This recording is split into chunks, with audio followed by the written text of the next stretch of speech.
Our story begins at Delan Royal School. Inside one of the classrooms, the teacher addressed the students below, clearly fired up.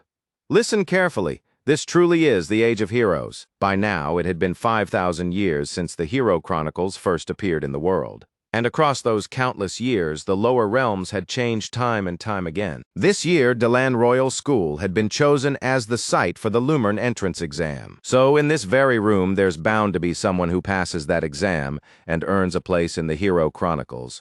The heroes of tomorrow may already be sitting right here. And if that's what you want, then you need to, the teacher said, getting more and more worked up as he went on. But in the middle of his speech, a loud thud suddenly broke the flow. The teacher's expression soured at once. "Pay attention," he snapped, turning toward a white-haired student asleep at his desk. The noise came from that same student, dropping his drowsy face right onto the table.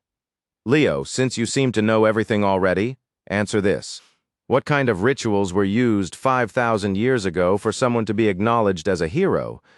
Leo scratched the back of his head, stood up slowly, and answered in a lazy voice.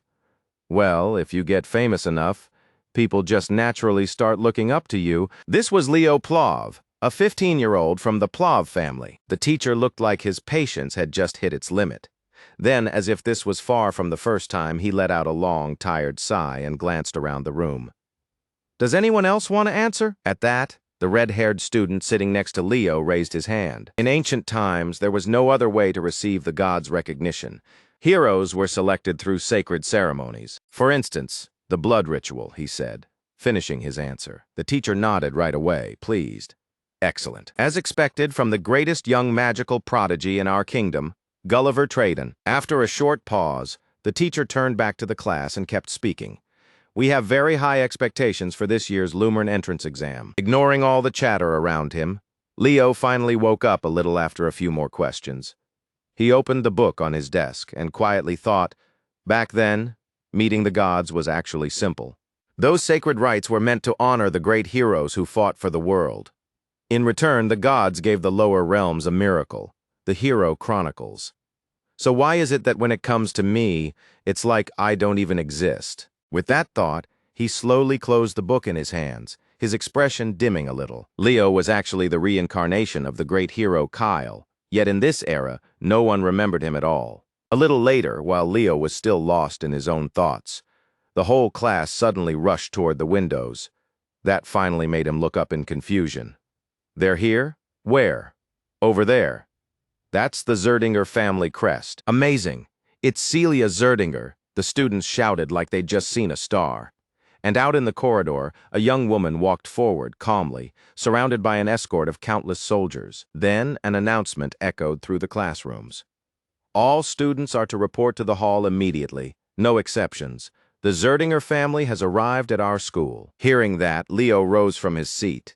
The moment Gulliver Tradon saw him move, he smirked and started teasing him. "Leo, what are you going to?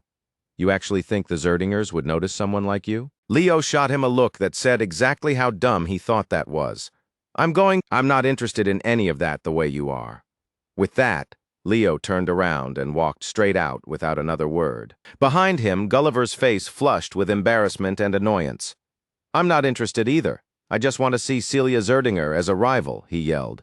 But Leo only gave a casual wave on his way out. That nearly set Gulliver off. "I'm serious." Before long, the scene shifted to a training ground. Now, Leo stood there with a wooden sword in hand, preparing to train. At the very least, he had never been lazy about physical training. His body's definitely better than the last one, he thought. Then, suddenly, a voice came from beside him.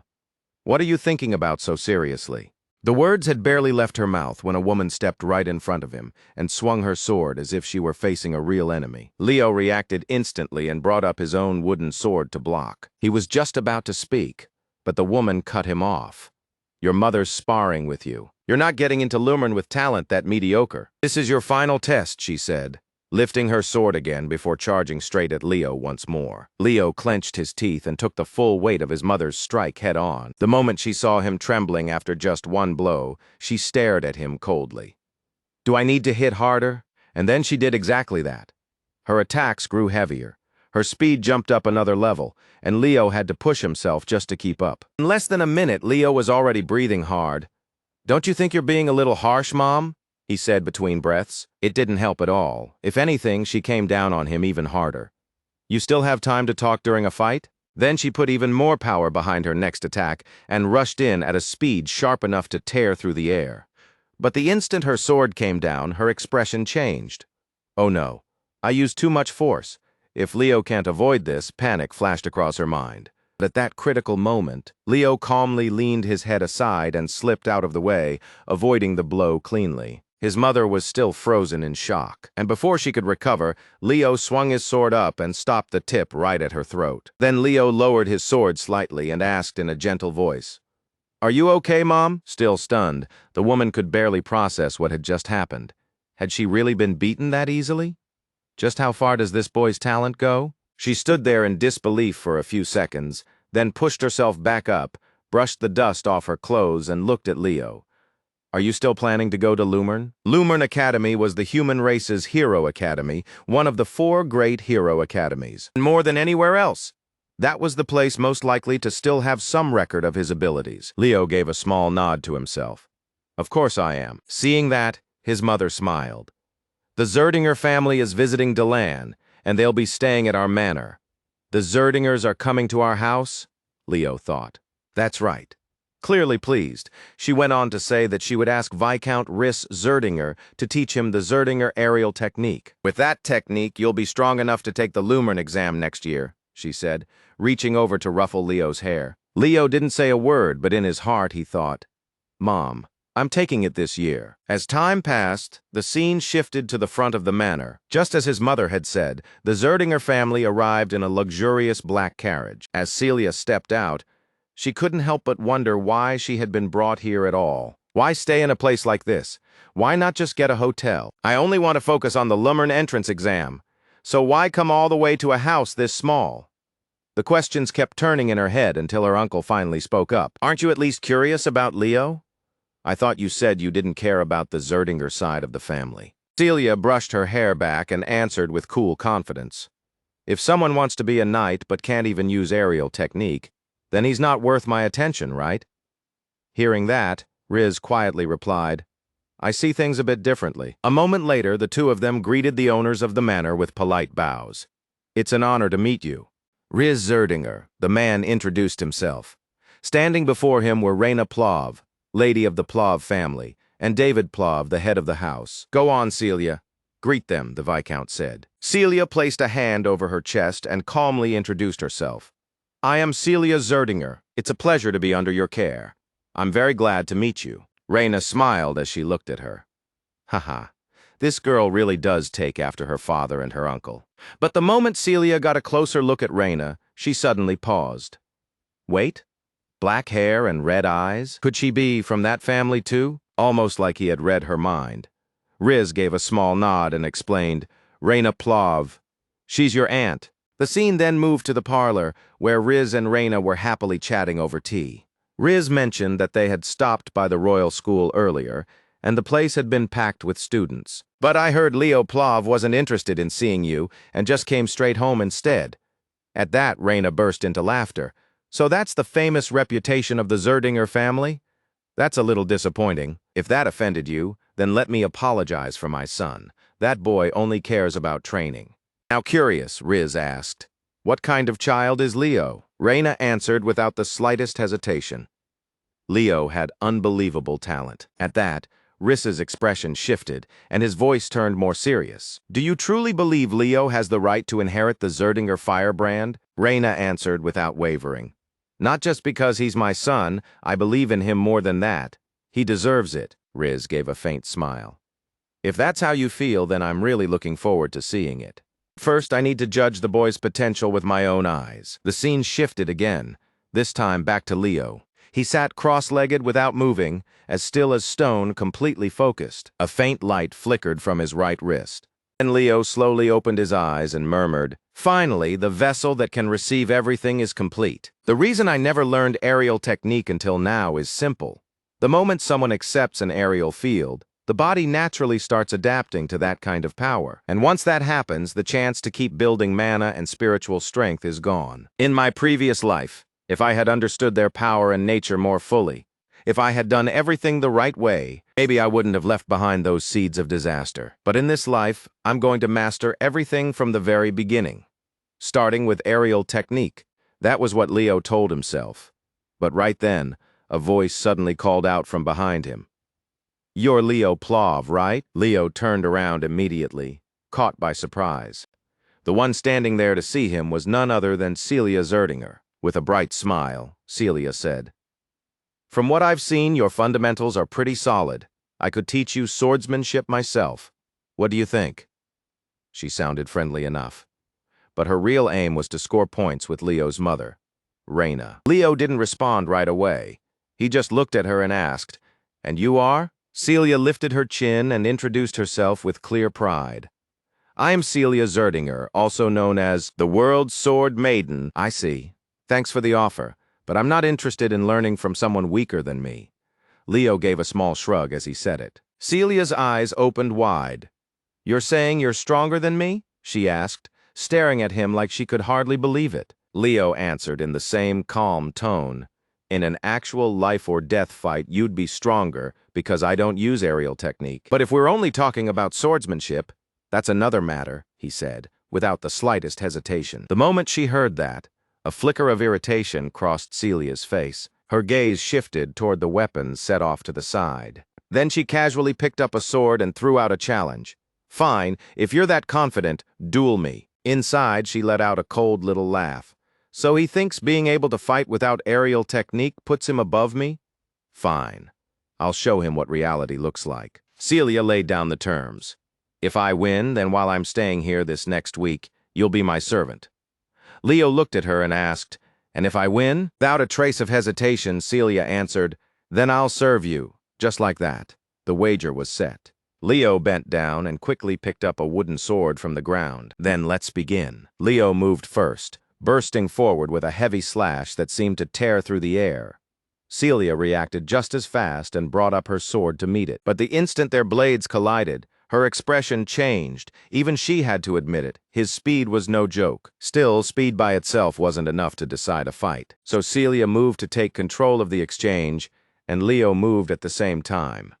This time, he was just one step ahead. Leo's first strike forced Celia to defend. Then came the second, and the shock that ran through her arms felt like getting slammed by a carriage. "What is this strength?" she screamed inwardly, instantly leaping back to let the force pass. It was the right move, because a split second later, Leo's sword tip slammed into the ground and blasted the stone floor apart. The second Celia gave up ground. Leo pressed forward, not leaving her a single moment to recover. Facing that kind of pressure head-on, Celia understood right away that she couldn't block him cleanly. Leo drove his sword straight at the Sword Maiden, only for the strike to be stopped dead by a layer of aerial field barrier. "I thought this was supposed to be a pure sword fight," Leo said, his voice going cold. "I just reacted on instinct," Celia answered, sounding a little rattled. Leo stayed calm. "That's fine. I'm still going to win." Celia just stared at him. "What?" Then she raised her voice and snapped back. "The gap between someone with an aerial field and someone without one is the difference between heaven and earth." Leo simply asked whether she wanted to feel that difference for herself. Then he took the bracelet off his wrist and tossed it to the ground. Celia recognized it at once as a magic bracelet, and her eyes flew open. "This guy's insane." Leo didn't bother explaining himself. He only gave her a faint smile. Then he charged in again and drove the wooden sword straight into Celia's aerial field barrier. The moment it struck, the barrier shattered into pieces. "What is this? It's so crude," Celia cried out inwardly. "This lunatic." Time passed, and the scene shifted to where Reina was walking with her brother, Riz. Then the two of them spotted Leo up ahead. "Leo, come say hello. They're guests of our family." Leo stepped forward, looked at Riz, and bowed respectfully. "I'm Leo Plov." Riz held out his hand and said, "I'm Riz Zerdinger, your uncle. As you probably know, it's good to finally meet you." He gave Leo's hand a firm shake, while Reina asked from the side, "By the way, have you met Celia yet?" Leo glanced over awkwardly at Celia, who was being carried away on a stretcher by a group of knights. "My lady, what happened?" The knights cried out in alarm. Everything had happened so fast.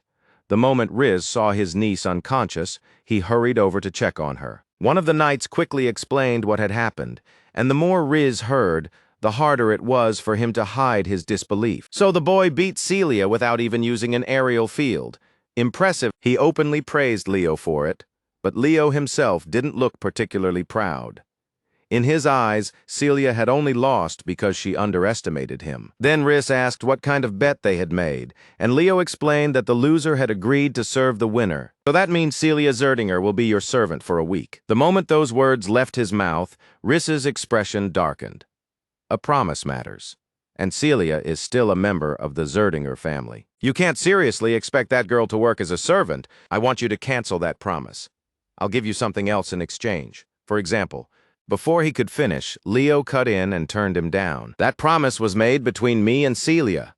As long as she carries the Zerdinger name, she has to honor it. Riz tried another offer. I could even teach you the Zerdinger family's aerial field cultivation technique. Not knowing the man in front of him was a legendary hero with countless techniques at his command, Leo let out a quiet scoff. One aerial field technique to make up for your granddaughter's loss. That doesn't sound valuable enough for me to care about learning. After being refused again and again, Riz could no longer keep the conversation light. Leo Plov, you just said a direct member of the Zerdinger family would serve as your maid. And you also said our family's aerial field cultivation techniques aren't worth much, correct? Leo didn't back down. Yes, that's right. Then, all of a sudden, Riz laughed. Don't you think you may have said that a little too quickly?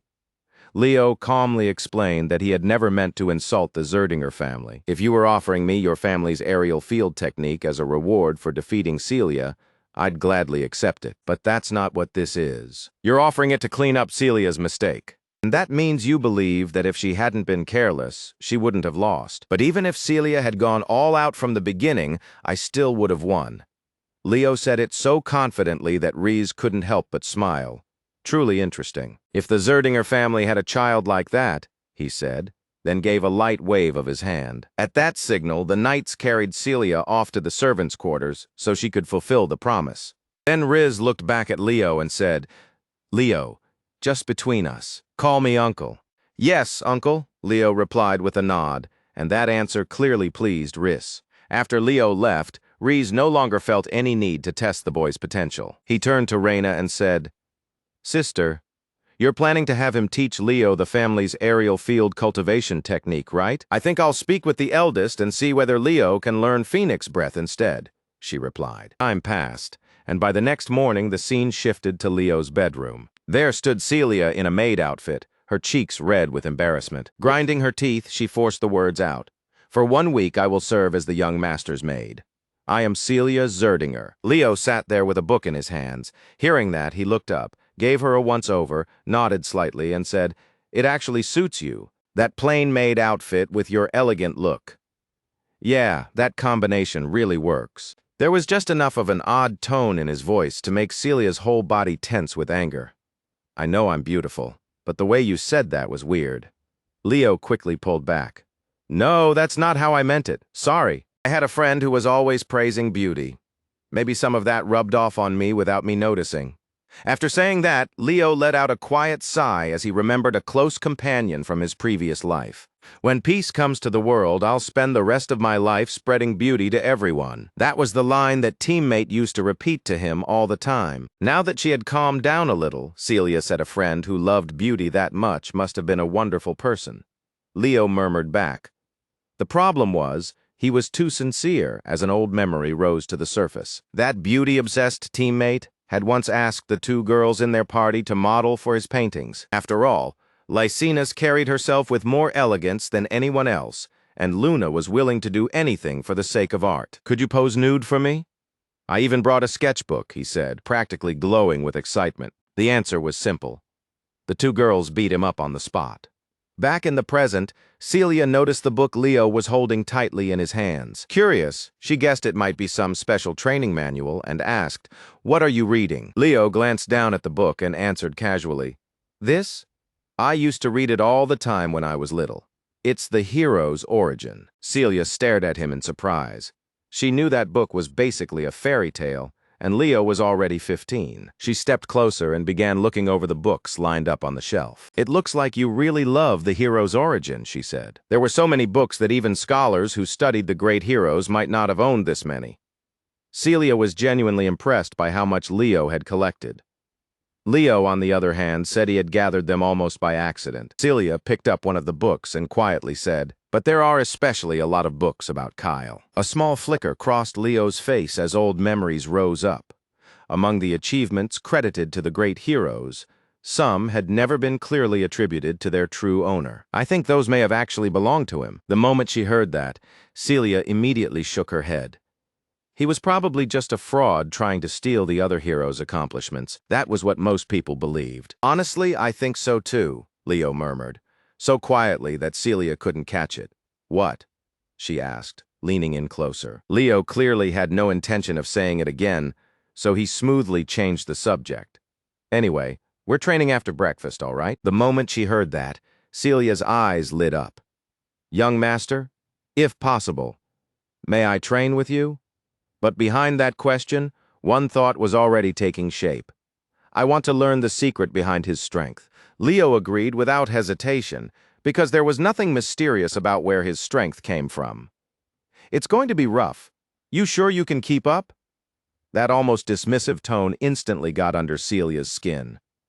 "I am Celia Zerdinger." But once they actually began training together, Celia found out very quickly just how merciless Leo's routine really was. Before long, sweat was pouring off her, and she was already gasping for breath. Looking at her, Leo casually pointed it out. "Once your stamina bottoms out, your reactions slow, your movements get sloppy, and your back opens up, like this." Celia stared at him suspiciously. "He pushes people this far and calls it training?" "Yes," Leo said, shaking his head as he criticized the modern standard. "Kids these days are way too weak. After 5,000 years of aerial field development, physical training got pushed aside. Aerial field is a kind of power that helps optimize your physical ability. And when your body gets stronger, your control over that power improves too. But nobody treats physical training like it really matters." After taking a short break, Celia forced herself back to her feet and rushed in again. "Don't look down on me, you white-haired jerk." She charged straight at Leo, but to him she looked painfully slow. Leo swung once, and that single strike sent her flying with ease. Celia looked like she was almost ready to cry. "Why? Why can't I beat him?" Leo walked toward her calmly and said, "Frustrating, isn't it?" Then he held something out. "Take this." The second, Celia touched it. The weight drove her hand straight to the ground.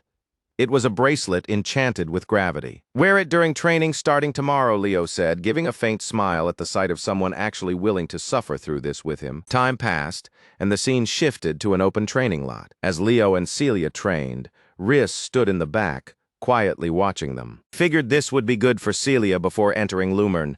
Knocking some of that pride out of her wasn't a bad thing. Thinking that, he called out to Leo. "Leo, I plan to ask the family head to let you inherit the Phoenix Breath technique." That caught Leo off guard, because he had heard of that technique before. Phoenix Breath was the origin of every aerial field technique in the Zerdinger family, and from what Leo knew, only the people the family truly acknowledged were ever allowed to inherit it. Celia protested immediately. "Father won't agree to that so easily." Riz gave a small nod. "Correct. So there's a condition. You have to pass this year's Lumern entrance exam," he said calmly. But Celia instantly panicked for Leo. "What? The Lumern entrance exam is live combat. You know, it's way too dangerous for someone like Leo, who doesn't use aerial fields, to take part in that." Leo, on the other hand, didn't show even a hint of fear. If anything, something inside him stirred. "Real combat, huh? Then this is the only path I've got." Riz looked at him and asked, "So what do you think?" Leo answered with a confident nod. "My father and mother said they'd respect my decision. So yes, I'll take part," he said. That answer didn't surprise Riz much. Just as he expected, the boy had already planned to enter this year's exam. Now that he had one more reason to push harder, Leo threw himself even deeper into training. "Take a short break, then we keep going, back to running." "Who says I can't keep up?" Celia shot back. A week later, the scene shifted back to Deland Royal School. Today was the Lumern Academy entrance exam, and from early that morning, the area was already packed with people waiting for it to begin. The moment Celia arrived, eyes turned toward her from every direction. Isn't that Celia Zerdinger? No way, it's really the Sword Maiden. Wait, who's that guy next to her? The whispers spread in an instant. Celia glanced at Leo and asked, "Are you nervous?" Leo answered in a calm voice, "Not at all, young master." He gave her a teasing look, clearly reminding her about the bet. "Though you should probably fix the way you talk." The comment caught Celia completely off guard. Just then, a voice suddenly called out from behind them, "Miss Celia." The two of them turned and found their red-haired classmate, Gulliver Trayden. The second Gulliver saw Leo standing beside Celia. He nearly choked. "Leo, what are you doing here? You don't even know how to use aerial fields." Then he quickly hurried over and greeted Celia properly. "Miss Celia, it's so good to see you. Have you been well?" Leo and Celia both looked at Gulliver like he was being ridiculous, and Leo's response left him standing there stiff and speechless. After fumbling for a moment, he introduced himself anyway. "I'm Gulliver Trayden. I greeted you when you visited the school before." "The greatest magic prodigy in Delan," Gulliver added, but before he could say anything else, Celia cut him off. "Sorry, I don't remember you at all. Goodbye." Then she grabbed Leo by the hand and pulled him away. But right then, another voice rang out, loud enough for everyone nearby to hear. "Celia, long time no see." The ones who spoke were a young brother and sister, both with striking silver hair. They were the Llewellyn siblings, 16-year-old Abad Llewellyn and his 14-year-old sister, Chelsea Llewellyn. "Who are they?" Leo asked, quietly watching the two with a curious look. Celia's hand tensed before she answered. "They're the Llewellyn siblings. They're from the Llewellyn clan, a noble house of heroes from the Rodran Empire. They're here to take the exam too, so losing isn't an option. If the Zerdingers get beaten by the Llewellyns, it'll be humiliating." Her eyes were burning with competitive fire. Leo glanced at her and said, "I'm from the Plav family." A moment later, the Llewellyn siblings made their way over and greeted Celia once again. "Long time no see, Celia." The swordswoman gave a slight nod. "It has been a while, Abad Llewellyn. And who's standing beside you?" Celia looked toward Leo and introduced him plainly. "This is Leo Plav of the Plav family, part of a marquis household from the kingdom of Delrod." The moment Chelsea heard that, her interest dropped away. "So he's just a commoner," she said, her voice turning cold. Abad didn't react much either. After a brief greeting, he turned away. "Celia, first place is mine." "Of course, brother," Chelsea replied, following right behind him. Watching the two walk off so arrogantly, Celia clicked her tongue. What a headache. I'm absolutely beating them. Right after that, a loud sound rang through the area and drew everyone's eyes forward. A young teacher had appeared on the raised platform. "Looks like everyone's here. My name is Albie Jaran. I'm a professor at Lumen Academy." His voice carried clearly across the entire grounds. Celia's expression changed immediately. "Wait, Albie? The mage with the evil eye?" Seeing how startled she looked, Leo asked, "Who is that?" Celia looked even more shocked that Leo didn't know. "You really don't know? He's a hero listed in the heroic records." There was open admiration in her voice, and that made Leo take a closer look at the man standing on the platform. "So this is someone the world calls a hero of the current age." Leo focused on the mana gathering in Albie's left eye. That must be the evil eye. Completely unaware of Leo's thoughts, Professor Albie started explaining the exam. "Normally," he said, "the test would include both combat against other applicants and monster subjugation, with every student going through each phase one by one." "What a bothersome setup," he said flatly. Then he casually flicked his hand, and the papers he had been holding went up in flames. From inside his coat, he pulled out a book and opened the heroic records with his power. Albie's world unfolded in front of them, beginning with the Beast Forest. A massive magic circle lit up beneath everyone's feet.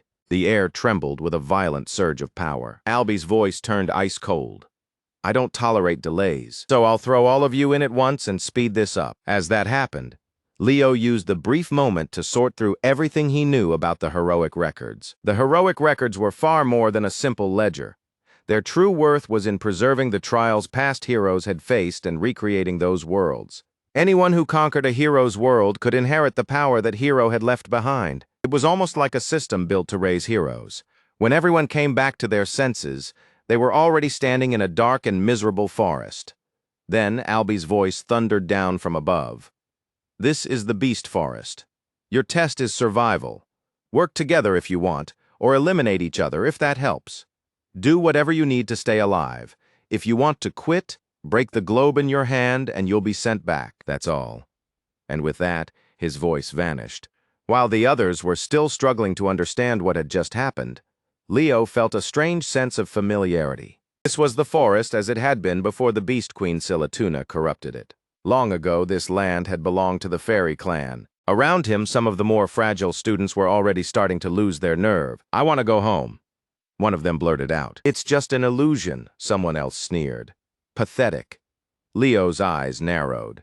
They had it all wrong. Even if this world had been reconstructed from Professor Albie's memories, everything inside it was real. If someone was pushed into a deadly situation here, they would truly die. Just then, a green arrow of light burst out from the trees and flew straight at Leo.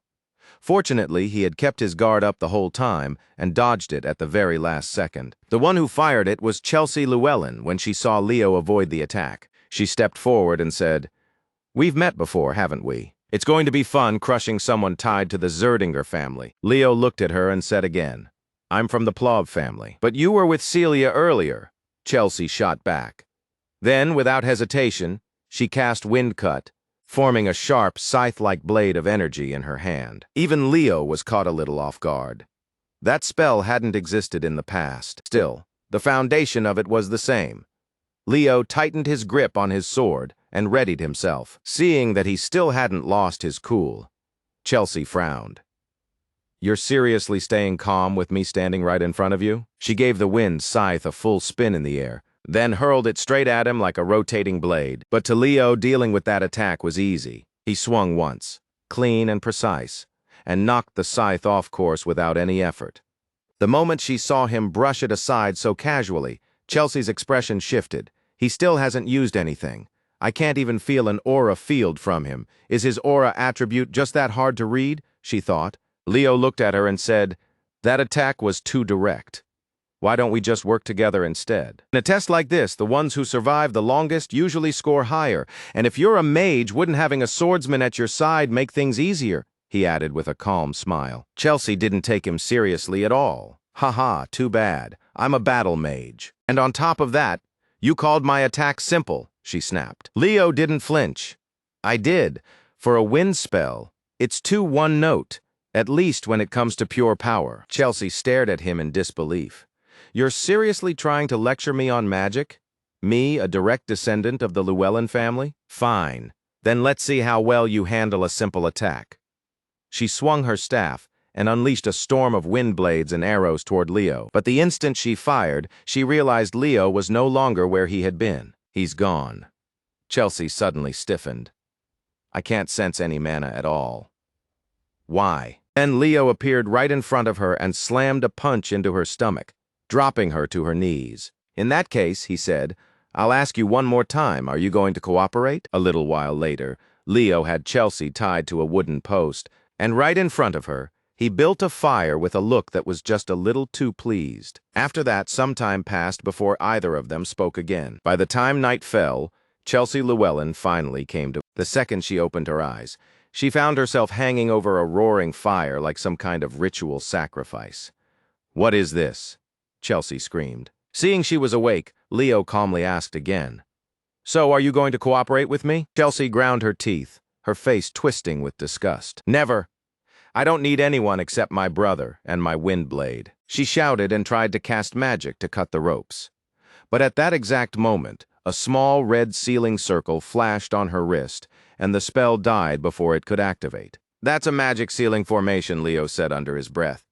"Though I don't have much mana, so I can't hold it for very long." Chelsea immediately shot back. "A spell like this? I can break it easily." Leo gave her a cold little smile. "You think I'm going to let you concentrate?" The flames slowly climbed higher and caught the hem of Chelsea's dress. "Wait, stop! It's too hot!" she screamed. Leo kept pressing her, and with no way out left, Chelsea finally caved. "All right, I'll do it." Even then, Leo didn't untie her right away. First, he made her swear on her family's honor. "Okay, I swear. I swear on the honor of the Llewellyn family that I will cooperate, so stop already." Chelsea's voice trembled, and tears started to gather in the corners of her eyes. Inside, Leo was practically smiling like a lunatic. Too easy. She's still just a kid, he thought. Then he gave the rope a sharp tug, and Chelsea dropped down. Leo caught her before she could hit the ground and spoke in a tone that was unexpectedly gentle. "I look forward to working with you, Llewellyn Mage." Outside the trial, the other students were still scattered through the forest, struggling through fights of their own. Meanwhile, the teachers observed everything through monitoring screens, scoring and evaluating each student as they went. And the longer Professor Albi-Jaran watched, the more annoyed he became. To him, these low-level students turning on each other right away were complete fools. Even so, there were two students he clearly approved of for grasping the point of the test immediately: Celia Zerdinger and Abad Llewellyn. The Rodran Empire really does have a promising future. Then Albi's gaze shifted to another screen where Leo and Chelsea were fighting a giant buffalo side by side. Wait, isn't that Leo Plov? His eyes narrowed. What he did back at that campfire was pretty unusual, but getting Chelsea Llewellyn to cooperate with him is a huge plus.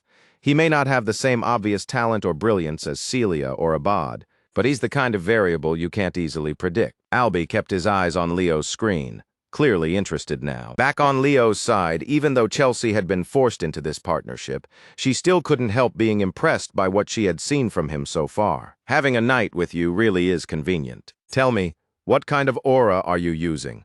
I haven't sensed any mana from you at all, she asked with real curiosity. Leo answered like it was nothing. I don't know how to use aura. Chelsea just froze. What? Then how are you doing any of this without aura? Leo answered. What matters is the essence of it. That applies to wind magic too. So tell me, what do you think wind magic really is at its core? As he said that, Chelsea answered by firing off a rapid chain of wind-cutting spells.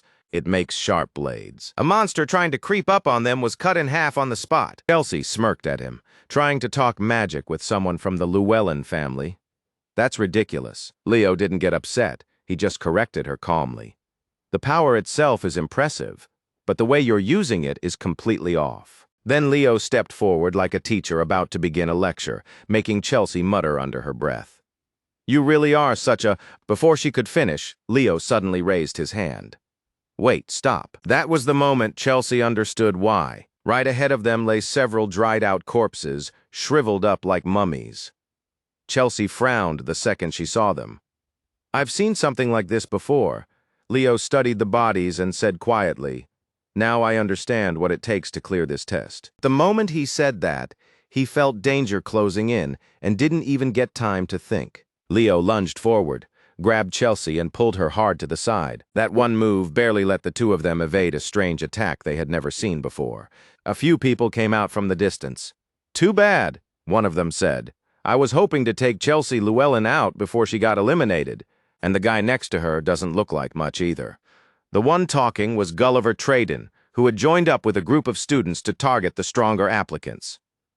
All right, all of you move in, he shouted, and the whole group rushed in like a pack of wild dogs. The worst choice they could have made was trying to take Leo head-on at close range. Leo stepped in and drove a punch straight into one attacker's face, dropping him instantly. The others saw their ally go down in a single hit, and just like that, their momentum broke. Support me, Leo told Chelsea. Ah, okay, she answered, still rattled from the attack they had barely escaped. After freezing up for a few seconds, Tradon's group finally tried to force themselves back into it. What are you doing? Attack already. They rushed forward again without thinking, completely unaware that Tradon, their leader, had already started slipping away while telling himself, I can't go down here. I'll just find someone else to deal with. With that, he pushed forward and broke into a run. At the same time, not far away, Celia spotted Tradon and immediately moved the other way. And that was how Celia and Abad Llewellyn ended up arriving where Leo was. By the time they got there, Chelsea and the entire group of students were already sprawled across the ground in defeat. The moment Abad saw his sister, his face brightened. Chelsea ran straight to Abad and threw herself at him, and he quickly tried to calm her down. Chelsea, are you all right? Celia watched with a faintly amused look, then asked, How did you two end up together? Leo answered casually. I asked her to cooperate with me. She was stubborn and refused. So I persuaded her properly. He smiled, and the look on his face instantly told Celia there was more behind that story. Narrowing her eyes, she asked, "What are you plotting this time?" For some reason, Leo then started going around and helping every fallen student back to their feet. Chelsea looked at him, confused, and asked why he was helping them. Leo explained, "There's no point competing anymore. We're clearing this world together. The beast forest is in an abnormal state. Did you see those corpses? All the moisture in their bodies had been drained out, and that's not the only thing strange about this forest. Have you noticed how few monsters there are?" The second he pointed that out, Celia's expression shifted. "Now that you say it, you're right. It's like something has been preying on them. There has to be a high-level monster in this forest, and the others are hiding because they're terrified of it." White-haired Abad Llewellyn gave a small nod. "I see.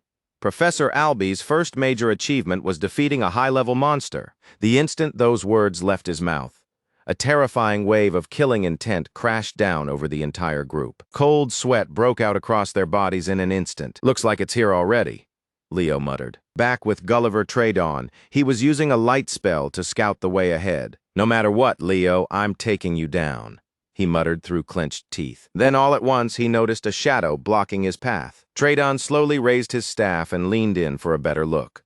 The moment he realized it was a corpse, he jumped back and shouted, "What is this?" Out of nowhere, something sticky dripped down from above and splashed onto his staff. Gulliver Tradawn frowned and slowly lifted his head.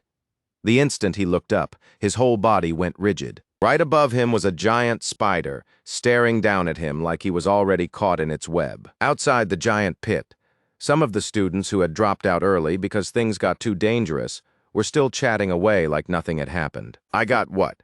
15? Maybe 16? One brown-haired student said excitedly. "Yeah, same here," the student across from him replied with a nod. At the same time, Professor Albie Geron watched them with open disappointment. Out of roughly 500 applicants, not a single one had impressed him so far. Another professor heard that and immediately started panicking, reminding him they still needed to select around 100 students. Unlike the other regions, only 50 were still left inside this test. But Albie had no intention of backing down. "If they don't meet my standards, I'm fine with failing every last one of them.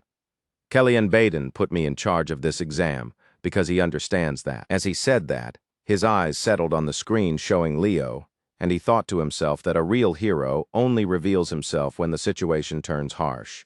Leo Plov.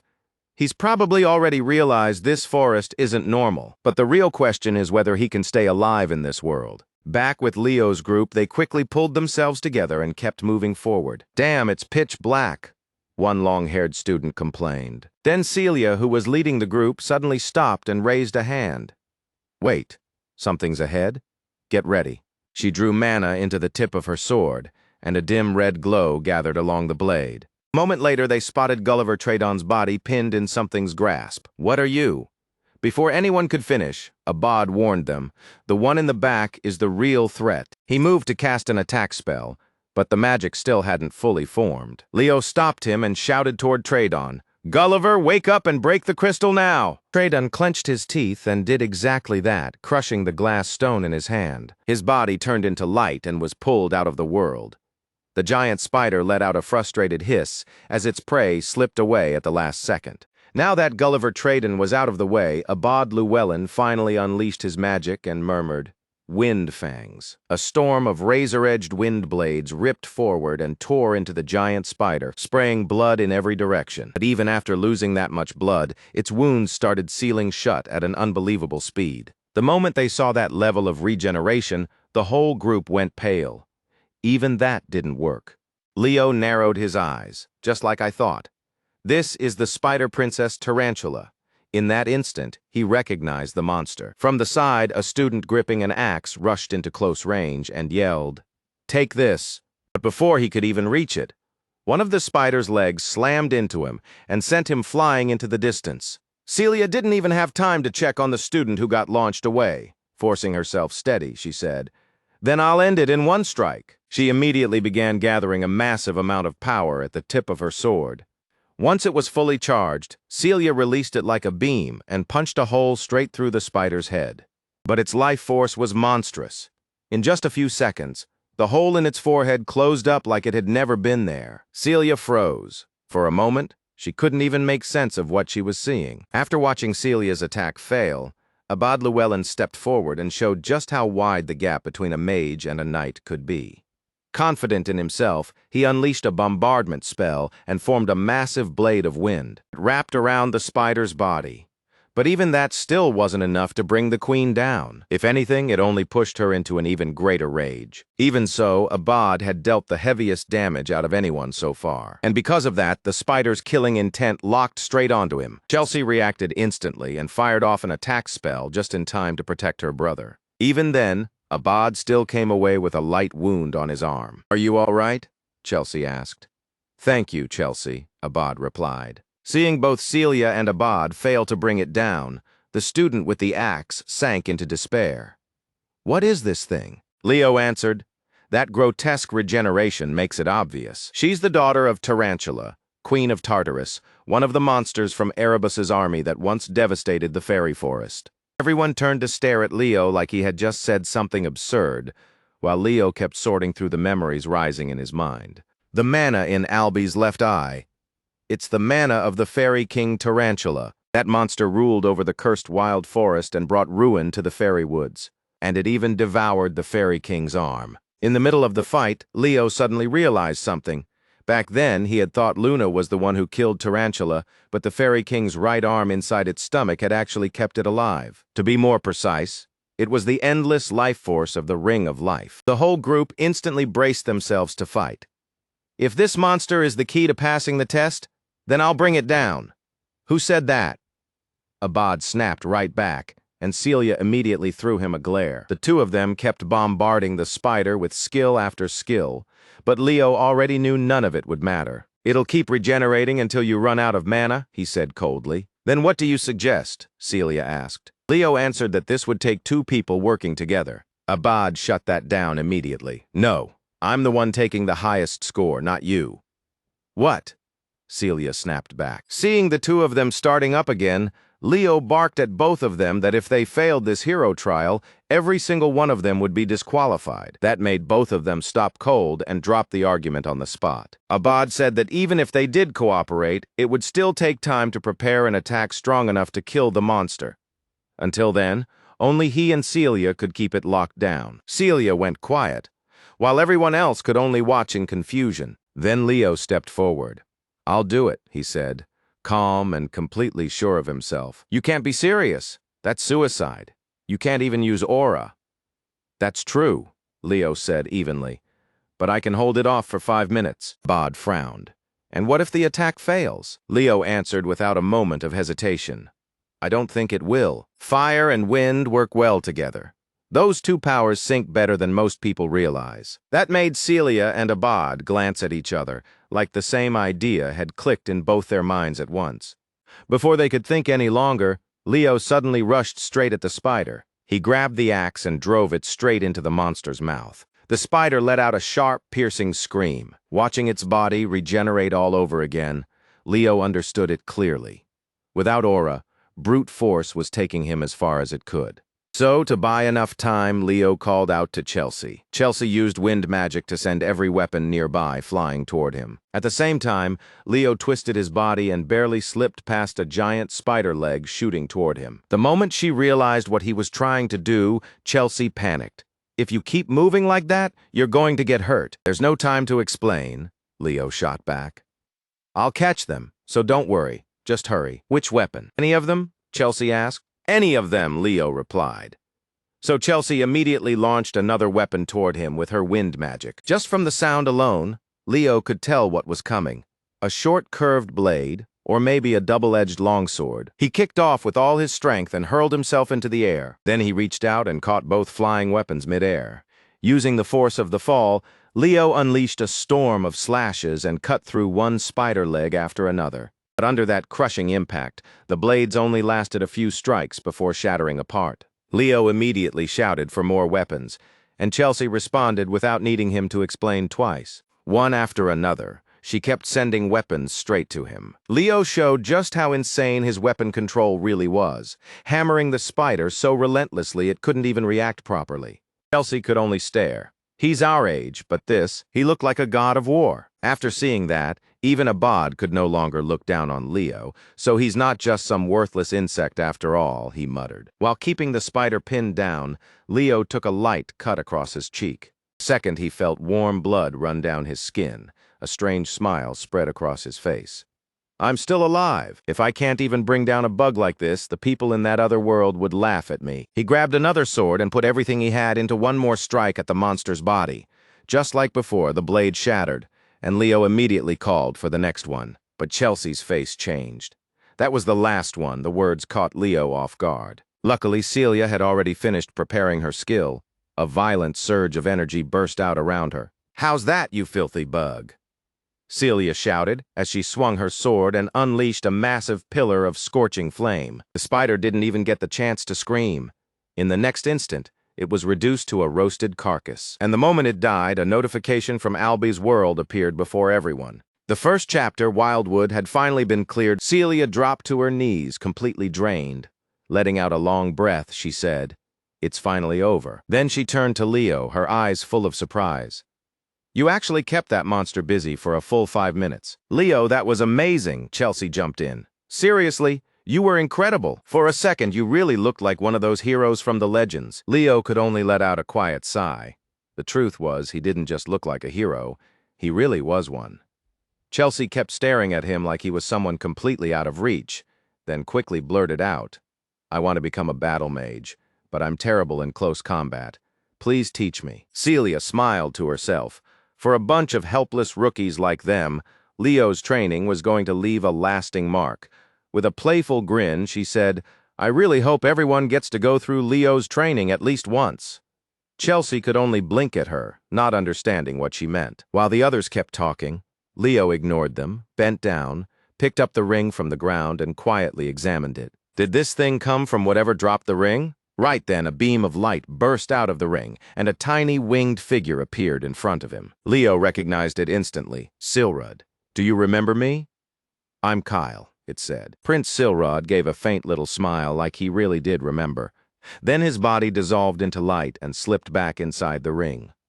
Watching in silence, Leo realized it looked like he had become a fairy king. And with the treasure Albie had found, Leo had also awakened the mana eye. Then the space around them began to crack apart, and a voice echoed out, counting down their return from the trial zone. 5, 4, 3, 2, 1. The reward for clearing the trial was the Fairy King's oath. Then a strange shadow appeared in front of Leo and whispered something to him. Its face was swallowed in darkness, but Leo just stared at it, frozen, like he somehow knew who it was. After some time passed, the story shifted to a crowded town. An old man looked over a report and quietly muttered that the exam in the Western Territory seemed to be finished. That old man was Kalian Baden, a master swordsman and the headmaster of Lumen Academy. Standing nearby was a girl who looked like she had been buried in paperwork for days. "That one's finished already, but the other regions still have a long way to go." "How many students did Professor Albie pass?" Kalian glanced over the report, then raised an eyebrow. "Oh, Albie's results are better than I expected. 40 made it through." The secretary let out a worn-out sigh. "That's a lot." Kalian laughed. "You don't need to look so nervous. I thought maybe 10 would pass at most." Then the secretary asked, curious, "I'm guessing first place went to Celia Zerdinger or Abad Llewellyn. So who got it?" Kalian said it hadn't been an easy choice. But in the end, one student had been selected as the freshman representative. The secretary's eyes widened. "Professor Albie nominated someone himself? That's unexpected. Was it Celia Zerdinger or Abad Llewellyn?" Kalian said it was a name he'd never even heard before. Even he hadn't expected Albie to give that student such high praise. "I'd like to see what kind of student this is." The student Albie had nominated as freshman representative was Leo Plav, and the reason was simple. He had the makings of a hero. Not long after that, the scene shifted again, this time to a huge bathhouse. Leo, the story's main character, was sitting in the bath and finally letting himself relax. Injuries like his needed rest and time to recover. "This is nice," he murmured, leaning back. Then a dark, mysterious voice echoed through his mind. "The reward for passing is the vow of the Fairy King." Leo couldn't help wondering if entering the world of a living hero was even supposed to give rewards in the first place. Normally it didn't, and yet somehow he was the only one who had gotten one. "Only me. and before he could think any deeper about it, Reina stepped into the bath, leaving Leo staring in shock. "Mother, what is it?" he asked. Reina's expression turned serious. "Leo, do you know why I was cast out of the Zerdinger clan? When she chose to save a comrade, she lost the Zerdinger flame. Even so, she had never once regretted that choice. Leo, I want you to use your strength and your talent in the right way." Then her face softened into a bright smile. "Congratulations on being accepted into Lumen Academy." Time moved on, and the scene changed once more to the great city of Lumen, where Lumen Academy stood. Leo and the others arrived through a spatial teleportation gate. At last, the children had made it to Lumen. "Please make sure you have all your belongings before leaving the gate," a voice reminded them. Leo looked across the river at the massive city beyond and quietly said, "So this is the center of Lumen, and that's Lumen Academy." Then a familiar voice called out to him. "Leo, how was the last month?" It was his uncle, Gis. Gis waved at him and said, "Congratulations on passing the entrance exam." Leo nodded and replied, "Thanks, uncle. But what are you doing here?" Instead of answering right away, Gis asked him, "Do you know why our clan has been arguing non-stop this whole past month?" Leo guessed it had something to do with deciding who would inherit the Phoenix Breath. "Exactly. My sister may have been cast out of the clan, but you're still her son." Gis said the elders had taken notice after Leo survived the brutal Western exam. Then he reached into his pocket, pulled out a golden key, and placed it in Leo's hand. "This is the key to the auxiliary space. Go ahead, open it." Leo took the key and turned it through the air, like he was unlocking a door no one else could see. And just like that, a strange grimoire appeared in front of him, carrying an elegant, noble air. Gis told him to place a drop of blood on the page. Leo bit his fingertip and let a few drops fall onto the paper. The book suddenly flared with a blinding light. As strange letters rose across the pages, Gis said, "From now on, you're the only one who can read this book. Learning the Zerdinger clan's secret arts won't be easy, but something tells me you'll master them fast." Then Gis gave Leo a firm pat on the shoulder and said without a trace of doubt, "Congratulations, you're now part of the Zerdinger clan." After that, the scene shifted to a roadside tavern, where Leo had arranged to meet Celia. As he looked around for her, Leo accidentally bumped into a girl about his age. The books stacked in her arms spilled all across the ground. "Sorry, I wasn't looking." The girl hurriedly picked up her books in a panic, then rushed off. But in all that haste, she left her student ID behind. Leo picked it up and read the name under his breath. Chloe Muller, first-year student at Lumen Academy. For the moment, Leo set that aside and headed into the shop. Celia was already inside, waiting for him, and the second she saw him, she started grumbling. "Leo, you're seriously late. We still need to buy uniforms and textbooks, too. There's still a mountain of stuff left to do." Leo apologized and explained that he had to meet his uncle first. The moment Celia heard that, she leaned forward. "So they finally decided? What happened?" Instead of answering right away, Leo showed her bright wings of flame spread out from his back. "So, this is how you use it?" he asked, sounding almost casual. Everything in Celia's hands slipped straight to the floor. "No way. Took me 3 full weeks just to feel the presence of that secret technique." Celia could only stare at him, too stunned to speak. "Leo, what are you, exactly?" And honestly, you couldn't blame her. Leo was a legendary hero, the kind of person who could grasp techniques almost the moment he saw them. After that, more time passed, and the scene shifted to the harbor. A huge ship powered by a modern engine came into view, and the freshmen openly stared in shock. "Whoa, it's massive." Then a professor stepped forward and introduced himself. "Welcome, freshmen. I'm Professor Aina Lendu, and I oversee the Novice Knights. We're leaving for Lumen now, so get on board." The crowd rushed onto the ship at once, and inside, an enormous spread of desserts was already laid out for them. As everyone happily started digging in, a voice suddenly called out to Leo and Celia. "Hey, you two over there, got a second? My name's Carl Thomas from the Kingdom of Moira. I deal in all kinds of things, potions, weapons, whatever you need. So once school starts, come find me." As he talked, he handed them a card and added that he was an alchemist who carried all kinds of goods. Celia looked annoyed after being mistaken as part of a couple, while Leo simply answered, "Nice to meet you. I'm Leo Plove from the Kingdom of Dalid." Carl blinked. "Dalid? then you passed the Western Regional exam? Not bad. Carl sounded impressed, but Leo was already glancing around with a strange look on his face. Is it just me, or is something about this weird? It's too calm. Something feels off. Celia let out a sigh. Isn't it normal to welcome freshmen like this after they passed the exam? Carl nodded while shoveling in cake. Yeah. There's no reason to treat students badly before they've even enrolled. But the instant those words left his mouth, the entire ship jolted hard. A giant tentacle exploded up from the sea below. It smashed into the ship hard enough to crack the deck, and screams erupted all around them. Professor Ain Elendu, help us. But Professor Ain Elendu calmly took a sip of wine and replied, help yourselves. You're students of Lumen Academy. Hero candidates. When danger shows up, you're the ones who have to get past it. Then he looked forward. Rising out of the sea was a gigantic octopus, its mouth lined with row after row of sharp fangs. That sudden turn of events set Celia off instantly. She ground the cake in her hand under her foot. Seeing that, Leo drew his sword and cleanly sliced through one of the tentacles. Celia, calm down, he told her. She snapped right back. Worry about yourself first. And with that, she kicked off and charged in, her sword blazing with light. But the octopus reacted at once. It opened its mouth and fired a stream of water straight at Celia, drenching her on the spot. Leo just looked at her and said flatly, that's normal. It sprays water when it senses heat. Basic knowledge. That dry comment only made her even angrier. Meanwhile, on another part of the ship, one unlucky student had already been caught in a tentacle's grip and was seconds away from becoming the octopus's next meal. You damn octopus. Leo clenched his jaw and rushed in. The two of them struck at the same time and cut the tentacle apart with no trouble at all. Meanwhile, Carl had taken cover under a table, watching Leo and Celia fight side by side with wide eyes. So that's Celia's real strength. The top scorer from the Western region. But then another thought hit him. Just who is this Leo? Before he could finish that thought, a frozen tentacle came flying at him and nearly crushed him on the spot. Hey, watch where you're throwing that!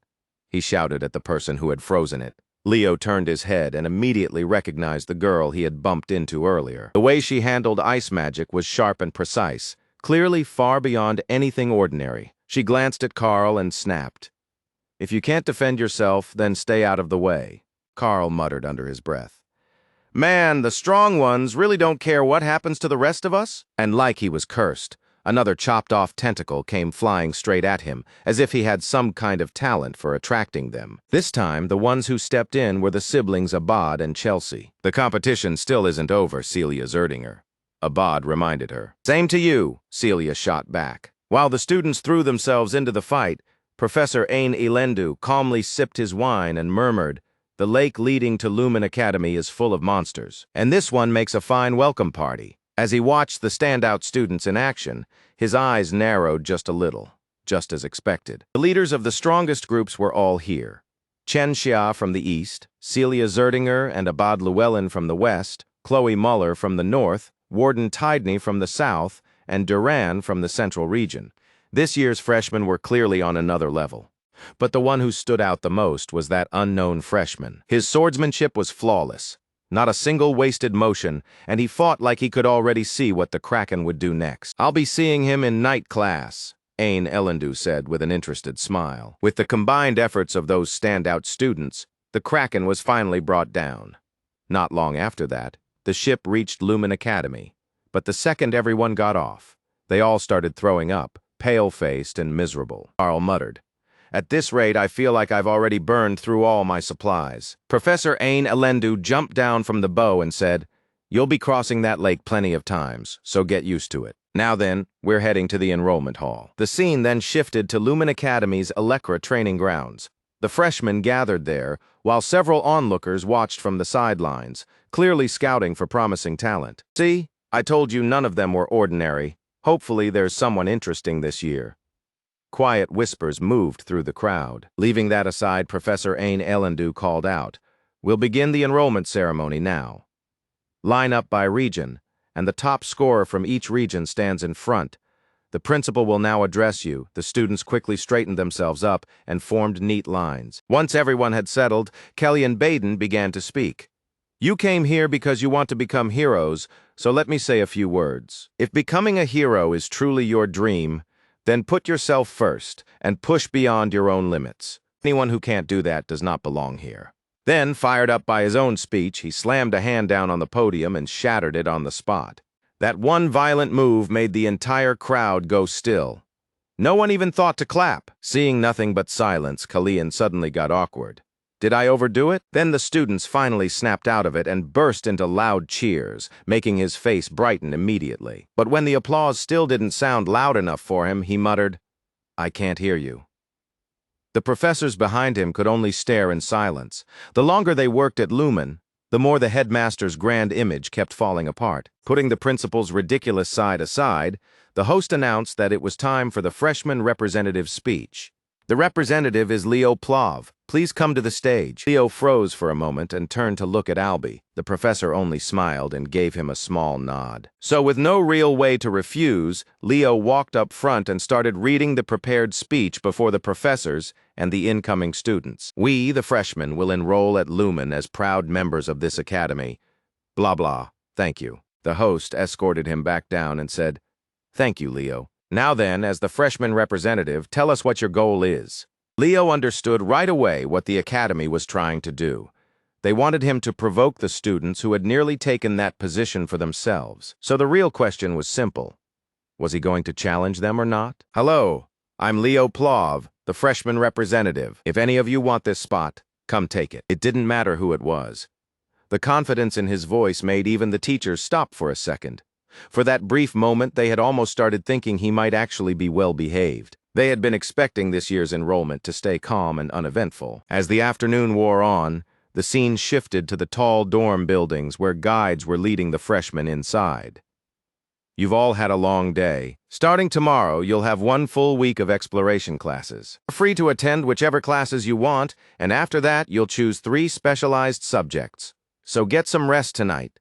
You do not want to be late for your first class. Just before going into his room, Carl called out to Leo. "Leo, our rooms are right next to each other. I'm looking forward to tomorrow. Good night." Leo gave a small nod. "Yeah, see you tomorrow." Once he got inside, Leo tossed his suitcase onto the bed and dropped down without even changing.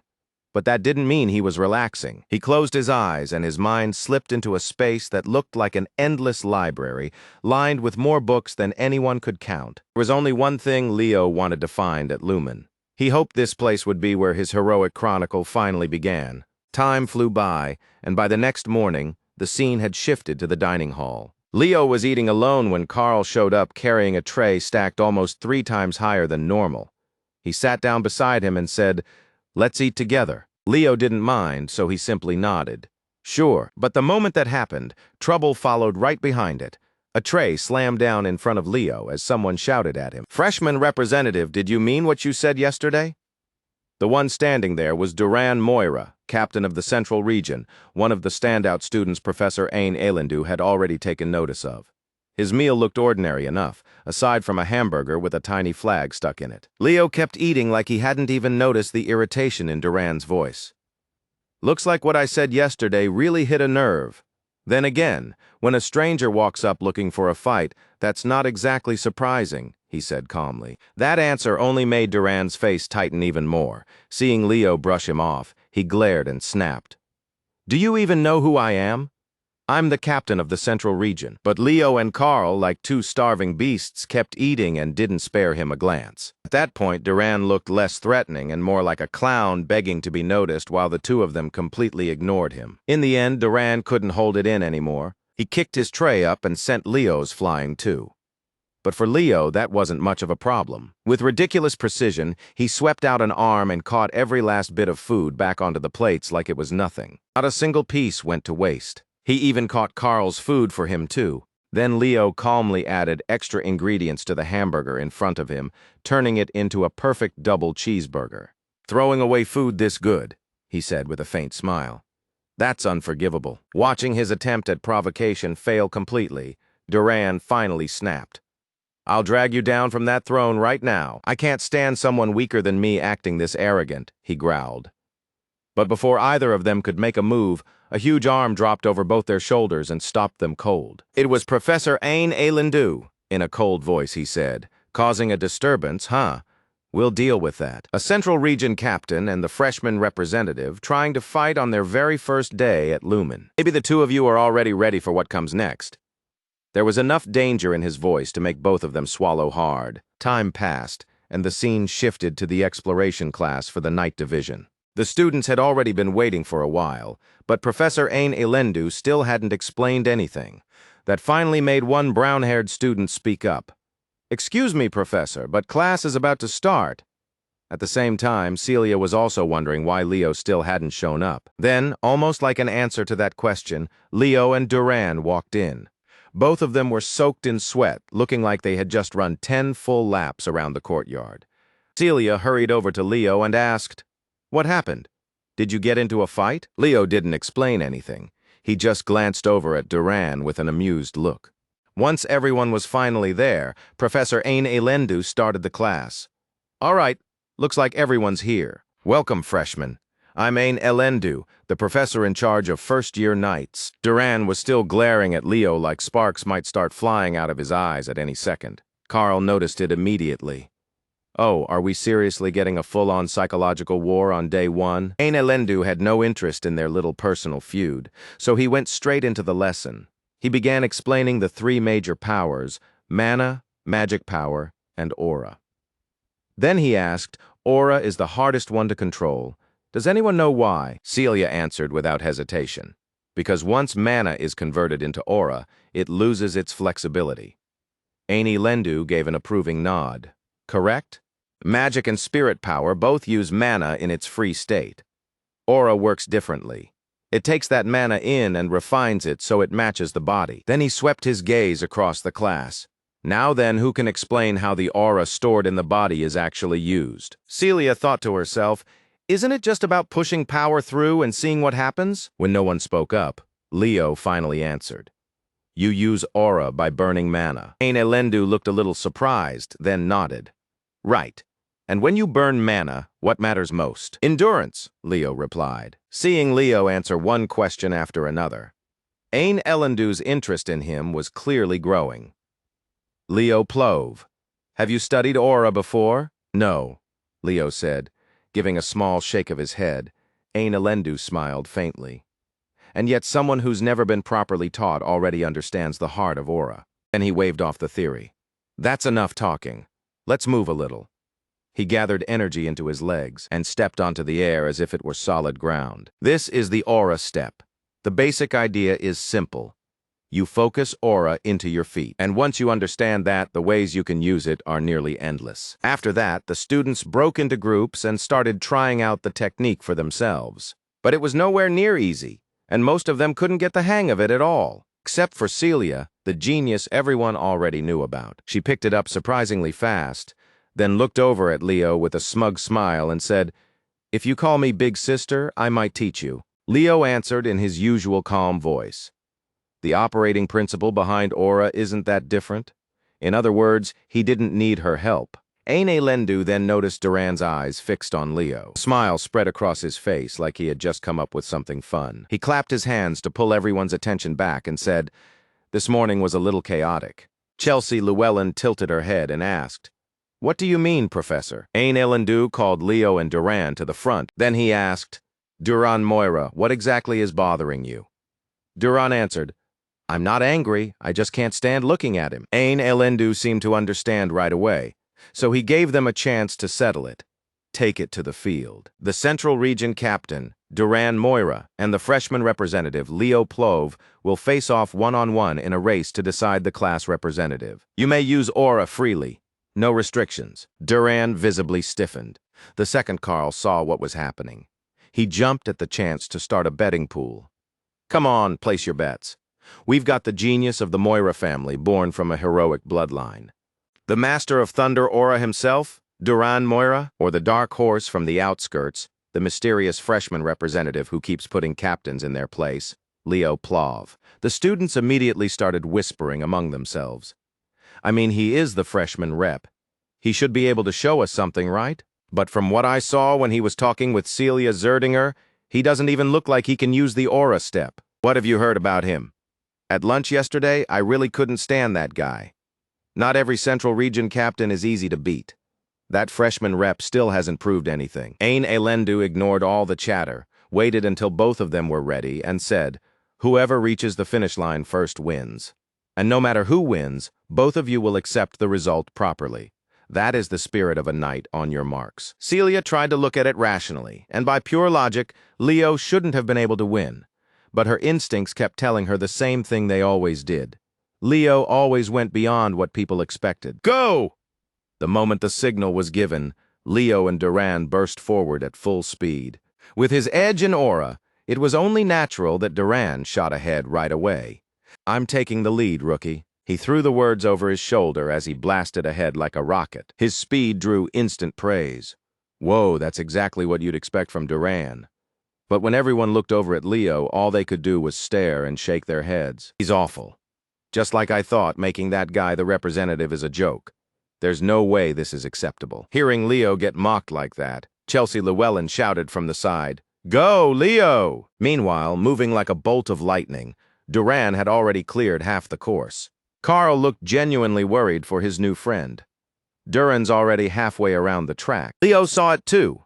Then, just as he reached the turn, he suddenly came to a dead stop without hesitation. At the same time, he focused power into the soles of his feet. Then he launched himself straight off the track, leaving Celia staring at him in confusion. What kind of crazy move was Leo pulling this time? With all eyes on him, Leo pushed off the ground, landed on the observation platform, and held his balance there for just a split second. His gaze fixed on Duran ahead of him, and the next moment Leo poured all his strength into his legs and exploded forward. The force of that single step was so overwhelming that the ground under him cracked apart on the spot. Leo blasted ahead like a missile. As he shot past Duran, he tossed out a quick jab. "I'm taking this one first. Slow poke." Before Duran could even register what had happened, Leo was already over the finish line, and Duran wasn't the only one caught off guard. Even the students who had been laughing at Leo were left frozen, staring at him in shock. At that point, no one could laugh it off anymore. Duran was supposed to be the fastest student in the class, and yet Leo had just beaten him. There's no way he even learned Aura Step. The others traded baffled looks, unable to understand what they had just seen. Celia noticed what the rest of them missed. What Leo had used wasn't Aura Step. It was the Phoenix Step. Chelsea, Llewellyn, and Carl, though, didn't think that hard about it. Like excited little kids, they were just thrilled that Leo had won. With all his experience, Professor Ain Elendu saw through the whole exchange better than anyone, just like he expected. Duran had used his signature Thunder Aura to push his speed even higher. But even if Leo was a little slower in raw terms, the way he controlled his power was on a completely different level. He had compressed a fire aura into his feet and turned it into an incredibly forceful step technique. For someone his age, it was an extraordinary performance. Maybe a real hero really is about to appear. That thought brought a quiet smile to his face. Once the race was over, Leo walked up to Duran and held out his hand. "Nice race, Duran. If it had gone longer, things might have turned out differently." But Duran had no intention of hiding his bitterness. Calling Leo an arrogant loser, he smacked the hand away and stormed off. Leo didn't rise to it. Instead, Chelsea and Llewellyn hurried over, practically glowing with excitement. "Leo, that was amazing. You have to train with me sometime." Carl turned toward Celia with a wounded expression. "Why are you only watching him and not me? You should be paying attention to me, too." Celia looked at him like he had completely lost it. Then Carl suggested they all go to a cafe after class, adding that this time he'd be the one paying. "Looks like that bet worked out great for you today." But Leo shook his head. "Sorry, everyone. I've got somewhere else to be." "Where are you going?" Carl asked, clearly confused. "I'm on my way to a summoning lecture," Leo said simply. Carl just stared at him. Why would a Night Division student be going to a summoning class? Even Celia let out a small sigh. Honestly, I don't know what goes on in his head either. As Leo headed for the summoning lecture, one thought kept circling in his mind. Why had the Fairy King's reward come in the form of an oath? Rewards from a hero world were usually tied to the power of that world's ruler. And the reward he got was obviously linked to summoning. But Master Albie was a pure mage, with no connection to summoning at all. Normally, he should have received a spell to form a contract with a fairy spirit, then gone to the fairy realm to use it. As it stood now, it was completely useless, Leo thought. Then a woman's voice suddenly cut through his thoughts. So you really did come to the summoning class. Leo turned and saw Chen Xie, the captain of the Eastern Division, standing there. She was 17. She gave him a small nod. Nice to meet you. Leo smiled in return. Nice to meet you too. Chen Xia lifted a hand lightly. Just call me Xia. I really thought you were only a Night Division student. I didn't expect you to have any interest in summoning. Leo answered casually, I'm interested in spirit studies. Xia smiled softly. Then I guess we'll be seeing each other often. Leo asked what kind of spirit she had made a contract with. Xia told him hers was a water attribute spirit, then looked back at him curiously. What about you? Can I see your spirit? Leo explained that he still hadn't formed a contract yet. Xia blinked in surprise. Really? Then if you ever need help later, come find me. I can give you some advice about spirit contracts. All right, I'll remember that. Then Leo took a closer look at her and asked, By the way, how old are you? I'm 17, Leo. You're 15, right? I saw you talking with Celia earlier. Leo couldn't help thinking it. For someone who was 17, she looked much younger than that. Honestly, she even looked younger than Chelsea. The instant that thought crossed his mind, Xia seemed to pick up on it. Were you just thinking something rude? No, Leo answered right away, turning his eyes aside. Xia smiled and let it go. Anyway, Leo, your match with Duran really impressed me. One day I want you to accept my challenge. Leo smiled back. Of course. Then the scene moved to the summoning class, and the moment Leo arrived, he was caught off guard. That's it? There are only this many people? Xia looked a little awkward. Summoning isn't exactly a popular field, and this class is still considered exploratory. Leo looked around, surprised. And they're holding the class out here in a meadow? Then, without warning, a huge shadow passed over them from above, and the entire group instantly panicked. A black dragon? Where did that come from? Move, one of the students yelled in fear. Then, hearing how badly the group was panicking, a woman's voice rang out from overhead. It's only acting like that because it likes you, kid. Nice to meet you, first years. I'm Yura Marnin. I'll be teaching your summoning class this year. The boys took one look at her beautiful face and striking figure, and their hearts immediately started pounding. A few of them were already thinking the exact same thing. Man, I wish I could be the professor's familiar too. Even Leo had to admit she was gorgeous. If Duino had been here, he probably would have lost it on the spot and started making a scene like usual. Once the group finally calmed down, Professor Yura Marnin turned back to them and began the lesson. All right, rookies, if you're standing here, that means each of you has at least some talent for summoning. Yes, ma'am. The group answered in unison. Yura Marnin seemed pleased by that. Good, loud and clear. Then let's quit wasting time and head straight to the training ground. Then Yura Marnin called over to her assistant, Carlo. A white-haired young man in glasses stepped forward, leading a griffin beside him. Carlo was the first-year teaching assistant for summoning. Now that the transport was ready, Yura gave the order. You'll be riding in pairs. Come on, get on the griffins. One of the students nervously raised his voice. Professor, this is our first time riding griffins. He looked at Yura like he was hoping she'd give them a little help. Instead, she shot him a sharp glare. What? Are you saying you don't want to learn? If you can't handle it, then go back. With that, Yura climbed onto the black dragon's back and launched into the sky, leaving the first years behind where they stood. Carlo quickly motioned them forward. Come on, everyone. Follow the professor. But once they actually got on, the students realized riding a griffin was a lot easier than they had expected. Chen Xia took the lead and paired up with Leo. Leo, can I hold the griffin's reins? He looked a little surprised, but nodded anyway. Sure. Go ahead. Once everyone got settled, the group took off after Yura. As the cool sea breeze swept past them, they started to realize just how fun riding these mounts could be. So riding griffins is actually this awesome? Hey, switch with me. I want to try flying too.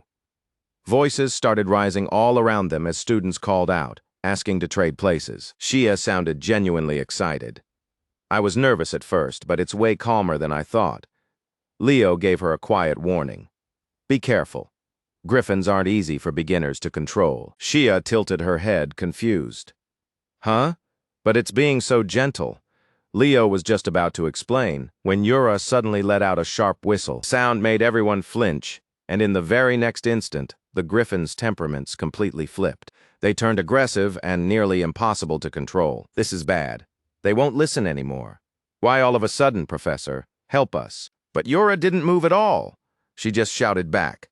You call yourselves Lumen students, and you can't even handle a griffin? Control them yourselves. On Leo and Gia's griffin, the sudden outburst threw Gia completely off balance. Leo slipped an arm gently around her waist and guided her hand with his. Griffins are proud creatures. If you try to force them down, they'll only resist harder. Leo, what are you doing? Gia's face instantly turned bright red. Leo paid no attention to that at all and took hold of the reins himself. Forward. The griffin immediately settled down and shot ahead. Seeing that, Yura praised how quickly Leo had taken control. That's it. Very nice. Then she turned to Carlo. The first-year representative is that night division candidate, right? Carlo checked his notes, then gave a nod. Yes, Yura asked. Does he raise griffins at home? Carlo shook his head. No, he's not from a noble family that keeps griffins. At that point, Yura felt like she had found a treasure. This was raw talent. Looks like we found a real gem, she said, rubbing her chin as her interest in Leo kept growing. The scene then shifted to Summoning Island, the practical training site for the summoning department. Most of the students were already sprawled across the sand, sick from the griffin ride. Leo used that moment to walk around a bit and see what kind of place this really was. Then he noticed something that looked like a piece of fruit someone had picked. But when he looked closer, there was actually a feather stuck in it. A feather star, Leo thought, his expression turning a little odd. Shia noticed the look on his face and asked, "What's wrong, Leo?" He simply shook his head. Nothing. Yura didn't give the class much time to recover. Stop spacing out and pay attention. From here on, you'll be taking a practical test. The whole group stared at her, then immediately burst into complaints. A practical test on the first day? This is summoning class. Why are we already getting tested? Yura answered without missing a beat compared to other fields. Summoning takes much longer to master. You all know that, don't you? Just being able to control mana isn't enough. If you want to form a contract with a spirit, you have to be in harmony with it. And if you want to command a summoned beast, then you need the skill to tame it first. That's exactly why there are fewer heroes from the summoning department. But when a summoner reaches the very top, they can achieve things far more extraordinary. Isn't that the kind of hero you came here to become? At that moment, Eliza Hergen, the white-haired girl from the famous Northern Hergen clan of summoner heroes, stepped forward. So what exactly is the test? Yura explained that this island was a summoning ground, a place where summoned creatures lived all around them. And since summoned beasts were a summoner's weapon, this test was meant to judge one thing above all else: their ability to tame them. The assignment itself was straightforward. Go into the forest, tame a summoned creature, and bring it back. Once a contract was formed, that creature would belong to you. The whole group lit up instantly. This really was Lumen Academy. Without wasting another second, they rushed into the forest to look for the creature they wanted. Just as Leo was about to head in as well, Eliza called out to him. So the first-year representative is here too. I've been hearing rumors that you beat Duran. So what exactly are we supposed to expect from you in summoning class? Leo answered in the same calm tone as ever. I'll just do my best. Then he turned and kept walking. Eliza watched him leave, her brows tightening ever so slightly in irritation. Yura caught that little exchange and smiled to herself. Those two might end up being some of the most important first years of them all. Before long, a few students had already succeeded in taming summoned creatures. Leo, meanwhile, kept searching, still unable to find the right one. That's the first-year representative, right? But he went way too deep into the forest. Another student only shrugged. Whatever, if he comes back empty-handed and loses points, he'll probably get sent right back to the night division. Leo ignored all of it and kept moving deeper into the woods, making sure no one else was around. Then he took out the feather he had found earlier. He raised a fire aura and burned it, just like I thought. But that faint smile didn't last long. A deafening explosion suddenly erupted behind him. Back at the campsite, Reina suddenly looked uneasy. Do you think Leo will be all right? The person beside her, holding a plate of food, shook their head. It's only been the first few days of school, Reina. Are you already worrying that much? Should be fine, right? Reina gave a small nod and took a sip of water, completely unaware that her son was already in serious danger. This heat, it was the power of one of the three greatest masters of summoning, a phoenix. Leo sat there, stunned for a moment. Then a voice spoke from in front of him. So you're the child of Zerdinger's star. I can smell Reina's flame on you. Leo looked up, caught off guard. You know my mother? The voice softened right away. Your mother, then I was right. If she has a child around your age, then yes, of course I know your mother. I owe Reina a great debt. The voice belonged to the phoenix Farina, one of the 3 legendary spirit beasts, her body wrapped in flame, and when she looked at Leo, there was real warmth in her eyes. She introduced herself calmly. My name is Farina. Leo gave his own greeting in return. I'm Reina's son, Leo. Phoenix Farina, Leo said. My name is Leo Plav. What was your connection to my mother? You said you owed her? Farina's eyes drifted as an old memory surfaced. Your mother once saved my summoner, Luna. While exploring a dungeon in Saren, Luna lost all her companions and was left facing death alone. Your mother came to rescue her. But because of that, Reina's aura was burned away. If that had never happened, Reina would have gone on to become a hero. Hearing that, Leo felt his chest tighten, but he still answered quietly. My mother told me she never regretted what she did that day. Farina gave a small smile. Yes, that really is the kind of knight she is. Leo then asked why Farina was here on Summoning Island, but she wouldn't explain and only said, I can't tell you. Instead, she shifted the conversation. But you're a knight, aren't you? What are you doing on this island? Leo answered simply, I'm studying summoning. Farina blinked, then let out an amused little snort. Interesting. So this is fate. Leo Plav. At last, I can repay the debt I owe your mother. She reached out her hand and said, take this. Then she placed a golden egg into Leo's arms, glowing with a warm light. This is my son, one day. When you become a great summoner, I want you to form a contract with him. It's unfortunate for the summoner who was originally meant to receive him. Leo looked down at the egg and asked, Can I do it right now? Farina froze on the spot. She hurriedly tried to stop him. It's still too soon. If you do it now, you could die. She was already too late. Oh no. That reckless way you throw yourself at things really does remind me of Reina. I wish you luck. In the next instant, Leo's consciousness sank into a dark space. Floating in front of him was a mass of warm light. Leo reached out and touched it. In that same moment, the flame erupted and swallowed him inside a raging vortex of fire. The heat was beyond anything he could endure. This was the flame of a phoenix. Bring a flame like this into the world. They had to live through that kind of pain every single day. A creature that survives by burning its own flesh, only to be reborn again and again.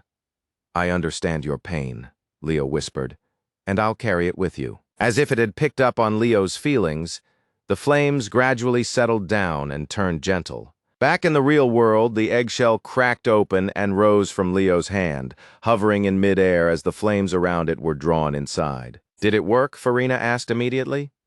Leo broke into a bright grin.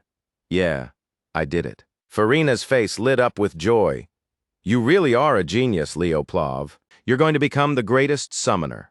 Congratulations on forming the contract. This little one's name is Fiora. I'm placing my child in your care. Farina smiled as she said it, but the emotion in her eyes was unmistakable. The newborn had barely felt its mother's warmth before being entrusted to someone else. Leo stared at the tiny phoenix with obvious doubt. This is really a phoenix? It looks exactly like a baby chick. The little bird just tilted its head and chirped at him, which only made Leo more certain it was basically a chick. Then the scene shifted back to Professor Yura Marnin, where the students who had found suitable summoned creatures were returning one after another to report in. Yura turned to Carlo and asked for the time. 5 minutes left, he answered. Only 4 students are still out there. Then all of a sudden, a series of heavy footsteps started pounding closer. A giant black bear came into view. It was Chen Xia's summoned creature. Professor, am I in time? Xia asked. She looked completely worn out, like she had just fought through a brutal struggle. Yura gave her an approving look. Taming a water bear as an apprentice knight? That's impressive. Almost at the same time, Warden came back riding on the back of a massive bird. It was a dark orb, a spirit beast that even children from famous summoner families would have trouble taming. Yura praised him as well. Warden explained that he still hadn't formed a contract with it, but Yura brushed that aside. That's fine. It's still better than returning empty-handed. Then Eliza Hergen came back, riding a giant white serpent, and the sight of it made everyone gasp. "I formed a contract because my family didn't already have this one," she said calmly. Yura recognized it at once. A Gorgon snake. "Excellent." Carlo then reminded her, "Professor, class time is over. The last student is coming back now." Everyone turned at once and saw Leo casually walking out of the forest. There was a tiny chick sitting on top of his head, and the other students immediately burst out laughing. "What is that? He tamed a chicken? What an idiot. He probably gave up because he couldn't tame anything real." The moment Yura laid eyes on that round-eyed little chick, she felt the aura coming off it and froze. That little bastard is a phoenix. Time passed, and the scene shifted to Yura's office. Leo had been called in for a private meeting. Standing outside the door, he first straightened his clothes. Then he gave a light knock, and Yura's voice came from inside. "Come in." As he stepped into the room, Leo asked, "I heard you wanted to see me." Yura gestured to the seat in front of her. "Sit down." Then she looked at him like she still couldn't believe it. "Seriously, this is the first time I've ever seen a phoenix with my own eyes. I didn't even know phoenixes were living on Summoning Island. A first year forming a contract with a phoenix. That's never happened in all of Lumen's history. I know exactly what you are, Leo." Her eyes locked onto his, completely serious. Sitting across from her, Leo swallowed hard, terrified that his true identity might somehow be exposed. Even if he had done nothing wrong, the return of a hero after 5,000 years was bound to attract attention.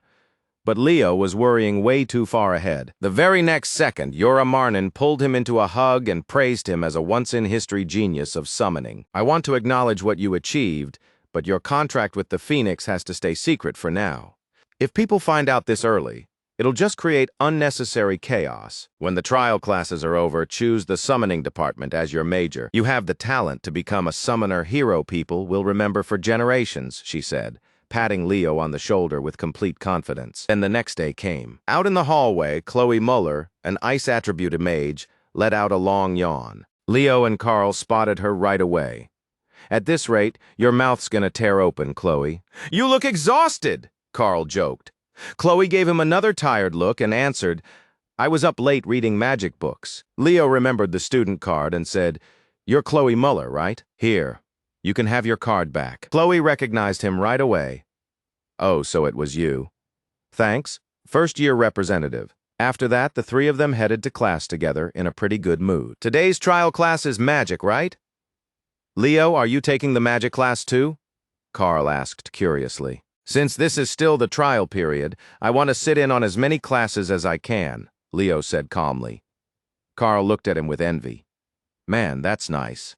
I'm only interested in magic, so this is the only class I'm taking." Then he lowered his voice and whispered, "That's Chloe Muller, the Ice Queen, who's aiming for the top of the magic department." He glanced over at Chloe and instantly realized she was already looking straight at him. A cold chill ran right down Carl's back, and he immediately recoiled. "It's freezing.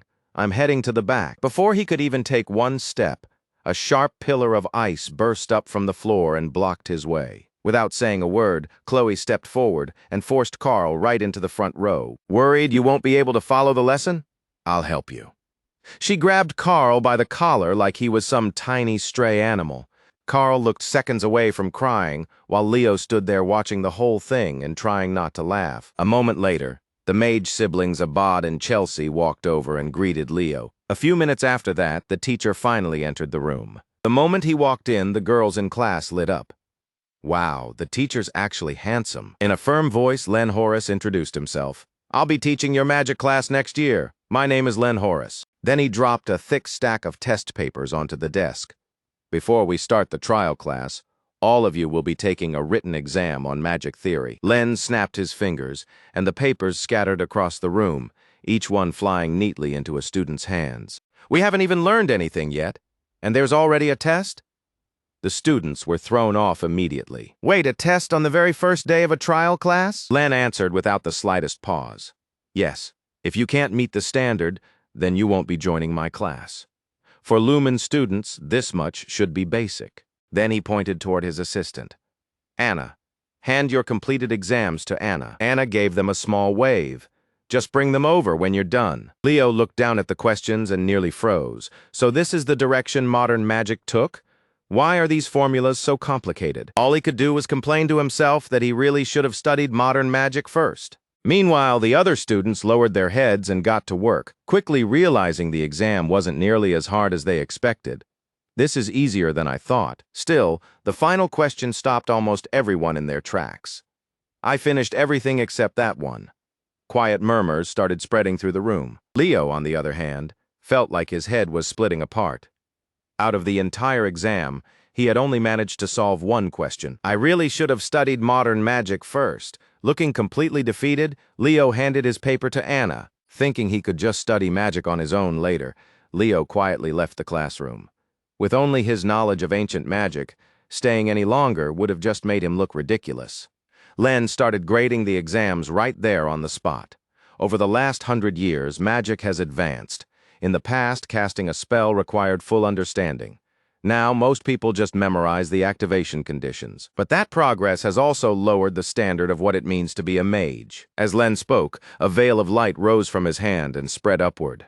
In the next instant, the whole classroom transformed into a vast, mystical space that looked like the cosmos itself. The students could only stare. Len explained, "This is the essence of magic, something I reconstructed from the end back to the beginning. What I want from you is not memorization. I want you to study how to create magic of your own." This exam has 49 questions worth 1 point each. Those exist to measure memorization. But the final question is worth 51 points because it tests whether you can analyze the nature of magic itself. I hope at least one of you can solve it. Chloe looked down at her paper, embarrassed, though not especially surprised. The only thing she couldn't solve was the final question. Elsie let out a disappointed sigh. Leo already gave up? I wanted to study magic with him. At that moment, Anna leaned in and quietly told Len, "Professor, one student solved question 50. Len's eyes widened. Then a delighted grin spread across his face. "Ha! Seriously, who is it?" For the first time, someone got a perfect score. "Come up here," Anna quickly corrected him. "No, Professor, that student didn't get a perfect score." But Len was still excited. "Really? Then maybe they skipped a few and focused on the last one. That's a shame, but it's still impressive. Come up here." Anna lowered her voice again. "No, that's not what happened. He only solved the last question." Len's smile vanished on the spot. "What's his name?" "Leo Plov," Anna answered. Len looked toward Leo's seat, but Leo was already gone. Chelsea was the one who explained it. Leo left right after he turned in his paper. Later on, Leo was sitting with Celia, eating ice cream and telling her about the test. Celia burst out laughing.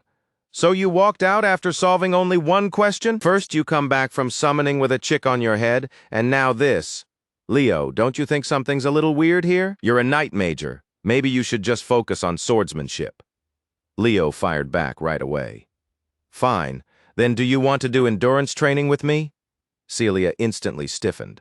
"Well, about that." Before she could finish, a voice suddenly cut in. "So you're from the Knight Division." Len Horace was standing there, staring at Leo.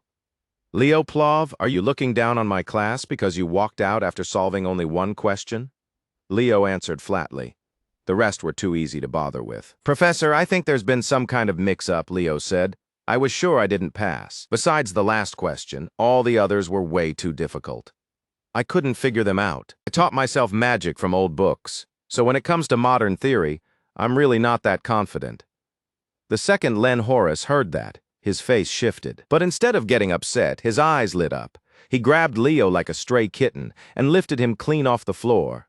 "Come with me." Just like that, Professor Len Horace happily dragged Leo away like a man who just discovered a brand new toy, without giving him even a second to protest. Celia could only stare after them, totally baffled. "That's Professor Len Horace, Lumen Academy's magic theory professor," she murmured. "He's a little strange." Right then, an assistant came rushing over out of breath. "Have you seen Professor Len?" she asked frantically. "Please don't tell me he's doing something weird again." It was pretty clear she'd been chasing him down. Celia quickly told her that Len had been there just a moment ago, then suddenly snatched Leo and ran off with him. The assistant immediately bolted after them in a panic. "Oh no, what is that lunatic up to this time?" By then, Len had already taken Leo into a meeting room. He turned to the board, scribbled down a series of problems, and said, Solve these for me, student Leo. Leo had no idea what was happening, but he still started working through the questions right away as Len watched him closely. This was a talent assessment. If Leo hadn't solved that final question by sheer luck, then something about the way he used magic had to be unusual. Len wanted to confirm it with his own eyes. But before Len could even finish that thought, Leo put his pen down and said, "I'm done. I solved all of them." A bead of sweat rolled down Len's forehead. "You solved all of those without writing anything down?" "Yeah, pretty much," Leo said with a small shrug. Len muttered under his breath, sounding almost desperate. Finally.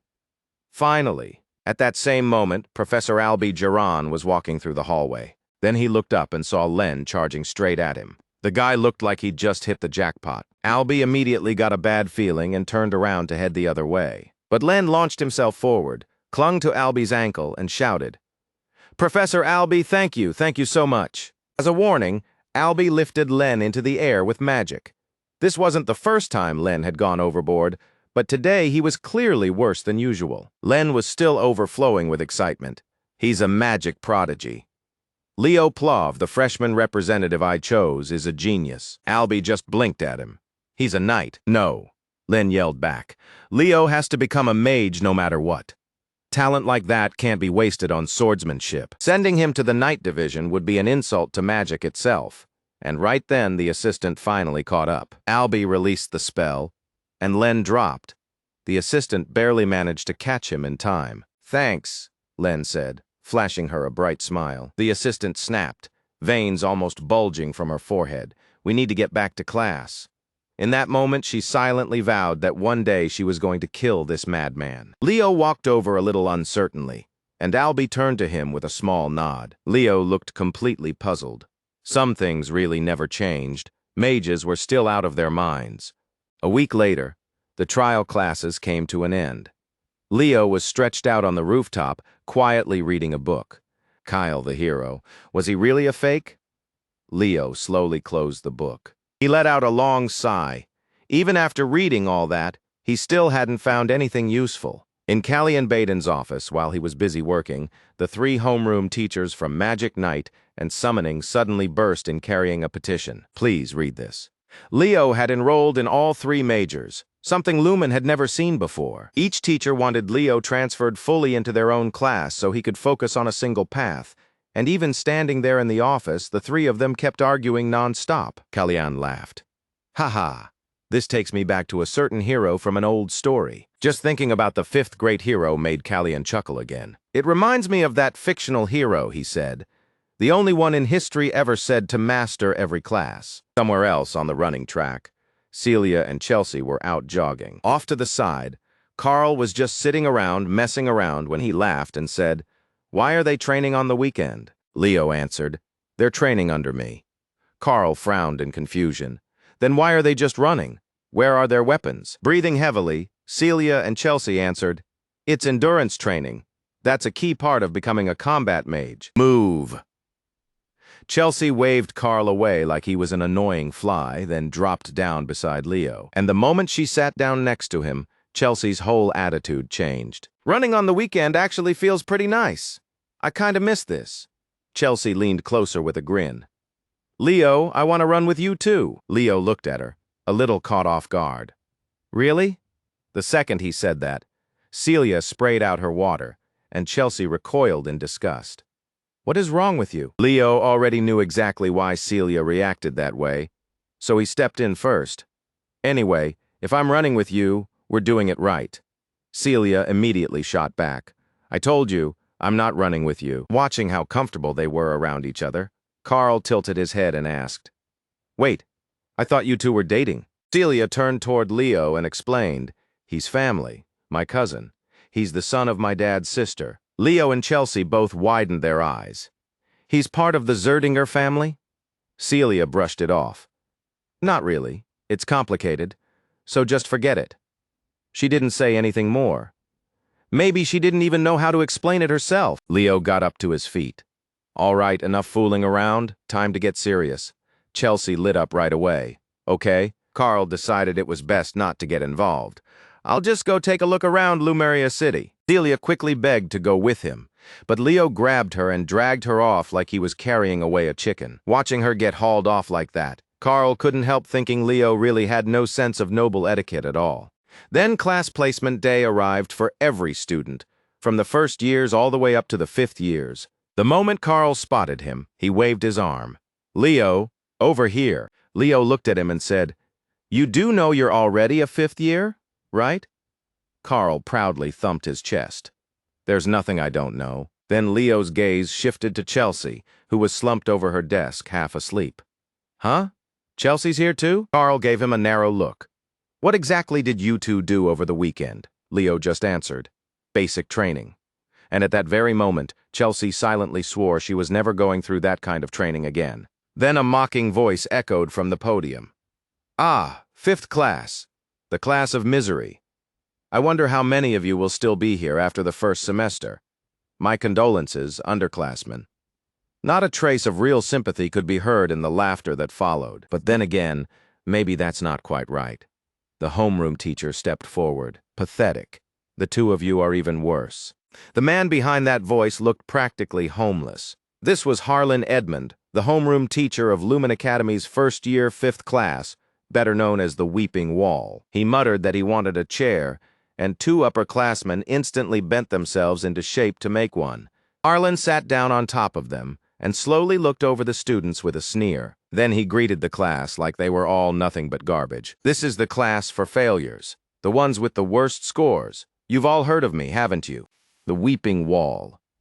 And you already know why I'm the one in charge of this class." Carl raised his hand, trying to sound confident even though his voice was shaking. "To help us raise our grades?" Harlan slowly turned toward him, his face full of contempt. What a tiny answer. Is there really no one in this miserable class who understands what it means to be a student of Lumen? Chelsea raised her hand, to conquer the hero world through practical missions. Harlan gave a small nod. "Correct, but all I see here are people who die the moment they step into the hero world, the kind who weigh down their teammates and get themselves killed first. Better to expel them now. That's exactly why I'm the one assigned to 5th class. And that," he said, his eyes resting calmly on Leo, "is why they call me the Weeping Wall." In Harlan's mind, that one at least looked like he might survive. As for the others, they looked like barn chickens raised in a pen. So he ordered everyone to change into gym clothes and head to the training grounds. Combat class had begun. A little later, the whole class had gathered at the training field, changed and lined up in formation. Looking completely relaxed, like he was out for a holiday stroll, Harlan started the lesson. "First, we're fixing those rotten mindsets you picked up after getting into Lumen. In the real world, where lives can vanish in an instant, what do you think actually keeps you alive?" Nella Carvin from the Night Major looked flustered as a healing aura flickered around her. "Aren't your teammates supposed to protect you?" Harlan shook his head. "No. Your own ability keeps you alive. Only if your skills hold up in real danger can you protect your teammates too. So tell me, are you confident you can protect them?" Ileana Layden raised her hand. "I am, Professor." Harlan looked over at her.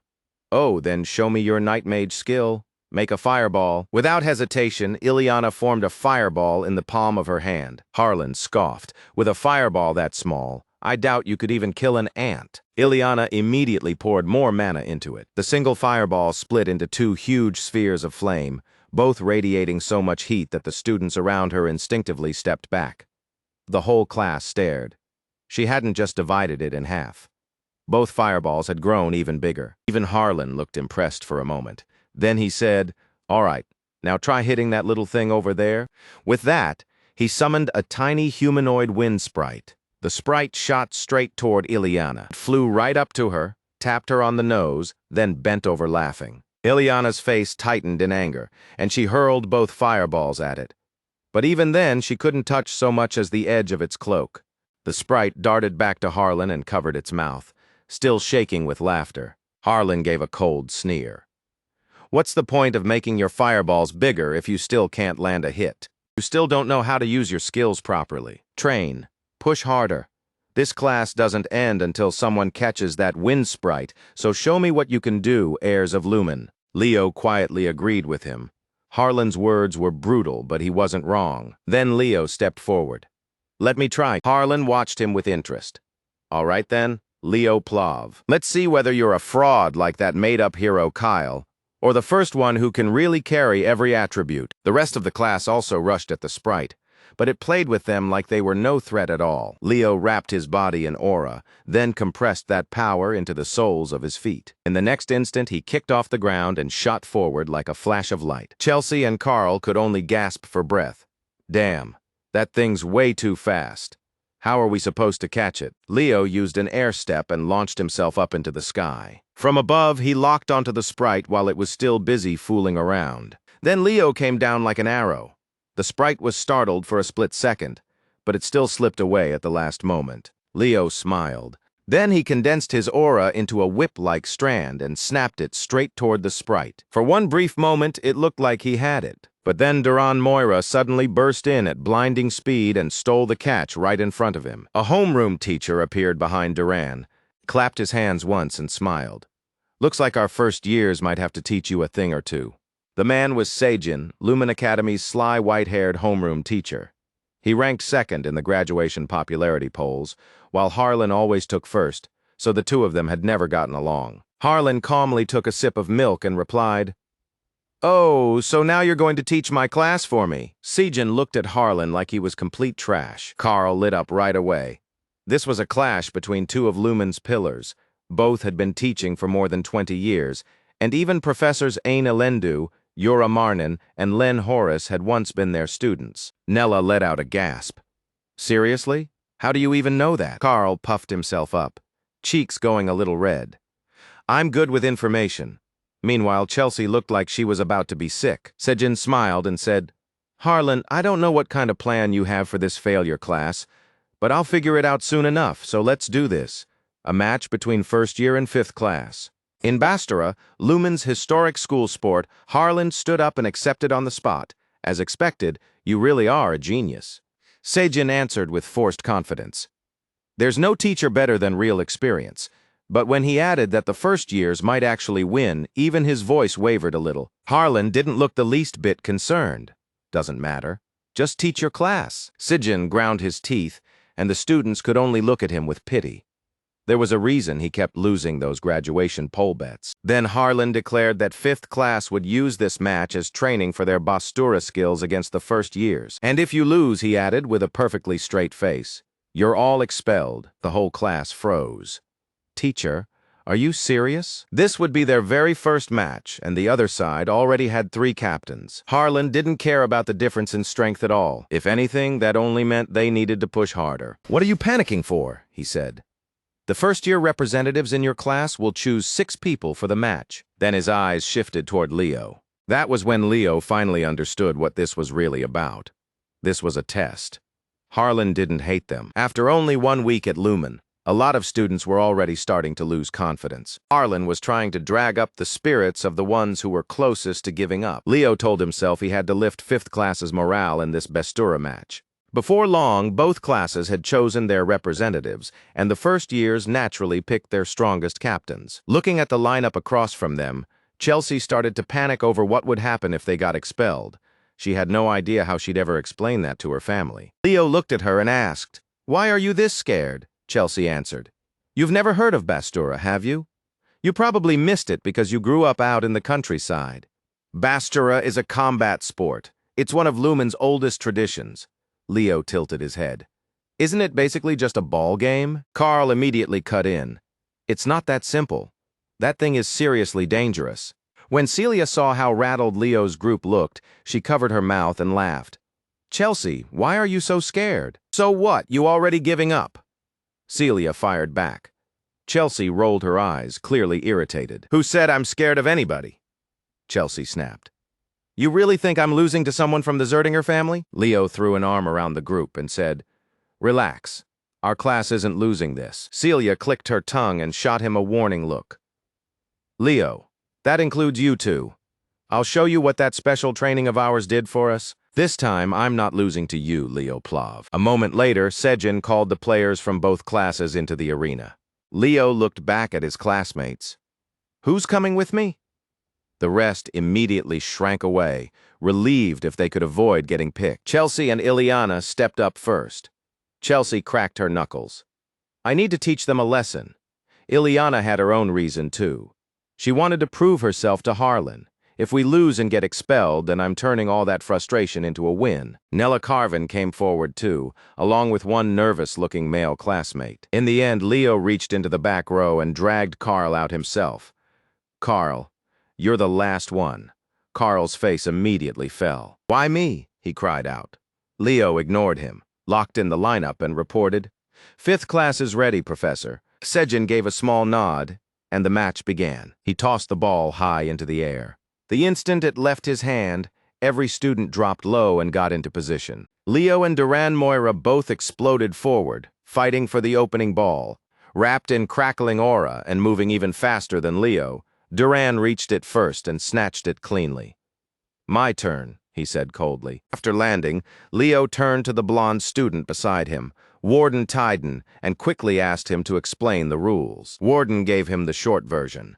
"Bastura is simple. You pour your energy into the ball and send it into the goal, but you can't use your hands or feet. The first team to score 11 points wins," added Warden Tyden from the summoning department. On the other side, Duran focused his aura and prepared to fire. Someone shouted, "It's coming, get ready." Duran smashed the ball so hard it visibly twisted before tearing through the air. Leo tensed at the speed of it, then jumped aside. The ball slammed into the ground, then ricocheted straight toward the goal, leaving Carl frozen where he stood. The first years instantly erupted. "Nice shot, Duran Moira."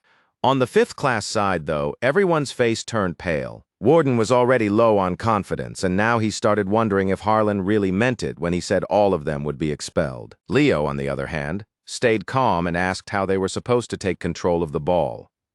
Warden told him there were 3 ways. 1. Use your opponent's force to knock it out of bounds. 2. Catch it. 3. Before he could finish, Nella suddenly shouted, "Look out!" Leo and Warden turned at the same time, and right there they saw the ball smash into Ileana, forcing a cry of pain out of her. The one who had made the move was Celia. "What are you two whispering about?" she said. "Are you even paying attention to the match?" She let out a small laugh while Leo and Warden rushed over to check on Ileana. As they moved, Warden hurriedly finished the explanation.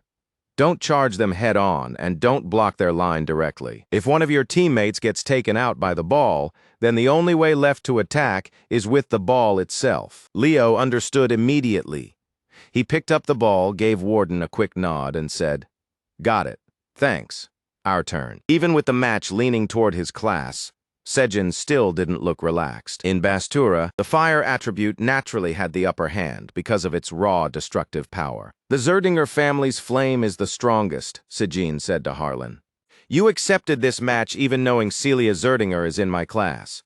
I don't know what you're planning, but your side won't beat us easily." Harlan stayed quiet for a moment, watching Sejin speak seriously for once with that irritated look on his face. Then Harlan finally said, "Sejin, don't forget who the top student was. It wasn't that Zerdinger girl." Sejin gave a faint nod. "Of course, I could never forget the Bastura queen." Harlan smiled.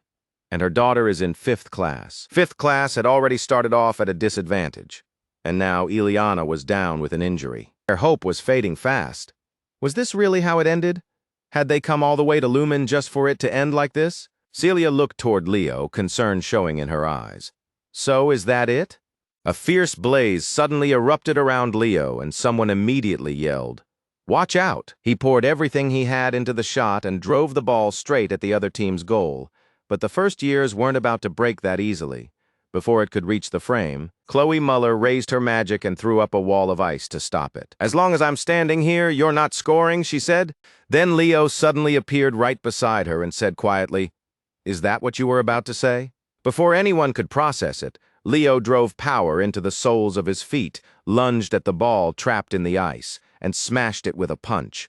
The wall exploded apart, and the ball tore straight into the goal. Even Professor Sejin had to admit it to himself. Leo's instincts in combat were on another level. Harlan smiled, clearly satisfied. On the 5th class side, Nella Carvin was the first to shout. Then the rest joined in. Leo Plove. Just like that, 5th class got its spirit back. Sejin gave a faint smile. "Ah, now I get it. The real match starts here." From that point on, both sides went back and forth, trading attacks and keeping the score dead even. Duran unleashed a thunder strike and sent the ball screaming straight toward 5th class's goal. Carl recklessly caught it with both hands, and the lightning-charged aura ripped through his body, making him tremble from the pain. But he still held on. Ha. Yeah, I'm completely out. He handed the ball off to an already exhausted Leo while Ileana and Chelsea helped Carl off the field. Everyone in 5th class went tense. The score was tied, 10-10. One more point would decide the whole match. And that only made things worse. The other side had 3 standouts. 5th class had only Leo. The difference felt overwhelming. Chloe realized immediately that this next possession would decide everything. So be it. I'm going all in. She steadied herself. Even if this tanks my magic theory exam, I'm not losing this time. With a sweep of her hand, she created 4 clones with magic. Celia and Duran both tightened their auras, ready to meet him head-on.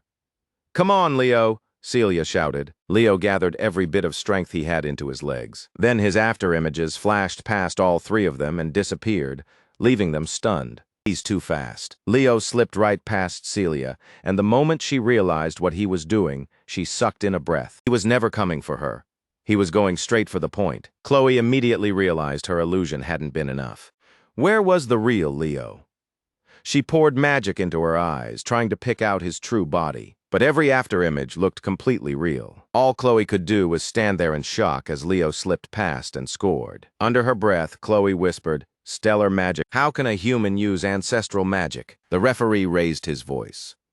"The winners are 5th class." The students of 5th class instantly threw themselves at each other in celebration. "Thank God we're not getting expelled. I guess I'll be heading back now." Then Sejin turned and looked at Harlan curiously. What were they talking about, getting expelled? Harlan laughed. Haha, let's call it motivation. Celia, Chloe, and Duran all covered their faces, unable to hide how disappointed they were. Sejin let out a sigh. Even though he was frustrated by the loss, he still stepped forward and tried to encourage his students. Once a match is over, win or lose, you salute your opponent. You all did well, you gave it everything you had, and your class supported you all the way through. So keep your heads up. The first years looked at Sejin with admiration, but that warm moment lasted maybe 3 seconds. Then Harlan sneered, "Ha. All right, losers, move along."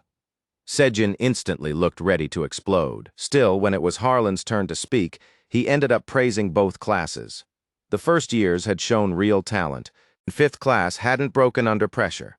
They endured the challenge, found their limits, pushed past them, and came out on top. So compete hard and get along. Now shake hands. The students stepped forward and exchanged handshakes. Celia smiled at Leo. "You dragged that match out longer than I expected. Honestly, I thought you'd lose way sooner." Chelsea shot right back. "I was gonna say the exact same thing. You're as hard-headed as an ink prince." Carl turned to Duran with a grin. This round, we came out on top. But Duran said nothing. He just kept staring at Carl, and that silent look alone made Carl start to feel uncomfortable. Chloe puffed out her cheeks, clearly upset, and her eyes were already starting to shimmer like she might cry at any second. Leo reached over and tried to calm her, his voice gentle. "You did really well, Chloe. Just a little more, and you'll be amazing." Chloe raised her head and shot him a sharp look. "Are you making fun of me?" Quietly, deep in her heart, Chloe made herself a promise. Someday she was going to beat Leo. And once that thought settled in, she grabbed Leo's hand tightly. A month passed, and Leo's group was sitting together over tea. Carl was shoveling food into his mouth like he'd been starving for days when he suddenly looked up and asked, "Oh yeah, what clubs are you guys joining?" Keeping her usual noble grace, Chelsea told him to slow down and eat with some manners. Then Leo casually dropped, "I'm thinking about making a club." Carl nearly choked on the spot. Chelsea's eyes lit up immediately. "If Leo's starting one, then I'm in." Carl stared at him and asked, "What kind of club are we talking about?" Leo answered without even pausing. "A hero research club. I want to investigate forgotten heroes and the primal hero, Kyle." Carl and Chelsea both gave him the same flat look. Carl let out a laugh and shook his head. "Kyle's basically a legend people made up. No one's joining that." But Chelsea instantly realized this was the perfect excuse to stay by Leo's side, so she raised her hand right away. "I'm joining." Before the conversation could go any further, a sudden shout rang out nearby, and everyone turned at once. Carl suddenly snapped his fingers. Oh, right. The fifth years are getting back today after clearing a hero dungeon. He kept talking, clearly fired up, explaining that hero record fragments had been restored in different parts of the world, and once in a while those fragments would spiral out of control and turn into hero dungeons. At Lumen Academy, it was usually the upperclassmen who were sent out to deal with those dungeons and retrieve the hero record fragments. Most of those missions took about 2 weeks, though some of them dragged on for over a month. So Mom must have gone through things like this too, Leo thought. Right beside him, Chloe stared ahead with shining eyes, completely drawn in.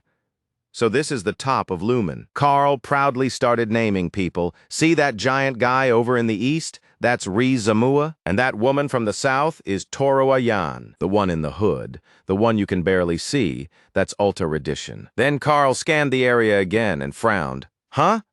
But I don't see that person. Leo glanced at him, curious. Who?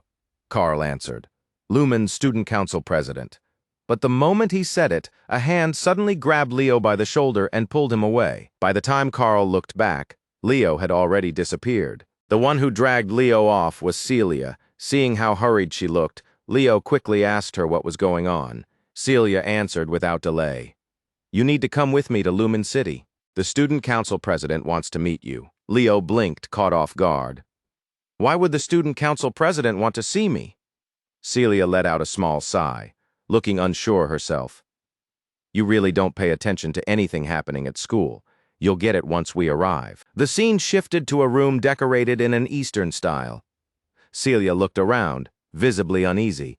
Why did he choose this place for the meeting? Leo gave a small shrug. It smells nice in here. Then the student council president finally showed up. The second Celia saw him, she ran over like an excited little cat. Her brother, Rhys Zerdinger, reached out and ruffled her hair before turning toward Leo. Hello, Leo. Nice to meet you, Leo Plov. I've heard a lot about you. You're trying to become a versatile hero, right? This was Rhys, the head of the night department, and Lumen's student council president. Before getting to the real reason he called them there, Rhys ordered a basket of buns. Go ahead, both of you. Try them and see if they fit your taste. Leo simply gave a small nod. Sure. Rhys noticed how tense Celia looked and asked what was wrong. Celia admitted, still a little stiff, that it was her first time eating something like this, so she was nervous. Carefully, she took a bite. Her eyes lit up right away. It's delicious. Rhys laughed. Ha! This is where I wanted to bring you when you first got into Lumen. Then Rhys turned his eyes to Leo. I didn't expect you to be that person's son. Leo understood immediately what he meant. You knew my mother? Rhys nodded a few times. Yeah, back when she was a student here, she was famous. Leo listened closely as Rhys began sharing stories about Raina from her school days. At one point, she decided the dorm desserts were terrible, so she gathered up the students and marched straight to the headmaster's office. Celia shouted in disbelief. So she was the one behind that whole incident? Riz laughed and gave a nod.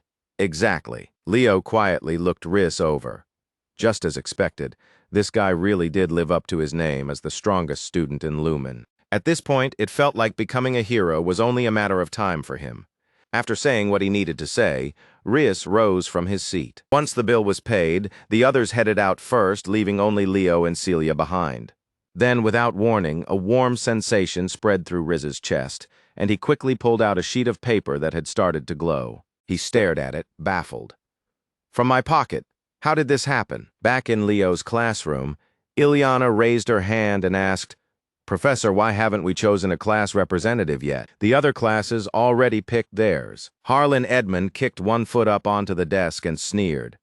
Why are you asking something so pointless? Warden Tydney gave a small nod, like he completely agreed. Then Harlan paused for a second. All right, class rep. Leo, you're doing it. Before Leo could even say anything, Ileana and Warden Tydney both cut in. Shouldn't we decide that with a proper vote? Harlan answered by dropping a huge stack of papers onto the desk, nearly half a meter tall. The class representative gets to carry all of this and keep it organized. The moment Ileana saw that mountain of paperwork, she immediately backed off and stayed quiet. Right then, an announcement echoed through the room. In a moment, there will be a joint lecture on research into the 7 orders. All first-year students prepare to head to the hall. Leo looked over at the professor. Should we go now? Harlan gave a lazy nod. Handle it. Class rep. The scene shifted to the auditorium where students were already pouring in from every direction. As Leo and Carl walked inside, they spotted Chloe, and she looked completely drained. Leo took one look at her and said, "You look exhausted." Chloe perked up right away. "Do you have a recovery potion? Can you sell me one?" Carl tossed her 2 vials. "This is all I've got." Leo looked at Chloe, concerned. "It's barely the beginning of the school year. Are you already pushing yourself this hard?" Chloe drank the potion down and answered, "I'm fine." Seeing how stubborn she was, Carl couldn't help but respect it. "Not bad." Chelsea added, "She's ranked first in magic theory right now. But Chloe's worried. If Leo starts studying current magic trends, he might beat her on the theory exam." Carl looked confused. "Then who's in second place?" Chelsea gave him a look like he'd just asked the dumbest question possible. "Are you seriously asking me that?" "She's a tower mage. Tower mages fight the same way we do, so losing first place in theory isn't the real problem. For them, magical research is the pride of the tower itself. That's why she's feeling all this pressure." Carl casually asked, "Wait, are you even a mage?" "Of course I am. I use survival magic. That's my pride." Meanwhile, Riz noticed the paper was still glowing. Without wasting any time, he went straight to Headmaster Kalyan Baden. After hearing the whole story, Kalyan's expression turned serious. The hero record fragment reacted even though it's damaged. Can a fragment in that state really respond? Kalyan looked to him for confirmation, and Riz answered with a firm nod. Yes, it's heavily damaged, so it shouldn't have reacted at all. But it did, and there weren't any relics nearby either. Kalyan pressed him again. "Did it react a second time after that?" Riz shook his head. "No, sir. There still wasn't enough information, so Kalyan couldn't draw a conclusion from the strange reaction yet. We'll need to look into this more carefully." Then his tone eased a little. "You must be tired after just getting back. Good work." Then called for his secretary, Elena. After that, he gave her an instruction. "Take this to the auditorium for the first-year joint lecture." Elena nodded immediately. Understood. Then she hurried off. Once he was alone, Kalyan fell deep into thought. A fragment that small would only react if it came into contact with the exact person recorded in the Hero Chronicle. The scene shifted to Lumen's lecture hall, where the first-year Hero Studies lecture was just about to begin. Professor Archant Ubesha was in charge of teaching classes 1 through 8, but with everyone packed together, the place sounded more like a crowded market than a classroom. Archant started to fluster and called out, "Please settle down!" But the students kept right on talking, voices flying back and forth non-stop like a machine gun. Professor Archant Ubesha had finally reached her limit. A unicorn suddenly appeared right behind her. In the next instant, her whole demeanor flipped. "Shut your mouths, you little brats. Unless you want to get beaten half to death, are you trying to die?" Her voice slammed through the hall. "Who's going first?" The shift from her usual gentle image was so sharp it almost didn't feel real. Then just like that, Archant softened again, like someone had switched her right back. "Good. Much better, thank you for finally calming down." No matter how many times the students had seen that side of her, it still frightened them every single time. Even Leo was caught off guard. This professor was terrifying. Then something clicked for Leo. In his previous life, she had been a spiritual mage, and spiritual mages were incredibly rare. With that, Archant drew out a dagger and began the lecture. "Now then, let's begin first-year hero studies." After the Hero Chronicle appeared, heroic bloodlines began surfacing in the world. To open a hero's world, you need objects deeply connected to that hero. And if you're descended from that hero, it's much easier to open it. That's why Lumen preserves the chronicles and maintains close ties with heroic families, their keys and treasures. So by now, you should understand why hero studies are important. They help you find clues for conquering a hero's world, and they let you understand those heroes on a deeper level. By the time you reach your final year, each of you will choose a hero whose power you want to inherit, and then you'll test yourselves against that chronicle. Just then, Elena stepped in and handed over a fragment. Archant lifted it up so the whole room could see. This is a fragment of a hero chronicle. The second the students heard it had just been brought back. A wave of gasps spread through the hall. Archant opened the box. Everyone leaned forward and held their breath. But before they could get a proper look, she suddenly closed it again. "Before we begin the experience, tell me your goal as a hero." The students instantly slumped in disappointment. Celia raised her hand first. "I want to become a knight and surpass every generation of the Zerdinger family." Archant smiled. Wonderful. Then Chloe spoke up. I want to create a spell book full of original magic that can support heroes. Carl answered in the same direct way he always did. I want to support heroes. Archant nodded in approval. Excellent. Then Leo gave his answer. My goal is to completely destroy Erebus. For 2 full seconds, the entire hall fell completely silent. Archant awkwardly cleared her throat. Ah, yes. That is certainly a very unusual goal. Leo just sat back down like nothing strange had happened, ignoring every stare aimed his way. Some of the upperclassmen curled their lips at him, thinking he was aiming way beyond his place. Harlan Edmund and Senlu both heard what Leo said. When Senlu asked what he thought, Harlan answered with a chill creeping up his spine. He's not talking like someone chasing a fantasy. He really believes Erebus, even after being sealed away and broken apart over thousands of years, has kept reincarnating again and again. And if even one piece of it is reborn, what follows could be a catastrophic nightmare of total destruction. Erebus isn't some ordinary threat. Archant continued on with the lecture. Today you'll be reading chronicle pages recovered from a dungeon. Each class will first identify the hero, then learn how that hero's world can be conquered. The professors will be watching, so don't cause any trouble. The students tensed up immediately. This was their first time ever handling a chronicle, and the excitement in the room only kept building. Archant then called for each class representative to come forward.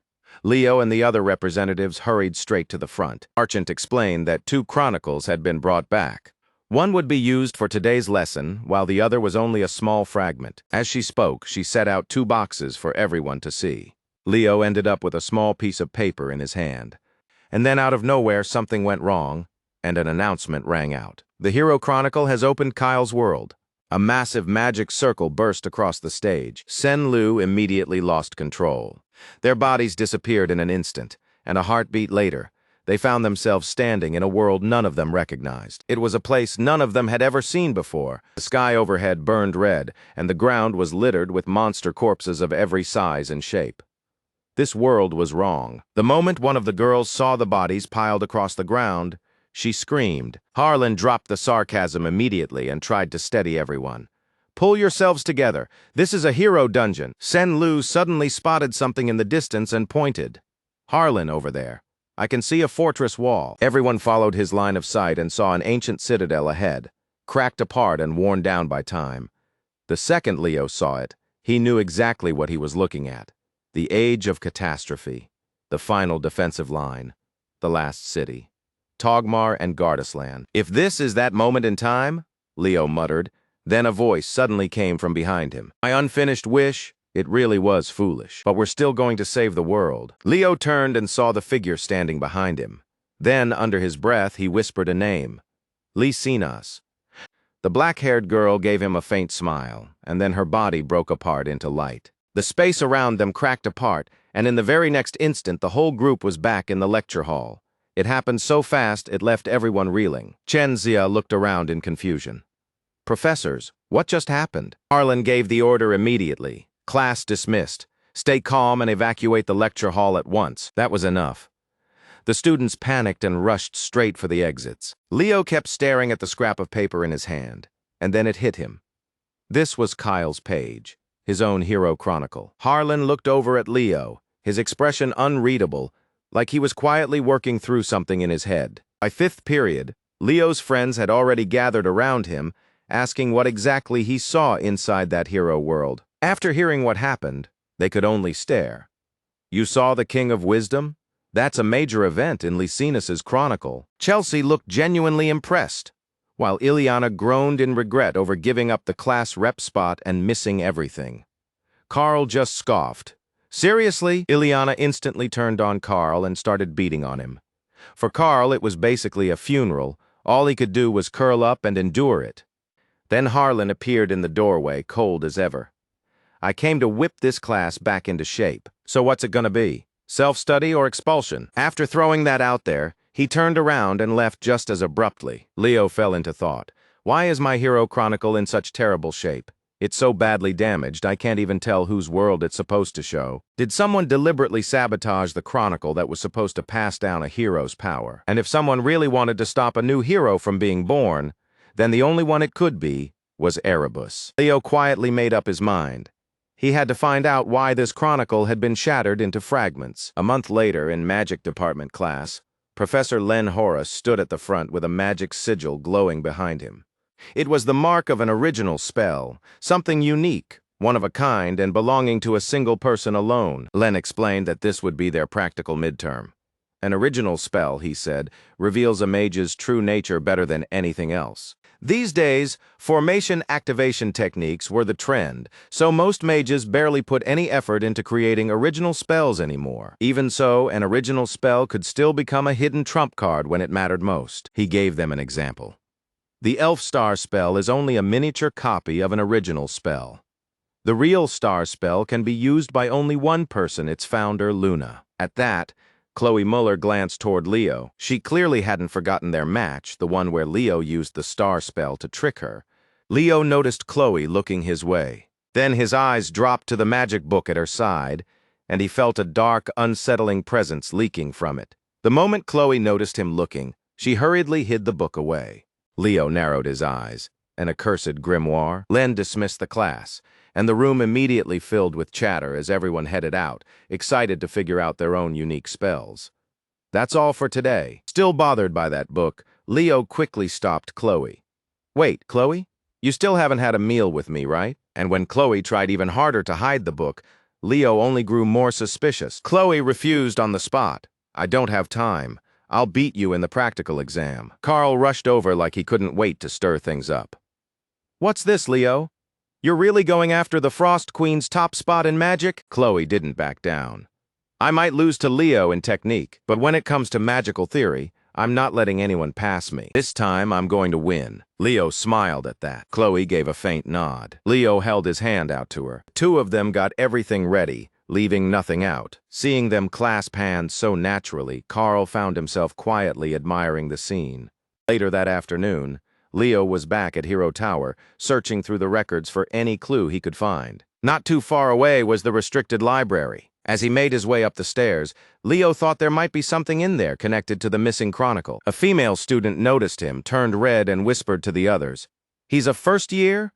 What's he doing here? He's actually kind of cute." Then a voice stopped him. "So you're Leo Plav. Professor Lenz told me quite a lot about you. Nice to meet you. I'm Torua Yan, a fifth year from the Magic Department." Leo immediately lowered his head in greeting. Torua asked what a first year was doing at Hero Tower, casually blocking his path with her foot while she spoke. Leo answered without hiding anything.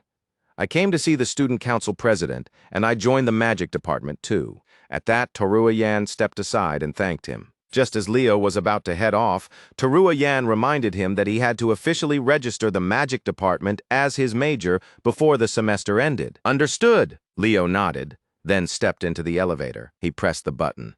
Nothing happened. Why wasn't it moving? Leo pressed it a few more times. Then someone behind him spoke up. "You need to pour mana into it first." "Nice to meet you, Leo Plov." The one who said it was Zamua, the famously loud first-year representative and a fifth year from the Knights Department. The moment the first years realized a senior was there, they all bowed their heads respectfully. A little caught off guard to see Leo there, Zamua asked what had brought him to Hero Tower. Leo didn't bother hiding it. I just have a few things to talk about with the Student Council President." That easy answer made Rai laugh. Stroking his chin, he said, it took nerve for a freshman who wasn't scared of him to walk right into the president's office alone. "I wouldn't call it barging in," Leo said, but the big guy either missed the point or just ignored it, and immediately asked if Leo had any interest in joining the Knights Department. All Leo could manage was a stiff little smile. At this point, he was already exhausted. One person after another kept trying to recruit him, and he hadn't even reached the real discussion yet. A little while later, Leo stopped in front of the Student Council President's office, knocked and called out, "President Reese, it's Leo Plav. May I come in?" A warm voice came from inside. "Come in."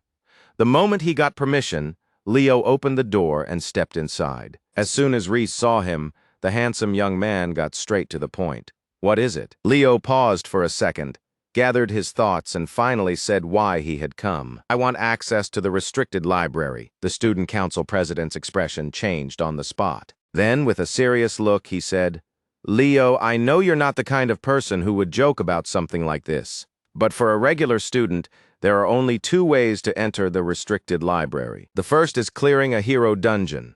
By tradition, anyone who conquers one returns the pages they recover to the Hero Chronicles. As for the second way, I'll tell you after you join the student council. Reese said it with a smile, making it obvious the whole student council wanted Leo on their side. Before long, the scene shifted back to the familiar training grounds.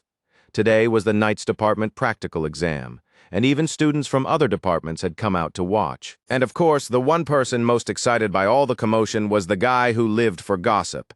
It's finally happening, the Knights' first practical exam. No wonder this many people showed up. You can't watch a match like this without popcorn.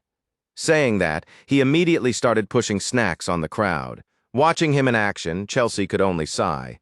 Carl really does take business seriously. Beside her, Ileana burst out laughing. That's so Carl. Even without Lumen, he'd still find a way to make a fortune. Off to the side, Leo scanned the crowd and noticed Chloe was nowhere to be seen. Without dragging things out any longer, Professor Ain Elendu stepped forward and announced the first match. Hall Snife from Class 1 and Leo Plove from Class 5.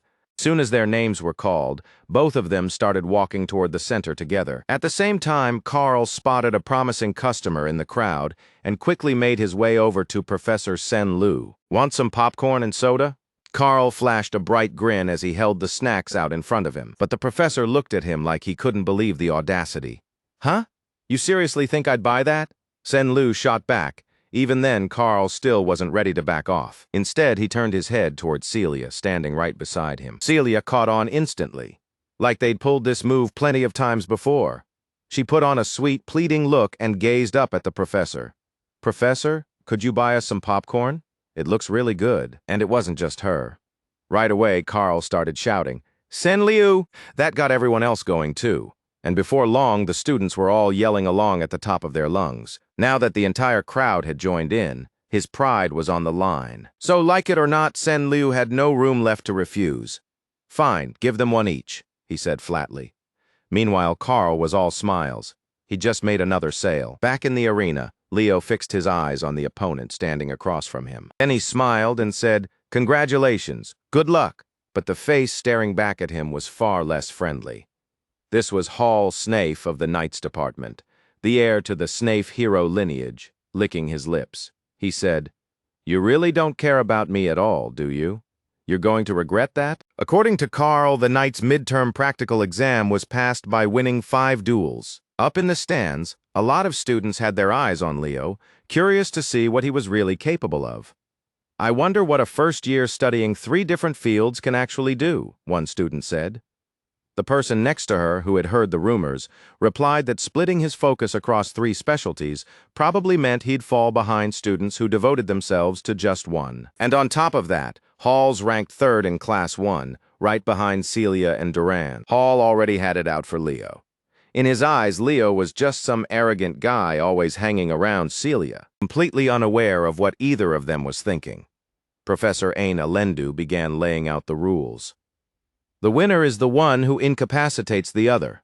Treat this like a real duel. The moment he heard that, Leo's expression shifted. He had just sensed a sinister presence coming from a nearby building. At the same time, over where Chloe was, she was still buried in her research, trying to figure out how to beat Leo. But the deeper she pushed, the more trapped she felt. Finally, she ripped the paper in her hand and clenched her teeth. No. There's no way I can create this unique magic with the ability I have right now. Thinking that, Chloe angrily swept her arm across the table, sending books and papers flying in every direction. There was only one thought looping through her mind. No matter what, she could not lose to Leo in this practical exam. Then, like she had finally made her choice, Chloe slowly turned toward that same dark magic grimoire from before, the very thing Leo had always feared, and whispered, With this, I can win this time. I'll definitely win. The moment those words left her mouth, something in her expression started to feel wrong. Back at the training grounds, Leo didn't move. He stayed locked on that building, his eyes fixed on the source of the dark energy. Seeing Leo standing there distracted, Hall didn't waste the opening once the signal was given. He gripped his spear and charged in at blinding speed. A reckless move. Got you now, Hall said as he drove the tip of his spear straight at Leo's face. But with all the battle experience Leo had, He simply tilted his head and let it slip past. But Hall wasn't done yet. Right after that, he activated a skill called Spear Discharge, and the tip of his weapon began to change. It twisted into something like a snake's head and shot toward Leo's throat with terrifying speed. Even that did nothing to shake Leo. He calmly reached out with one hand and caught the spear tip cold. The raw strength in Leo's arm left Hall frozen. He couldn't even begin to understand where that kind of power came from. Then Leo gave the spear a violent yank, pulling Hall's entire body up off the ground. Before Hall could react, Leo drew power into his fist and drove a crushing punch straight into the face of the third-ranked student, blasting blood from Hall's mouth as he flew backward like a bullet. After that, Leo shook out his hand and mocked him. So who's the reckless one now? Across from him, even after taking that punch head-on, Hall still forced himself back up. Don't get cocky, the fight's just getting started. As he said it, a strange blue energy began rising off his body. Unfortunately for Hall, that aura only earned a faint look of contempt from Leo. A guy who can't even use aura properly might still have impressive physical strength. But that doesn't fix his most basic flaw. Interesting, a unique aura, Leo muttered as he watched that blue energy rush toward him. Then he wrapped himself in a blazing crimson aura of his own. On the other side, Hall was still foolish enough not to realize how massive the gap between them really was. He stayed fully confident. Unless it's fire-level aura like Celia's, you're not knocking me back, he declared. But in the very next instant, Leo burst through the smoke wrapped in crimson aura and appeared right in front of him. You're the one who's always reckless. Leo said it coldly, his sharp eyes crushing whatever confidence Hall had left. Up in the stands, the students were happily eating popcorn and watching the fight like it was a live-action movie. Off to one side, Duran, who had already lost to Leo once before, watched Leo's performance with a deep frown. Meanwhile, Celia Zerdinger had questions of her own. Leo, since when did your fire aura reach this level? She kept staring at him, eyes filled with surprise and curiosity. Back on Hall's side, dense as he was, even he could tell Leo was on a completely different level. The second he saw that blazing red aura wrap around Leo, Hall's thoughts started spiraling. Wait, did he just surpass Celia? How is someone juggling multiple disciplines this strong? Sweat rolled down Hall's face as the pressure crashed over him. He knew there was no beating Leo without using his trump card. Leo, I've got no choice. Hall, go all out. I saved this move for Celia, but instead I'm using it on you, Leo Plov. Power gathered in his palm, and Hall unleashed his ultimate technique, Prison Discharge. A green snake burst out and shot toward Leo at terrifying speed. In the next instant, it wrapped around him, fangs bared, locking him down so tightly that even Leo's flames couldn't throw it off. Leo looked at it and thought, not bad. From Hall's point of view, the moment he saw Leo restrained, he immediately turned toward Celia in the stands with the excited look of a kid trying to impress the girl he liked. Celia, this is the technique I made to pin down your flames. Celia noticed the look he sent her, but she kept her eyes forward. Hall turned back, confused, only to see the energy snake starting to break apart as Leo's flames suddenly exploded outward. In just 3 seconds, it was gone like it had never existed. Hall could only stare, eyes wide. His strongest technique had done absolutely nothing to Leo. With no other choice left, Hall clicked his tongue, gritted his teeth, grabbed 2 spears, and rushed in for close combat. Leo drew his sword to meet him. The power behind that single swing was overwhelming, and in one clash, Hall's spear was sent flying right out of his hand. Hall dropped to the ground. Leo leveled his sword at him and said, "Never let your guard down until the flames are completely out." Professor Ain Elendu announced the result. The winner is Leo Plov. Up in the stands, Chelsea, Leo's biggest fan, jumped to her feet cheering. That's amazing. That's our Leo. I knew you could do it, Leo. You're the best. After losing, Hall had no choice but to admit it. Even in a spar. He's this good. No wonder people put him on the same level as Celia. Celia gave a small smile. Nice one, Hall. That one compliment made Hall blush instantly, and he scratched his cheek in embarrassment.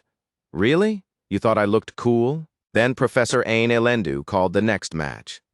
Class 5's Ileana stepped forward, full of anticipation. I'm excited. So who am I up against? Then she looked over and saw Chen Xia from Class 10 walking out. Ileana froze where she stood. Why do I have to fight one of the 3 strongest students in our year? And no one had an answer for that. Chen Xia brought her hands together and said, "Go easy on me." Ileana answered back, "You too." Ain Elendu gave a small nod, and the match began. Chen Xia immediately cast her magic, drawing swirling water around her body. Ileana tightened her grip on her sword, coated the blade in flames, and poured strength into her legs. Then she kicked off the ground and came straight at Chen Xie with a full-power slash. Leo watched with concern, already feeling like this was going to end badly. And just as he expected, Ileana's sword was stopped cold by Chen Xie's energy barrier. The impact sent her flying backward, like a rag doll. And with that single hit, all of her fighting strength was gone. Chen Xia calmly brought her hands together and saluted the crowd. Ain Elendu announced, "The winner is Chen Xia." Once Ileana came to, she waved her hand in frustration. "I'm not backing down just because it's Chen Xia." Leo felt bad that the match had started off so horribly for her, but if she could stay calm, he believed she could still do better. Next came the match between Celia from Class 1 and Duran from Class 1. Facing him, Celia smiled and said, "This should be fun." Duran said nothing. He just stood there in silence, thinking. Up in the stands, Leo grabbed some popcorn from the tub and casually said, "This one's going to be interesting." Celia and Duran drew their weapons at the same time, and powerful auras wrapped around both of them, instantly pulling everyone's attention in. Celia looked completely fired up. She wanted to find out which of them was truly the strongest knight in Class 1. The two of them exploded into motion, trading fierce sword strikes at blinding speed as the sound of steel slamming against steel echoed through the arena. The force of their clash sent gusts all the way into the stands, and one student blurted out, "That's top student level." Carl covered his mouth and asked Leo who he thought would win. Leo casually tossed another piece of popcorn into his mouth, watched the flow of the fight, and said, "Celia's going to lose." Carl just stared at him. That's brutally honest. But as Leo kept watching Celia's calm eyes, he started to feel like she was still hiding something that could turn the fight around. Duran burst forward with his aura and nicked Celia across the cheek, drawing a thin line of blood. Then he kept up the pressure, forcing her back one step at a time. Celia raised her sword, and a fierce blaze suddenly shot upward into the sky. The stands erupted on the spot. This was no joke. Leo quietly gave her credit. Celia really does know how to fight smart. That small training ground couldn't keep up with Duran's speed, so instead of chasing him, she changed the battlefield itself. She raised a dome of fire around him.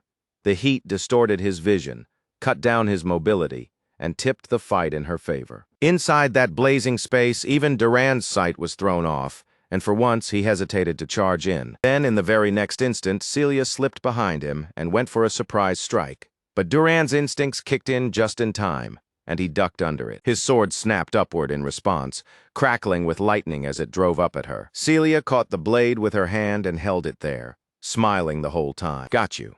Then she drove her forehead straight into Duran's. Duran staggered back, his eyes rolling before he collapsed to the ground. Ain Elendu confirmed that Duran could no longer continue and declared the winner, Celia Zerdinger. The stands burst into cheers as Celia told Duran to wake up and pull himself together. Then she reached down and helped him back to his feet.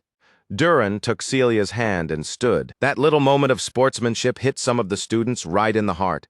"This is amazing. I need to save this." One of the boys hurriedly snapped a photo. Leo was genuinely happy for her. Celia's training really paid off. "You're amazing," Carl praised. Then someone slowly reached over and stole popcorn from Carl. Celia thanked them and gave a quick explanation. The night department trials finally came to an end. Celia finished with 4 wins and 1 loss. Duran ended the same way, with 4 wins and 1 loss. Chen Xia finished with that same record too. 4 wins and 1 loss. And Leo Plov stayed undefeated, taking all 5 of his matches. Time moved fast. Before anyone realized it, a full week had passed and the theory and linguistics exams were over, leaving the classroom under a cloud of tension. At the front, Harlan Edmond stood with a stack of papers in hand, counting them carefully and lining them up with almost obsessive precision. Then he gave a small nod and spoke in that deep, commanding voice of his. Looking over the nervous class, he said, "You all did well. But don't get careless or you'll be expelled. Study harder." The moment he finished, he slammed the old wooden door shut behind him. The bang cracked through the room like thunder. The whole class jumped, hearts lurching at the sound, and the second the teacher was gone, Ileana finally exploded like she'd been holding it in the entire time. Oh my God, it's always expulsion with him. Her face was bright red as she shouted her complaint at full volume. Clearly that exam had not gone well for her. Meanwhile, in another corner of the room, two male students with shining eyes crept up to the top student, Chelsea. "Chelsea, let us see your answers, please." Chelsea looked down at them with the full arrogance of a queen, deciding whether they were even worth acknowledging. The two boys immediately widened their eyes and begged even harder for a peek. Then the scene shifted to the other side of the classroom, where Leo was sprawled across his desk like he'd already given up on the day, hair messy and eyes half closed. A moment later, pink-haired Nella leaned down toward him, curiosity bright in her eyes. "How was the test?" Hearing her voice, Leo lifted his head, scratched through his hair, and answered in a sleepy tone, "I don't think it went too badly." That easy answer made Nella laugh. "Heh, our class rep really does act like he can handle anything, and he still makes that face while doing it," she added. Leo blinked back at her with a dazed look, like he still wasn't fully awake. "Did I really?" That innocent reaction only made Nella laugh harder, amused. She even offered him a free round of healing. "If anything hurts, tell me. I'll patch you up with magic." Right then, Carl suddenly popped up from who knew where and came over sounding pitiful. "Oh, Nella, my shoulders and back are killing me. Help me out here." The second he said that, Chelsea stepped in and started pounding on his back with fierce, no-nonsense blows. The orange-haired boy nearly coughed his soul out, spraying water as his face twisted in pain. Meanwhile, Chelsea smiled brightly and asked, "See? Don't you feel better now?" Then she turned to Leo with real concern. "Leo, how's your summoning practice going? You barely ever show up in the summoning practice room." Leo answered calmly, a flicker of confidence in his eyes. "I've been training hard in places where nobody can see me." Chelsea believed him right away without the slightest doubt and nodded excitedly. "That sounds exactly like you, Leo. So what rank are you aiming for on the summoning test?" With a bright smile, Leo answered without hesitation. "First place," and just like that, time kept moving. In the blink of an eye, the scene shifted to the summoning department's training arena, already buzzing with energy. Today was the summoning practical exam. Even though it belonged to the summoning department, students from every other department had packed the stands too, all eager to watch. As everyone waited, the announcer's voice rang out across the arena, loud and clear. "Hello, everyone. It's that time again, the biggest first semester event for the freshmen. Welcome to the summoning race. I'm Lumba Tess, a third year from the summoning department." In one corner of the stands, Celia and Reese watched the field closely. Curiosity in her voice, Celia asked her brother, "So this really counts as a test?" Reese smiled and explained. "The summoning race is a long-standing tradition in the summoning department, and it's really popular. On top of that, it's one of the biggest interdepartment events, so everyone gets excited for it." And of course, Carl was doing exactly what Carl always does. The moment students gathered for an event, he turned it into a business opportunity, moving through the crowd selling popcorn and Coke while his coin pouch jingled at his side. Meanwhile, down on the field, the summoning students had already gathered, and the air was tight with tension. One of the summoning students turned and shot Leo a sharp glare. In a challenging tone, she said, "I heard you did incredibly well in the night department practical. So, have you actually prepared for the summoning department's practical exam?" Leo stayed calm and answered that of course he had, but she still didn't look convinced, and her voice only came out sharper. "And yet you haven't shown up to a single practice session. You look down on the summoning department or something?" That one line immediately stirred up the other students, and tempers started rising. "Yeah, exactly. If you're just going to slack off, then quit. We've never even seen you form a proper contract." Annoyed voices started piling up one after another. In the end, Tidney stepped forward and tried to calm everyone down with his deep voice. Everyone settled down. But Tidney's words barely helped. The anger around them still hadn't settled. A blonde trainee with fire in his eyes stepped forward and challenged him. "Tyden, don't cover for him just because you're classmates. That guy has zero respect for our department." Chen Xia frowned, clearly unsettled. "This atmosphere is bad. If this keeps up before the test," before she could finish the thought, a black-haired student with neatly parted hair let out a sneer. It was Sen Liu, another student from the Eastern continent, like Chen Xia. You did well in the night department, so I guess summoning doesn't really matter to you, huh? That made Chen Xia hesitate, her eyes shifting uneasily before she could respond. The broad-framed Tidney stepped forward, his voice booming across the field. This is getting ridiculous. If you're going to argue and split into sides just because someone's a little better at taming, then take it somewhere else. At that, Sen Liu snapped like a mad dog. What did you just say, Tidden? Tidden looked back at him with open contempt. I'm saying it's annoying listening to people act like being slightly better at riding a summoned beast makes them special. Sen Liu whipped around, then suddenly pointed at Tidney, like he had just remembered something. Oh, so now you're acting guilty? You barely ever show up to summoning and taming practice either. The big guy let out a mocking laugh. That's because I don't think it's worth practicing. I'm not hopeless like you. I don't need practice just to fail at taming a griffin. That did it. Sen Liu completely lost control, his fist clenched, his eyes went bloodshot, and he swung straight at Tidney, forgetting one very important thing. Tidden was the top graduate from the southern region, a massive guy, while Sen Liu only came up to his chest. Luckily, before the punch could land, Leo moved in fast and caught Sen Liu by the arm. His voice came out sharp and firm. If you start fighting before the exam, you won't just get warned. You'll lose your right to take the test. Leo's warning hit Sen Liu like cold water, but instead of showing any gratitude, he only snorted and glared back with burning eyes. At the same time, Tidden stepped over to Leo and quietly warned him. There was a trace of bitterness in his eyes as he explained, in summoning, the gap between majors and non-majors is huge. And since you and I are both non-summoning students but still ranked near the top of the class, the summoning students resent us for it. On top of that, you hardly ever show up for practice. Hearing that, Leo finally understood why the students had been so hostile toward him. Still, he wasn't all that surprised. To everyone else, it probably looks like I'm taking this lightly, he told himself, but I have no intention of slacking off. At the same time, in another corner of the stands, a figure wrapped in black stared down at Sen Liu and whispered in an icy voice. It started. Then he raised a hand, opened a shimmering spatial gate, stepped through it, and vanished like a ghost. Back on Sen Liu's side, the anger inside him only kept burning hotter with nowhere to go. Grinding his teeth, he swore to himself, "Just wait, you arrogant bastard. I'll crush you." His eyes glowed red, looking unnaturally strange, like something unseen had taken hold of him. Time moved quickly, and before long the exam was about to begin. Lumba Tessa's voice rang out across the arena once again. Before we start, I'll explain the rules of the event. Freshmen from the summoning department are only allowed to use summoning magic during this test. Even dual discipline students are forbidden from using aura, fields, or any other kind of magic.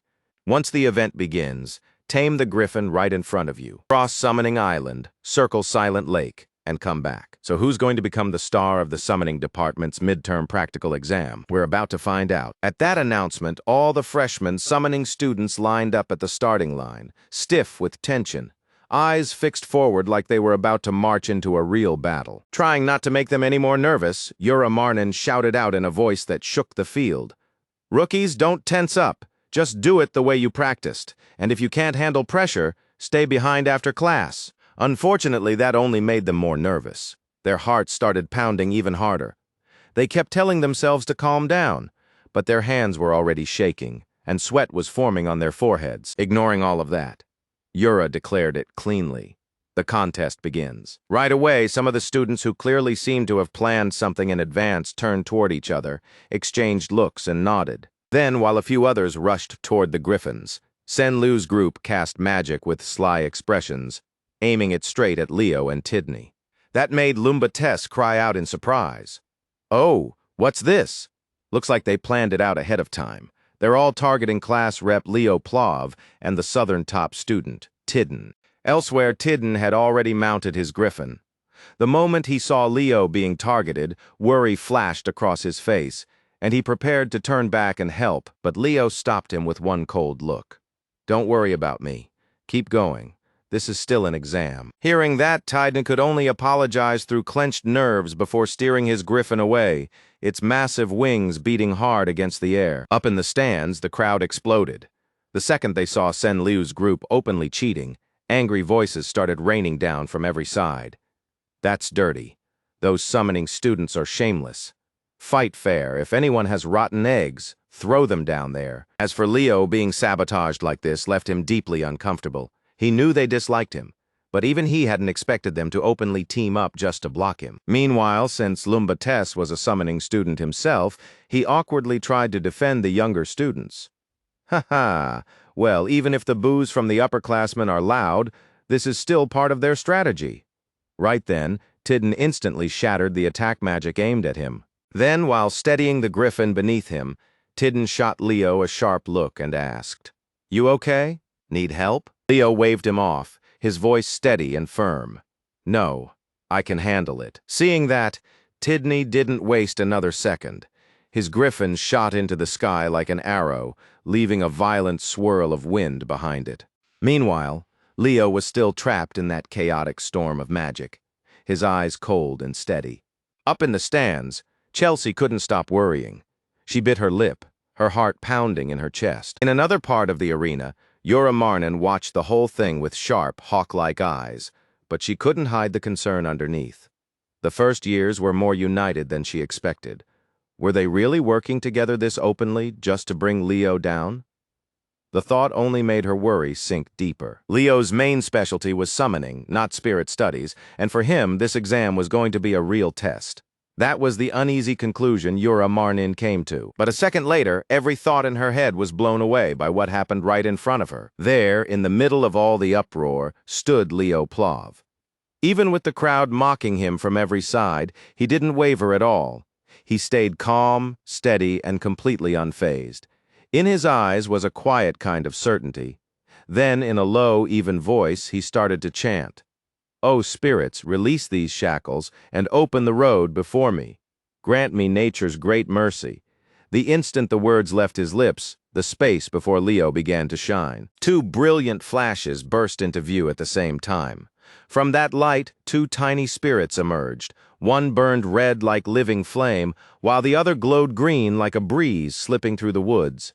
They were small, but anyone looking could tell what they were right away: a fire spirit and a wind spirit, both carrying far more power than their size suggested. The moment Professor Yura heard that chant, she went completely still. It was too perfect. Leo was speaking the spirit language as naturally as if he'd known it all his life. Her pulse started racing. How could this even happen? How was a first-year student doing something like this? And while she was still trying to process it, Leo glanced her way and gave her a playful little smile, like a kid proudly showing he'd won the bet. The second she saw that look, all the tension in Yura's body just slipped away. She let out a soft breath and smiled to herself. At this rate, she might have to go back and relearn summoning from the ground up. This boy was the real deal. Time passed in a blur, and before long, the focus shifted to the other students as they tore across a wide green plain on the backs of griffins. One of Senlu's lackeys curled his mouth into a smug grin and started loudly making fun of Leo. Ha! Serves him right. He's the freshman rep and the South's top student, and he can't even get moving properly. At this rate, he'll be lucky if he ends up in B class. Next to him, Senlu gave a sly little nod, then turned toward the girl beside him. "So, Eliza, happy now?" The white-haired Eliza didn't answer right away. Instead, she suddenly urged her griffin forward until she was flying right beside Senlu. Then she turned and fixed him with a cold stare sharp enough to cut. "I don't approve of this. I can defeat Leo Plov, Warden, or anyone else without relying on cheap tricks." That answer hit Senlu completely off balance. Then Eliza spoke again, her voice turning even colder. "Have you even thought about what this does to the reputation of the summoning class?" Senlu couldn't have cared less. He just laughed even harder. "Who cares? Let them embarrass themselves." At that point, Eliza gave up on him completely. All she left him with was one icy warning. Think before you act next time. Then she snapped the reins and sent her griffin flying forward like an arrow, leaving Senlu behind with his teeth clenched in frustration. That arrogant brat only acts superior because her family has power backing her up. But none of that matters. I'm still taking first place. Other than Eliza, nobody here can handle a flying beast better than I can. This time, the top spot is mine. The smugness in his eyes only deepened, but that little fantasy didn't even survive more than a few seconds. A sharp voice suddenly shouted from behind him. Look back. Sen Lu turned around, and the moment he did, he froze. Chen Jia was standing proudly on top of her griffin's back, balanced like she was surfing through the sky. She looked completely relaxed, smiling like this was all just fun instead of a brutal exam. What kind of posture is that? Someone blurted it out in pure shock. Just like that, every bit of confidence Sen Lu had vanished. She isn't even using spirit power to boost her beast, so how is she that fast? His voice cracked as panic started creeping in, and just like before, he immediately fell back on the same filthy move. Everyone, bring her down together. An orange-haired girl with bright, eager eyes answered him on the spot. Got it! Take this! As she shouted, she summoned a wind spirit and prepared to strike. But Chen Xia had already seen this kind of move coming. The second that wind spirit appeared, there was no chance Chen Xia wouldn't be ready for it. In one clean motion, Chen Xia pulled her mount into a wide, graceful turn and swung back toward them. The move came so fast that the orange-haired girl didn't even have time to react. What? She cried out, startled. Chen Xia didn't pause for even a heartbeat. She sprang off her griffin and drove a heavy, pinpoint kick straight into the twin-braided girl's body. Before the girl could even let out a proper scream, she was sent flying clean off her griffin. Left hanging helplessly in midair, she shouted in disbelief. That's cheating. Her voice came out high and frantic as she dropped. Chen Xia gave the reins a sharp flick, then shrugged like it was nothing. Funny thing is, I don't even need to use aura. Then she urged her griffin on and shot forward at full speed. As she pulled up beside Sen Lu, she turned and gave him a bright little wave. Sen Liu's face twisted on the spot, and he snapped back at her in anger.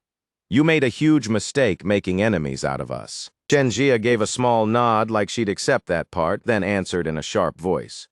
Sure, I'm not the strongest fighter here, but I'm not the only one you've made mad. There are people here who are seriously angry about the stunt you pulled. The second she finished talking, a deafening blast erupted behind them before Sen Lu could even make sense of her words. Everyone whipped around at once.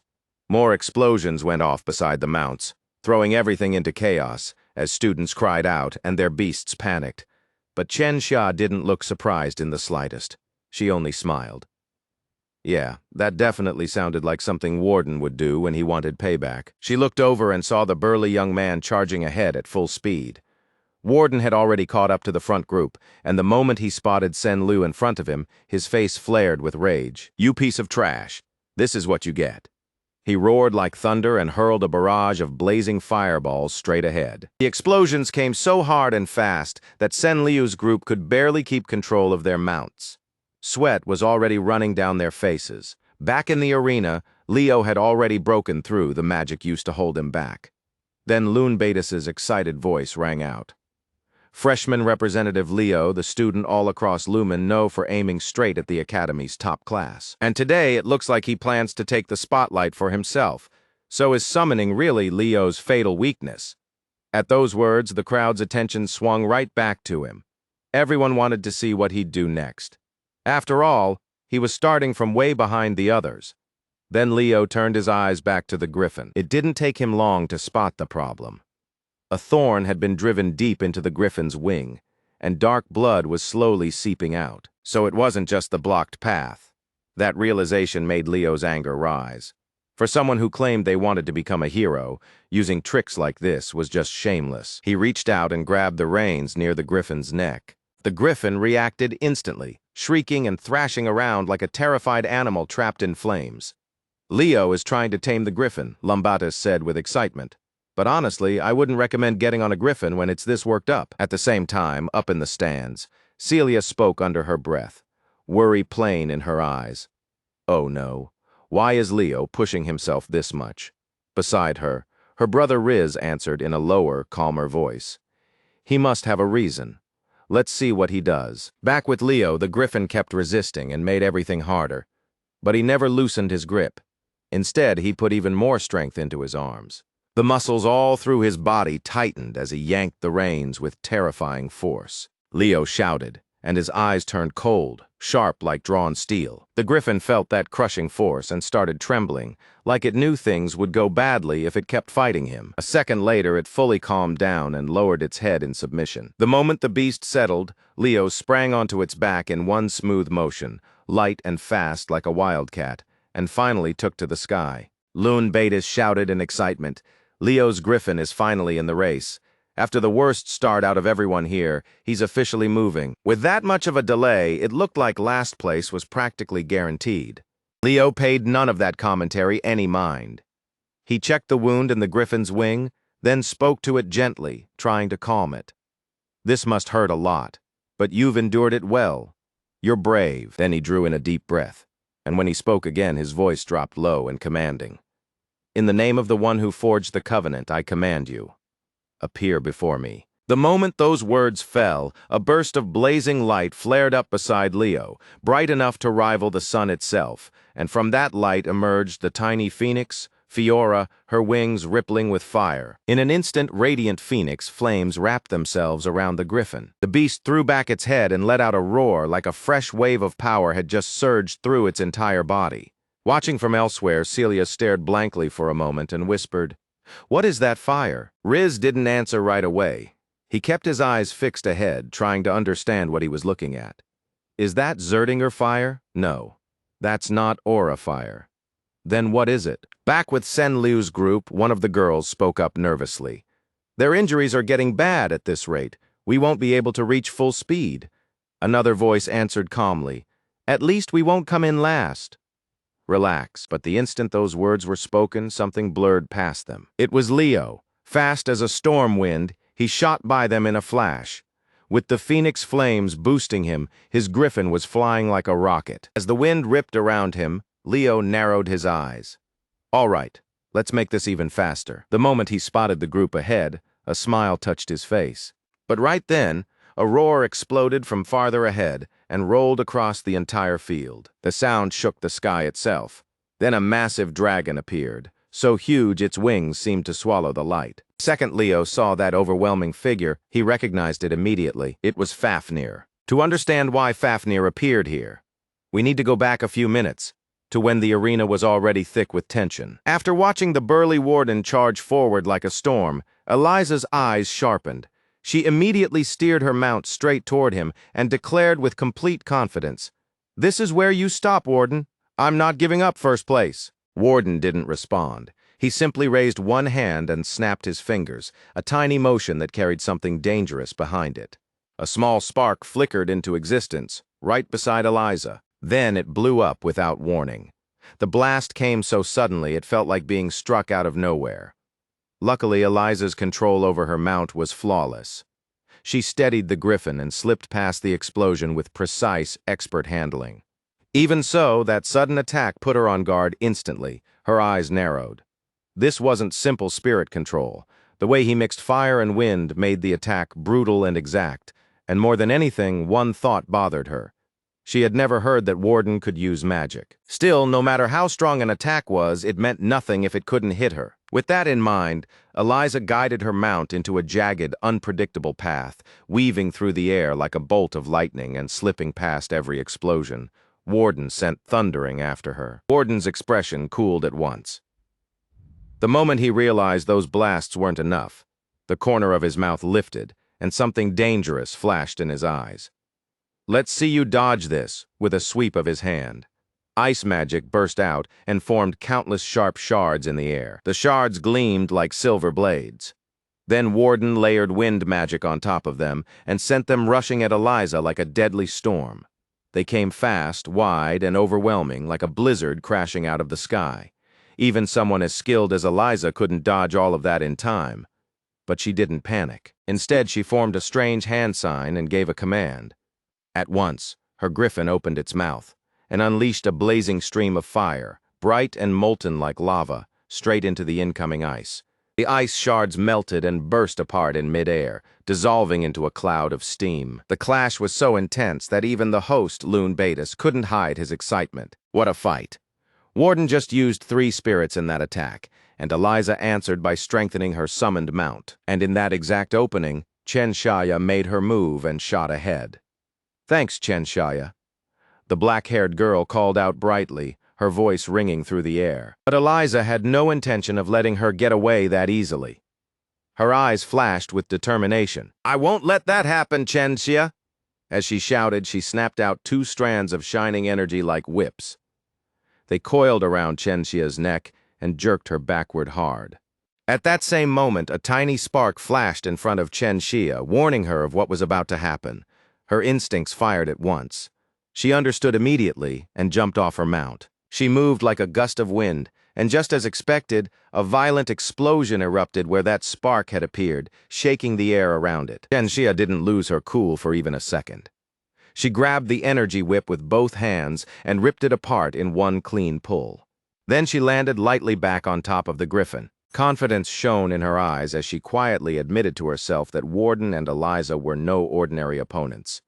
There was sweat on her brow now, but the smile never left her face. Then suddenly, a sharp roar tore across the sky and dragged every contestant's attention toward it at once. Before anyone even realized when it happened, Sen Liu had already summoned a massive black dragon.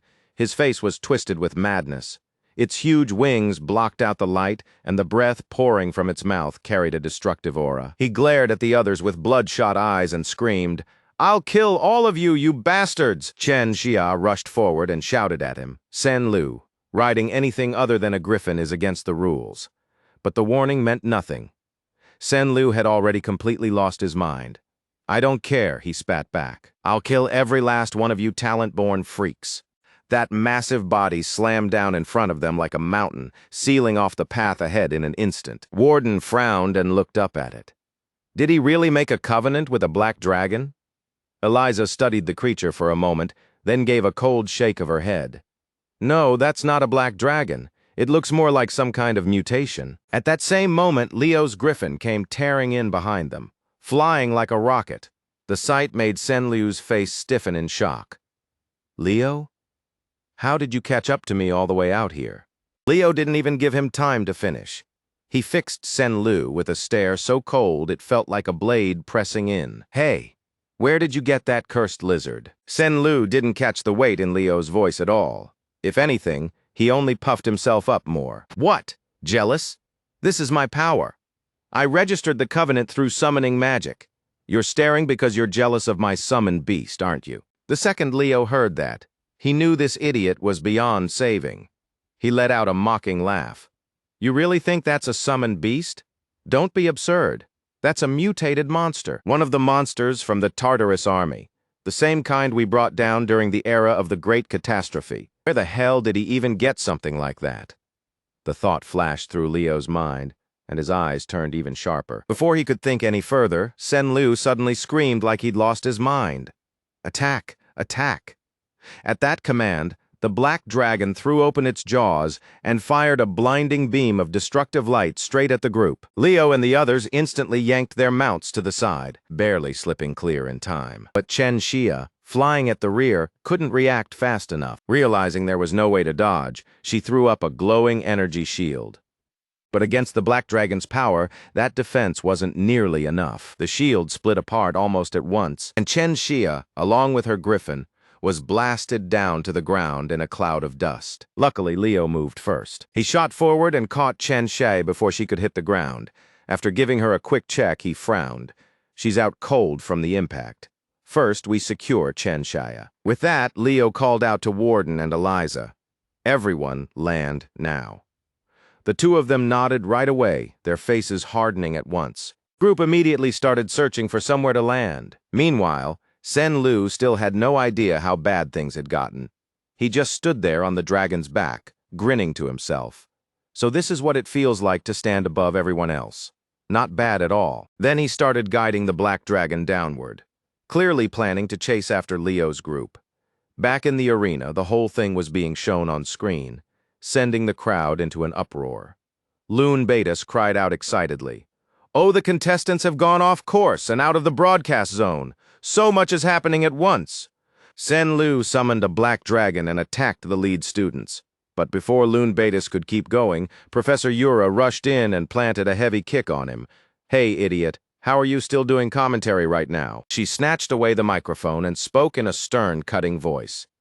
Assistants from the summoning department deploy summoned flying beasts to that location immediately. The match was suspended on the spot. At the same time, Professors Sejin and Len Horace sensed something was wrong and hurried into the commentary room. "What's going on?" Yura answered with a grim look. "It looks like Sen Lu formed a covenant with a high-grade magical beast instead of a normal summoned creature. He won't be able to endure that thing's influence for long." That answer immediately made Sejin suspicious. "You think Sen Lu is really controlling a high-grade beast by himself?"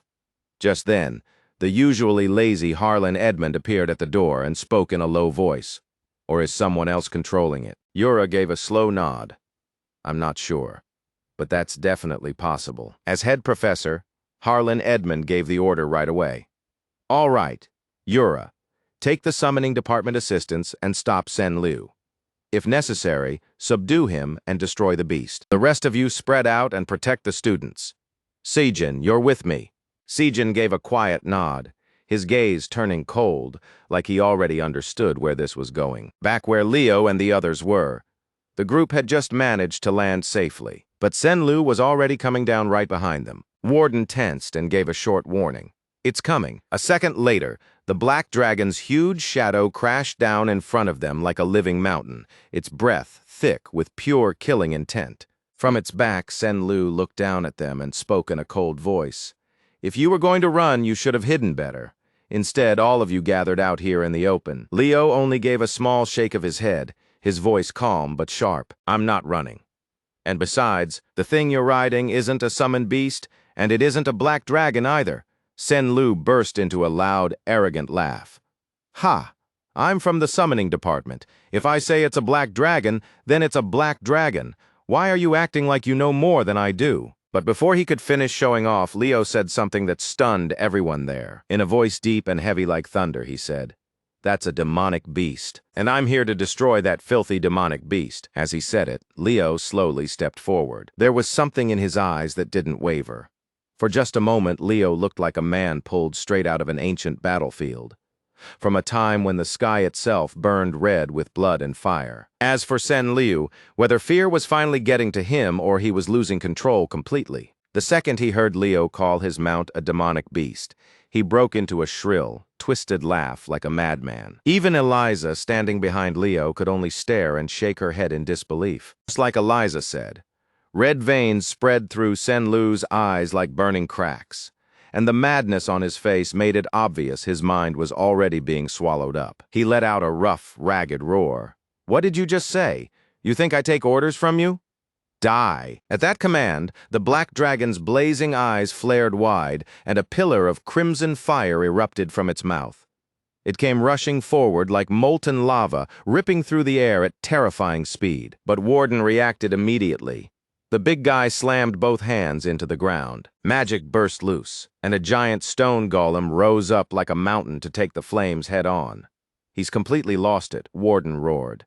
"Get rid of that disgusting thing." "I'm with you, Leo." From the other side, Sen Lu saw his attack get blocked by Warden's golem. He clenched his teeth so hard, his face twitched, sweat already pouring down from the strain. Then Eliza, the proud white-haired girl, stepped forward with a cold snort. "You boys aren't doing this without me. But first, we need to pull that idiot away from the enemy." Warden cut in sharply. "The golem's about to break. Get ready." Eliza clicked her tongue and shot back. "You really can't do anything right, Warden?" Hearing them bicker even now, Leo gave a faint smile.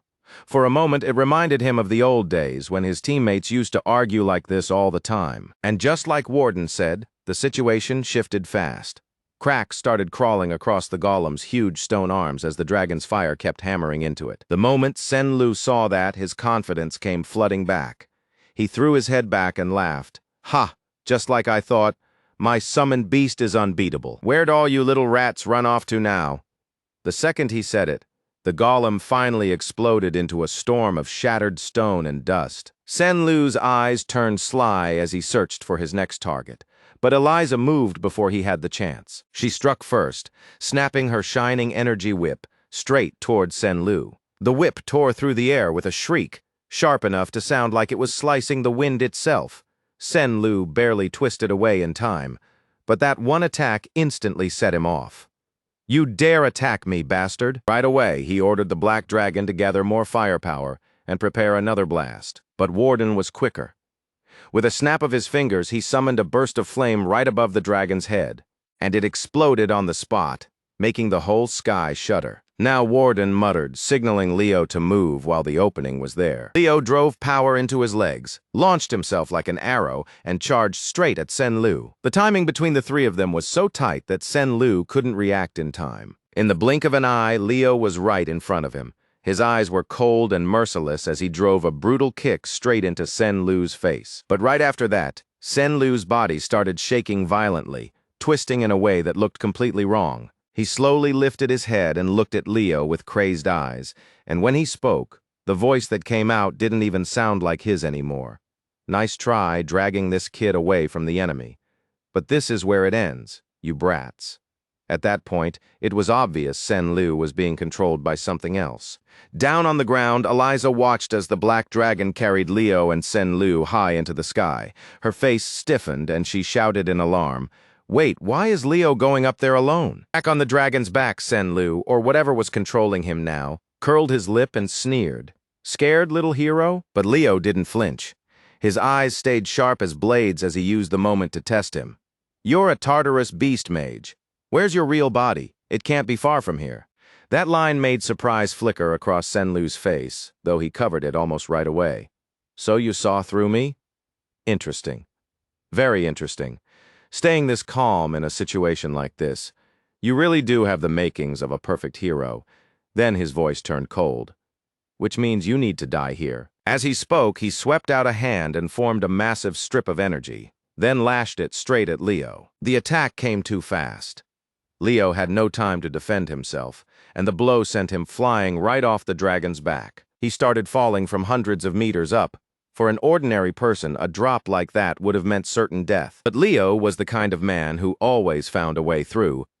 "Fiora, your turn." Leo smiled and called out to the little phoenix, who was frantically beating her wings to stay in the air. "I'm decent with every element, but I haven't mastered any single one yet." Aaron and Dion Den were monsters when it came to aura. Luna stood at the very top of magic.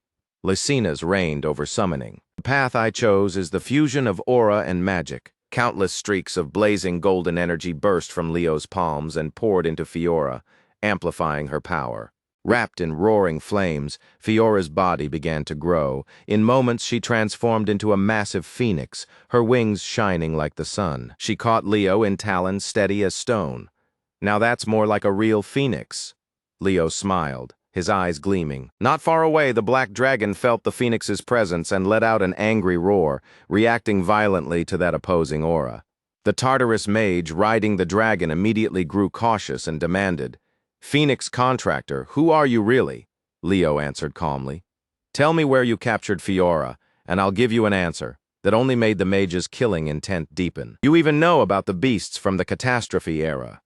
I can't let you live." With that, he yanked hard on the reins and forced the black dragon to gather energy in its mouth. Leo didn't budge. He drew the flames together at the tip of his sword and prepared to answer with Fiora's power. Then he shouted and unleashed the Zerdinger secret sword technique, Phoenix Breath Incantation Spark. In that same instant, both sides released their attacks. The two monstrous forces crashed into each other and exploded with a deafening blast that shook the sky. It turned into a straight-up battle of endurance, but little by little, Leo started getting pushed back. Sweat ran down his face, and his energy was starting to run dry. The Tartarus mage looked like he had the fight in his hands and was just about to end it, when all at once he barked out in panic at someone nearby. The black dragon's attack faltered on the spot, and Leo caught it immediately. Somewhere else, the dragon's real body had to be under attack, and its spirit power was dropping fast.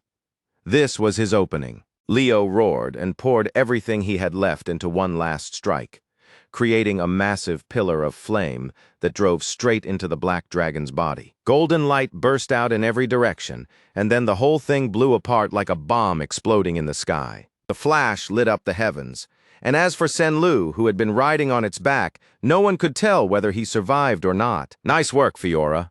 You can come back now."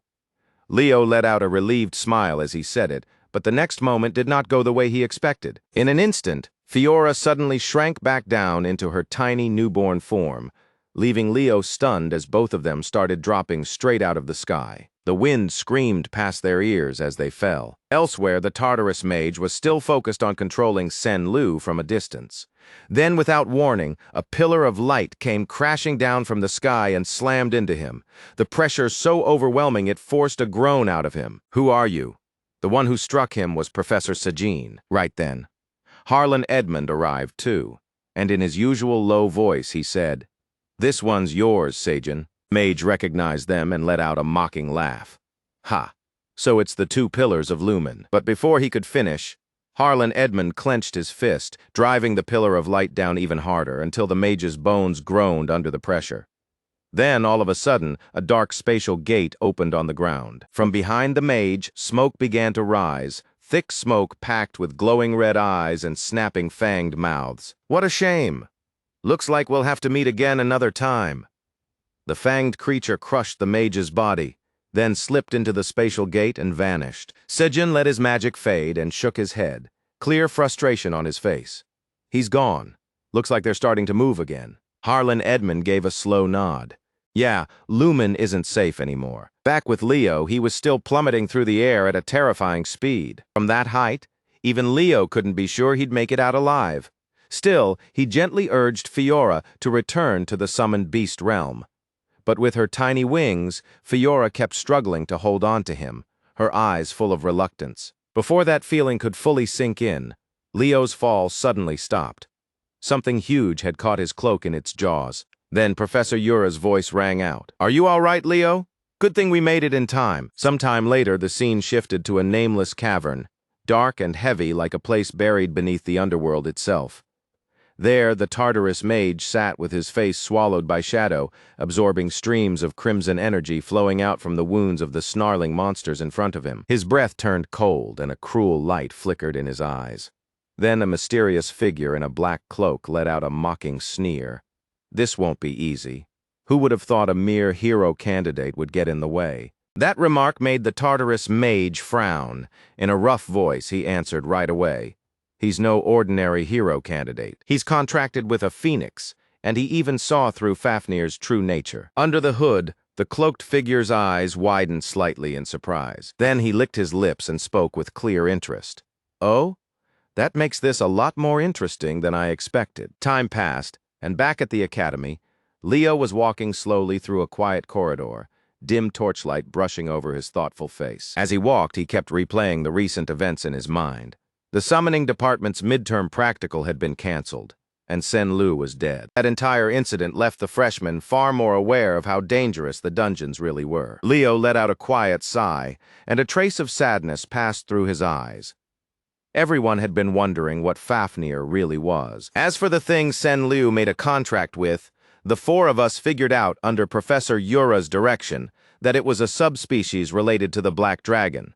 But we kept that to ourselves. Then the scene shifts to the magic department.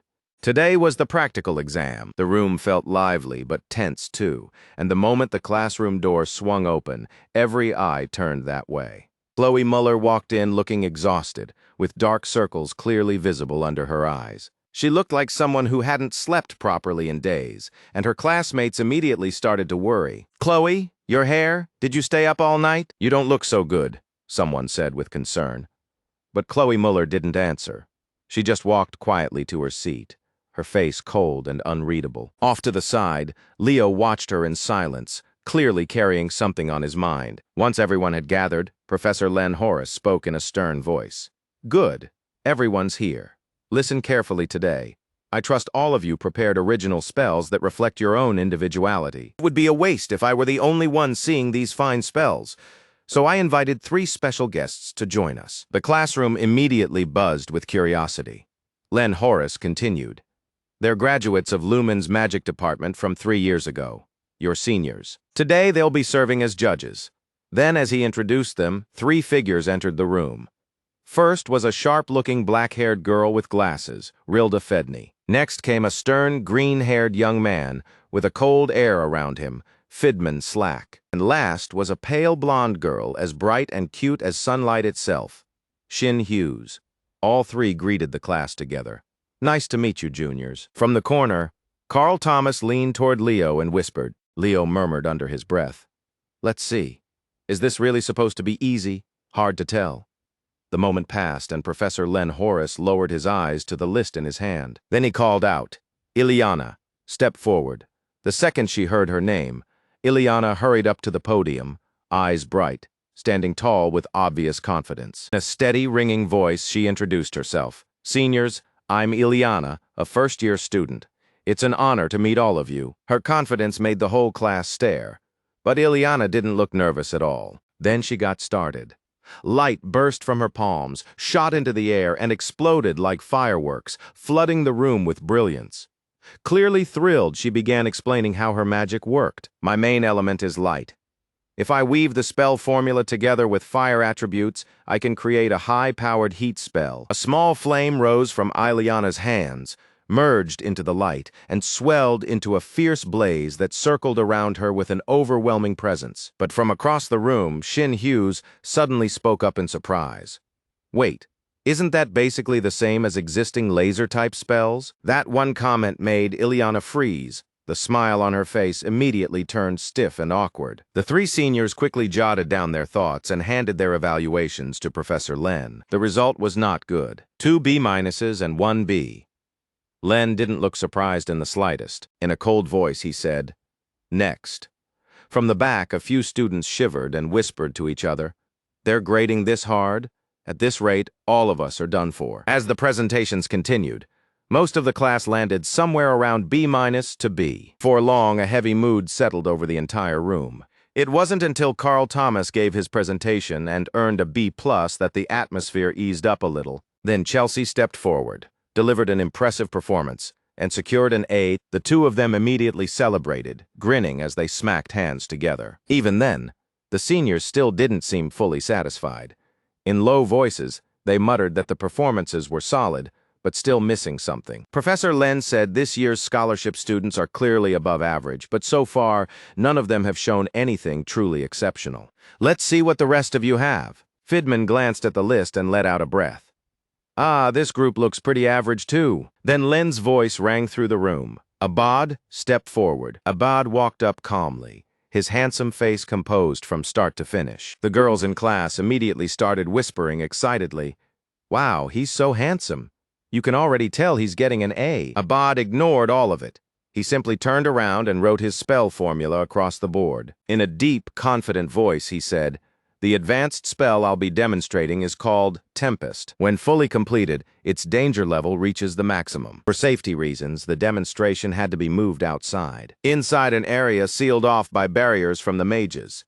Abad began casting the spell. Every eye stayed fixed on him as he gathered his mana. Soon, his body lifted off the ground, wrapped in a greenish glow.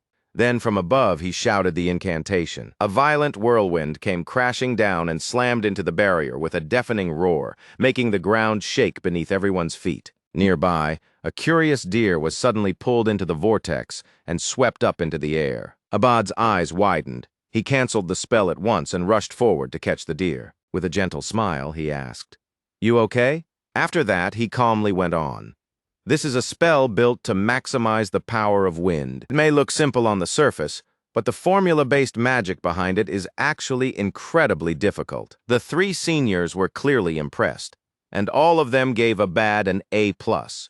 Off to the side, Chelsea cheered proudly. That's my brother. Professor Len's eyes lit up as he called the next name. Leo Plov. Leo stepped forward with a firm look on his face and said in a clear, carrying voice, The signature spell I'm presenting is built on a non-elemental magic system. The class stirred instantly.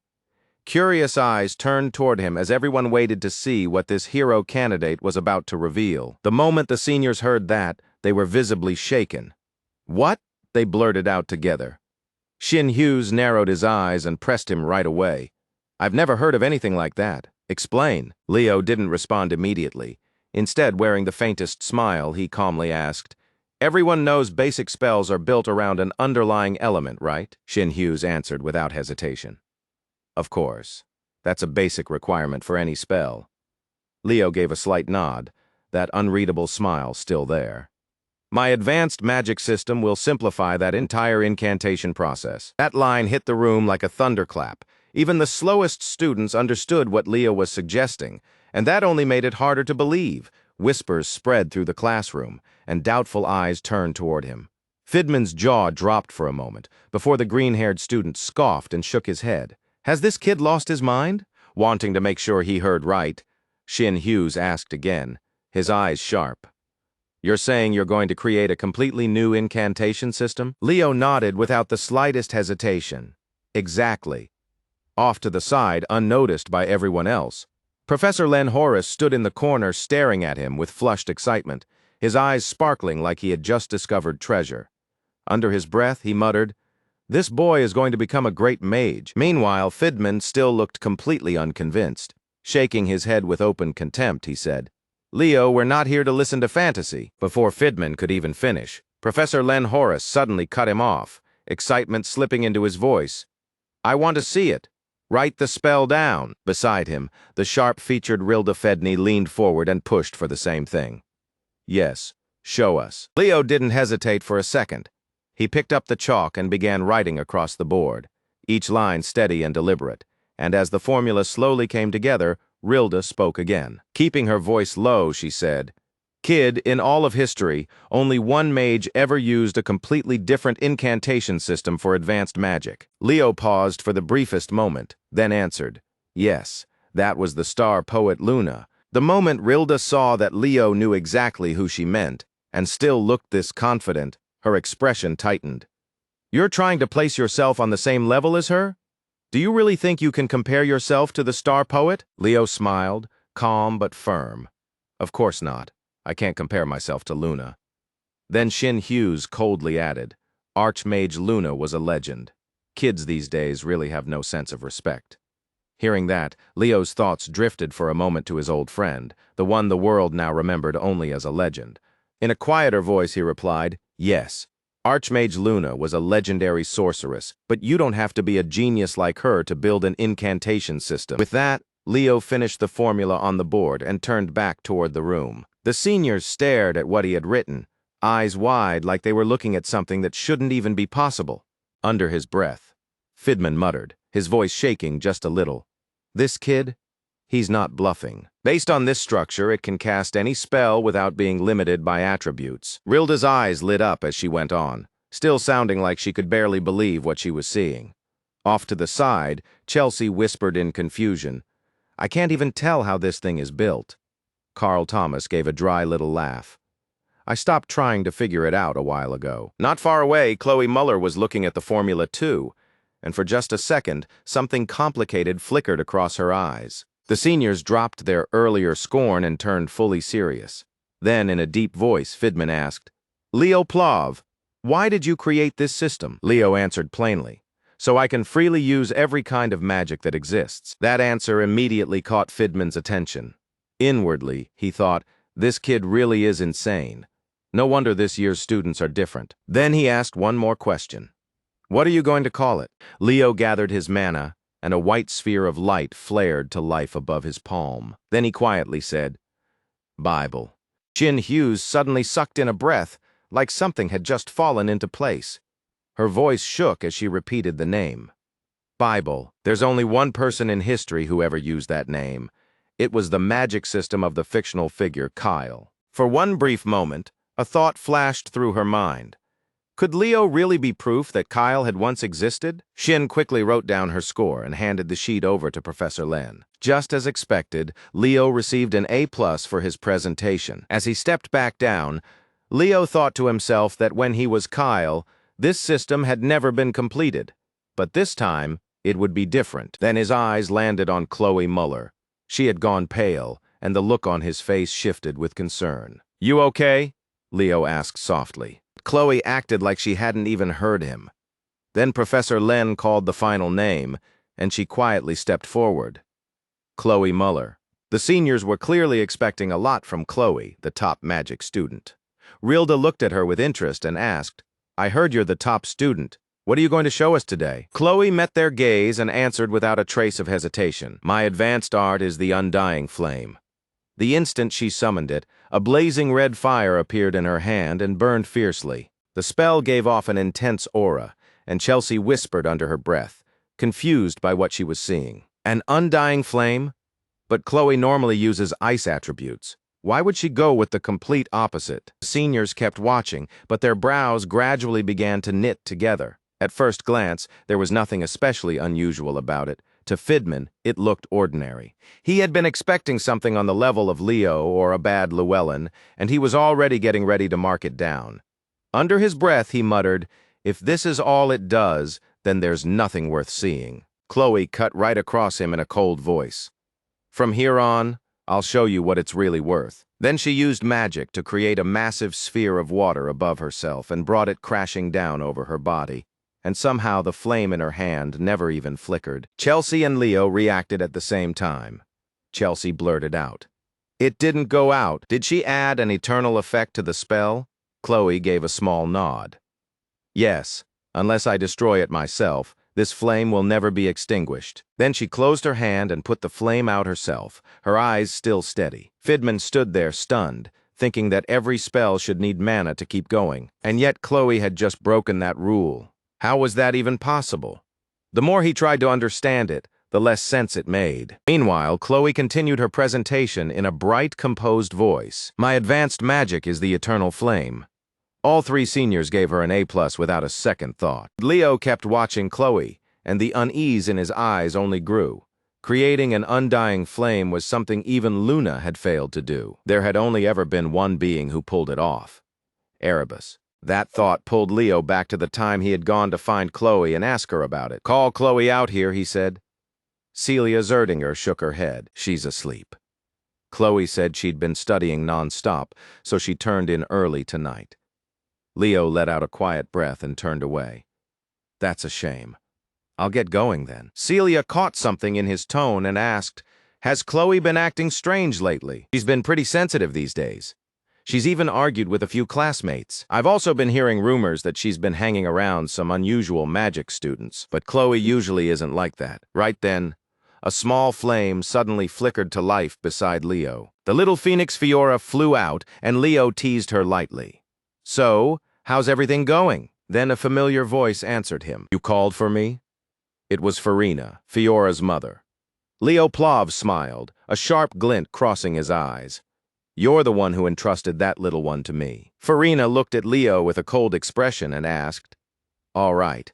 Why did you summon me through Fiora?" Leo gently set the little phoenix down and answered in a low voice, "I want to know why Farina is still in Lumen." Inwardly, he thought about how phoenixes and magical beasts were natural enemies. If she was still staying here, then there had to be a reason. The moment Farina heard that question, her face turned cold, as if an old wound had just been touched. Then she quietly said, 5 years ago, Lumen was attacked. 2 students and 3 staff members were killed, and the one responsible was never identified. Kalian Baden asked me to investigate it. Since then, I've been following every trace I could find." Leo gave a slight nod, then asked, "Did you hear about the summoned beasts that appeared during the summoning exam?" Farina nodded faintly. "I heard a student died." Leo carefully asked, "Do you think Tartarus is behind this?" Farina fell silent for a moment, her eyes dark with thought. "For now, they're only a suspicion. I can't say more than that." Seeing that, Leo didn't push any further. Instead, he said, "Then please pass this on to Kelly and Baden. Sen Lu may not be the only student Tartarus has approached." That piece of information clearly hit Farina hard. Her eyes sharpened at once. Time moved on, and before long it was the day of the interdepartmental field exam between hero studies and combat studies. The ever-lazy Professor Harlan Edmund leaned back in his chair and called Class 5 together. Once everyone had gathered, he said the class president would explain the details of the exam. Leo stepped forward and spoke clearly. "For this interdepartmental exam, each team has to work together to clear a hero world. This time, the scenario is the Chadmore incident." The second he said it, the entire class reacted, alarm flashing across their faces. Only Ileana Layden asked with total innocence, "What's the Chadmore incident?" Standing next to her, Nella Carvin looked at her like she couldn't believe what she'd just heard. "Ileana, you seriously don't know. This was even in the exam material." Before anyone could keep talking, Harlan barked at them to be quiet. and the class president continued. Leo looked down at the paper and read aloud. 30 years ago, 5 first-year students from Lumen carried out a mission in the Dead Forest in the Central Region. They were ambushed by Tartarus and Professor Albie Geron. Then the second-year students who joined the rescue team were nearly wiped out too. The objective this time is to rescue the wounded and eliminate magical beasts. We'll be assisting Professor Albie. Harlan warned them in a stern voice. This exam isn't some ordinary test. It's meant to sharpen your combat awareness, and it demands total focus. Anyone who shows no potential will be expelled immediately. At that, the whole class tensed up, and their faces darkened. Then Harlan laughed, easing the pressure just a little. Have some faith in yourselves, you're grown now. The students were so moved that Ileana even asked him for an autograph, but Harlan instantly waved her off. Shut up. Then Professor Archant Ubesha's voice rang out. I'll announce the team lists, starting with Class 1. Chelsea looked surprised. Wait, the teams aren't being made within the same class?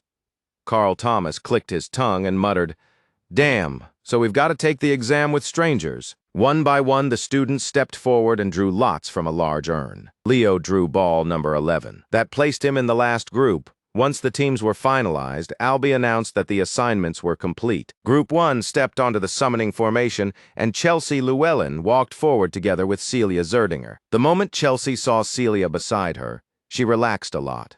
Being teamed up with the Zerdinger princess gave her real confidence. Celia smiled and said, Let's show them the strength of the Rodran Empire. Albie activated the magic circle and dazzling lights spilled out in every direction. The screen announced the opening of Professor Albie's Hero Chronicle world, beginning the Chadmore incident event. In the next instant, Chelsea and Celia were teleported inside. The professors watched everything unfold through the simulation screen. Sejun looked pleased. They're moving incredibly fast. With Celia on that team, they'll definitely finish near the top. Harlan Edmund let out a sigh. I think Chelsea stands out more. Sejun immediately looked irritated. But before either of them could say anything else, a voice suddenly cut in and made them both turn. The first group cleared it that fast? Those first years really are promising. It was Callie and Baden. Sejun and Harlan both spoke at once. Principal? They quickly moved to give him the center seat. Sejun asked, What brings you here? Kalyan smiled lightly and replied, I came to see how the first years are progressing. Then he paused and turned toward Albie. Professor Albie, I'm sorry we have to bring these painful memories back every year. Albie answered in a cold voice, I can't forget this incident. For me, remembering it is a kindness. After that, everyone turned their attention back to the exam. On the screen, Celia and Chelsea had just brought down an orc. A system announcement rang out. Group 1 has completed the mission. Applause broke out from the audience. Kellyanne remarked that even if the Llewellyn and Zerdinger houses had their differences, they still fought for the same empire. That, he said, was admirable. Group 3, which had Abad Llewellyn and Duran Moira, also cleared their mission without much trouble. Kellyanne's eyes lit up. The 2 strongest members pushed forward while the others backed them up. Risky, but I like it. Then Group 4, with Nella Carvin and Chen Jia, cleared the challenge without taking a single scratch. Kellyanne praised Nella's remarkable healing aura, and Chen Xia's movements caught the eye right away. Group 7, which included Warden Tidney, along with Aaron and Ileana, also turned in an excellent performance. Kellyanne looked pleased, but his thoughts drifted to Leo Plov. That kid makes me feel nostalgic, he thought, like I'm looking at my younger self. Then Albie called for Group 11 to step forward. Leo and Chloe Muller moved ahead. Albie looked at the 2 of them and asked, Ready? They both nodded without hesitation. Albie activated the spell formation, but in the very next moment, black smoke suddenly rose from it, carrying a demonic presence. Leo's expression sharpened instantly. Something was wrong. And it wasn't just him. The other students felt that violent fluctuation in the magic too. What's happening? Someone shouted. But after Leo and Chloe were teleported away, the formation settled down again, as if nothing had happened. The students froze. On the surface, everything looked normal again. But where are Leo and Chloe? Sejun shot to his feet and demanded, What is going on here? Kellyanne turned toward Albie with a hard look. Professor Albie, what exactly is happening? With a tense expression, Albie opened his book and showed them an image of a skull tangled in roots. Principal, we need to stop the exam immediately. Kellyanne's face darkened. Struggling to get the words out, he asked, Don't tell me. Albie gave a heavy nod. Yes, this is a hero dungeon. Meanwhile, the moment Leo and Chloe arrived where they had been sent, a glaring red warning flashed across their screen. But there was no clear objective listed anywhere. That only made Leo more suspicious. Normally, the mission notice would appear right away, and he said as much. At the same time, Chloe hurriedly cried out, "Wait, this is a hero dungeon? How is that even possible? This isn't a lost page. I've never heard of a page in the Hero Chronicles going out of control like this." Leo immediately tried contacting the professors outside. "Professor, I can't find the other team members. What should we do?" The message went out, but nothing came back. A few seconds later, he shook his head. No one's answering. Hearing that, Chloe panicked. Biting at her nail, she said, "No way. I'm sure they'll end the test and pull us out soon." Leo shook his head at that hopeful guess. If they could do that, they would have already stopped the exam. A hero-level dungeon has formed. Looks like the two of us are going to have to clear this dungeon ourselves. The second she heard that, Chloe snapped back. "Are you serious? Even with all 10 team members, getting through this place would be hard. Don't you remember how many people died here 30 years ago?" Leo answered without backing down. "If we want to get out, there's no other way, Chloe." Chloe understood that too, but the moment she pictured the enemies waiting ahead, despair started closing in on her. Tartarus caused the Chadmore incident. From the start, they were trying to wipe out rookie hero cadets like us. This whole forest is a trap. The more she thought about it, the more overwhelmed she became until both knees gave out beneath her. Then she covered her face with both hands as sweat kept pouring down. Leo quietly sat down in front of her and tried to steady her.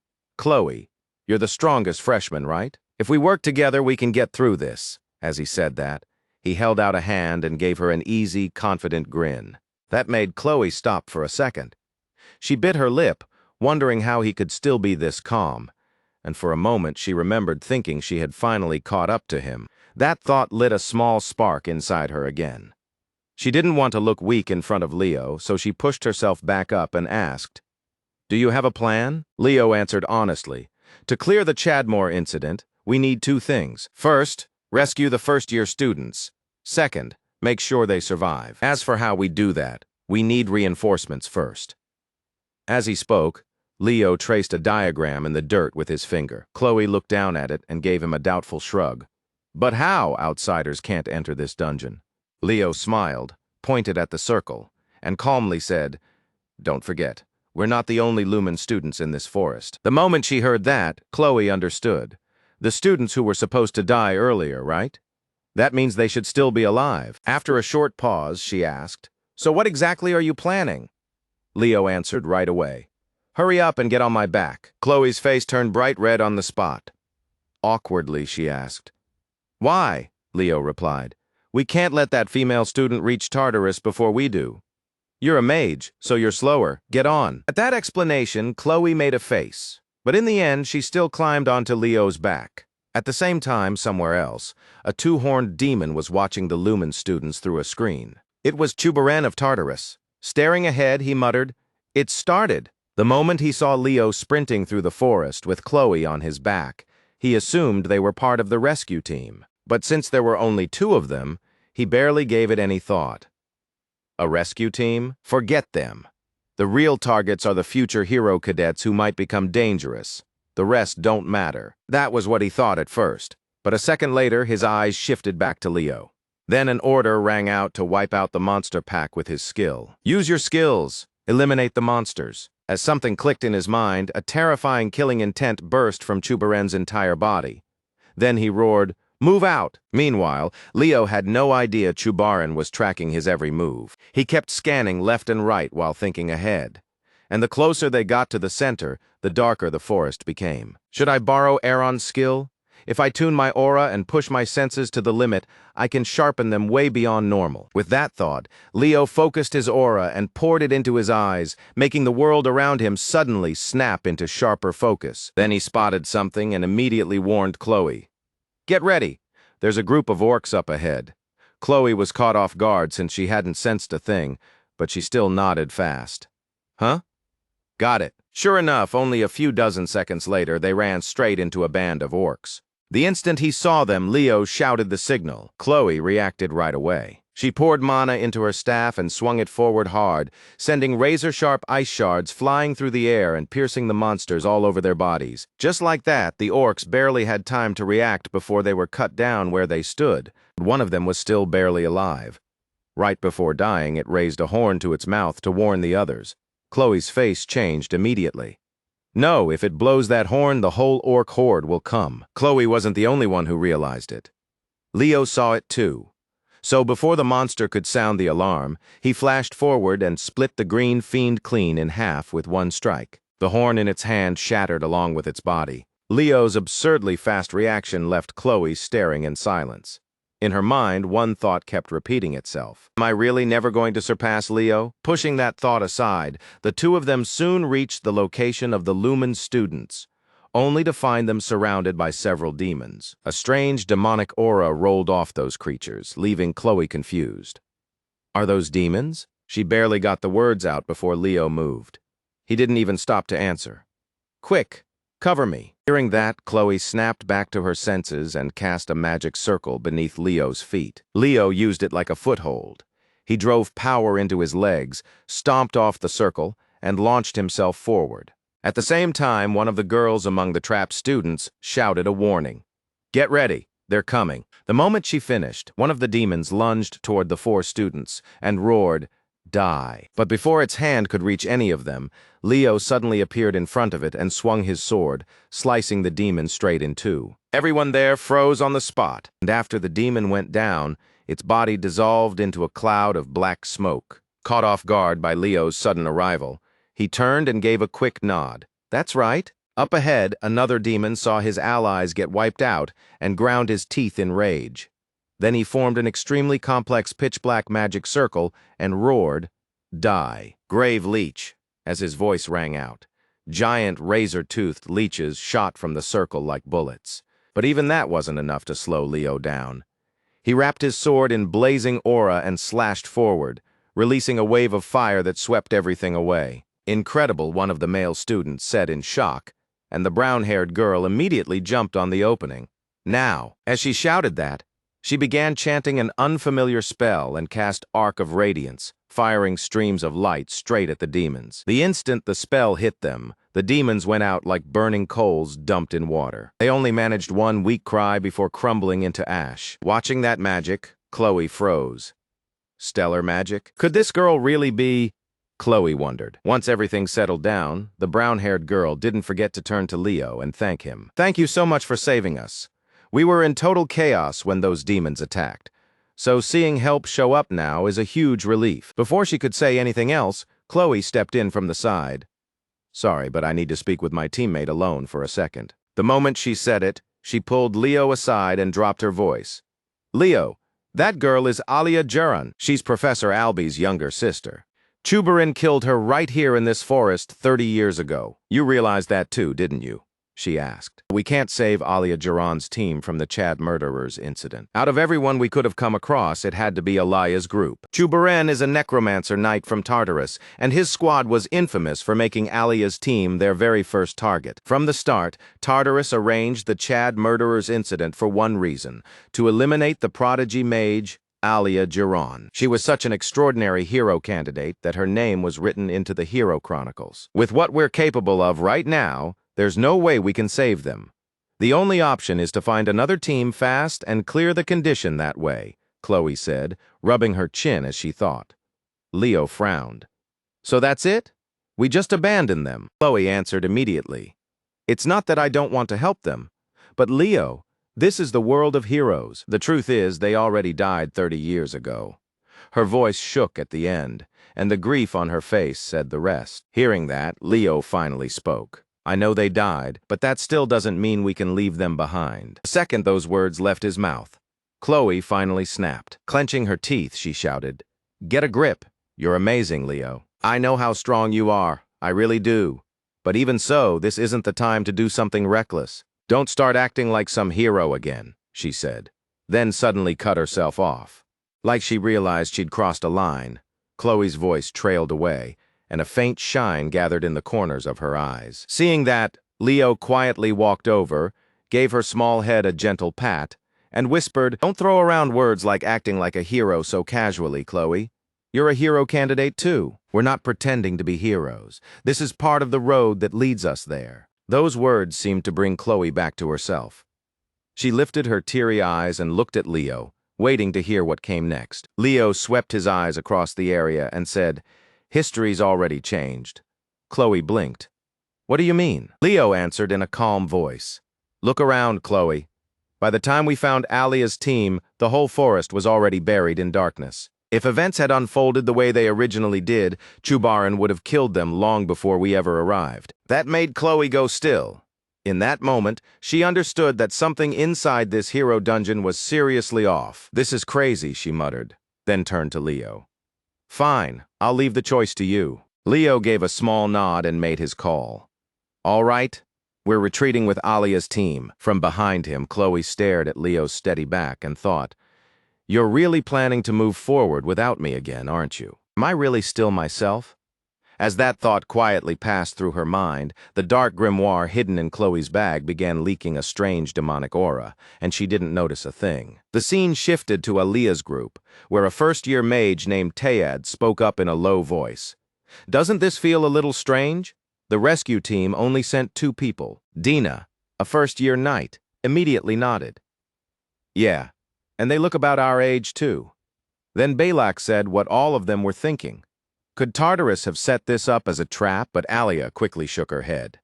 "What are you talking about? If they were enemies, they wouldn't have fought the demons with us. And besides, he kind of looks cool," she added, her cheeks turning a little red. The other 3 just stared at her. "Are you serious, Alia? With everything going on right now, that's what you're paying attention to?" Dina shouted. Alia puffed out her cheeks and fired back. "What's wrong with saying that?" "No, it's just, I thought Professor Albie was more your type," Dina said, scratching the back of her head. Before they could keep going, Leo stepped in. "Listen carefully. We're leaving this forest as fast as possible." At Leo's words, Tayad stood up and questioned him. "Do we really have to rush? If reinforcements are coming, shouldn't we move carefully and deal with monsters as we go?" Leo shut that idea down before he could finish. "No, we can't. A knight-rank demon is coming after you." The moment they heard that, every face went pale. They all knew a knight-rank demon was powerful enough to stand against an entire army. Someone gulped and muttered in disbelief, and Leo answered with a firm nod. "That's right, which is exactly why we're not fighting it head-on. The only thing that matters now is getting out alive. Everyone ready? Good. Then move." With that, the group broke into a run, trying to get out before Chubaran could show himself. As they ran, Alia glanced back at Leo, and in the same moment she noticed the conflicted look on Chloe's face. That made Alia narrow her eyes a little. Something about it didn't sit right with her. As more time passed, the scene shifted to Lumen Academy's library, where the Hero Dungeon incident had thrown everything into complete disorder. Staff members rushed through stacks of records in every direction, while Professor Sejin called out sharply, "Check every case where a dungeon changed into a hero dungeon. We don't have time to waste. Move." Somewhere else in the room, Kalian Baden turned to Professor Albie and asked, "Shouldn't we take that as a positive sign?" The handsome professor gave a firm nod. "Yes, no one can enter a hero dungeon while the people who went in first are still trapped inside, which means those 2 are still alive." But even then, a full 3 hours had already passed since the students entered, and inside that hero world, night had already fallen. Hearing that, the old principal asked Albie 30 years ago, "When did you defeat Chubaran?" Albie answered, "Around midnight at that." Kalian Baden let out a weary sigh. "So in the end, all we can do is trust our past selves?" The moment he said it, a female staff member came hurrying into the library and reported, "Principal, we've identified the one who sold the beast-summoning catalyst to student Sen Liu." But just before she could explain the link to Tartarus, she suddenly stopped, because Professor Albie's face had gone frighteningly cold, and power was pouring off him without stopping. Even Kalian Baden was caught off guard enough to quickly grab his shoulder and steady him. "Calm down, Albie." The principal's sharp voice finally pulled the blonde professor back, but Albie still looked like he was barely holding himself together, so he turned away and said, "I'm going outside for some air." With that, he walked off, Only after he was completely gone did the female staff member finally release the breath she'd been holding and say to the old principal, just what you'd expect from someone who became a hero because of his hatred for the demon race. Kalyan Baden answered with a heavy look on his face. It's understandable. Back in that incident 30 years ago, they couldn't even recover his sister's keepsake, let alone her body. Then he looked up and continued, all right, so who sold the beast-summoning catalyst to Sen Lu? The staff member explained that it was a black market dealer working out of the alleys in Lumen City. Apparently, the seller had become pretty well known among the first years this year. As she spoke, she handed Kalyan Baden a notebook. As he opened it and began flipping through the pages, he asked, are you saying a Tartarus spy slipped into Lumen City? The staff member shook her head. No, they're not directly tied to Tartarus. But Tartarus definitely moved some of those items through them. Hearing that, Kalyan Baden rubbed his chin quietly, trying to piece together what their real objective was. Then he turned another page, scanned the list more carefully, and one line suddenly stopped him cold. Chloe Muller, Dark Magic. The instant he saw it, the principal snapped the notebook shut and told the staff member, Alina, go bring Professor Len. Yes, understood, Alina replied, then hurried off at once. That left the old principal standing there alone. He lowered his eyes to his scarred hands and listened to the warning rising in his chest. The instincts he'd honed through countless near-death battles were screaming that danger was already close. After some time passed, the story shifted back to Leo's group. By then, night had fully taken over inside the hero dungeon, and waves of monsters were crashing into the group one after another without giving them a break. In the middle of it all, Leo casually swung his sword and cut down a goblin. Then he glanced across the rest of the group and realized he'd been leaning on his sixth sense for too long. Everyone had already hit their limit. Once he saw that, Leo called for a short break so they could breathe and recover a little. Off to one side, Teyat and Bilak stared at Leo in disbelief, thinking the exact same thing. How is he not tired at all? He's unbelievably strong. A little later, they found an open stretch of ground and stopped there to rest for a bit. During the break, Chloe quietly pulled out her dark grimoire and started reading. When Alia suddenly called out, Hey, Chloe, startled. Chloe immediately snapped the book shut, shoved it back into her bag, and answered awkwardly, Alia? What is it? Alia smiled and asked, I wanted to ask you something. What's going on between you and Leo, Chloe? Are you two dating? The question caught Chloe completely off guard, and she hurriedly denied it. Of course not. Seeing how hard she pushed back, Alia gave a quick nod. Okay? Yeah, definitely not, judging by that reaction. From Chloe's side, seeing Alia come all the way over just to ask that made her let out a long, tired sigh. Then she looked at Alia and felt a strange sense of familiarity. Even if she was technically a senior from 30 years ago, right now she was still just a first year. Maybe she really wasn't that different from the girls in Chloe's own class. With that thought in mind, Chloe blurted out, Why are you asking? Do you like Leo? At that, Alia turned her head and looked over at Leo, who was resting with his back against a tree. A faint blush rose to her face as she admitted, Well, my heart's been racing the whole time. Chloe blinked. So this is love at first sight? Somehow, she was a little impressed. This was the genius female mage people were still talking about even 30 years later. Could Leo really look that special through her eyes? Completely unaware of what Chloe was thinking, Alia brushed a strand of hair back and said, Honestly, I don't even know if it's love. My heart just keeps pounding. It's kind of like when my brother goes off and does something stupid, or when I manage to pull something off myself. The second she said that, Chloe's eyes widened and she blurted out, Wait, that guy with the nasty stare? Are his eyes really that bad? Chloe's comment made Alia tilt her head in confusion. What? Which eyes? Realizing what she'd just said, Chloe immediately panicked and corrected herself. No, I meant Albie. Realizing she'd let something slip, Chloe quickly corrected herself, and Alia explained that it was because Leo was the kind of person who kept reaching for things no one else thought possible. Hearing that, Chloe's face softened a little. So that's what this is. Someone who just keeps chasing the impossible. Leo was like that too. At first, we were nothing more than classmates. But somewhere along the way, I started catching myself feeling jealous of him. Across from her, the genius mage Alia gave a faint smile. Then maybe we really are similar. Chloe, honestly, I used to be angry at my brother. I was jealous of him too. It sounds foolish now, but back then, I really believed that no matter what he did, he'd never amount to anything. Just between us, the foundation of my magic was actually built by my brother. I'm good at using spells that already exist, but when it comes to making new ones, I'm hopeless. I even failed the Lumen Academy entrance exam twice. There was a time when I looked down on him. I really thought I was better. But little by little, that jealousy turned into admiration. The more Chloe listened, the wider her eyes became. She never imagined Alia had gone through the same thing. But the conversation didn't get to continue. Off to the side, Leo suddenly sensed something and shot to his feet, warning everyone at once. Everyone get ready. Plans changed. We can't keep retreating. Seeing how serious Leo looked, the others instinctively tightened their hands around their weapons and waited for whatever was about to come out of the dark. Feeling the fear spreading through the group, Leo raised his voice and called out, "Don't panic. Every one of you has what it takes to become a hero." His words steadied them. If only a little, they gritted their teeth and locked their eyes on the direction the roaring was coming from. They didn't wait long. Chubarin came stomping into view, each step heavy enough to crack the ground under him. "Found you.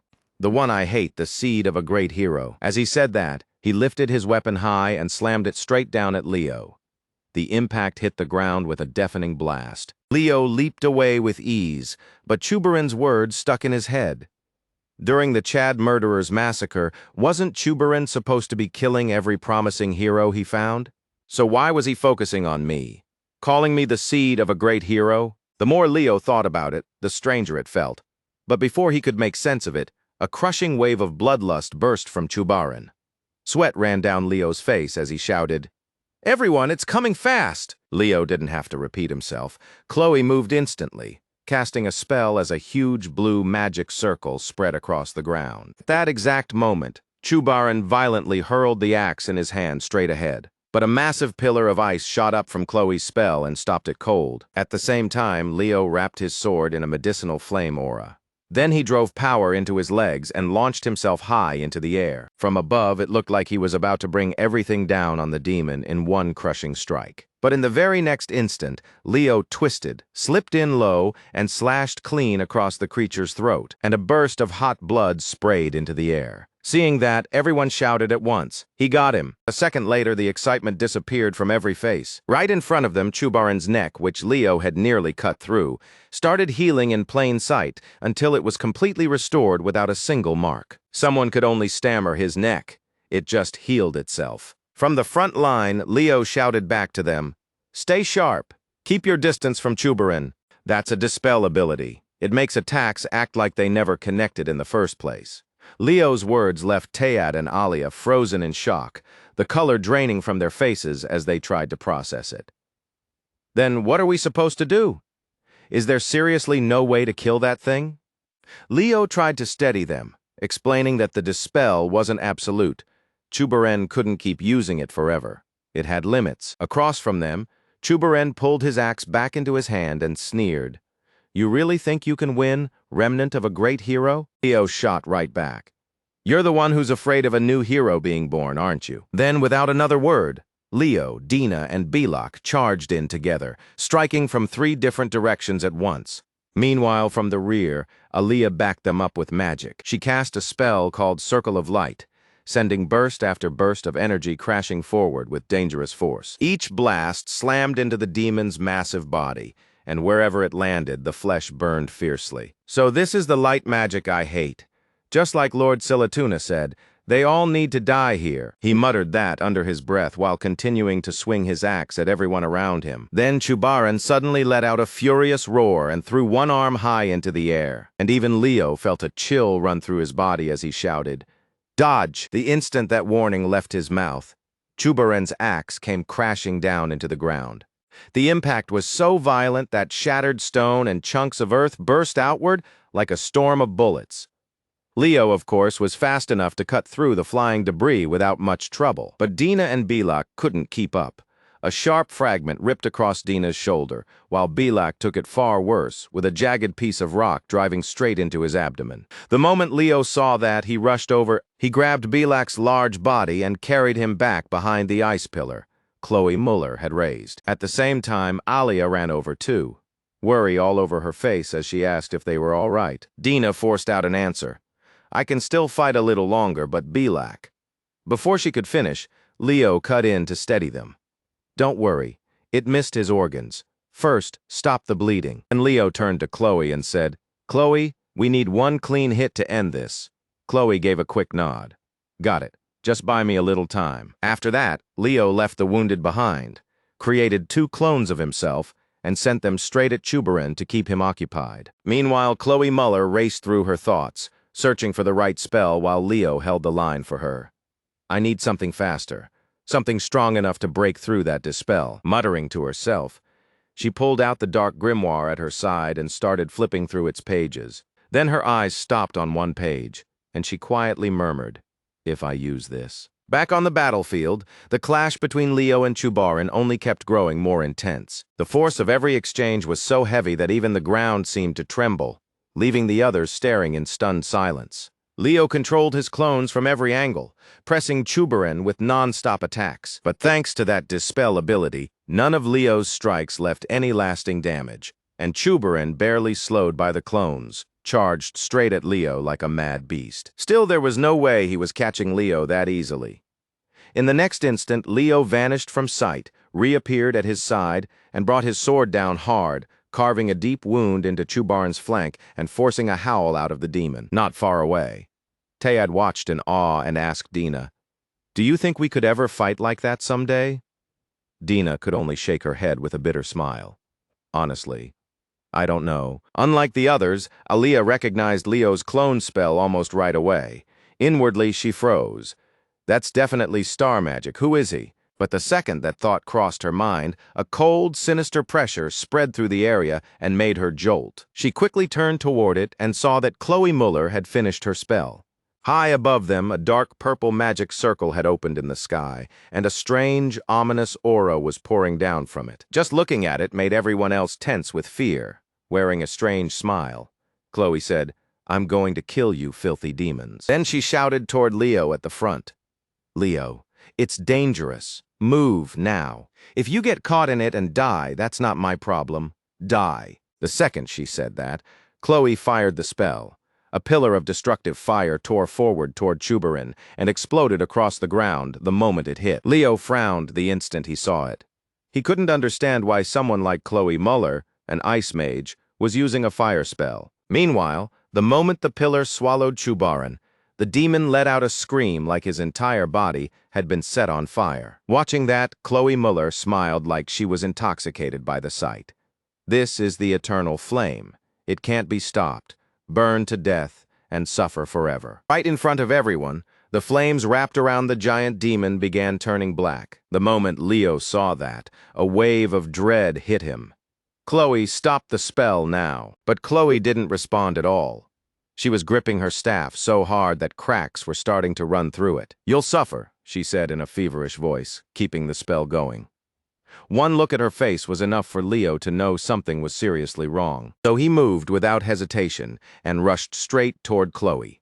With one hard swing, he knocked the dark grimoire out of her hands. At the same instant, the eternal flame Chloe had been sustaining was cut off. Then Leo caught the prodigy mage gently by the waist and landed safely with her. Chloe looked completely dazed, like someone still half lost in a drunken haze. Seeing her like that, Leo asked, Tell me the truth. Was that inextinguishable fire really your spell? Chloe couldn't hide it anymore, and with a sad look she answered, no. Actually, it was a spell I found in an ancient grimoire, she admitted. Hearing that, Leo let out a quiet sigh. So it really was the fire of Erebus. Once he understood that, Leo looked at Chloe and said plainly, Listen to me, Chloe. That spell was dark magic. For a second, Chloe just blanked out. Then she stammered. What do you mean? Dark magic. Leo gave a small nod and explained, Yes, that grimoire is a demon artifact. Only then did Chloe fully understand how dangerous what she'd done really was. What have I done? Leo, I don't deserve to become a hero, she cried, panic rising in her voice. With no time to waste, Leo smacked her hard on the shoulder and shouted, trying to snap her out of it. Get a hold of yourself. Listen to me. There are no records saying Chubaran had a curse that resists magic. which means he already burned through that resistance while fighting Alia's team. Understand this, 30 years ago, even with all that fear, none of them gave up. They fought all the way to the very end, even in a battle that looked impossible to win. "What's the teaching of Lumen Academy?" Leo asked, staring straight at Chloe. Chloe answered hesitantly, "To surpass all limits." Hearing that, Leo gave an approving nod, and little by little Chloe's mind finally started to clear. In that moment, Chloe finally understood. So this was what it meant. All this time, she'd been admiring him from a distance. Leo had gone so far ahead of her now that jealousy didn't even fit anymore. At the same time, Alia stepped forward and held Chloe's staff out to her. "Here, take it, Chloe, please." And with that, the scene shifted back to Leo's side. After calming Chloe down, Leo lifted his eyes toward the towering Chubarin again. Thanks to Chloe Muller's spell, the magic resistance curse was gone. Now it was time to end this. Just as Leo was about to rush in, Chloe's chanting began beside him. "I, Chloe Muller, will go beyond my limits, so I never have to bow my head before those who believed in me." She repeated the words quietly, one syllable at a time, and almost at once a magic circle opened in the air above them. Leo couldn't help but smile. This was it, the clean, pure, arcane language of a real mage. Just hearing it put him at ease. For a brief moment, Leo was reminded of the comrades he used to fight beside in the old days at Lumen. Back then, he'd felt this same kind of trust. As for Chubarin, he had already realized he couldn't use Dispel anymore. So instead of giving Leo's group time to finish their spell, he grabbed his weapon and charged straight at them. The moment he got close, he brought it down in a savage overhead strike. Leo had no choice but to raise his sword and block it head-on, but Chubarin had completely lost it. His eyes were locked on Leo and nobody else, like he wouldn't stop until Leo was dead. He roared, "Die," and swung again. The blow was so heavy that even though Leo parried it, the ground under his feet split open, knocking him off balance and forcing him back several steps. The instant he saw that opening, Chubarin lunged in. He pulled back his left fist and fired off a brutal punch so fast it tore through the air. Leo barely got his sword up in time, but the force still sent his smaller frame flying backward like a cannon shot. Blood rose into his throat, and he coughed some of it up. Then Chubarin's mocking voice rang out. "Is that all, seed of a great hero?" Leo forced himself back to his feet, and right then, a single snowflake drifted down in front of him. A wave of cold swept across the battlefield, and a thin layer of frost spread over everything around them. That was all Leo needed. Chloe's spell was ready. When he looked up, he saw a five-pointed star had formed inside the massive magic circle hanging in the sky. Inside Chloe's mind, she whispered to herself, and in that same instant, countless sharp ice pillars burst from the ground. Faced with Chloe's overwhelming frost magic, the Tartarus demon had no answer. Chubarin's entire body froze solid, turning into a massive statue of ice. Seeing that, Leo calmly stepped forward. He reached out and lightly tapped the huge block of ice with one finger, and cracks instantly raced through it. A second later, the whole thing shattered apart. Then Leo sensed dark energy still leaking out from Chloe's grimoire under the ground. Without hesitating, he wrapped his sword in a blazing red aura and drove it straight down into the book. At that exact moment, a system message appeared before them. Achievement unlocked. Saved a first-year student from mortal danger. Rewards granted. Multiple achievements unlocked. Chubarin subdued. Ignoring the notifications completely, Leo turned to the shaken Chloe and praised her. "Your unique magic is seriously amazing. If I could use field magic like that, I'd feel like a completely different person," he added. Hearing that, Chloe couldn't even meet his eyes. She turned her face away and said, "Leo, I'm going to tell the Academy everything. I might get expelled." Her face was tense with anxiety, but Leo reassured her right away. "No way, a future hero like you isn't getting expelled. I'm sure you'll become a hero." Meanwhile, once they realized the fight was over, Alia's talented teammates ran over and shouted, "You two were incredible. You really looked like actual heroes out there." Leo nodded back. Everyone did their part. Everyone fought hard. Then Leo started handing the staff back to Alia. "We put it to good use. That's how we were able to beat him." But Alia smiled, pushed it back toward Chloe, and said, "Chloe, you should keep it." Beside her, Balak nodded too.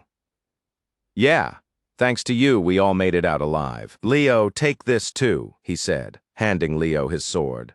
Then they also gave Leo and Chloe a necklace and a pair of gloves. Just then, a voice shouted from the distance, "Over here!" At last, another survivor had arrived. Professor Albie came running over, sweat pouring off him and making it obvious just how hard he'd sprinted to get there. Seeing how young he looked, Chloe blurted out, "That's Professor Albie? He looks our age." Leo answered right away, "This is from 30 years ago." At the same time, Albie grabbed his sister by the shoulders and asked, "Aaliyah, are you hurt?" Aaliyah smiled and answered, "The rescue team made it.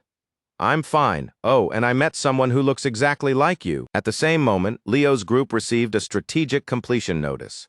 Albie's World, prelude to the Chad murderers incident. Seeing the brother and sister together again at last, Chloe felt truly happy for them. Inwardly, she gave quiet thanks that everyone had made it out safely.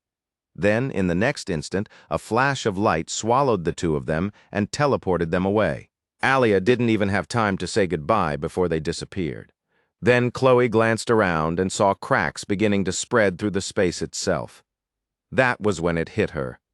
The hero world was collapsing. Back on Leo's side, another notification suddenly popped up in front of him. Strategic reward gifts. After they were gone, even Professor Albie, who was usually calm no matter what, couldn't hold back his tears when he saw that his sister was safe. Sometime later, when Leo opened his eyes again, he found himself lying in the infirmary. The second he woke up, he heard the voice of that handsome professor. "You're awake, Leo. Thank you for saving that girl. And tell Chloe I'm thankful to her too." After saying that, Albie turned away, his face cold again, and walked out of the room. At the same time, Headmaster Callian Baden stepped inside. The moment Leo saw him, he tried to sit up and greet him, but the old man raised a hand and stopped him.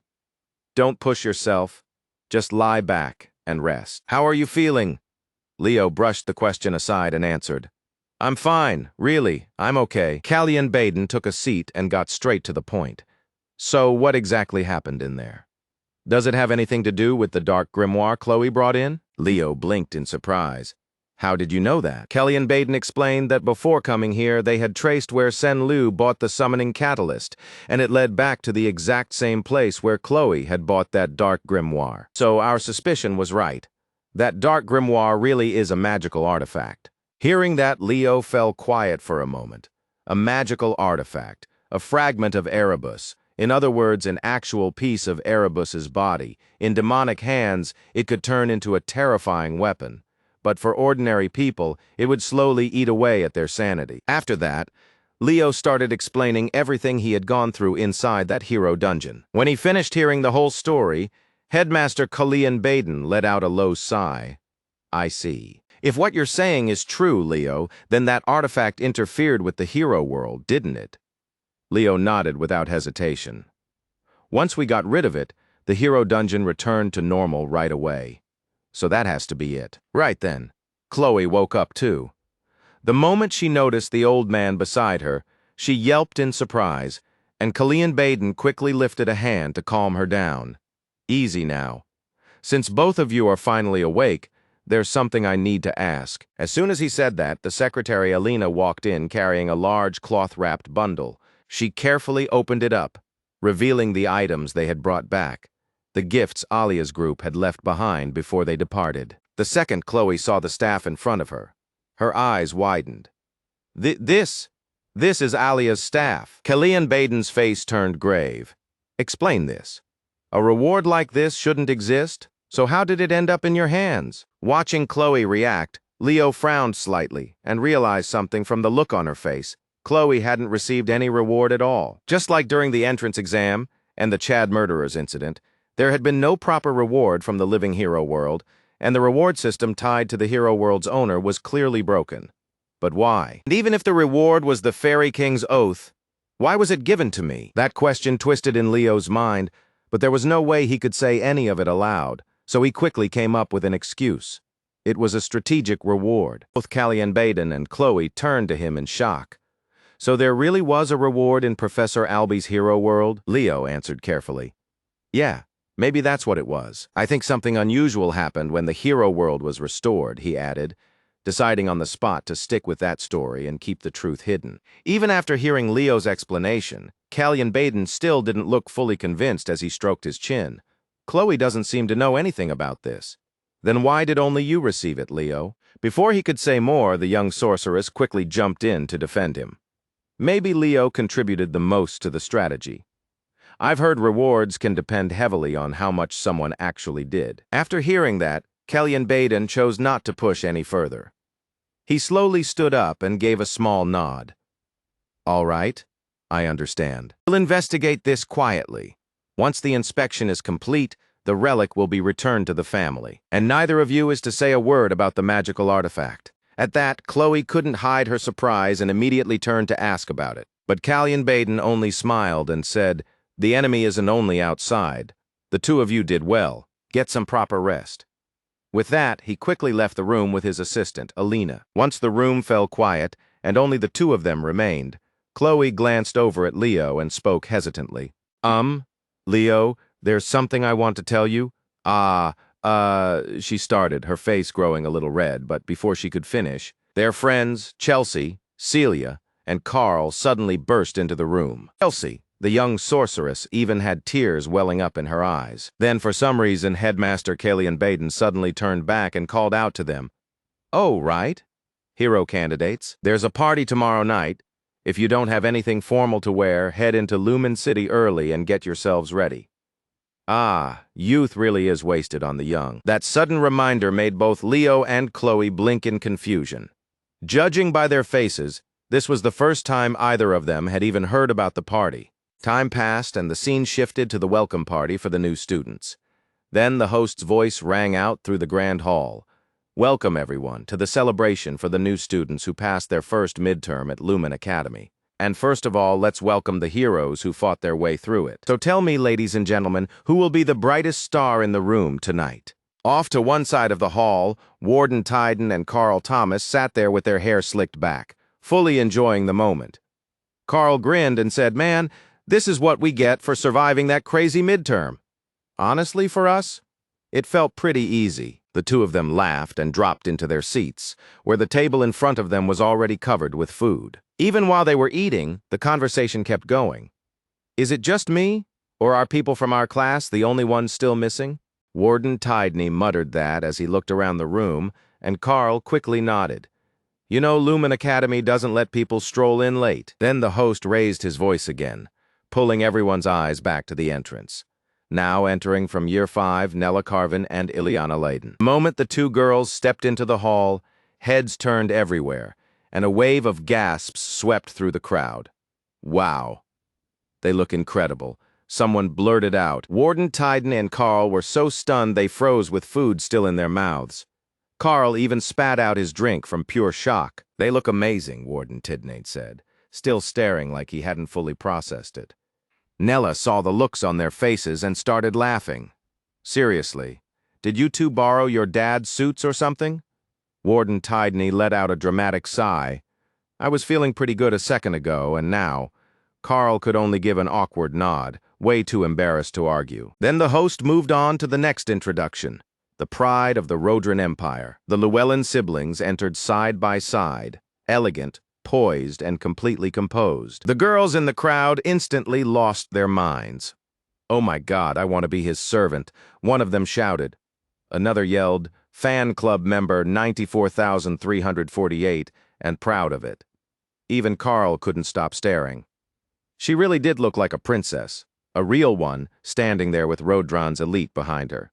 And that guy? He was the genuine article, too. Then the host, clearly loving the energy in the room, made one more dramatic call. And finally, a true pair. A round of applause for Celia Zerdinger of House Zerdinger and Leo Plov, but their entrance was anything but smooth.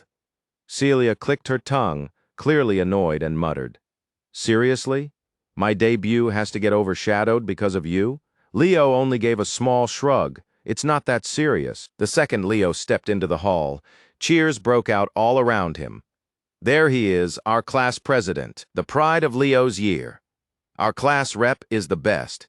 His classmates lit up right away and gathered around the center of attention. But that lively mood didn't last. It was cut short by the sharp voice of a white-haired professor. Floating above her head was the ghostly image of a monstrous beast, and then her voice echoed through the hall. "So is everyone enjoying the party?" Every face in the room tightened on the spot, but nobody dared hesitate. Yeah, of course. We're having a great time. Haha. Deep down, every student was thinking the exact same thing. Better keep smiling, or she's going to snap. From the professor's point of view, though, the students really did seem to be enjoying themselves, and that brought a smile to her face. I'm glad to hear that. Since everyone's in such high spirits, let's keep that momentum going with the announcement of the midterm combat results. At Leo's table, the mood dropped instantly. How are we supposed to enjoy the party after that? Warden Tyden muttered under his breath. The professor ignored the complaining completely and went on. I expected that reaction. So tonight, we'll only be announcing the top 3 students from each department. The rest of your scores will be handed out tomorrow by your homeroom teachers, so relax and stop stressing. Now then, I'll leave the rest to the department heads. With that, Ain Elendu stepped forward. The moment he appeared, a fire magic student named Liana nearly burst out of her seat in excitement. Oh my God, it's him, Ain Elendu, the Frost Knight. She shouted that out, while the calm professor began to speak. You all performed well in the midterms.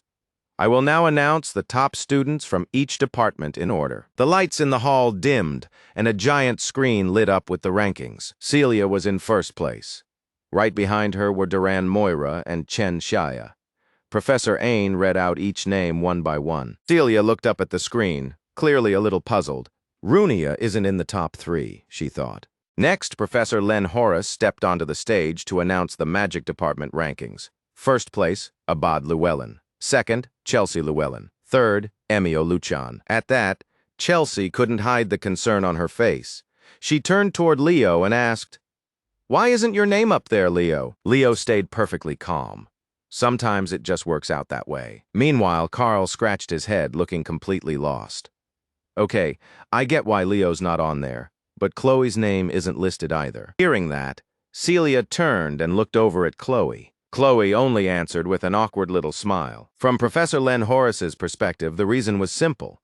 Chloe had used forbidden magic, so her practical magic score had been marked as 0. Even so, her dedication to magic itself was honestly remarkable. All of a sudden, Professor Sejin jumped to his feet and practically shouted, "As far as I'm concerned, the real top student in the magic department is Chloe." That passionate outburst made the laid-back Professor Harlan Edmund chuckle. "Sit down already, will you?" he said casually. Meanwhile, Celia quietly reached over and gave Chloe a pat on the shoulder. As the room settled again with a few scattered laughs, Yura Marnin stepped forward wearing a bright smile. "All right, summoners. Do better next time, okay?" Then she looked down at her list and read off the top summoning students. First was Warden Tidden, then Eliza Hergen, with Jordan Lawson in third. At Leo's table, people were beginning to notice that something felt strange. Several departments had already announced their top students, and Leo's name still hadn't come up once. Almost like she could feel the confusion spreading through the room. The petite professor stepped forward again and addressed the crowd. Everyone's having a good time, right? And now it's finally time to announce the Academy's top student and this year's freshman representative. She flashed a bright smile, then made it official. The highest scorer of this midterm and the official representative of the first years is Leo Plov. The entire hall erupted in shock. Gasps broke out from every direction, and stunned voices rose all across the room. But just as the excitement hit its peak, one hand shot up from the crowd. "I object. How can someone like Leo Plov, who didn't place in the top 3 of any department, become the valedictorian and class representative?" The voice came from Emio Luchan, the student who had ranked 3rd in the magic department. Even Leo paused for a second. The same question running through the crowd had hit him too. Wait, how did I end up as the representative? Emio's protest immediately set off a wave of whispers through the hall, and the sudden commotion clearly caught the white-haired professor at the front off guard. She looked visibly flustered as the tension in the room kept climbing. Then, in the very next instant, her whole demeanor changed.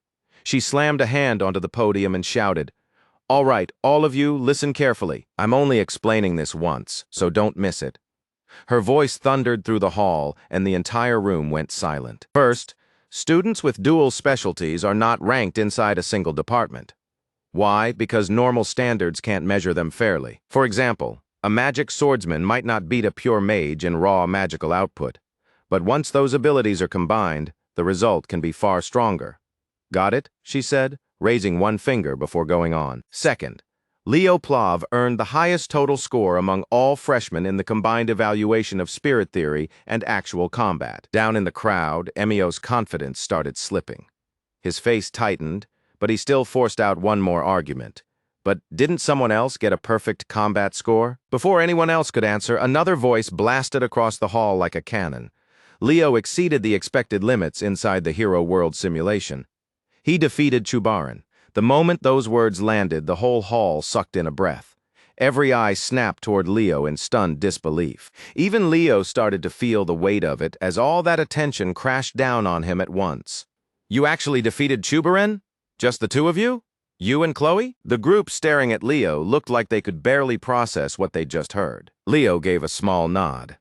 That part was true. At the front, the white-haired Professor Archant Ubesha looked a little flustered as she started to explain. The reason Leo achieved the highest score in the midterm is...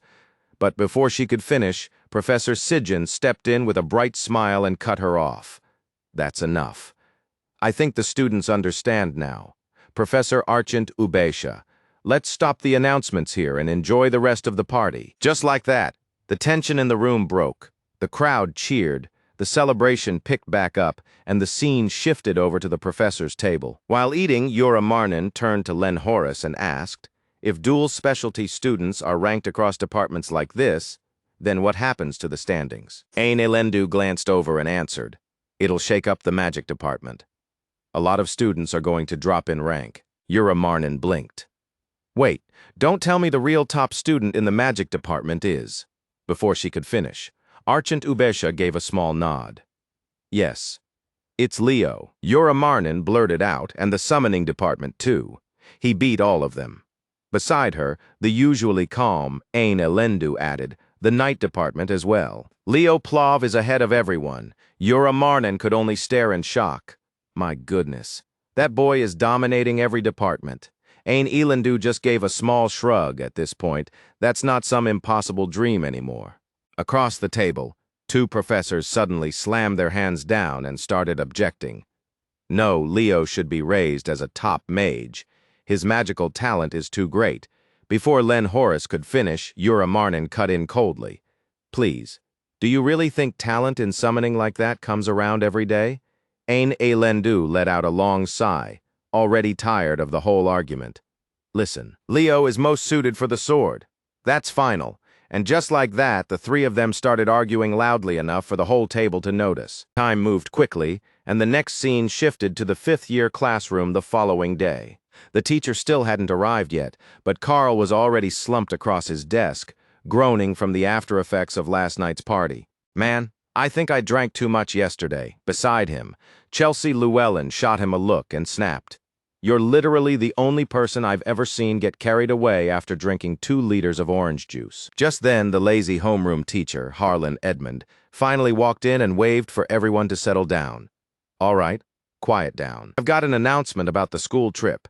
As you all know, this time we're heading to the Fey territories," he said as he pinned a large map onto the board. The moment he mentioned the trip, the whole class lit up, especially Ileana Layden and Carl, who could barely stay in their seats. "We heard every class gets to choose where they go," Ileana cried out. Carl jumped in right after her. "Then we should pick Duin Forest. The wormwood there is famous for its sweet fruit." But those two barely had time to dream before Harlan Edmund pointed to one spot on the map and said, "We're going to El Selvikia." The red-haired mage, Eliana, blinked in confusion, clearly having no idea where that was. Gordon Tidney, being the studious type, quickly flipped through a textbook and explained. "El Selvikia is a small country far to the north. It's inside the Fey territories, and it's frozen all year round." The second they heard that, the two excited students looked ready to cry. "What are we supposed to do in a place like that? This is the worst." Ignoring the complaints, Harlan Edmund casually picked at his ear and pushed the blame somewhere else. "Take it up with your class representative." He picked it. At once, every eye in the room turned toward Leo, full of confusion and curiosity. But Leo didn't bother explaining himself. Instead, he calmly reminded them, "You'd better get everything you need here in Lumen before we leave." Ileana Layden still looked crushed as she sniffled and muttered, "I guess I should start by buying gloves." Meanwhile, Chelsea Llewellyn, being an ice mage, looked openly delighted. At last, She had the perfect excuse to show off her winter outfits. From Leo's point of view, though, he obviously wasn't the kind of person who would choose a place for no reason. Sylvikia might seem like a brutal land to humans, but in truth, it was sacred ground to the fairies. Silrod was there. Leo quietly wondered if he was doing all right. Time passed again, and the scene shifted to a quiet square built around a fountain. Leo turned to Nella and said, "I'll handle the food and the rest of the supplies. Nella, you take care of the medicine." Nella answered with a firm nod. Once they finished putting the list together, Leo headed out to shop. Then he suddenly stopped. His eyes narrowed, and he slowly glanced back over his shoulder. Kiyorazu, 13th Street. This should be the place. He made his way toward a tiny shop tucked away in a dark corner. The sign above it read Lutek. This was the very shop where Senliu and Chloe had bought the cursed artifact. Leo set his bag down outside the door and stepped in. Inside, the place was nothing but dust, broken clutter, and decay, like nobody had laid a hand on it in years. But Leo didn't let that fool him. The Lumen Academy investigation team had already searched this place. Nothing should have been left behind. So why was there still a teddy bear sitting here? Leo stopped cold and stared at the doll. Wait, everything in this shop should have been confiscated for the investigation. That thing shouldn't still be here. His gaze sharpened. The door slammed shut the moment I walked in. Don't tell me this is a curse that distorts perception. And just like he thought, the teddy bear slowly turned to face him. Then a strange black fluid, thick as ink, burst out from its button eyes. Luckily, Leo was already ready for it and slipped to the side in time. The black liquid twisted, swelled, and then took shape as a grotesque monster covered in eyes from head to toe. Leo understood right away that this wasn't any ordinary demon, and he immediately leaped back toward the exit to widen the gap. It wasn't only dulling his senses, it was throwing curses at anything it could, trying to wear its opponent down. The monster shifted again, stretching into a long serpentine form before speaking in a cold voice. "Oh, smart little brat. So you noticed my curse." The moment he heard that, Leo knew exactly what he was facing. It was Silatuna, the demon queen. One of the demon commanders Leo's group had failed to kill 5,000 years ago. This wasn't her real body, just a cursed replica created through magic. Not realizing Leo had already figured her out, Silatuna went on. "A magic swordsman, huh? That's a rare talent, I'll give you that. But those sharp senses of yours are exactly what's going to get you killed." In the next instant, countless tentacles burst from her body and lashed toward Leo. He barely managed to pull himself back. Even so, one strike still grazed his arm and ripped open a painful wound. I can't beat this thing right now. I need to get out, he thought. With Leo cornered, Silatuna let out a delighted hiss. "Thanks for the meal, seed of a hero." Her massive jaws opened wide, ready to swallow him whole in a single bite. But Leo only smiled, calm as ever without a trace of panic. Just like he expected, backup arrived at the perfect moment, and a cold voice cut through the air. A giant spear came crashing down from above and pinned the monster to the floor. The one who struck was Professor Albie. The instant the demon saw him, it panicked and shrieked. A mage with demon eyes more terrifying than any monster in the room. With a furious roar, it hurled its mangled limbs at Leo, trying to drag him down with it. But Albie had no intention of letting that happen. He formed a defensive magic circle in an instant, and the creature's limbs exploded the moment they struck the barrier. "Filthy demon trash," Albie spat, his voice thick with disgust. On the other side, Silatuna's replica howled like a rabid beast. "Those filthy goblins, one day I'll tear out their eyes and devour every last one of them." Still screaming, it lashed all of its tentacles at both of them at once, but the attack meant nothing to Albie. In a cold voice, he said, "I have no interest in a cheap imitation. Die." Then the professor thrust out his hand and unleashed a devastating beam of destructive magic. In an instant, Silatuna's body shattered into countless pieces. Watching that, Leo thought to himself, Albie Giron, the demon-eyed mage known as Tartarus the Destroyer.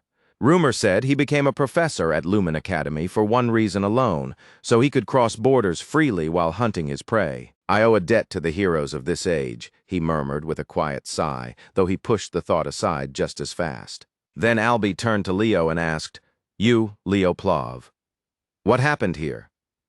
Leo bent down, picked up the teddy bear's head, and answered, "It appeared while I was investigating this place that bear carries a curse that distorts perception." Albie stepped over, took the bear's head from him, and said the Lumen Academy investigation team would handle the rest. I'll overlook it this time that you came here alone. But next time, if you need anything, come to me first. I'm grateful for what you did before. After saying that, the professor vanished from the room using magic. Leo stepped outside, picked up his bag, and quietly thought to himself that the Geron family was one of the 3 great houses that held power over Lumen Academy. If Albie was willing to back him, then maybe getting into the Forbidden Library was finally within reach. Not long after, Leo returned to meet up with his friend. Nella, I'm back. I got all the supplies, he said with a light smile. But the second Nella saw the wound on Leo's arm, she rushed over and healed it with magic. Leo, what happened? Leo only shook his head. It's nothing serious. Thanks. Even so, Silatuna's appearance left Leo uneasy. So she was the one behind the beast controller and that dark spellbook. What he still didn't know was what their real goal actually was. Then time moved on. A week later, the scene shifted to the teleport gate, where everyone had gathered for the trip to El Salvikia. Before they left, Leo checked one last time to make sure everyone had packed enough supplies. Ileana and Nella nodded together. Yeah, we've got everything ready, Celia asked. Hey, Leo, why'd you choose El Salvikia? It's freezing over there. Leo only gave a small shrug. It's hot right now. Going to El Salvikia sounds more like summer vacation to me. Celia waved as she spoke. Oh, sure, but it gets freezing at night. Have a good trip. After that, she told Leo to take care and saw them off. Leo then turned toward his class. Class 5. Get ready. We're heading to El Salvikia together, the land of the Fae. With that, the whole group quickly stepped into the teleport gate. The scene then shifted to Seiran Academy, the Fae's military hero academy. Near a fountain, a young couple had someone cornered. What kind of pathetic outfit is that? You're Fae, and you got into prestigious Sirun Academy with blood like that? Stop acting proud over some worthless heritage. Hearing that, the white-haired boy trembled and stayed silent, unable to say a word back. But right then, another voice cut in, sharp and clear. Don't bully your classmate. Act like proper descendants of Sirun. The one who stepped in was Runia El Rundoa, a red-haired noble girl from House Rundoa, one of the Fae's most prestigious families, and the representative of Sirun Academy's first years. Instead of backing down, the young couple fired right back. Seriously, you don't care that a half-blood got into Sirun? Just having him here is humiliating. Look at those savage clothes. The second she heard that, Runia dropped the noble act and flared up like an angry guard dog. Here we go again. If his clothes bother you that much, then strip yours off and give them to him. And if you can't help, then keep your mouth shut. The couple froze at her fierce response. Runia, you're from a noble house. Watch your manners. What is wrong with you? Runia rolled up her sleeves like she was ready to teach them a lesson herself. Aren't you embarrassed? Ganging up on one person? If you've got a problem, then fight me. The moment they saw she was serious, the two of them turned and ran without another word, shouting as they fled. Ignoring their attitude, Runia looked back at the boy behind them. Why are you dressed so lightly? You're making me want to look after you forever. Then she gently removed her scarf and wrapped it around his shoulders. The boy gave her a bright smile. Great. Someone stole my stuff. That boy was Aaron Erzar, 3rd place in Seiran Academy's first-year entrance exam, and a half-blood. From Runia's side, seeing Aaron standing there without a scarf made her irritation rise all over again. But then she suddenly sneezed, which immediately made Aaron worry. Runia, you should take the scarf back. It's cold. She just shook her head and brushed it off. I'm fine. Don't worry about me. Aaron noticed how unusually cheerful she seemed and asked, Runia, you look really happy today. Runia cleared her throat and said, Ha ha, it's because my phoenix egg finally hatched. Hearing that, Aaron smiled warmly at his friend. Congratulations, Runia. That's amazing. Well, I'm heading out now. Later, when the red-haired girl got home, she hurried straight to her father's office and asked, Father, my phoenix hatched, right? Inside the room, a brown-haired man smiled and reminded her. Runia, I told you to call me Professor when we're at school. This man was Ellen Lunda, head of the prestigious Lunda House, one of the heroic families bound by Farina's oath. Then he answered his daughter's question. Ellen gave a small, awkward nod. Yes, it looks like Farina's offspring really has hatched. The moment she heard that, Runia trembled with excitement. I knew it. So when do I get to meet it? Her father let out a sigh. There's just one problem. Runia, it seems your phoenix has linked its memories with someone else. I'll need to look into the details. Before he could say anything more, the moment Farina came up, Runia's fiery temper flared right back up. She slammed both hands onto the table and shouted, "Who stole my phoenix?" The scene then shifted to Velkia, the capital of El Selvikia, where Leo's group had just arrived through the teleport gate. The freezing air hit all of them at once, and everyone started shivering, especially Carl, who was shaking so hard he could barely get the words out. I'd rather die than deal with this. What is wrong with me? Meanwhile, Harlan Edmund pulled his scarf tighter, told them to quit whining, and kept walking. This is the capital of El Selvikia. Does anyone know its history? At that, Chelsea eagerly raised her hand and started sharing what she knew. Velkia was founded and named after Velkia Ursar, a Fey knight and one of the disciples of Luna, the Star Priestess. Her words stirred an old memory in Leo. To be exact, Velkia had been a disciple of both Luna and Aaron. A name spoken so casually back then was now honored as one of the Fae's great knights. Harlan Edmund nodded and added, "That's right. House Ursar descends from the Fae Knights, and they hold the highest authority here." Just then, footsteps echoed from up ahead, making everyone turn to look. With snow sweeping through the air, it was hard to see who was coming. Carl nervously blurted out, "Wait, there are thieves in Fae territory too?" Harlan Edmund just shrugged.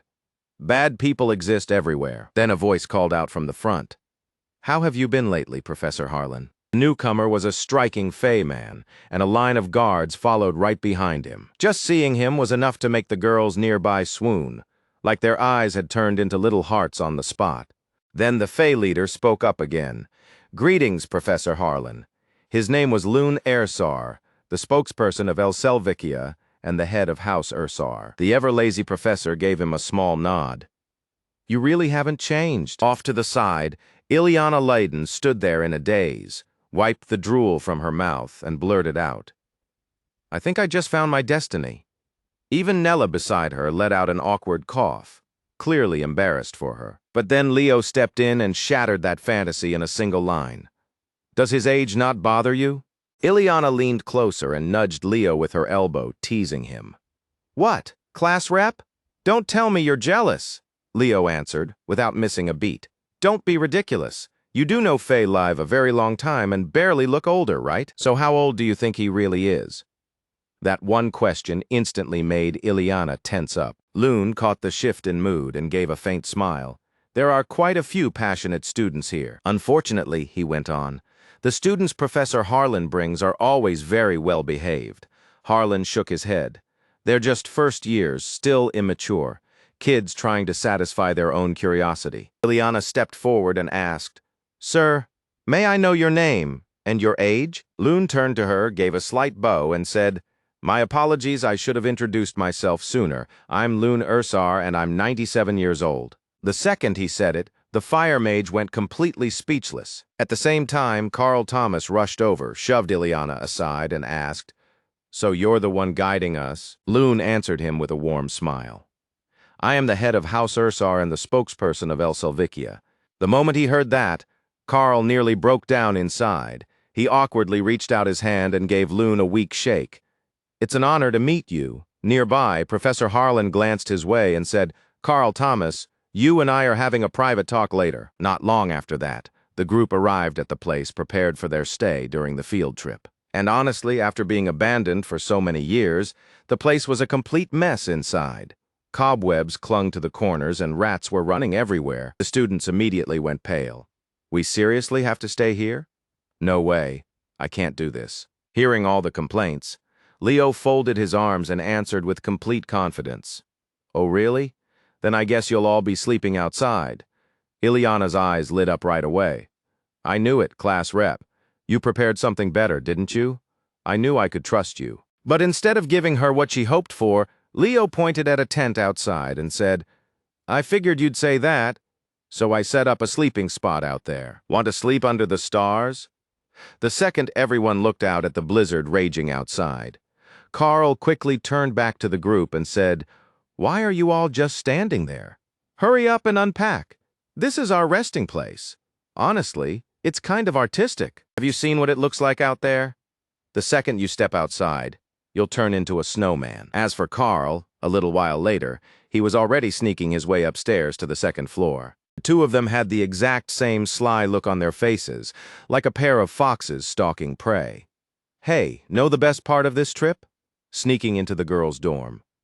That's what we've really been waiting for. But before they could even make it to the stairs, Chelsea Llewellyn shot them a disgusted look and cast a spell called Wind Ring. A wave of screams echoed through the entire place.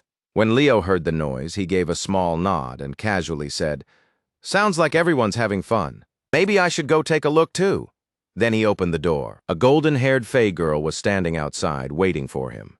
"Class rep, the head of the house would like to see you," with her leading the way. Leo was taken to Loon's office. The moment Loon saw Leo, he looked a little awkward and said, "Welcome, Leo. Sorry for calling you here so suddenly. There's an urgent matter, so could you wait just a moment?" Leo replied, "No problem. There's a lot of interesting stuff in here. Mind if I look around?" Leo asked lightly. "Of course," Loon said. As Leo looked over the weapons and equipment hanging on the walls, he could tell right away they were ancient relics. Then his gaze stopped on one dagger. Without thinking, he murmured, "Urquint." Loon couldn't hide his surprise. "How do you know about Urquint?" "Its history is passed down only to the head of House Ursar." Leo was caught off guard for a brief second, but he covered it smoothly. "I read about Urquint in some ancient records at the Great Library of Lumen Academy." Loon didn't seem to doubt him at all. "That makes sense. Lumen Academy really does have everything." Leo reached out and touched the dagger, thinking to himself that it held the power of a star, but this was not the original. In that instant, old memories came rushing back, carrying him to a time when one of his teammates had shown him that dagger. The dagger had originally belonged to Luna, and later she passed it down to her disciple. But before the final expedition in the war against Tartarus, that disciple lost it as well. Loon seemed ready to move on. He stepped closer to Leo and lowered his voice. "Urquint is an ancestral reward we received after conquering Velkia's hero realm. Unfortunately, relics taken from a hero realm can only be used by the ones who claimed them." And he straightened up and said, "All right. Have a seat. I've heard you attend every class, and also serve as the freshman representative at Lumen Academy.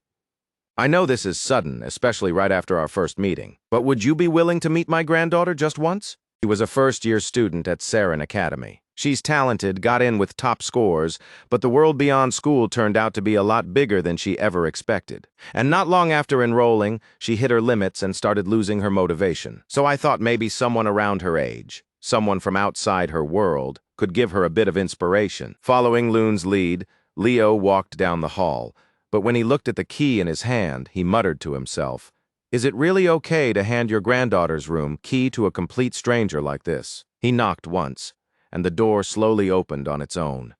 Inside, the room was total chaos, with books and clothes scattered all across the floor. The dust in the air was so thick that Leo started coughing the moment he stepped inside. As he looked around, he noticed pictures of a hero party from 5,000 years ago, and right away, he realized the girl living here was a serious fan of those legendary heroes. Leo thought to himself, "I know some people collect stuff like this, but this is on a whole different level. Wait, are those actually Saren Academy uniforms?" Just then, a sleepy voice came from deeper inside the room. Then the girl saw Leo's face and screamed. In a panic, she dove straight under the blanket, while Leo calmly introduced himself. "I was sent here at your grandfather's request." Still hiding under the blanket on the bed, Aaron stayed on guard, clearly not knowing how to respond. To ease the tension, Leo casually praised her. "Your collection is almost on the level of my Kyle books. Now I'm kind of curious how he's described from the Fae side. The Northern Mountain Beast Uprising gets credited to Kyle, too." Then he glanced around and added, "Honestly, your room's pretty impressive." Hearing that, Aaron finally peeked out from under the blanket and asked if he liked Kyle, too. Leo stepped farther into the room and slowly looked around. Then his eyes settled on something, and he murmured, "So it's here." Then Leo went on, "The Battle of Darno that mentioned Kyle. Wasn't that the battle where that loudmouth talked about Tiberca leading the Tartarus army in a linked formation? The same battle where the great heroes first truly fought side by side as comrades?" Aaron quickly turned to him, excited. "Then do you know where Commander Zergo was defeated?" Leo answered right away. "That's where Luna first tested her causality magic. That only made Iran light up even more. She clasped her hands together and said happily, "Yes, that's one of the lesser-known parts of hero history. Even in academic circles, it barely gets any attention." At that point in Iran's eyes, Leo practically looked like an idol. Then she gave a small bow and apologized for not introducing herself sooner. "I'm Iran Ursar. I talk too much, don't I? Especially when we just met?" Leo didn't mind at all. He just smiled and said, "Not at all. If you enjoy hearing stories about the heroes, then I'm just glad someone still cares about them." Aaron went on. "This is only my personal opinion, but even though history records 4 great heroes, I think there may have been a 5th. Leo picked up right where she left off and said, "Kyle, I believe he really existed, so when I get back, I'm planning to join a research group that tracks down traces of Kyle." The moment she heard that, Aaron cried out in delight. "Oh, that's amazing." Then she lowered her head and quietly murmured, "School, huh?" Leo happened to catch those words and thought, shy, withdrawn, but not completely closed off. Then he asked, "Aaron, why aren't you going to school?" She answered bashfully, I don't think Siren is really the right place for me." Her eyes drifted toward the corner of the room as she went on. "Everyone there works so hard, they train seriously to become heroes. But me, I'm just someone who dreams about being a hero in a much more childish way." Leo noticed the outfit tucked away inside her wardrobe. The uniform had been carefully preserved. Wasn't that proof she hadn't truly given up yet? Then he turned to Iran and said, "You're not the only outsider from El Selvikia here. My whole class came on this field trip. If they hear your story, I think they'd really want to meet you." She froze for a second. "Huh?" Leo stood up and said, "You do know that in the human world there are hero training schools like Siren Academy too, right?" The second she heard that, Aaron's eyes lit up. Leo turned toward the door and started walking out. But before leaving, he called back, "If you're curious about students from Lumen Academy, come see them for yourself." Just as Leo stepped outside, Loon was already standing there waiting for him. The expectation in his eyes was obvious. The moment he saw Leo, Loon jolted and let out a loud cry. Then he hurried closer and whispered, "Don't tell me, you really got Aaron talking that fast?" Leo gave a small nod. "Yeah, I did." Hearing that, Loon was so happy he almost burst into tears on the spot. Dabbing at the corners of his eyes with a handkerchief, he said, "It's been a long time since she's talked that much with anyone." Then he smiled, placed a hand on Leo's shoulder, and added, "Looks like she really opened up to you. I want to repay you somehow. How about a magic item? It might be useful to you." Inside, Leo was thrilled, but on the outside he only muttered that refusing would be rude. After walking for a while, the two arrived at the Ursar family's treasure room. Inside were piles of gold, jewels, and priceless ornaments everywhere. Just one look was enough to make anyone stop and stare. Loon looked at Leo and said, "Take whatever you want." Leo stepped farther inside and slowly scanned the room. Then his eyes locked onto one item, and inwardly, he froze. "This is." He pointed at it right away. "I'll take this." Seeing what Leo had chosen, Loon stroked his chin and said, "That's a gem containing the power of a fairy, taken by our ancestors from Velkia. The fairy carved into it is beautifully made too." Before Loon could finish explaining, Leo cut him off. "It's fine." Seeing that, Loon simply smiled. "As long as you like it." Staring at the gem in his hand, Leo murmured to himself, "No way, this can't be fake. It's a real fairy." After the students finished setting up their sleeping spots, Harlan led them into a room and said, "All right, quiet down. I'm going over the schedule. Starting tomorrow, wake up is at 6 in the morning. During the first half of the day, you'll do individual training in the fairy forest near Vin City. In the afternoon, you'll move on to mission practice." Hearing that, Ileana raised her hand and protested, "Wait a second. Haven't we already done enough individual training back at school? We still have to train even on a field trip?" Harlan answered without hesitation, "This trip is meant to focus on what you still lack. Surely none of you thought you came here to play." Then he made it absolutely clear. "I'll be honest, this entire schedule was put together by your class representative." The second they heard that, Warden Tyden snapped from the corner. "That bastard." Chelsea turned toward Leo too and asked, "Why would you do that?" Leo answered with a faint smile. "The fairy forest has monsters that are perfect for real combat training, so keep going until you collapse." The first one to drop loses. Right beside him, Ileana jumped in. The class rep has his reasons. If we really want to become true heroes, then this is something we have to do. After covering a few more details, Harlan brought things to a close. Enjoy yourselves while you can.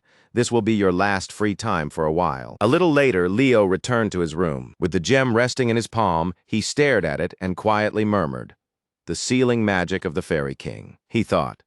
No wonder Lunarzar mistook it for nothing more than a statue. After the era of calamity, the ones who made that covenant disappeared, and no one in the fairy clan had seen this magic since. But Leo recognized it the moment he saw it. This was Silrod's magic. Then he began pouring a stream of golden yellow mana into the gem. Holding it carefully, he thought, so the time has finally come to use the oath the Fairy King once gave me. Wave after wave of magic power flowed into the gem. After taking in that energy for a while, cracks began to spread across the surface, and bright beams of light started breaking through. Then the glow burst outward, lighting up the entire room deep into the night. And with that, a tiny spirit appeared, perched in Leo's hand. In a low voice, he murmured, "Father, the seal is finally broken." Then the little spirit looked up at Leo in confusion and said, "Why is a human standing in front of me? How strange." Leo stepped closer and asked, "Who are you?" The tiny spirit's face twitched with anger, and he shouted, "How dare you call me you?" Then he puffed out his chest and proudly declared, "I am the eldest son of the great golden fairy king Silrod, heir to the royal throne. Before you stands Prince Kiran, the silver fairy." Kiran was only just getting started, but Leo calmly reached out and flicked him hard on the forehead, making him yelp. Rubbing his forehead in anger, Kiran glared at him. "Who do you think you are? How dare you?" Then Leo's eyes went cold. In a low, measured voice, he said, "What kind of attitude is that? Even your father treated me with respect. So who exactly do you think you are, brat?" The moment he heard that, Kiran flared up. "How rude, you dare insult King Silrod?" But before he could keep going, Leo flicked him in the forehead again. Kiran got even angrier and shouted, "You insolent!" Leo flicked him again. Then again, and this kept going for a full 15 minutes. By the end of it, Kiran had finally started speaking a lot more politely.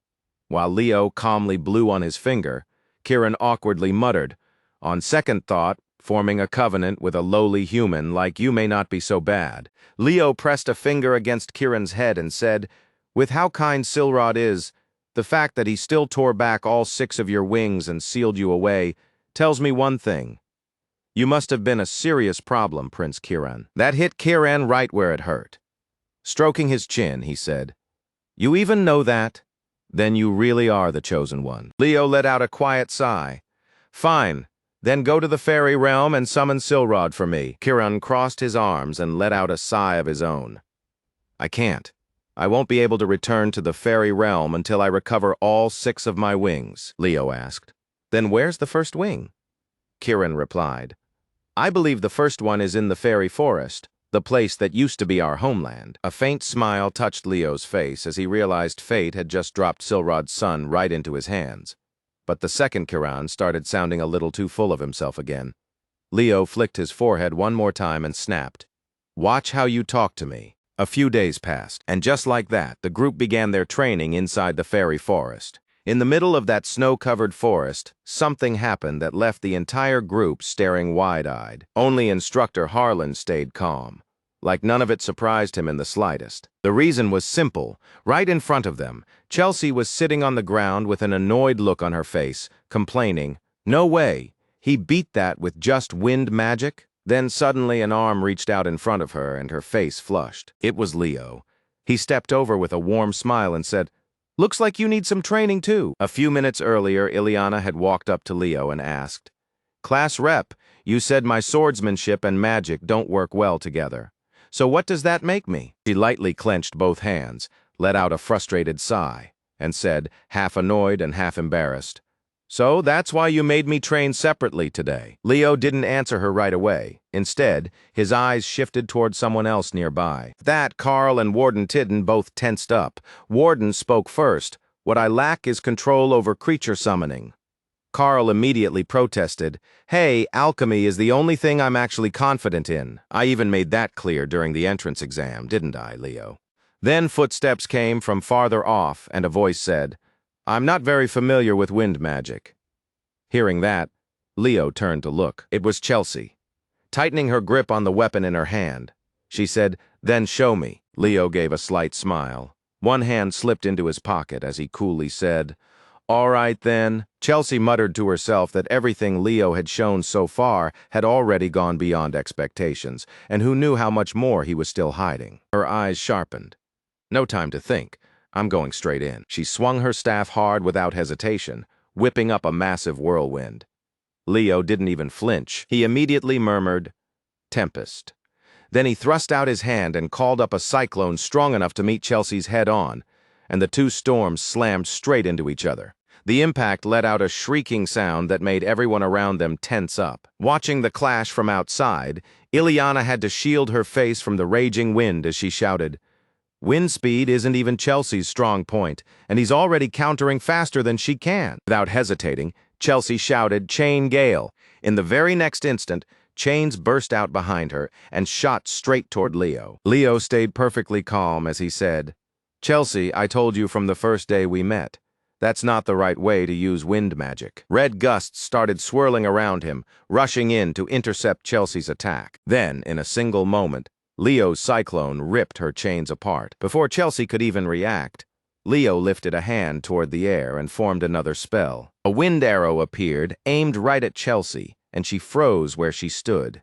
The aftershock made the whole forest shudder, and a few loose snowflakes drifted down onto Chelsea's head. By then, Leo's sword was already resting at her throat. She frowned and could only look up at him. The confidence on his face made the gap between them impossible to ignore. After staring at him for a moment, Chelsea quietly repeated his words to herself. "So, this is wind magic." Without saying another word, Leo reached down and helped her back to her feet. Watching from the side, Ileana let out a long sigh. "I seriously can't believe our class rep is this much of a monster," Carl added. "I never thought Chelsea would lose in the thing she's best at." Harlan explained, as a pure mage, Chelsea isn't beneath Leo. The real difference was their understanding of wind magic and how they chose to use it.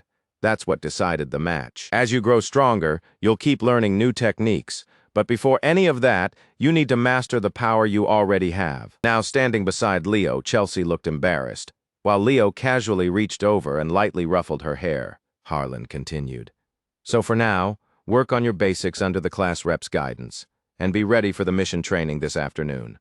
Hearing that, the whole group answered in one miserable chorus.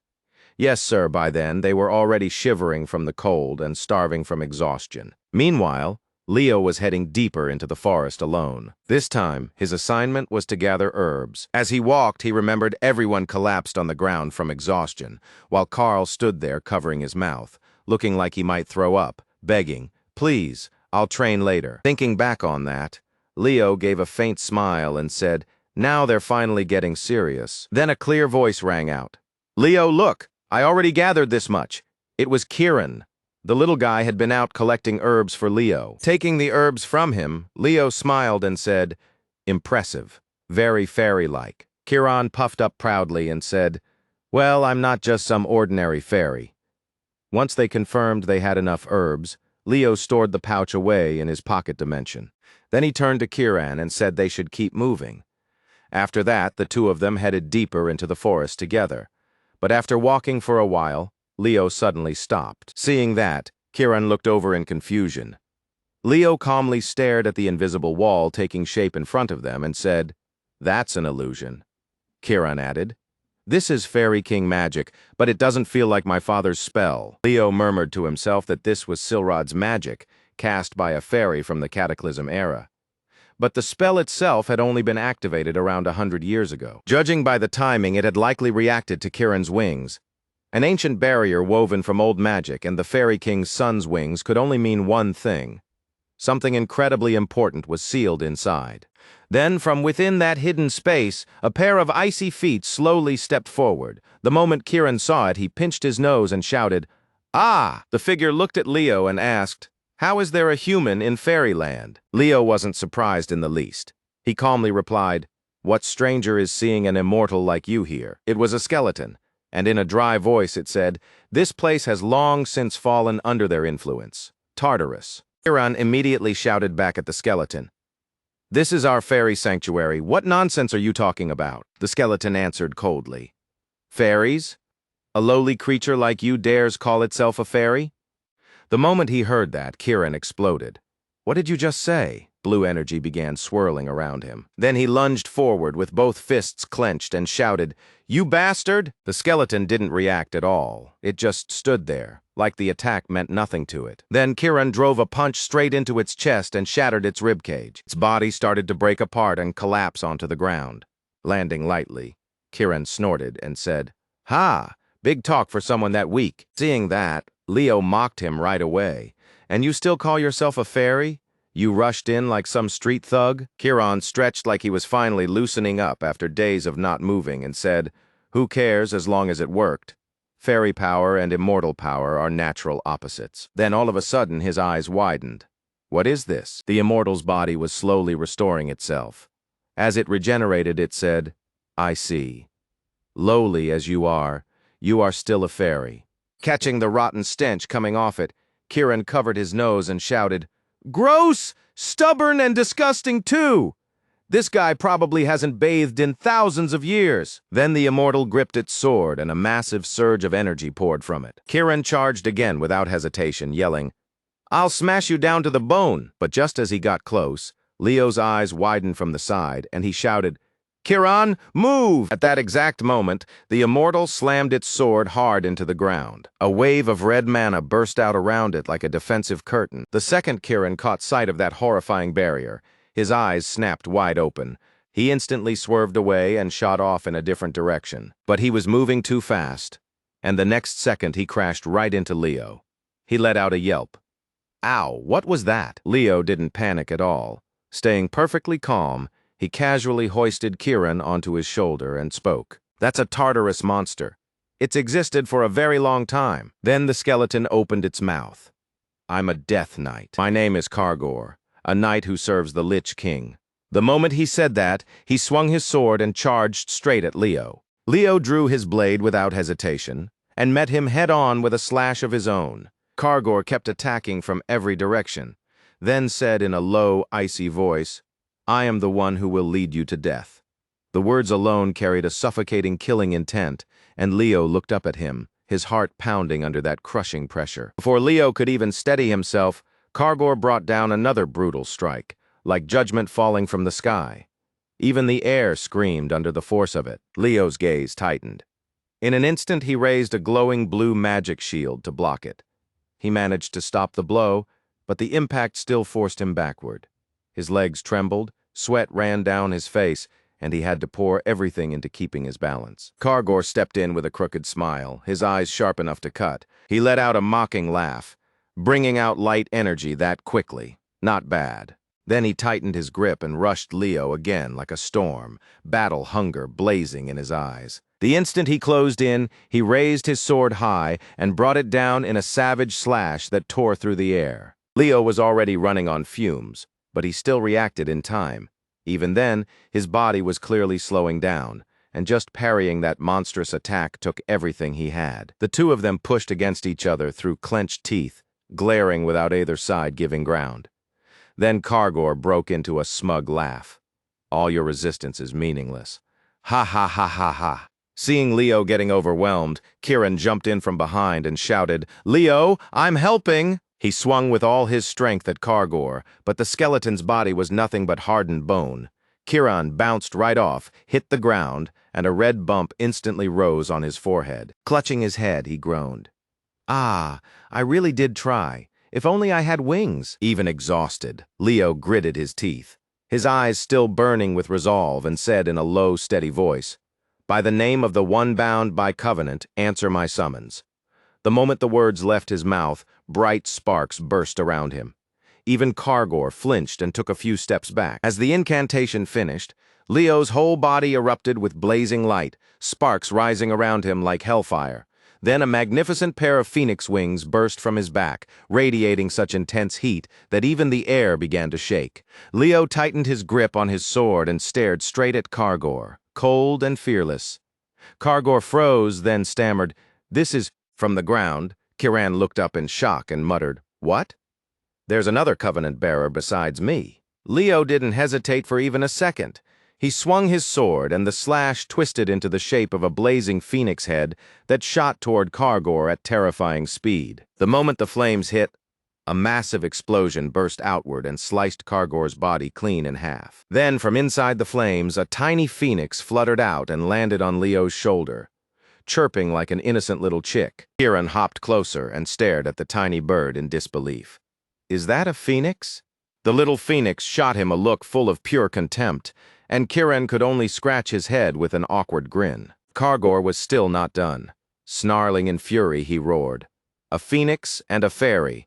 I won't let either of them live." Then he drove his cursed sword straight into the ground. Bright red blood burst out around him like a flood as he shouted, "Death Army, devour these creatures." His voice echoed across the land of death, and the skeletons answered at once, surging forward in one massive wave. Leo looked ahead and muttered under his breath, "A curse that keeps summoning the undead."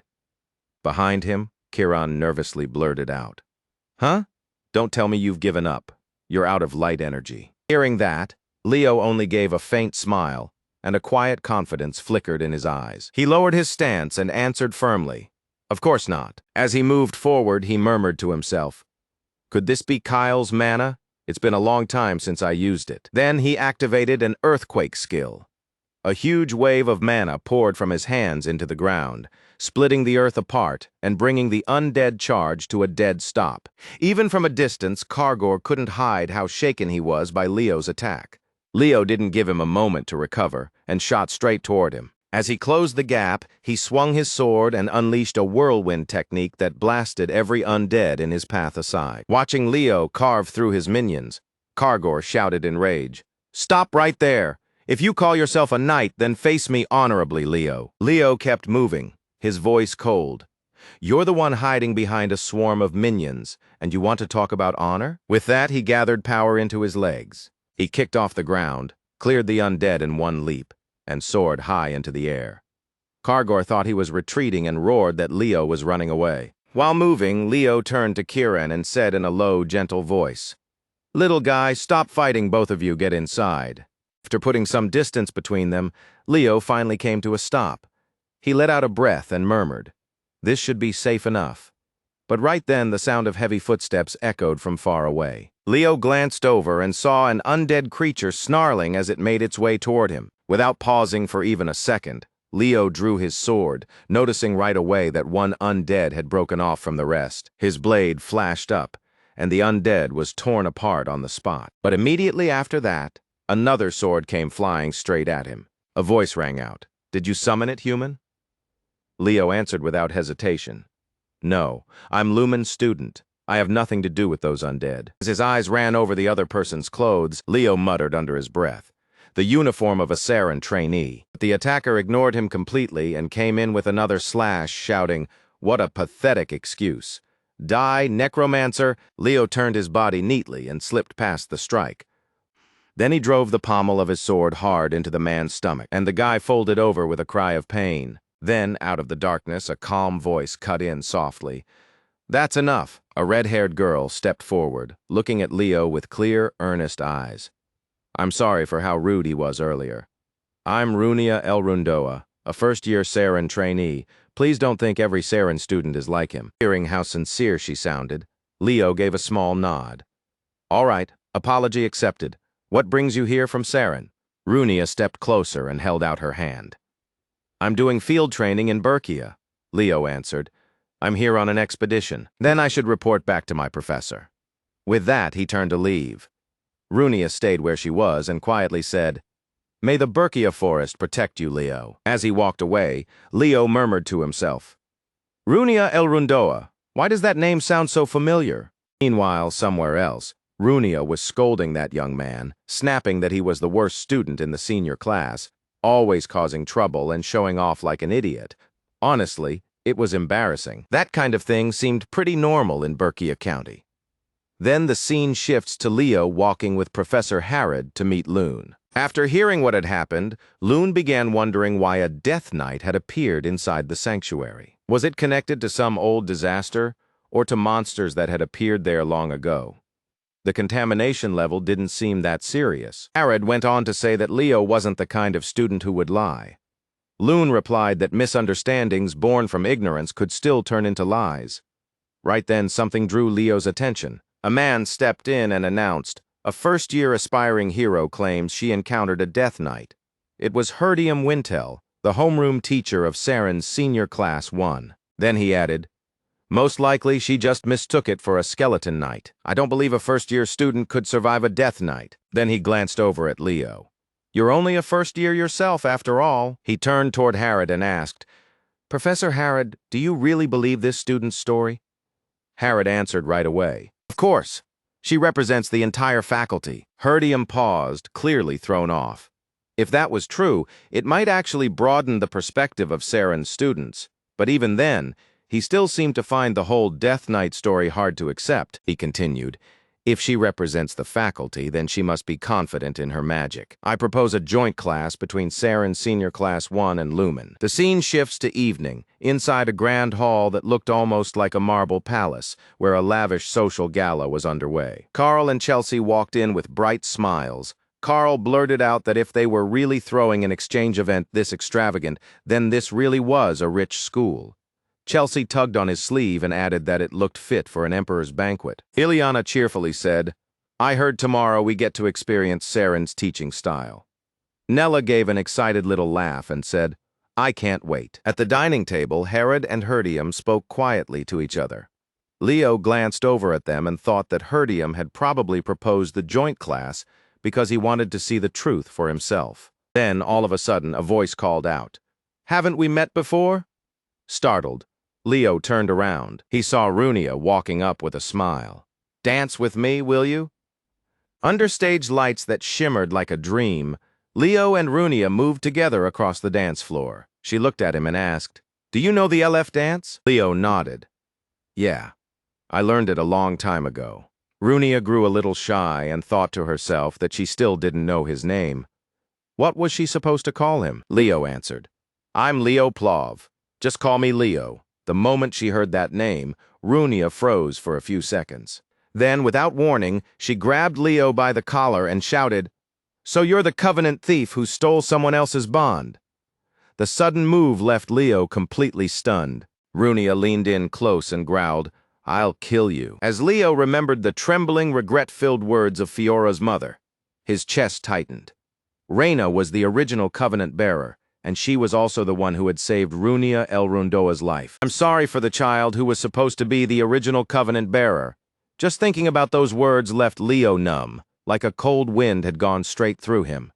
And in that moment, he realized with a shock that this girl was supposed to have been Fiora's original Covenant bearer. Runia was still standing right in front of him, her face flushed red with anger, and her eyes burning as if they could scorch him where he stood.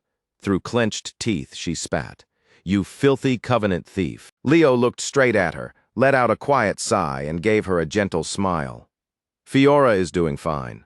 Those unexpected words made Runia go completely still, her eyes widening in surprise.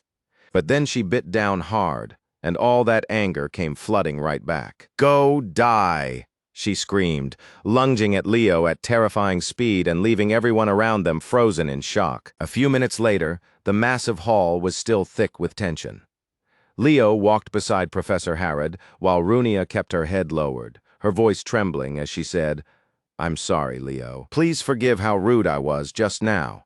She sounded sincere, but her clenched hands made it obvious the anger inside her still hadn't gone anywhere. Leo answered with a gentle smile, It's fine. But deep down, he couldn't help thinking how exhausting it had to be for her to force herself to act like this. Once everything was settled, Harrod announced that the misunderstanding had been cleared up and said they would be taking their leave. Then the two of them turned and walked away, pushing up his glasses. Herdium stared at Runia and said sternly, Runia, don't make that mistake again. Remember your position as Saren's first-year representative? Runia's face darkened. She gave a small nod and quietly replied, Yes, I understand. Herdium went on in a firm voice. Then tomorrow in the joint class, we need to prove it. He stepped closer and placed a hand on Runia's shoulder, his eyes burning with confidence that Saren would one day surpass Lumen. Then he suddenly corrected himself and laughed out loud. No, not just Lumen. We'll surpass every hero academy. That fiery speech made Runia tremble, but not from fear. If anything, it only stirred her anger even more. In her eyes, those commoners from Lumen weren't even worth respecting. After making that grand declaration, Herdium stroked his chin and briefly wondered if he might be putting too much pressure on her.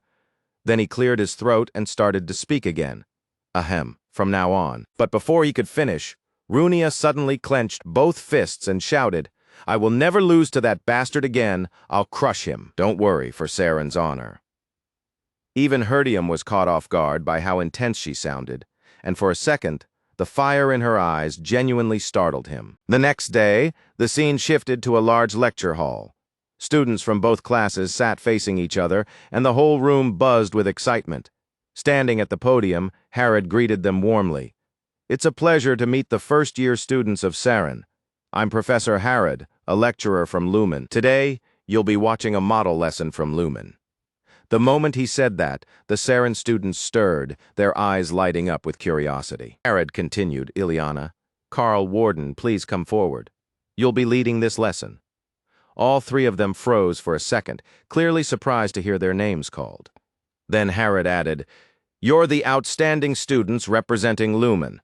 Show them what you've learned." Praise that suite was hard to ignore. Ileana, Carl, and Warden all flushed a little, trying to stay humble, even as their eyes lit up. Sitting beside Leo, Chelsea cheerfully said, "Oh, so they picked one student from each department, right?" Leo frowned slightly and thought to himself that the teacher was probably just being lazy and picking people at random. Then the demonstration began. Ileana stepped up first and cast fire magic, filling the air with dancing flames. Carl went next, manipulating metal and shaping it into detailed forms right in front of everyone. Then Warden summoned a set of mysterious creatures, and the whole lecture hall could only stare in amazement. The students immediately got excited and hurried to write everything down. Herdium stood there with his arms crossed, smiling to himself as he thought that, seen from another angle, this might open the door to a completely new teaching method. But then his expression shifted slightly, and his eyes moved toward Leo. Strangely, the class president still hadn't really reacted. Leo just sat there, distracted, his gaze drifting as he kept thinking about the chair Carl had thrown earlier. Across from him, Runia watched with cold, furious eyes. Seeing their side do so well, Chelsea happily cheered them on. "Nice job, everyone." The three students bowed, then headed back to their seats. After Lumen's demonstration ended, Herdium stepped up to the podium and praised them. "That was a very interesting lesson from Lumen students. I can clearly see that each of you has built strong ability in your own field." Then he picked up a piece of chalk and started drawing the elemental attributes across the board as he explained. He went on to say that Saren Academy followed a completely different path from Lumen. At Saren, every student learned magic as their foundation, aiming for a balanced style of training instead of leaning too heavily into one narrow specialty. Sitting below, Leo frowned and thought to himself that calling it balanced was almost laughable. Sure, they taught all kinds of things, but the theory behind it still felt more like flashy magic showmanship than anything else. Leo let out a long, bored yawn, startling the students around him. Herdium turned and kept going, and that is how we arrive at the final answer. He shot Leo a glance and thought, what is this brat's problem? First, he goes around talking about facing a death knight, and now he acts like this in class. Then he raised his voice. Enough with theory. Lifting one hand, he formed a brilliant golden block of crystal in front of his chest. "Let me show you the true essence of Saren," he said. "By nature, we are a race of magic." He poured mana into the crystal and launched it upward. As it rose, countless smaller crystal fragments split away from it. They flooded the lecture hall with dazzling light, drawing gasps from the students all around. Then he continued, "This is spirit art, the primordial magic passed down from our ancestors. This is our true essence, our spirit magic." Pointing at the board, he said, "This formula is the legacy left behind by the goddess Luna. It is the foundation of all spirit art. The spells we use today are only one branch among countless variations that came from that formula, aren't they?" At that moment, a hand went up from below. It was Leo. Herdium looked straight at him, the class president. Leo let out a small sigh and smiled. He honestly wasn't all that interested in spirit art, but he still cut right in and said, "That explanation is wrong." The second those words left his mouth, Harrod and Runia both froze. Every eye in the room turned toward him. Herdium frowned and fixed his eyes on Leo. "What did you just say?" Leo calmly replied that the magic couldn't actually be activated. That one remark sent a ripple through the room, and the whole class immediately started buzzing. Herdium thumped a hand against his chest and answered, "Of course, that spell is incomplete, so it can't be cast. Our ancestors deciphered Luna's legacy and restored it into the form we use today." Leo thought to himself that even so much of it had still been lost. It wasn't that strange that Herdium didn't know. After all, that magic had originally been created by Luna for Kyle alone. Herdium's eyes turned cold. "You seem to know quite a bit about spirit art.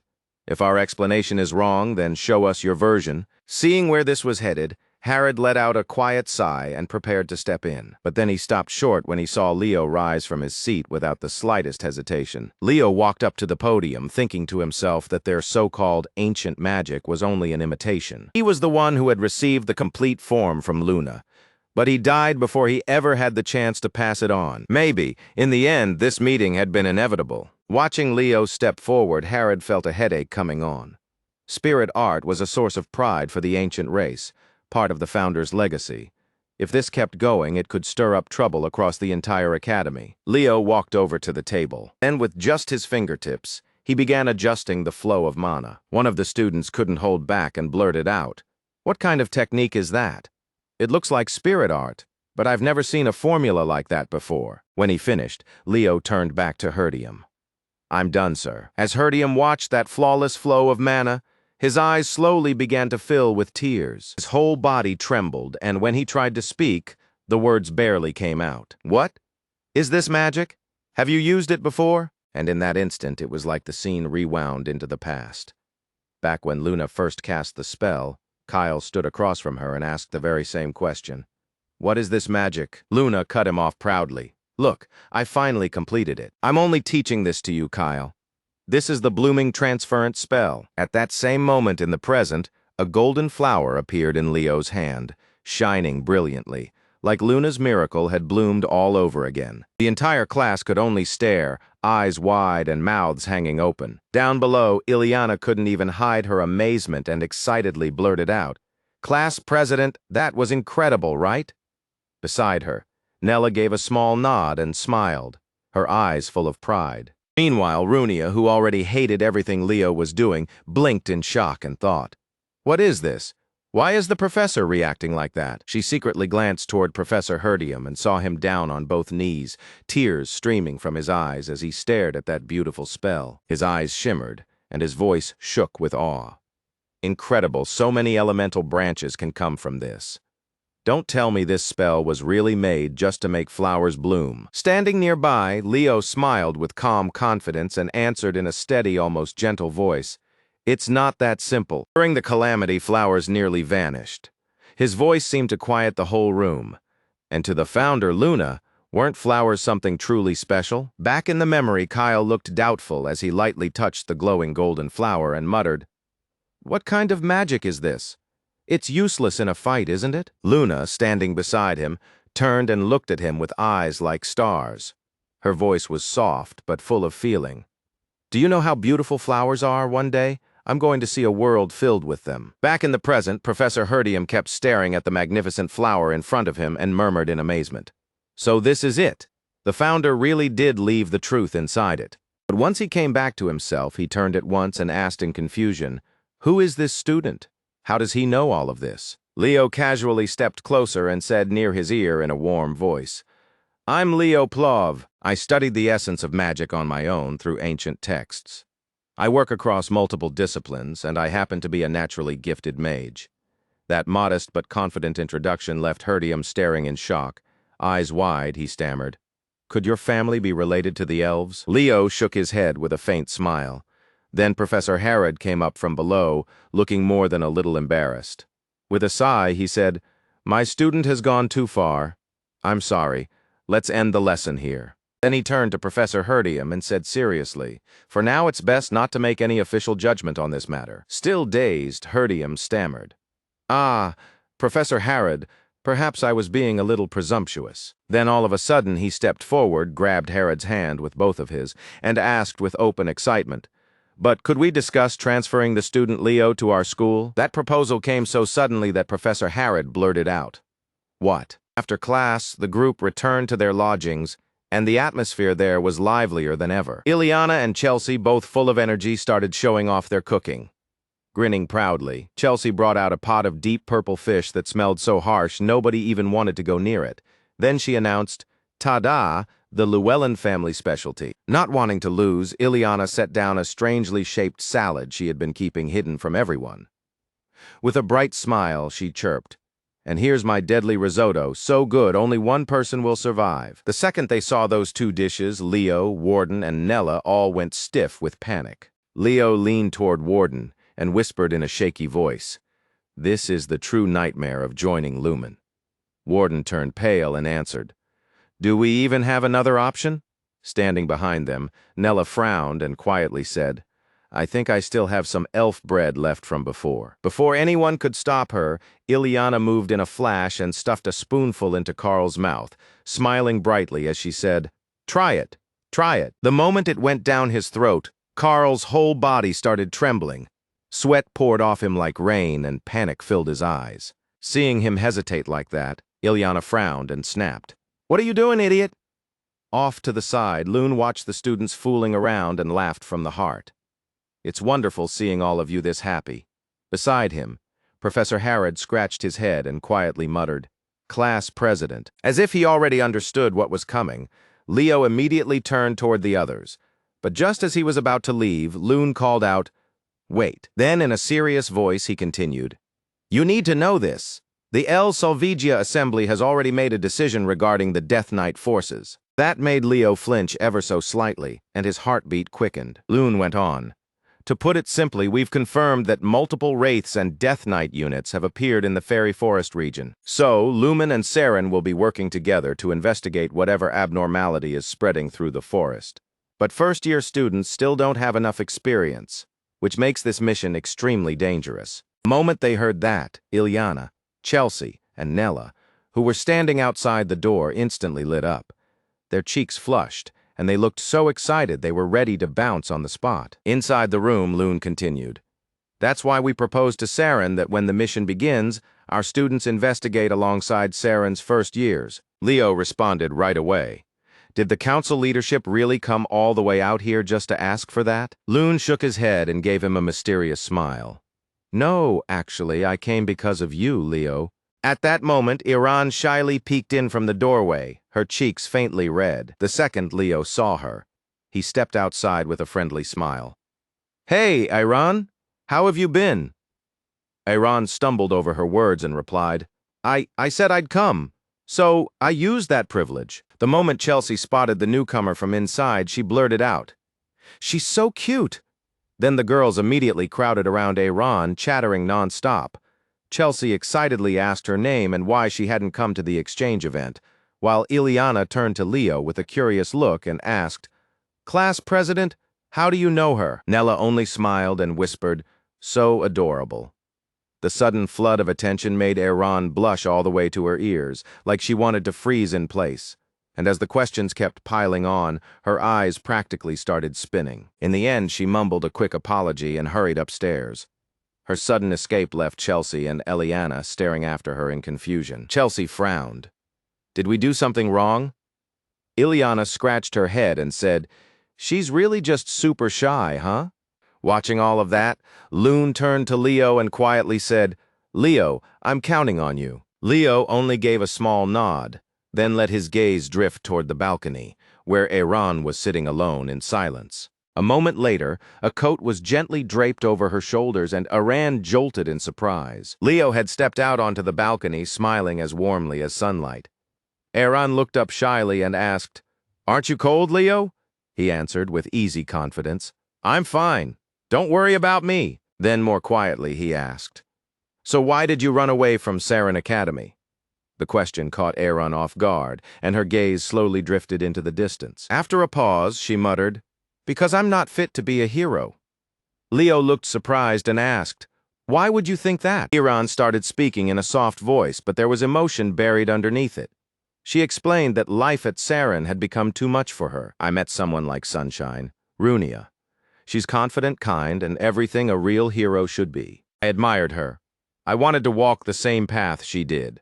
So I tried to move up into an advanced first-year class. But during the evaluation match, I made a huge mistake. And after that, I thought Runia would hate me. Looking at the small girl in front of him, Leo fell quiet for a moment. She's not the kind of person who deserves to be hated. And Runia doesn't seem like the type to hold on to something that small, does she? Then he smiled and asked, "Do you like the story of Versia?" Erin's eyes lit up instantly, and she nodded eagerly.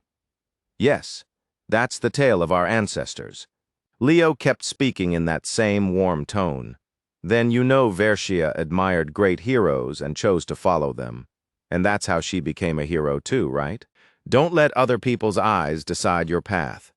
Follow the one you want." Those words seemed to reach her. Erin brightened right away, and a little light returned to her eyes. Then Leo gently held out his hand. "Come on back down. My class is a lot of fun." The next day, Professors Herdium and Herod led the two classes into a forest blanketed in white snow. With flames rising behind her, Runia turned toward Leo and asked curiously, "How exactly did you convince Iran?" Leo answered calmly, "I told her she didn't need to be afraid of you." Runia blinked, caught off guard. "Afraid of me? Why would she be?" Leo explained. "She said you looked terrifying during the evaluation match. So she convinced herself you hated her." That made Runia pause, then mumble, "Oh, that's only because Aaron is strong. I had to stay focused." Leo smiled and told her, "Take good care of her. She needs you." Not far away, Professor Herdium looked into the distance and called out cheerfully, "They're here." A group of students came into view, led by a calm young man with purple hair. It was Lauder Algra, the representative of Sarin Academy's third year. He stepped forward and shook Herdium's hand with polite composure. Smiling broadly, Herdium said, "Lauder, your recent thesis was very interesting." Leo's eyes shifted to the ring on Lauder's hand, and a flicker of curiosity crossed his face. He turned to Runia and asked, "Who's that?" Runia answered, "That's Senior Lauder. He's the representative for the third years. He didn't stand out much until second year, but then he suddenly broke through and became one of the biggest names of the term." Hearing that, Leo quietly muttered to himself, clearly thinking about that sudden rise. Once everyone had gathered, Professor Herod spoke up. "Now that we're all here, we'll begin the group mission.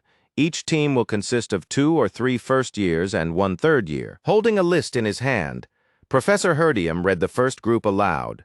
Group 1, Leo, Runia, and Lauter. The moment Leo heard that list, he stopped in his tracks.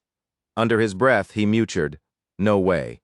This can't be a coincidence." With care, Leo led the group deeper into the forest, where the old branches blocked out the light, and the entire place felt dim, oppressive, and wrong. Leo stayed at the front and kept moving without slowing down, his eyes constantly checking the brush and every little sound around them. The farther they went, the more a quiet pressure built in his chest, like the forest was trying to tell him something. Behind him, Runia was in a completely different mood. Her lips stayed tightly pressed together as she kept grumbling under her breath. "Seriously, this is so irritating." She still couldn't shake Professor Herdium's smug words, like he was just waiting for the two of them to fail and finally admit they had no business being here. That only made her temper flare up even more. She narrowed her eyes, then suddenly snapped, "Why did I have to get paired with a thief in the first place?" Leo looked back at her without the slightest reaction.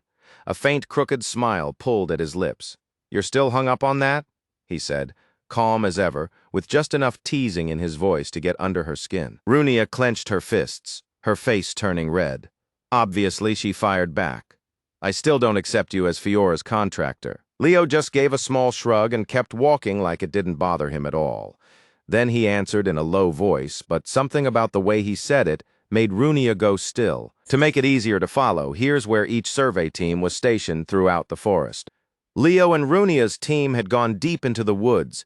Near the giant octopus habitat was Chelsea's group, where the air was damp and thick with a strong fishy smell. At the patch of rare herbs, Ileana's team was carefully collecting samples one by one. The zone full of ancient cypress trees was assigned to Nella's group, while Warden Tyden remained on watch at the forest entrance. Runia looked around and quickly realized someone was missing. Frowning, she asked, "Senior, where did Lauder go on his own? Weren't we supposed to stay together?" At the very same time, Leo suddenly crouched down and ran his hand over the snow-covered ground, like he was searching for a trace of something, remembering what Louder had said earlier. "I'll be on my own for a bit." "Meet me in the middle of the forest," Leo quietly replied. He probably had something personal to handle. Then Leo's hand brushed across a thick patch of snow, and strange purple mana seeped out from beneath it.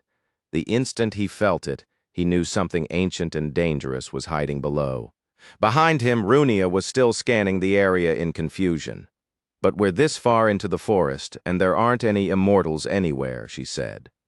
"Last time, there were supposed to be quite a lot." Leo stayed silent for a second before murmuring, "It does look like last time, but if you look closer..." His thoughts flashed back to when he had touched that invisible barrier earlier. Back then, Kiran, who was standing beside him, had said, "This is an illusion.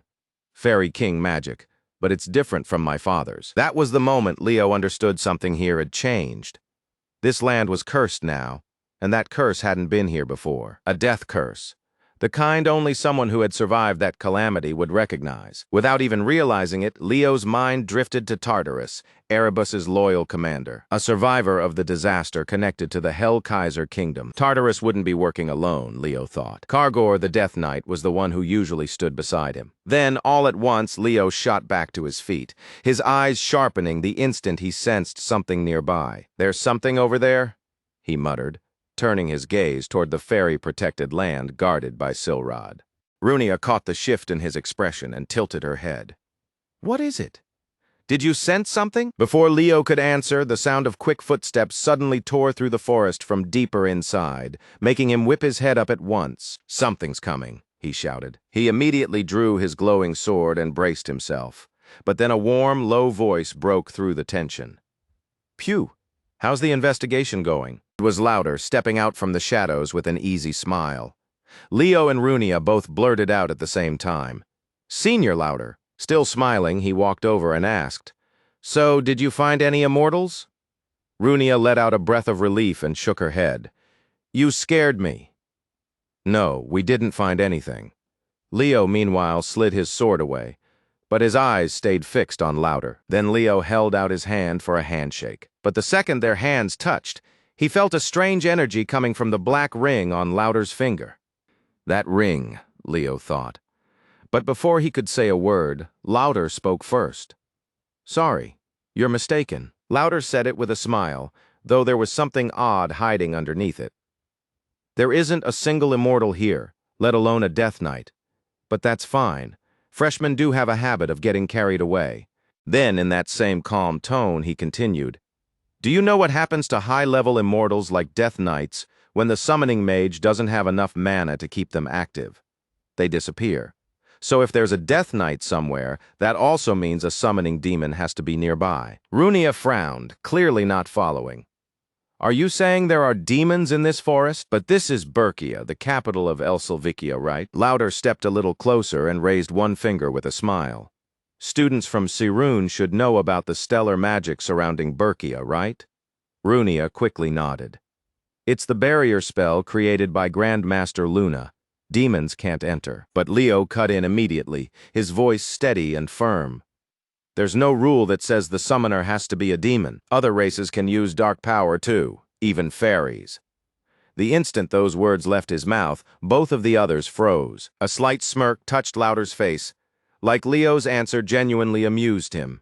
"Interesting idea. You probably don't understand just how proud the Alliance really is." After saying that, he turned and walked away, leaving them with one final instruction. "Finish your investigation, then meet up at the forest entrance." Leo didn't answer. He just watched Louder walk off. He's looking for something, Leo thought. Beside him, Runia seemed to sense it too. Under her breath, she muttered, "That guy definitely knows something." That night, back in the student dorms, dim yellow light filled the small room and fell across a circle of tense faces. Warden Tyden was the first to break the silence. "Your team didn't see the Death Knight either?" Sitting across from him, Carl let out a quiet sigh, sounding completely disappointed. "Forget the Death Knight. We didn't even spot a single immortal." Chelsea, impulsive as always, suddenly slammed her hand on the table and jumped to her feet. Her eyes were shining with both suspicion and excitement. "That just makes it even more suspicious," she shouted. "The president clearly said the immortals appeared here, but the second we started investigating, they were gone. Something is definitely wrong." Carl only gave a faint smile and shook his head. "I'm going to bed. I'm wiped out." But Chelsea wasn't letting him slip away that easily. She rushed over, grabbed his tie, and yanked him right back. "Hey, not so fast." By that point, Leo had already slipped out through the dorm window. He landed without a sound, as light as a shadow. From there, he headed straight for the Zerun Academy Hotel. A thin line of moonlight was spilling in through the window of one of the rooms. Leo eased the door open and stepped inside, his gaze sweeping across the room in an instant. His eyes stopped at the table where Lauder's notebook had been left behind. So he really did leave first, Leo thought. Then another item on the table caught his attention. It was a map, and there on it, a red mark had been drawn at the entrance to the Phalanx. "Didn't see that coming, did you?" a voice suddenly said from behind him, making Leo spin around at once. "What are you doing here?" It was Runia. She'd appeared without him noticing, and she was staring at him with the same mix of suspicion and curiosity. Leo turned and, in one quick move, covered her mouth with his hand. "Quiet," he whispered. Once the two of them settled, Runia frowned and snapped. "You were acting strange earlier. What are you doing here?" Lowering his voice, Leo replied, "I came to check on Lauder, but he already moved. He's definitely heading toward the fairy forest." Right then, footsteps and voices came from outside. "Didn't you say he was asleep?" Another voice answered. "I heard something." Leo and Runia looked at each other once and immediately understood. Without wasting a second, Leo wrapped an arm around Runia's shoulders. Then he lifted her and jumped straight out the window. They vanished in a flash, leaving Runia too stunned to even respond. At the same time, in Aaron's room, she had been quietly reading under the dim light when a sudden noise outside made her lift her head. Aaron got out of bed and walked over to the window. The moment she looked down, she froze. Leo was down there, carrying Runia in his arms. "Leo and Runia too," she murmured, her hands trembling just enough for the book to slip from her fingers. In an instant, Aaron's imagination took off. She pictured an even more handsome Leo turning to Runia with gentle eyes and saying, "Let me join your honorary rescue team." Then she imagined Runia gazing back at him just as softly, the two of them drifting into some perfect romantic moment. Aaron's face turned bright red as she grabbed both burning cheeks, a secret date. Meanwhile, in the fairy forest, Leo and Runia kept pushing deeper into the woods, and the air around them only grew colder. Runia trailed behind him, throwing annoyed looks his way every now and then. "So you're really going to keep following me all the way out here? Just go back to the dorm," Leo said, sounding mildly irritated. Runia frowned and fired back. "You still think Senior Lauder is involved? He only arrived this morning." The Death Knight was found days ago. Before she could say anything more, a voice suddenly cut in. "Stop!" Aaron appeared in front of them, bent over and out of breath, with both hands braced on her knees. Runia blinked in surprise. "Aaron? When did you get here?" Aaron's face instantly turned red. Clenching her fists, she blurted out, "Good heavens, students should not be having improper romantic relationships. Boys and girls should be kept apart from the age of 3. Runia froze. "Huh? What?" Leo looked just as confused, rubbing his forehead. "What are you even talking about?" But Aaron only doubled down. "I saw everything you two sneaking out together." Then she suddenly paused, thrown off by her own thoughts. How strange. Well, Runia really is beautiful, and Leo really is handsome. That line completely short-circuited Runia, and her face heated up so fast it looked like steam might start rising off her. Leo, meanwhile, tried his best to stay composed. He turned to Runia. "Runia, say something?" Flustered, she stammered. No, it's not like that." Then the mood shifted all at once. Leo's expression hardened as a bitter, freezing wind brushed past them. The very next second, an immortal arm burst out of the ground right beneath them. And right after that, a wave of reanimated corpses started crawling up from below, their red eyes glowing in the dark. The immortals had appeared. Leo shouted, drew his sword, and immediately took his stance. Then, from deep in the forest, a low, chilling voice echoed through the trees. "Welcome to the Fey Woods." The whole group tensed instantly, as the undead clawed their way up from the earth, ember-red eyes burning through the darkness. Leo tightened his grip on his sword, the blade catching the moonlight as he locked his eyes straight ahead. "They're all high-level skeletal undead," he shouted, his voice sharp and immediate. Beside him, Runia stood stiff, her fists clenched so hard her knuckles turned pale, and her lips pressed tight. She glanced at Leo, her voice shaking with doubt. Where did all of these things come from so suddenly? Leo shot her a quick look, something challenging flickering in his eyes. "You ready?" he asked, his hand still firm on the hilt. Runia didn't hesitate.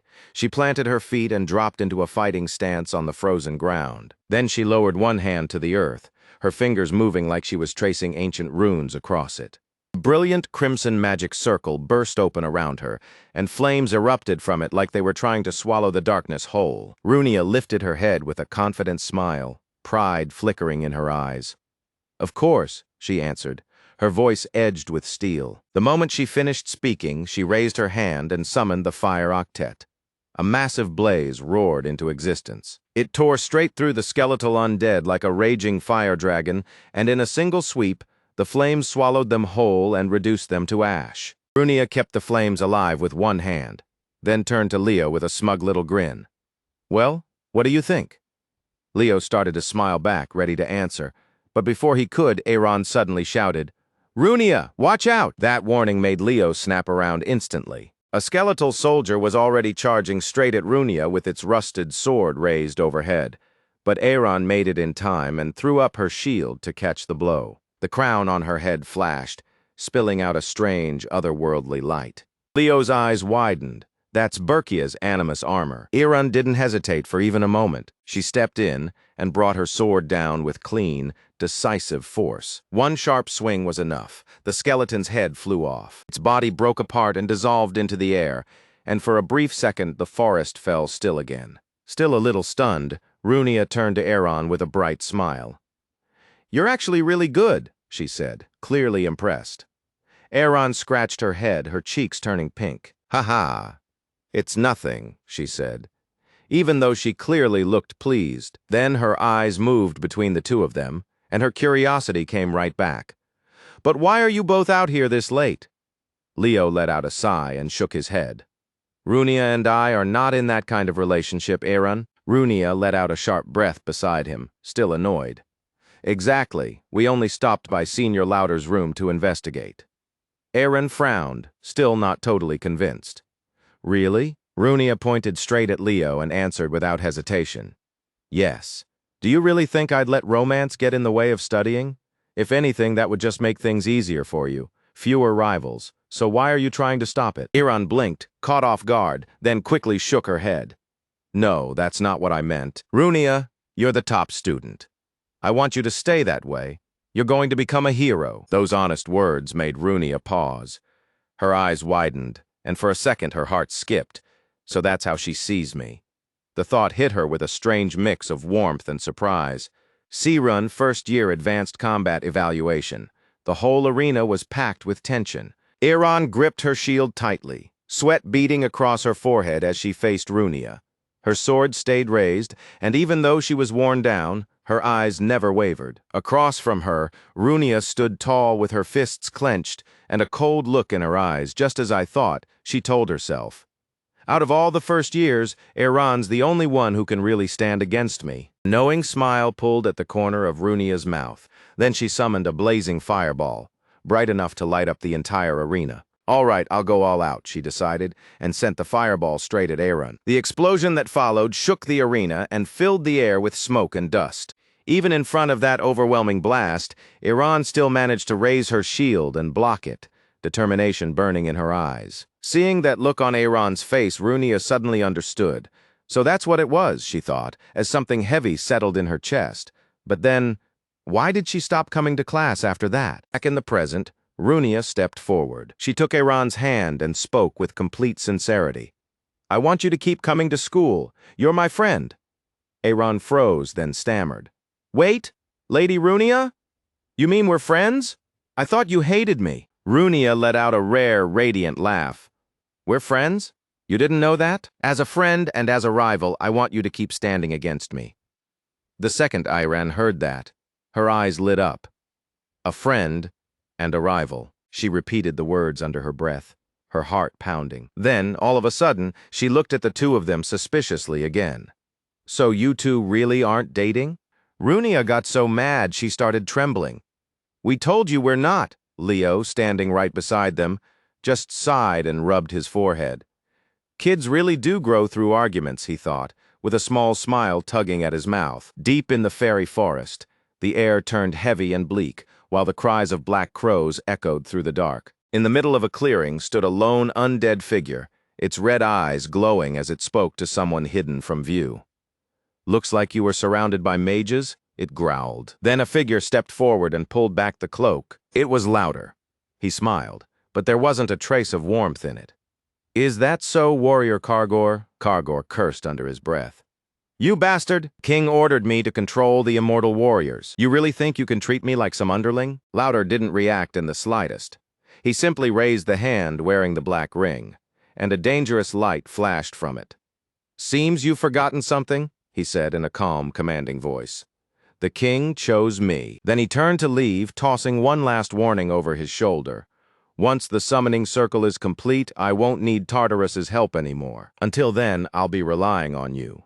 Back in the dark, Kargor's lips slowly curled into a nasty smile, his eyes gleaming with calculation. Of course, he muttered. Meanwhile, Leo's group kept moving deeper into the forest, and the cold around them only got harsher. Aaron shivered and rubbed her hands together for warmth. Do you really think Senior Louder is involved in what's happening in the fairy forest? She asked, still unsure. Runia pointed at Leo and answered, That's just his guess. Don't take it too seriously, Aaron. But Aaron still couldn't shake the feeling. Doesn't this forest feel colder than before? Berkey is always cold, sure, but this feels different. Runia gave a small nod as she thought it over. Now that you mention it, maybe. But Leo cut in, his expression grim. I can feel a curse here. He raised his hand, and two magic circles opened in front of them, their light pushing back the darkness. Stay ready, he warned. It's only going to get more dangerous from here. Then Kiran stepped out from one of the circles, wearing his usual mischievous smile. And right beside him was the little chick Fiora, its feathers shimmering like living fire. The moment Runia spotted Fiora, her face darkened and a very obvious flash of jealousy crossed it. She rushed over right away and blurted out, How is a chicken this cute? Then she leaned in closer. Fiora, do you remember Sister Runia? Off to the side, Aaron stared at the two tiny beings in confusion and asked, Leo, what exactly are these summons? Leo proudly pointed at the little bird perched on his head. This is Fiora, a baby phoenix. Then he pointed to the one beside him. And this is Prince Kiran of the fairies. Aaron froze, her eyes lighting up at once. A fairy spirit? That's incredible. But Leo immediately cut the moment short, his voice turning serious. Enough talking. We're going deeper into the center of the forest. From here on, things are only going to get worse. The three of them kept moving, pressing deeper in while wave after wave of skeletal undead came at them. Leo's sword carved through the air, and every clean strike reduced the undead it touched to ash. Runia answered with fireballs of her own, burning through enemies almost the second they appeared. The undead just wouldn't stop. They kept crawling up from the ground, one after another, with no end in sight. In the middle of the fight, Aaron panted and called out, There are too many of them. There has to be a powerful necromancer nearby. Leo's sword flared with fire as he cut down 3 skeletal warriors in front of him. No, he answered immediately. There isn't any powerful necromancer here. Runia frowned and looked over at him. Then what are they, Leo? Leo's face darkened as he gave the answer.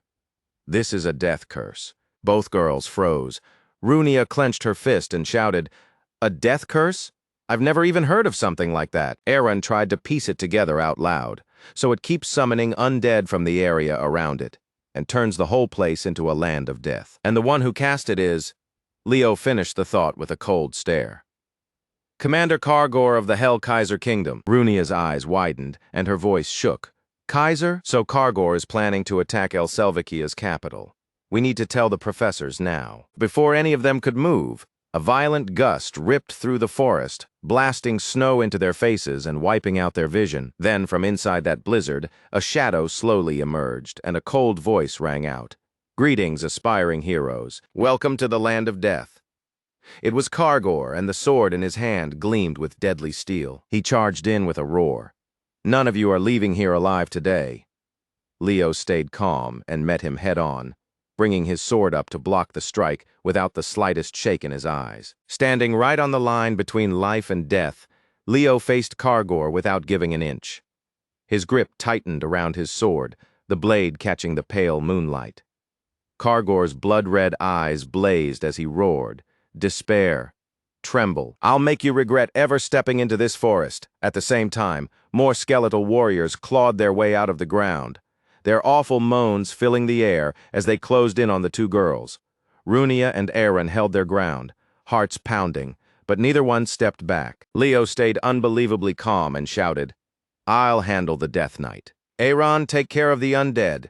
Runia, prepare your strongest attack. The two girls answered at the same time. Got it. Kargor heard that and split into a vicious grin.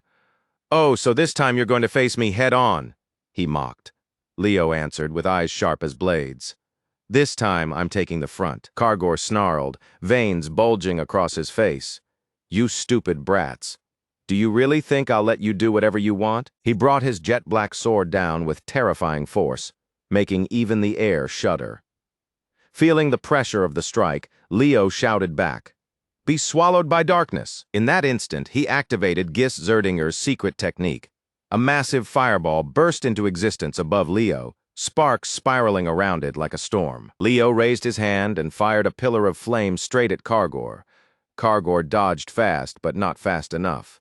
The attack still sliced one of his horns clean off. Kargor staggered back, his eyes wide with disbelief. A fire phoenix. Leo didn't give him even a moment to recover.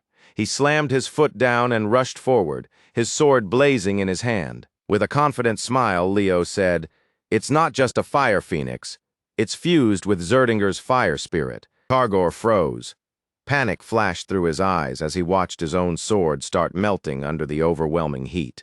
He's overpowering me with pure combat experience. How can a first-year possibly fight like this? Kargor thought. Then Leo looked at him again, and that gaze alone made Kargor shudder. It was cold, steady, and sharp enough to cut through every trick he had. Leo swung again, and the slash twisted into a vortex of flames overhead, making the entire air shake. At the same time, Runia stood behind him and raised her hand, calling up a pillar of fire. Above the skeletal horde, a giant fireball formed, its blazing light ripping through the darkness. She smiled, fury flashing in her eyes. Burn, you damned undead. The towering flames came crashing down and erased the skeletal troops in an instant, blackening the earth and sending smoke rolling everywhere. Runia brushed back her hair with a smug little smile. That's what happens when you disturb me.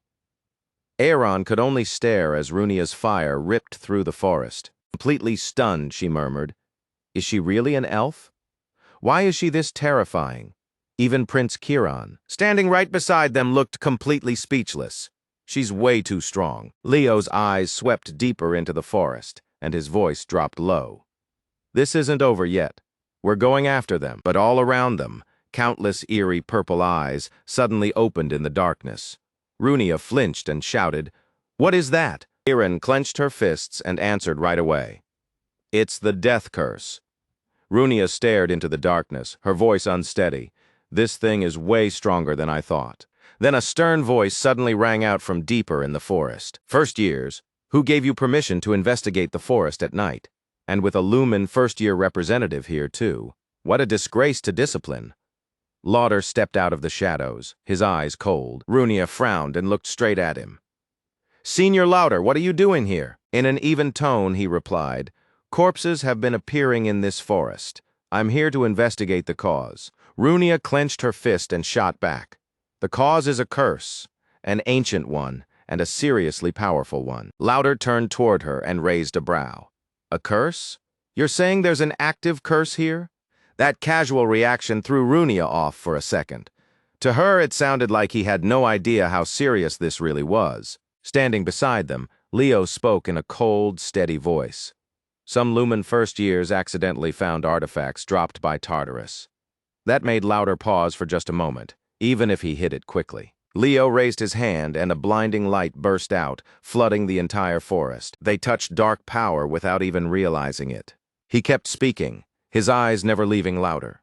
Then suddenly the space around them began to tremble. Magic circles etched with strange runes appeared all around Louder. As violent waves of mana pulsed out from them, Leo shouted, "And you chose to work with Tartarus on purpose. Only black magic and dark arts use blood and monster organs as catalysts." In that eerie light, Louder clenched his fist and covered part of his face, a twisted smile slowly spreading across it. "Worked with them?" he growled.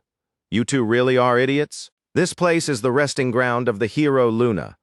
But those useless councils in El Selvikia know nothing about it. So what's wrong with using Tartarus to protect what should be mine?" Hearing that, Aaron balled up her hands and shouted, "That legacy belongs to a great hero.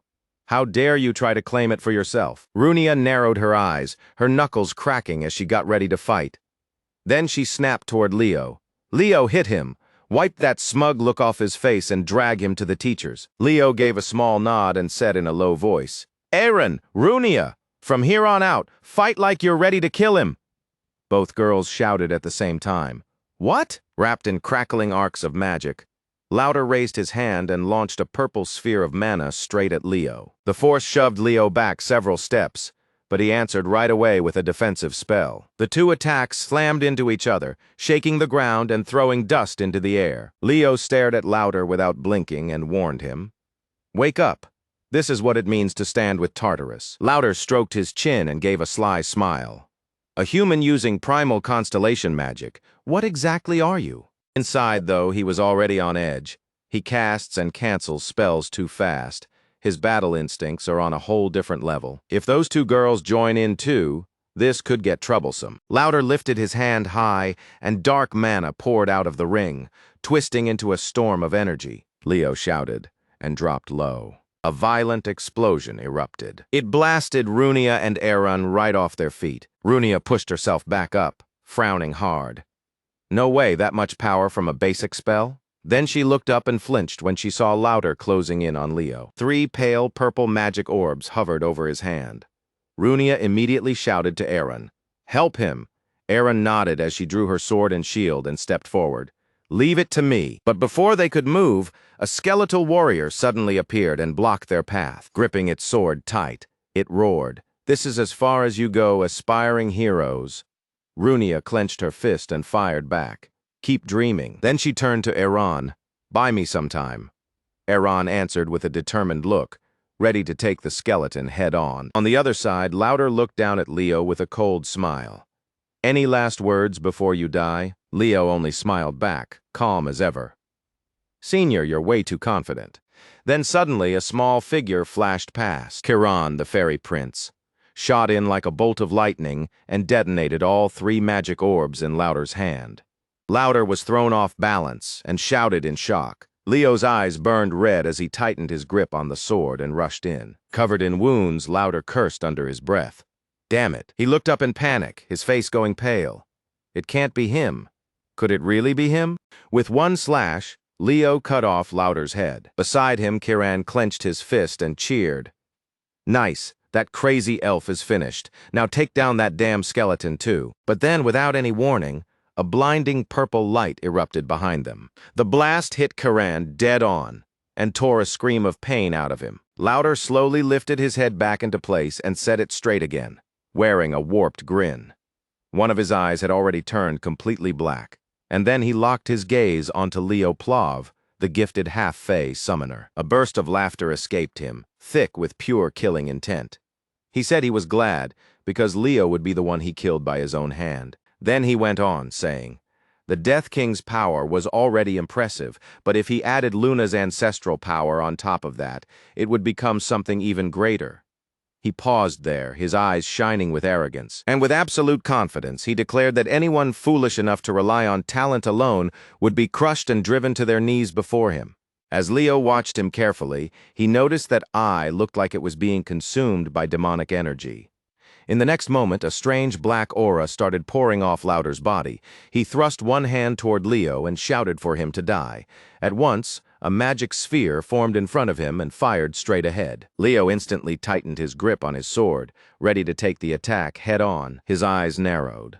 Lauder still had not fully made the demonic aura his own. Leo did not waste the opening. He rushed in and brought his sword down in one clean motion, and Lauder's right arm came off immediately. The severed hand smacked against the ground with a dry, hard crack. Lauder clenched his teeth and cried out, grabbing at the wound as blood poured down from it. Leo kept advancing and coldly told him that people who chased power through shortcuts usually had no real fighting experience. He said Lauder could regenerate all he wanted, because he would just keep cutting him down until every last bit of his mana was gone. At those words, Lauder slowly looked up, grinding his teeth in rage. Then a voice echoed from somewhere deep inside him, saying it looked like the mage was in trouble. The voice went on saying the one in front of him was not the true target, and that he needed to hurry and complete the summoning formation to awaken the sleeping power buried in that land. Hearing that, Lauder gave a slight nod and muttered that once that power became his. Leo paid no attention to whatever was running through Lauder's mind and quickly shifted to the side, turning his focus toward Iran's group. He called out that the two of them were holding on well over there. Aaron was trembling as he faced down a powerful enemy, while Runia kept a sharp, serious expression, waiting for even the smallest opening. Leo shot one more glance at Lauder, already convinced he had to be taken down first. Meanwhile, Lauder bent over, tears streaming down his face as he stared at his right arm, unable to understand why it still was not regenerating. Standing on Leo's shoulder, Kieran quickly pointed forward and shouted for him to look. Right then, a grotesque magic circle spread beneath Lauder's severed arm, and Leo froze for just a second. Lauder coughed up blood.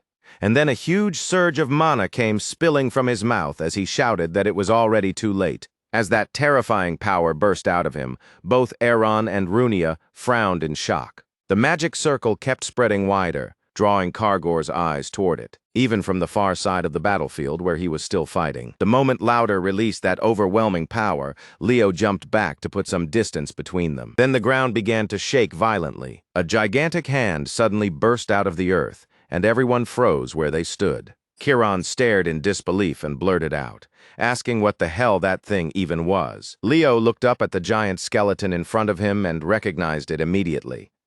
It was a Bone King.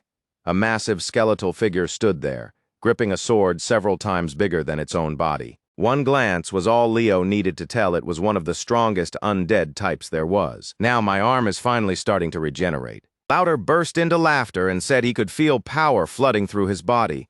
So this was the strength his ancestors had left behind. Leo did not hesitate for even a moment.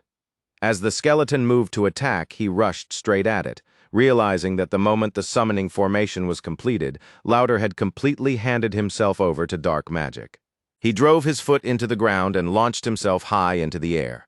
With his sword aimed straight at Lauder, he shouted that something this filthy could never be called Luna's power. Lauder only gave him a faint smile and casually asked if that was really how Leo saw it. Right after that, the Bone King swung in from the side and smashed its arm toward Leo. Leo flinched and instantly kicked himself backward to avoid the strike. His face had gone completely rigid. Looking down at him, Lauder sneered and said he did not care whether it was the Death King's power or anything else, because now it belonged to him. Beside him, Kieran lowered his voice and asked Leo if they should retreat for now. He warned him that the skeleton was too strong, but Leo refused.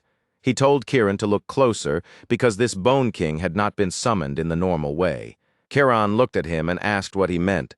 At the same time, the Bone King swung its enormous sword toward Leo. Leo slipped past the slash with pure speed, thinking that Lauder had forced the Bone King out through a pact with Hell Kaiser. He had only barely met the conditions needed to summon it, which meant there was no way he could maintain it for long. The most basic requirement for any summon is having enough mana to keep it sustained. So all they had to do now was hold out until the mana sustaining that skeleton finally burned away. Hearing that, Kieran gave a quick nod. All right, let's do this. Leo turned to him and called for backup. Kieran blinked once, then flashed a confident grin and answered right away, "Leave it to me."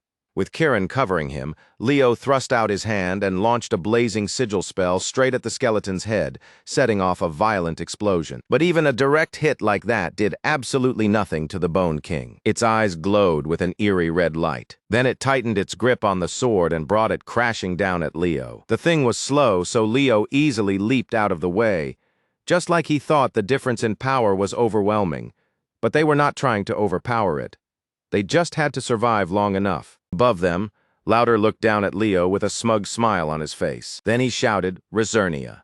In the very next instant, countless magic bolts tore through the air toward Leo, making his eyes widen as he cursed under his breath. But before they could reach him, a clear voice rang out from the side. Runia stepped in front of him and blocked the attack with her own spell. She turned to Leo and told him to stay focused on the Bone King and leave that insane senior to her. Leo immediately asked if that meant Aaron was the only one left to handle the Death Knight. Runia smiled and fired right back, asking if he really had that little faith in Aaron. After all, Aaron was the one who chose to take Kargor on by herself. On the other side of the battlefield, Kargor gripped his sword and brought it straight down toward her head. Aaron instantly raised her shield and took the strike head-on. Even then, the force behind it shoved her back several meters. Kargor looked at her with a triumphant grin and laughed, calling her arrogant. He mocked her for thinking she could face him alone. And the moment those words left his mouth, he came in with another slash. For all his swagger, Aaron still asked herself one thing deep down. Could she really do this? But then she steadied herself. If she went down here, everyone else would be in danger. The moment that thought hit, she swung and drove her sword straight at him. But the blade passed right through Kargor's body. Aaron's eyes widened at once. Kargor only smiled wider, then drove his other hand straight into her chest. The sudden blow sent her flying backward, skidding hard across the ground. As she rolled, one thought crossed her mind. She had never wanted to be a hero, but she refused to become dead weight for the others. Kargor walked up, smashed her shield apart, and sneered that, compared to the other two, she was nothing but a rookie. Aaron forced herself back up, met his eyes, and answered that yes, one day those two really would walk the path of great heroes. Of that, she had no doubt. Kargor looked at her and said he would take her head first, then go help that summoner. But Aaron cut him off right away. Did he know that great heroes were always joined by disciples who walked beside them? She said her ancestor, Lord Berkia, had followed great heroes and sworn never to doubt them. No matter what happened, she would trust them too. And as she said it, the hand gripping her sword began to shine with a pure, dazzling light. Staring at that blinding glow, Kargor found himself wondering if this was spirit power. Aaron did not let that moment pass. She tightened her grip and charged straight at him, shouting at the arrogant bastard. Her eyes burned with resolve as she called on the ancestral legacy of the Spirit Knights, the eternal force of life that drives out the lingering emerald death. Then she drew the sword back behind her. A terrifying pressure poured off the blade, making even the air around it feel heavy. Before anyone could react, Aaron's sword rose and flashed under the pale moonlight, cutting clean through Kargor's body. A silver arc ripped across the air like the night had been split in two. His body jerked from the impact. Then thick black smoke started pouring out of him, mixing with the dust as his form broke apart into ash and shadow. His voice trembled as he stammered in disbelief, saying he had been beaten by a brat again. His eyes went wide with frustration, and then his whole body turned to thin smoke and scattered across the battlefield in the cold wind, until nothing remained. After unleashing that strike, Aaron was almost out of strength. The heavy sword shook in her hands, and she had to drive the tip into the gravel just to keep herself upright. Her whole body trembled, and sweat poured off her in streams, soaking through her silver armor, already stained with blood. She gasped for air, each breath scraping painfully through her chest, and with dry lips, she whispered that she had to hurry and help them. She had to save them. But her vision was already going blurry, and she could no longer stay fully conscious. Everything in front of her turned hazy, like it was sinking behind a curtain of fog, until only vague outlines remained.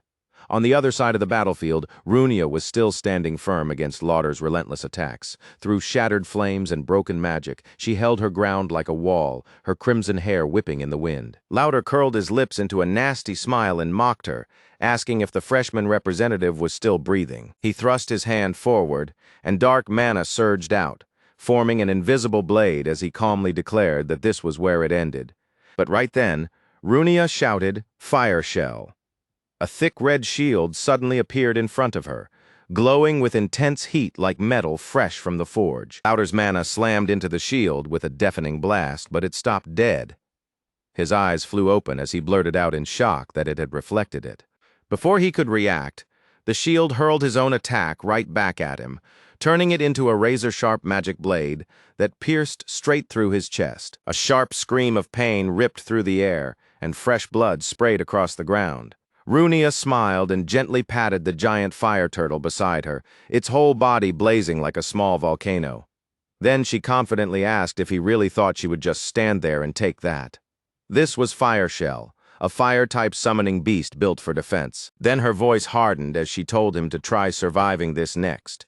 At her feet, a brilliant golden magic circle spread out, shining like the sun. A tiny spark suddenly flared to life right in front of Lauder, and for the first time, he flinched. Then, in the very next instant, that tiny spark detonated.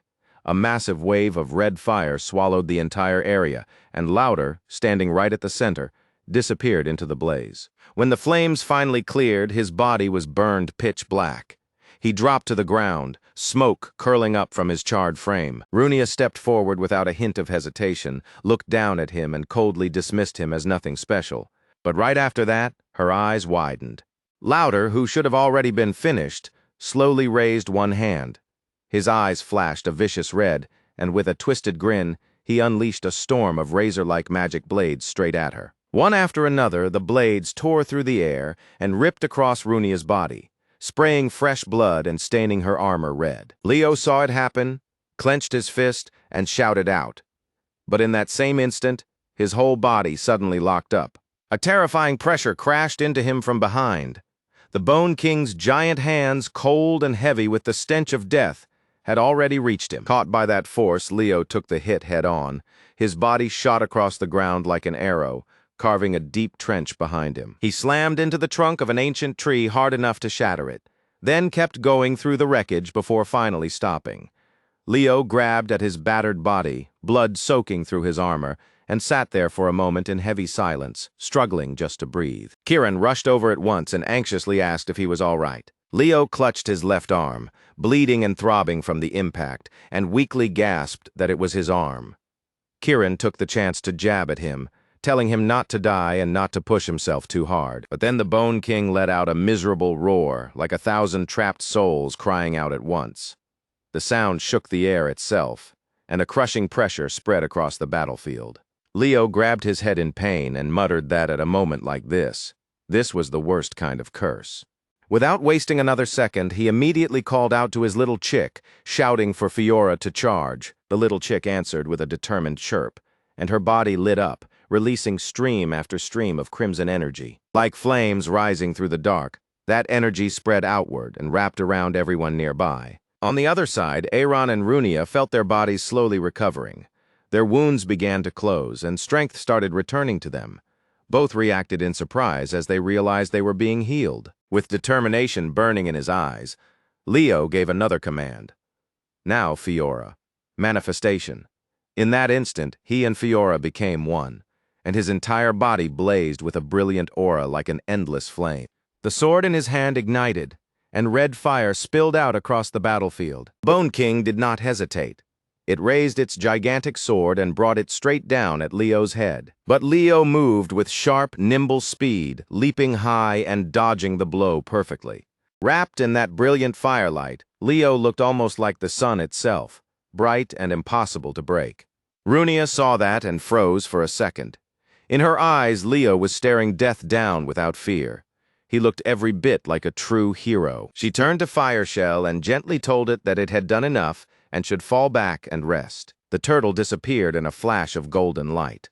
But the moment she looked up, she saw Lauder, who should have already been beaten, slowly rising again with hatred in his eyes, ready to strike back. Runia gave him no opening. A bright flame appeared in her hand, and she struck hard at Lauder's right arm, but he only glanced at her and let out a mocking snort. He taunted her, saying the flame everyone once feared had already faded. Then he sneered and asked what she planned to do with a weak little ember like that. Runia shut him down immediately in a cold, steady voice. She asked if he really thought this was some fading flame. This was the fire of the Lunda clan, the family that had kept the oath to the phoenix. Their first ancestor had vowed that, if necessary, he would burn himself away just to turn all of Tartarus into ash. At that, Lauder gave her a wicked smile and mocked her, asking what kind of act she was putting on now and whether she had finally given up. But as he looked down at the flame burning on his right arm, he started to wonder why it still had not gone out. Runia stepped in, seized his burning arm with both force and intent, and shouted that as long as their ancestors will still burned, they remained the heirs to the Phoenix's oath. She declared that this fire would never die until every demon had been reduced to ash. Then she moved even closer and pointed out that his left eye was clearly a demon eye, wasn't it? Her words landed so close that Lauder actually trembled. She clenched her fist and shouted the name of the move, Phoenix Blaze. In the next second, flames exploded around them. The fire rose in the shape of a real phoenix, its blazing wings spreading across the battlefield. Then, in a firm voice, she explained that this was a forbidden art of the Lunda family, one that burned the caster too. Shaken by how reckless that move was, Lauder stammered out that she was insane. Runia's face tightened as she swore to herself that she would not let him get away. But all at once, that eternal flame vanished into thin air, leaving both of them stunned. Lauder looked at her with a crooked smile and mocked her again, asking if she still planned to keep going. Then he said the fire had been sucked into this ring, hadn't it? A magic circle flashed from the ring on his hand, catching even Lauder off guard. Runia instantly pulled back and gasped, asking what the hell was going on. The magic circle that had appeared began draining Lauder's life away. Panic hit him at once, and he screamed for it to stop. He kept screaming for it to stop, but within seconds his entire body was absorbed into the ring, leaving behind nothing but a pile of ash drifting to the ground. Runia watched the ring roll across the ground, her face darkening as she muttered that it had absorbed its own master too. She could not make sense of what was happening. The summoner was dead. That should have cut off the energy feeding it. So, why was the Bone King still standing? Then suddenly a beam of energy shot out from the ring and raced straight toward the Bone King. Sensing that horrifying power, the Bone King's eyes flared an even deeper blood red. Leo saw it happen and quietly realized what it was. So that was it. This was the power of Hellkaiser, deep in hell itself, on a cold throne far below. A towering figure sat in silence. Its eyes snapped open all at once, glowing with a terrifying red light. Then a low voice echoed out like it was rising from the bottom of the abyss. It directly ordered the Bone King to move forward and finish the task it had been given. The Bone King answered with a roar, and a fresh surge of power burst from its massive body. Leo tightened his grip on his sword and thought to himself that he had been right. This really was Hellkaiser's power. It was channeling energy through necromantic aura. Just as underhanded as ever, he turned to Kiran and shouted for support. Kiran nodded without hesitation and immediately poured his power into Leo. Leo shot straight toward the Bone King, his sword blazing in his hand. The Bone King did not hold back either. It swung its giant sword right at him. The two attacks collided with a metallic shriek so harsh it felt like it ripped through the air itself. Facing that crushing blow, Leo's body trembled slightly as one thought crossed his mind. The barrier was about to break. And the moment he realized it, the barrier he had raised was shattered by the Bone King. Leo's body was launched like an arrow, before crashing into a ruined structure in the distance and disappearing into smoke and dust. When the dust finally began to settle, Leo was nowhere to be seen. No one knew what had happened. The whole battlefield fell silent. A strange stillness spread through the fairy realm, where ancient dead branches twisted together under the cold silver moon, making the whole place feel empty and ruined. Then, all at once, a gentle but steady voice reached Leo's ears, calling his name again and again like wind moving through a deep forest. It was the warmth of Kiran and Fiora's energy, mixing together and flowing back into his body. That warmth pulled him out of the haze. Leo jolted upright, sweat pouring down his face. He looked down at his trembling arm, scarred from the fight, and cursed under his breath. He had completely run out of both mana and aura. Then he lifted his eyes and stopped at the sight of a giant stone gate in the distance, worn down by moss and age. In a quiet voice almost full of regret, He murmured that this was the fairy realm. He could hardly believe the place had fallen this far into ruin. Then he slowly stepped deeper inside, each footfall stirring dust into the damp air. Suddenly, his eyes caught a sword resting quietly on an ancient stone table nearby. The blade gave off a faint silver gleam in the dim light, like it was carrying a story from 1,000 years ago. Leo's eyes widened, and a stunned breath slipped out of him. Then the memories came rushing back. In that distant past, Berkia looked at the sword with curiosity and asked if Kyle was really going to throw it away. Kyle calmly said yes and told Berkia he could keep it. Standing beside him, the kid looked the sword over and asked what was wrong with it. Then he puffed his lips a little. In a dissatisfied voice, he said it looked cool, but did not seem useful at all. Hearing that, Kyle instantly got flustered and shot back, asking if the kid had any idea how many life-and-death battles that weapon had survived with him. Then voices called out from beyond the gate.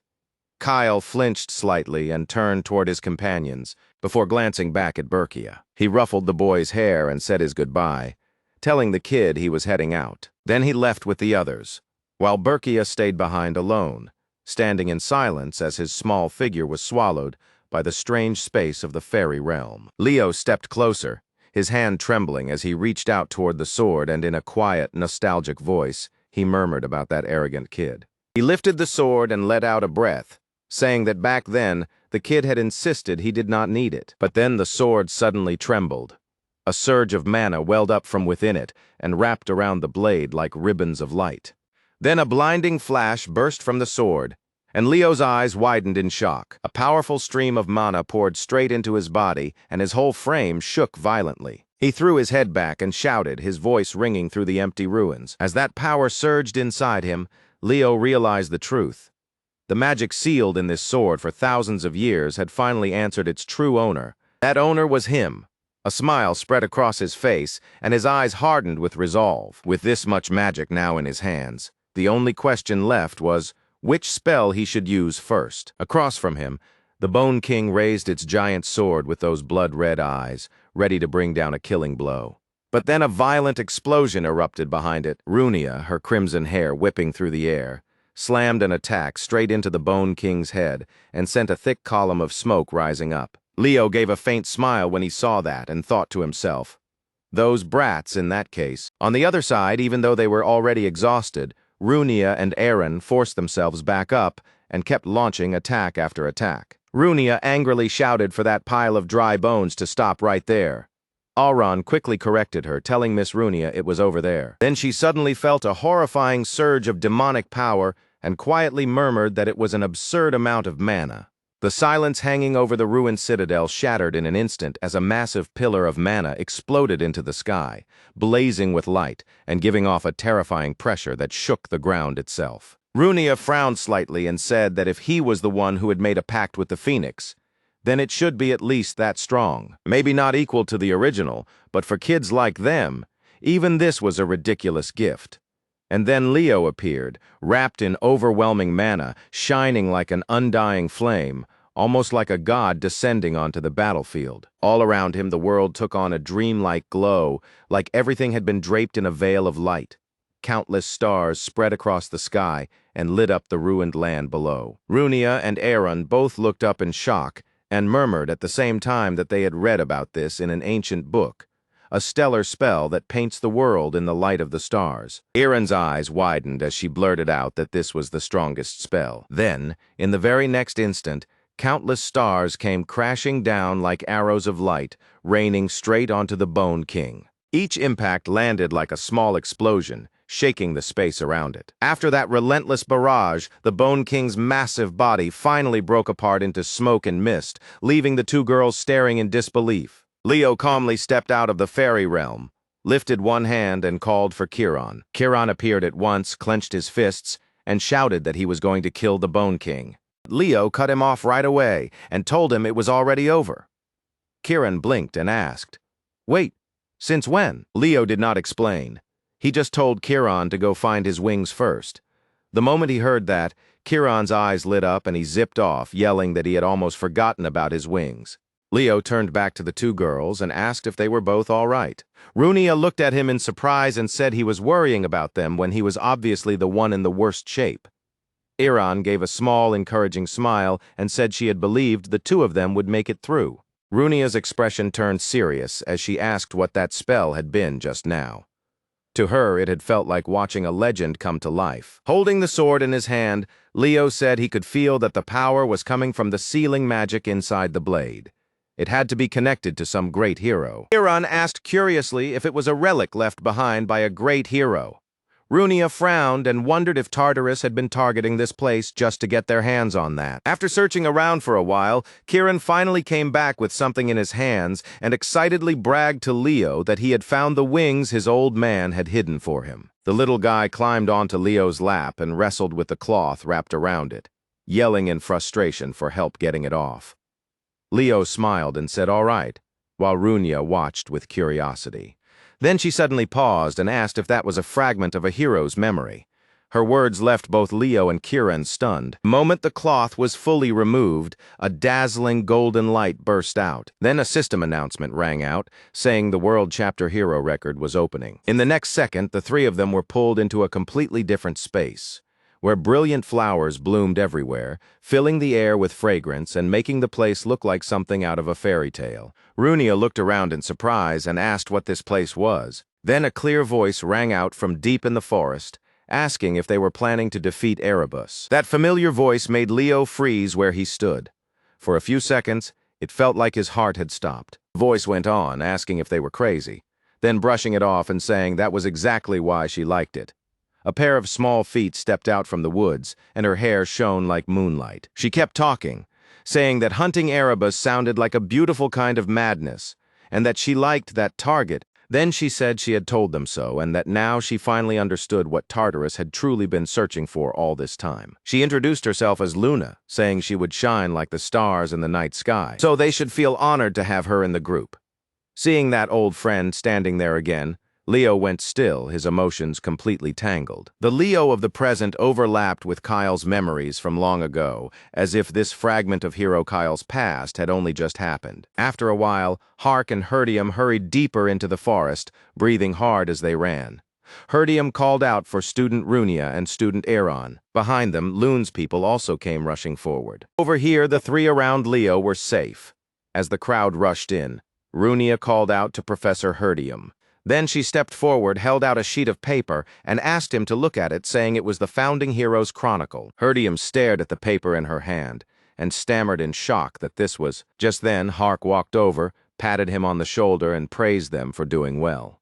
Then he asked if everyone who had left the dorm had been accounted for. The answer came back that there was still one more person missing. Eren ran over to Hark and called out that it was Senior Louder. Before she could finish, he told her to calm down and said they would talk about it. After that, everyone headed back to the academy together. As they left, Leo glanced back at the crumbling space behind them and quietly said Luna's name. On the last day of the field trip, everyone had gathered in front of the teleport gate.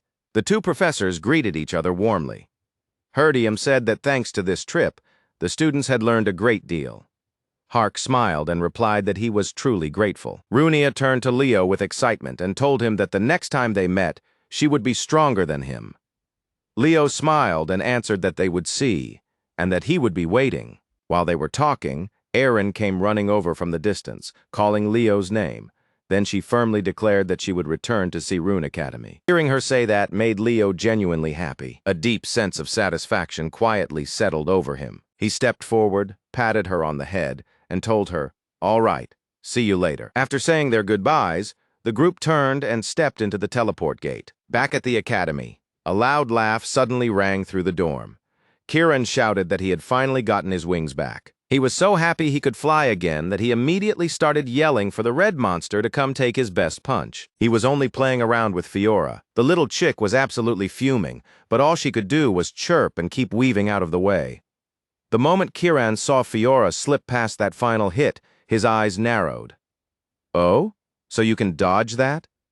Fiora threw him a smug little look, like she was openly mocking him. Kieran adjusted his stance, then charged at Fiora again. "So what if you can't fly? I'll show you what fairy magic really looks like." But right in the middle of their little fight, A hand suddenly reached in, grabbed the boy by the wings, and stopped him on the spot. The one holding him was Leo. He had just finished training. Watching the boy kick and squirm in his grip, Leo frowned. "Do you start causing trouble every time I step out? Should I just get rid of those wings?" The boy shook his head so fast it was almost desperate. No. These are the only wings I have. Please, have mercy." Just then, someone called Leo's name, and he turned right away. When he looked over, Fiora was now standing there in the form of a little girl around 5 or 6 years old. She gave him a proper bow and said, "It's a pleasure to formally meet you. I am Phoenix Fiora." The whole scene felt weirdly familiar. Leo turned to Kiran and asked, "Kiran, what exactly are you doing?" Kiran puffed out his chest and answered like he was proud of himself. "Well, isn't my power amazing?" Leo looked back at the little girl. "You don't have to introduce yourself, Fiora," but she stayed perfectly formal and replied, "My mother told me I should be polite to those who form pacts." Then Kiran suddenly lunged in, grabbed her by the hair and shouted, "Ha! Let's see you dodge this one." But this time it did not go the way he imagined. The boy instantly went speechless when Fiora simply reached out and crushed him in her grip, without even bothering to look at him struggle. The girl turned to Leo and said, "The portal opened just wide enough for us to enter." Fiora stepped through at once. Kiran was still hanging from her hand, flailing nonstop as he yelled, "Hey, wait! The second those words came out, the two of them were teleported away and the gate vanished with them. Once the two kids were finally gone, Leo let out a long breath. Finally, some peace and quiet. He sat down on the bed and started going over everything that had happened lately. The Hero Chronicle and the dagger found in Burga Tiun had already been entrusted to Saron for safekeeping. In Lumen, there was the monster queen Silatuna, and in Saron, the one behind it all, was the puppet king, Hell Kaiser. Looking at all of it together, the answer was obvious. Tartarus had erased the records of the great heroes.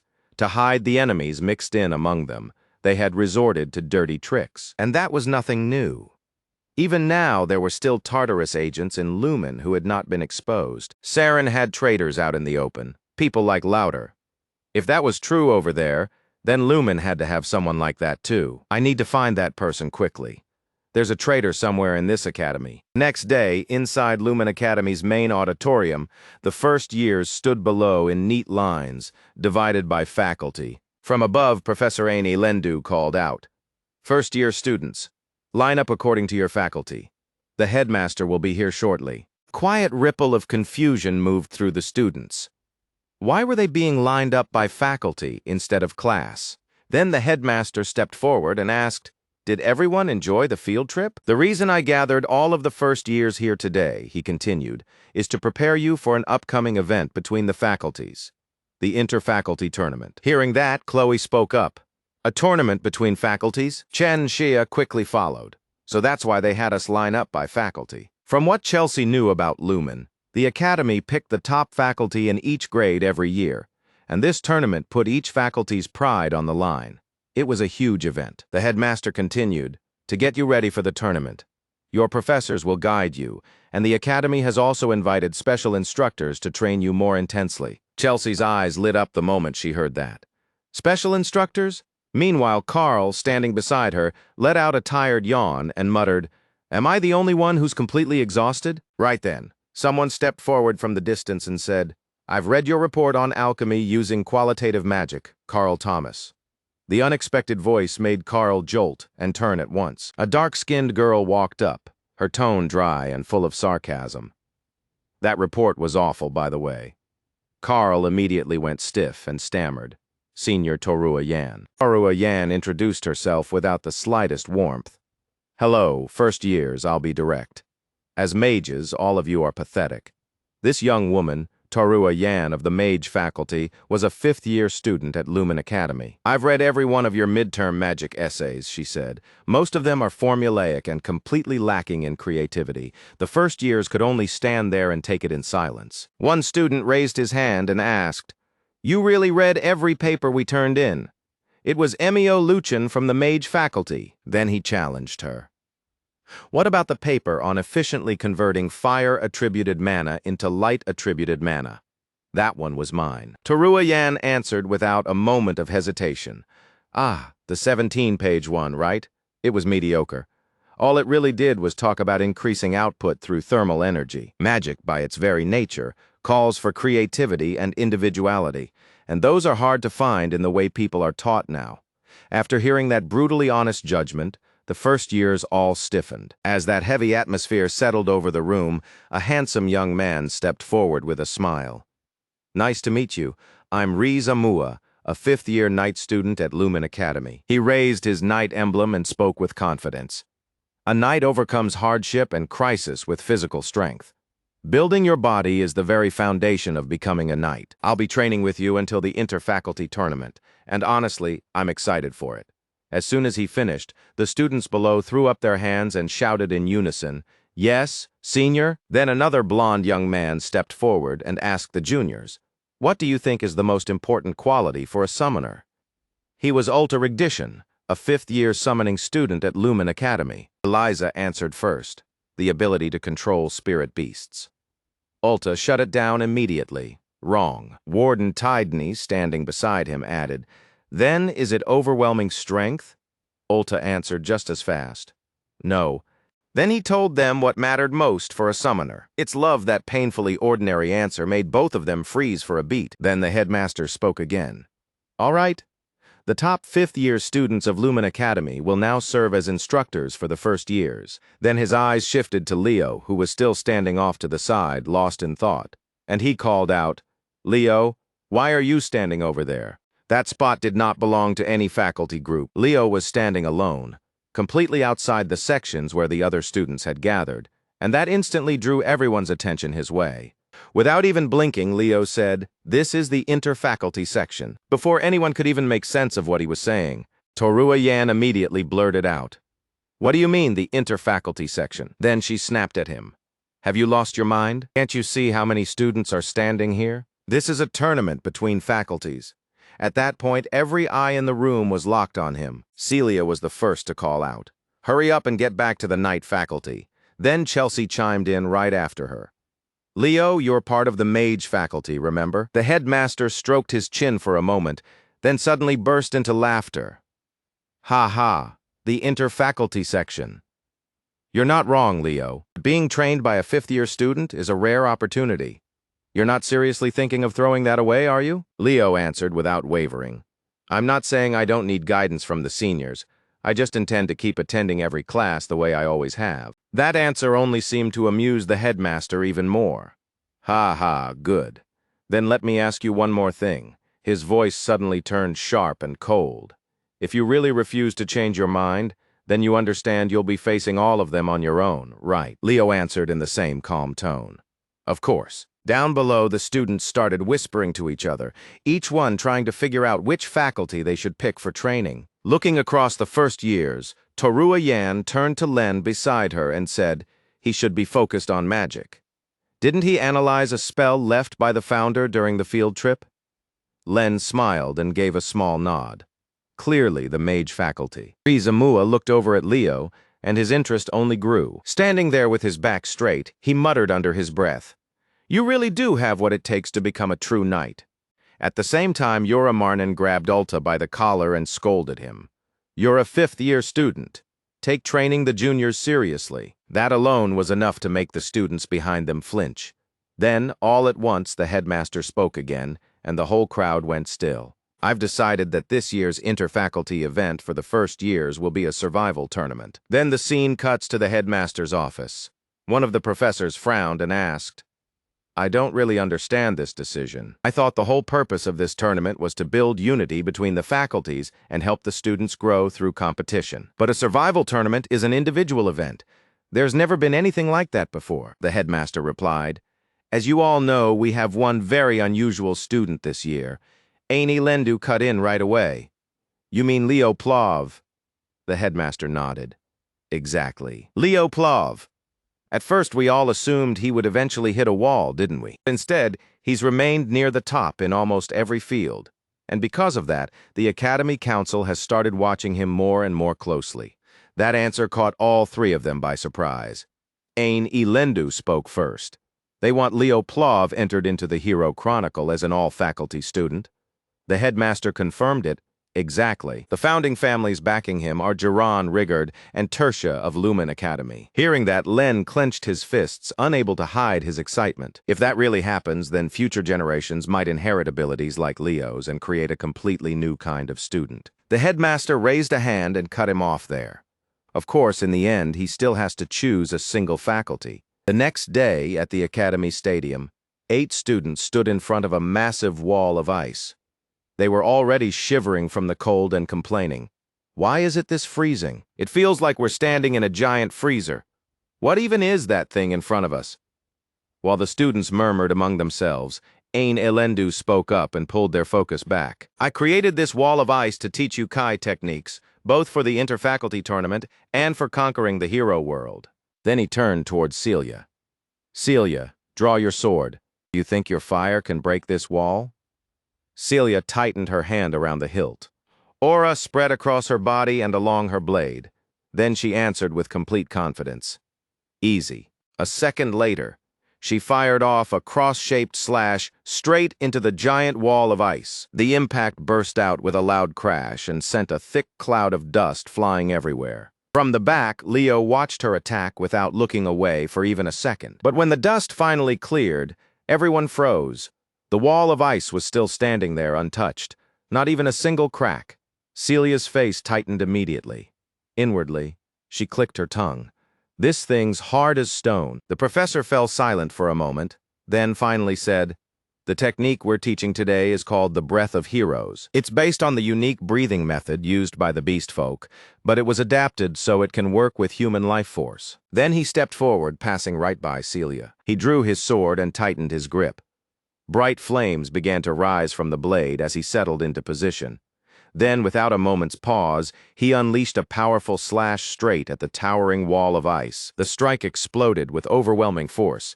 Duran narrowed his eyes and thought, that destructive power is unbelievable. So that breathing method is what lets Kai erupt with that kind of force. The other students could only stare, stunned, wondering how he was producing flames like that in the first place. After all, Professor Ain Elendu was supposed to be ice-type. Duran then explained that Ain Elendu had once conquered dungeons himself, so if one of the hero abilities he inherited was fire, that would not be strange at all. Ain Elendu gave a small nod. Duran is correct, because it wasn't my natural Kai. It should have been weaker than Celia's, but once the Breath of Heroes kicked in, that power got amplified. After saying that, he told the students to begin training, then turned his gaze toward Leo. Leo stood there in stunned silence and murmured under his breath, "Isn't that Artian Mir's technique?" Then the students threw themselves into practice without wasting another second. Some of them failed again and again. Others slowly began to get the hang of it. But the one who changed the most was Celia. Ileana stuck out her tongue as she panted, then dropped right where she was and complained that she was exhausted, though at least it was finally over. Then someone walked up and held out a towel to her. Her eyes lit up immediately, and she said with a bright smile, "Thanks." She laughed and bragged that now even the head of the Eastern Department had recognized her talent. Ha ha. Ileana and Chenxia both turned toward Leo, who was still standing there like a statue. That made Ileana mutter, "Wait, the class rep is still standing there?" Sweat ran down Leo's face. His fists were clenched so tightly they shook, and his whole body trembled like he was forcing something down. Watching from a distance, Ain Elendu quietly said in surprise, "I didn't expect this." Leo was the only one who still hadn't finished. For a second, it almost looked like this might push him to lean more toward swordsmanship instead. But then Ain Elendu noticed something strange. Wait, that breathing pattern. The moment he caught it, he looked straight at Leo and asked, "Who taught you that Kai technique?" Leo snapped back to himself and looked over. "What?" Ain Elendu walked up and said, "The Breath of Heroes originally comes from the beast folk of Asnia Academy. Adapted it so humans could use it too, but the way you're breathing is much closer to the real beast folk style." Leo thought of Artian Mir, then answered, "That's right. It's not human." Ain Elendu then said, "Try changing where your Kai begins. Start the mana from the source of your breathing. Use the method I taught you, but picture yourself as an actual beast folk." Leo followed that advice, and in the very next instant a massive surge of fire Kai burst out of him. Duran's eyes widened right on the spot. When the smoke finally cleared, the students broke into chatter.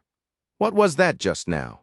How did he do that? Even Ain Elendu looked genuinely thrilled by the result. He laughed out loud. Leo Plav, you really are something else. Leo looked down at his glowing hands and said with a grin, Thank you, senior. I did it. Around that same time, Chloe was walking alone through the academy hallway with a stack of books in her arms. From behind her, Leo called out, Is that heavy? She flinched slightly and turned around. Leo asked, Are you heading to magic practice? Come with me. Chloe gave a small nod and answered, Yeah, thanks. Her eyes were full of quiet shyness. She could not even understand why it felt so hard to look Leo in the eye. Then, farther down the hall, Torua Yan walked over with a smile and teased them. Wow, you two look pretty close. Then she said, Hey, Chloe. Caught off guard, Chloe asked. You know me? Torua Yan nodded. Of course. I really liked your presentation on Northern magic. Chloe brightened and replied, It's an honor. Then Torua Yan turned to Leo and asked, So when are you transferring to the magic faculty? Leo replied, Senior, trying to force someone to change faculties is against the rules. A little farther ahead, they came across Albie Duran standing in front of a group of first-year students. Torua Yan froze for a second, then immediately shouted, Professor Albie! Why are you in the first-year lecture hall? He turned around and answered, At Professor Ren's request, I'll be teaching a special session for first-year magic faculty students, starting today. The instant Torua Yan heard that, her face tightened in disbelief. What? Torua Yan protested right away. Professor Albie, that's not fair. We've asked you for special lessons so many times, and you never agreed. Not even after we became seniors. He smiled and replied, Ha, I've been busy. Carl and Chelsea were just as stunned that they were actually being included in Professor Albie's class. Professor Albie was a rare mage who could channel spirit magic through the human body itself. For any mage, getting into his class was the kind of chance they would absolutely want. Then Len stepped up from behind and greeted him. Senior, you're here. After that, he turned to the group and announced, Attention. This is Professor Albie, whom I personally invited to teach you first years. Consider it an honor. Then he glanced down and noticed that Torua Yan had somehow slipped into the line too, clapping along with the rest. His expression tightened. Did some impure element get mixed in here? He walked over, grabbed Torua Yan by the collar, and dragged her right out of the line. As he pulled her away, he said, Come on. We still have materials to prepare for the inter-faculty tournament. Torua Yan was furious and shouted back, I'm a fifth-year student. I want to attend Professor Albie's special class too. Once the line was finally in order, Albie Duran spoke up. All right then, let's begin the special session. As most of you already know, my nickname is the Demon Eye Mage. Some people also call me the Tartarus Slayer. Those titles alone should tell you how many battles I've been through. So let me ask you this. In a magic duel, what matters most? One student raised a hand and answered, Mana capacity, sir. Albie Duran shook his head. Wrong. Next, Chelsea raised her hand next. It's casting speed. Albie Duran looked past her at the others and said, Next. Carl raised his hand too. Is it the number of spells a person can use? Albie Duran answered immediately. Next. Then his gaze landed on Leo. Leo, your turn. What's the most important thing in a magic duel? Leo raised his hand and answered without hesitation. Mobility. Albie Duran gave a satisfied nod. Finally, someone got it right. That's the correct answer. Off to the side, Torua Yan and Len were preparing the lesson materials. Under her breath, she muttered, I knew that too. Len caught the look on her face and casually changed the subject. Then hurry up and cast your spells. From the group, Emio Luchin raised a question. Professor, I don't understand. Mobility obviously matters, but I don't think it's the deciding factor in modern magical combat. Besides, hasn't magic already solved that issue? Albie Duran looked back at him and asked, You mean flying wings magic? Emio nodded right away. Yes, sir. Carl turned to Chelsea and said, So if we already have flying wings magic, wouldn't that be enough? Chelsea nodded. That's true. Carl's flying wings spell was a levitation-based kind of magic, developed around 10 years earlier. It was easier to learn than traditional teleportation spells. It was faster too, and it could even make objects fly. To show them what he meant, Albi-Jaran called Leo and Emio to the front. The two of them stepped out. Emio shot Leo an irritated look, clearly annoyed that someone outside the magic faculty was even part of this. Feeling that hostility, Leo could only wonder to himself if he had somehow been doing school life all wrong. Albi-Jaran then asked Leo, "Do you agree with Emio's view?" Leo answered flatly, "No." That reply caught Emio completely off guard, and he immediately snapped. "What?" Albi-Jaran continued. "Good. Then the two of you will test your mobility. We'll settle this by seeing who's right. Do both of you have magic gear for flying wings?" Emio nodded. "I do." Leo shook his head. "I don't." That only seemed to interest Albi-Jaran even more. "Then use whatever means you have." Leo smiled and answered, "Yes, sir." Albi-Jaran explained the rules. The turning point is Beast Square. Whoever gets there first wins. The moment Emio heard that, his face lit up. "Really? Then get ready to become my subordinate," he declared. At the same time, magic spread beneath the board under his feet and lifted it into the air. Then he shot forward and yelled, "Let's go." As he sped off, he glanced back at Leo with a sneer, like he was just about to mock the guy who didn't even have magic gear. But before he could finish, a storm of lightning crashed down right where Emio was flying, and he shouted in panic. "What the hell is that?" Carl jumped at the sight and shouted, "Leo, what are you even doing?" Leo turned and explained, "This contest is supposed to show why mobility matters for mages. So cutting off your opponent's movement is the obvious play, right?" Albi-Jaran smiled and answered, "Of course." Right after that, Leo formed a ring of fire beneath his feet. Then he stomped down hard, using that force step by step to launch himself up into the air. Carl's eyes widened. "That's aura. Wait, is he seriously allowed to use that in magic class?" Albi-Jaran replied, "Carl, think about the opponents you'll be facing in the inter-faculty tournament. They're monsters from every other faculty." That answer left Carl blank for a moment. Emio was still racing ahead on his floating board, but after Leo's attack, smoke had already started rising from it. He looked down, cursed under his breath, and snapped, "Damn it, you lunatic. This thing cost a fortune. You hit me out of nowhere and think I'm just supposed to let that slide." But the second he finished talking, violent ripples spread through the air behind him. He glanced back immediately, and there was Leo right behind him. Emio shouted in disbelief, "You caught up to me?" By then, Leo's eyes had gone sharp, and he lunged forward without the slightest pause. Emio froze for a beat, then finally snapped back to his senses and shouted, "Ice arrows!" A barrage of icy arrows flew straight at Leo, but Leo knocked them aside with ease, then rushed in and drove a heavy blow straight into Emio's body. The hit split the hoverboard clean in half and sent Emio falling down toward the sea. But Leo did not just sit back and watch. He immediately summoned a pair of phoenix wings. Then he dove after Emio and caught his arm before he could hit the water. The speed of it all left the other students stunned.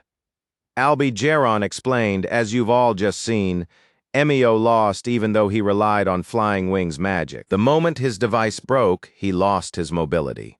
Meanwhile, Leo crossed the lake using the most basic form of flight magic, the natural extension of wing-based movement. But because that magic was built too much around convenience, it lacked precise control. So from here on, what you need to train is flight magic.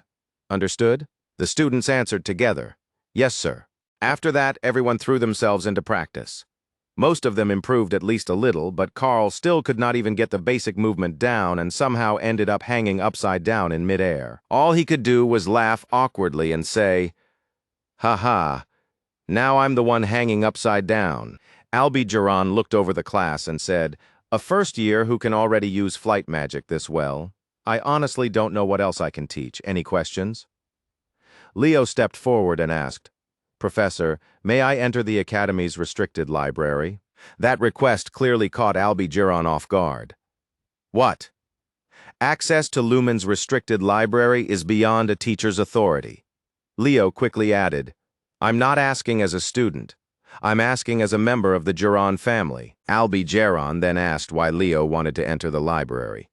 Leo answered, "I need to find a document. A historical record about a hero no one remembers." Hearing that, Albi-Jaran summoned a letter and said, "Then I'll write you a letter of introduction." But even with that letter, getting into the library still required approval from the head of the Jaran clan, his older brother, Altek Jiran.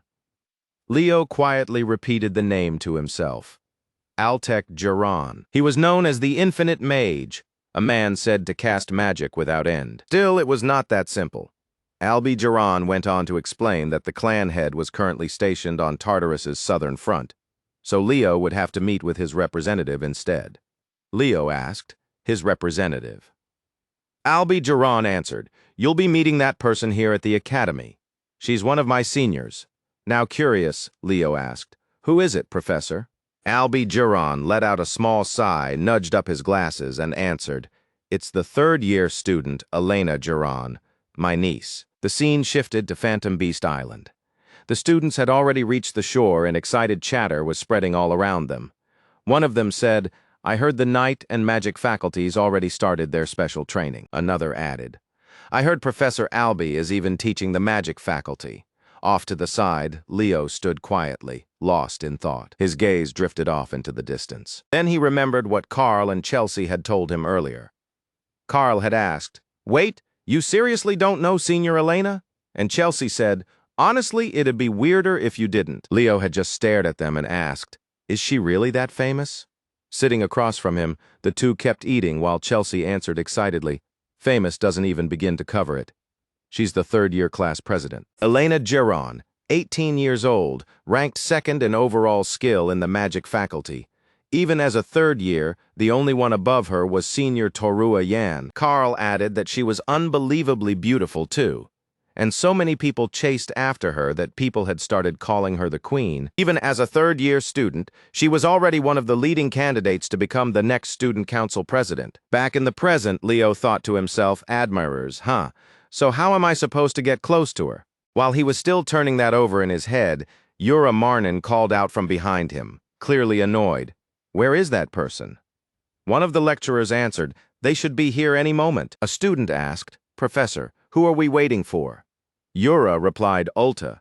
The moment they heard that name, the students lit up at the thought of getting special training before the interfaculty tournament from Senior Ulta, the bearer of the Pegasus Oath. Then someone else started to say, "But that's Senior," and right at that moment, a figure stepped out from the forest. "Sorry I'm late." The instant Yura Marnin heard that voice, she stiffened and turned around. Ulta Redition came out carrying a whole bundle of insect-catching nets. With a bright smile, she greeted them. "Hello, first-year students." The first years just stared at the young woman in total confusion, and one of them muttered under his breath that she really was as eccentric as everyone said. The second she appeared, Ulta Redition grabbed one of the nets and started swinging it around like crazy. Standing beside her, Yura Marnin finally snapped. "What is with that ridiculous behavior?" Ulta answered like it was the most normal thing in the world. "It's a butterfly net, Professor. You must have heard already. Fairies have appeared on Phantom Beast Island." That claim left the students blinking in confusion. Fairies? The moment Leo pictured something tiny like Kiran, he narrowed his eyes and muttered, "No way." Ulta's words only made Yura Marnin even angrier. She stepped closer and snapped, "So you're planning to make the first years go catch fairies?" Ulta answered cheerfully, "Exactly." That was the last straw. Yura Marnin instantly remembered those maddening days when she had to train Ulta herself, and just the thought of dealing with this lunatic again made her stomach twist. She exploded. "The problem is your head, you maniac. How long are you going to keep acting stupid? We're buried in work preparing for the interfaculty tournament, and this is what you bring me." Seeing her completely lose it, one of the nearby lecturers rushed over to calm her down. "Please calm yourself." But Yura Marnin was still furious. "Trusting you with these training sessions was a mistake." Ulta, acting like she had not heard a single word, turned to the first years and said, "As summoners, all of you dream of meeting the three great blood-bound beasts, right? Do you want to meet them?" The students answered all at once, "We do!" Hearing that, Yura Marnin barked back, "Don't fill their heads with baseless nonsense." Then she forced herself to settle down and reminded Ulta, "The tournament is coming up soon. You're not seriously planning to go around hunting fairies, are you?"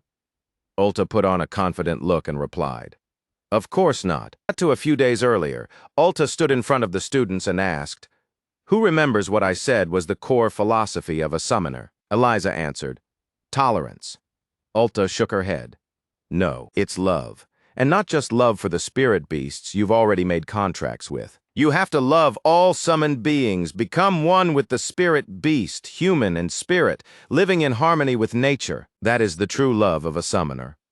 Her lecture genuinely drew some students in, while others already looked completely worn out. Leo looked at Ulta and let out a quiet breath, thinking to himself that eccentric or not, she really did understand the heart of summoning. Uramarnin summed up Ulta's point.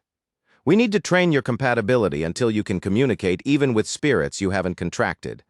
Ulta nodded and said that while it might be a little early for first years, they were going to try that approach anyway. Uramarnin continued, You'll be staying on Phantom Beast Island for 3 days as part of this special class. Ulta excitedly added, I've already submitted your dorm leave, so there won't be any problems. The sudden announcement stunned the students, and they all shouted at once, What? No way! We were supposed to go to Lumeria City this weekend. How are we supposed to survive out here for 3 whole days? Eliza, on the other hand, sounded excited. 3 days living with phantom beasts actually doesn't sound that bad.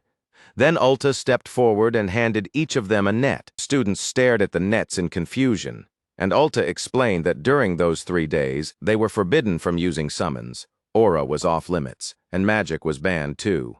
They would have to survive in the forest using nothing but their own strength. The second they heard that, the students panicked and shouted, What the hell? Ulta paid none of that any attention. She simply turned, waved as she headed into the forest, and said, See you in 3 days.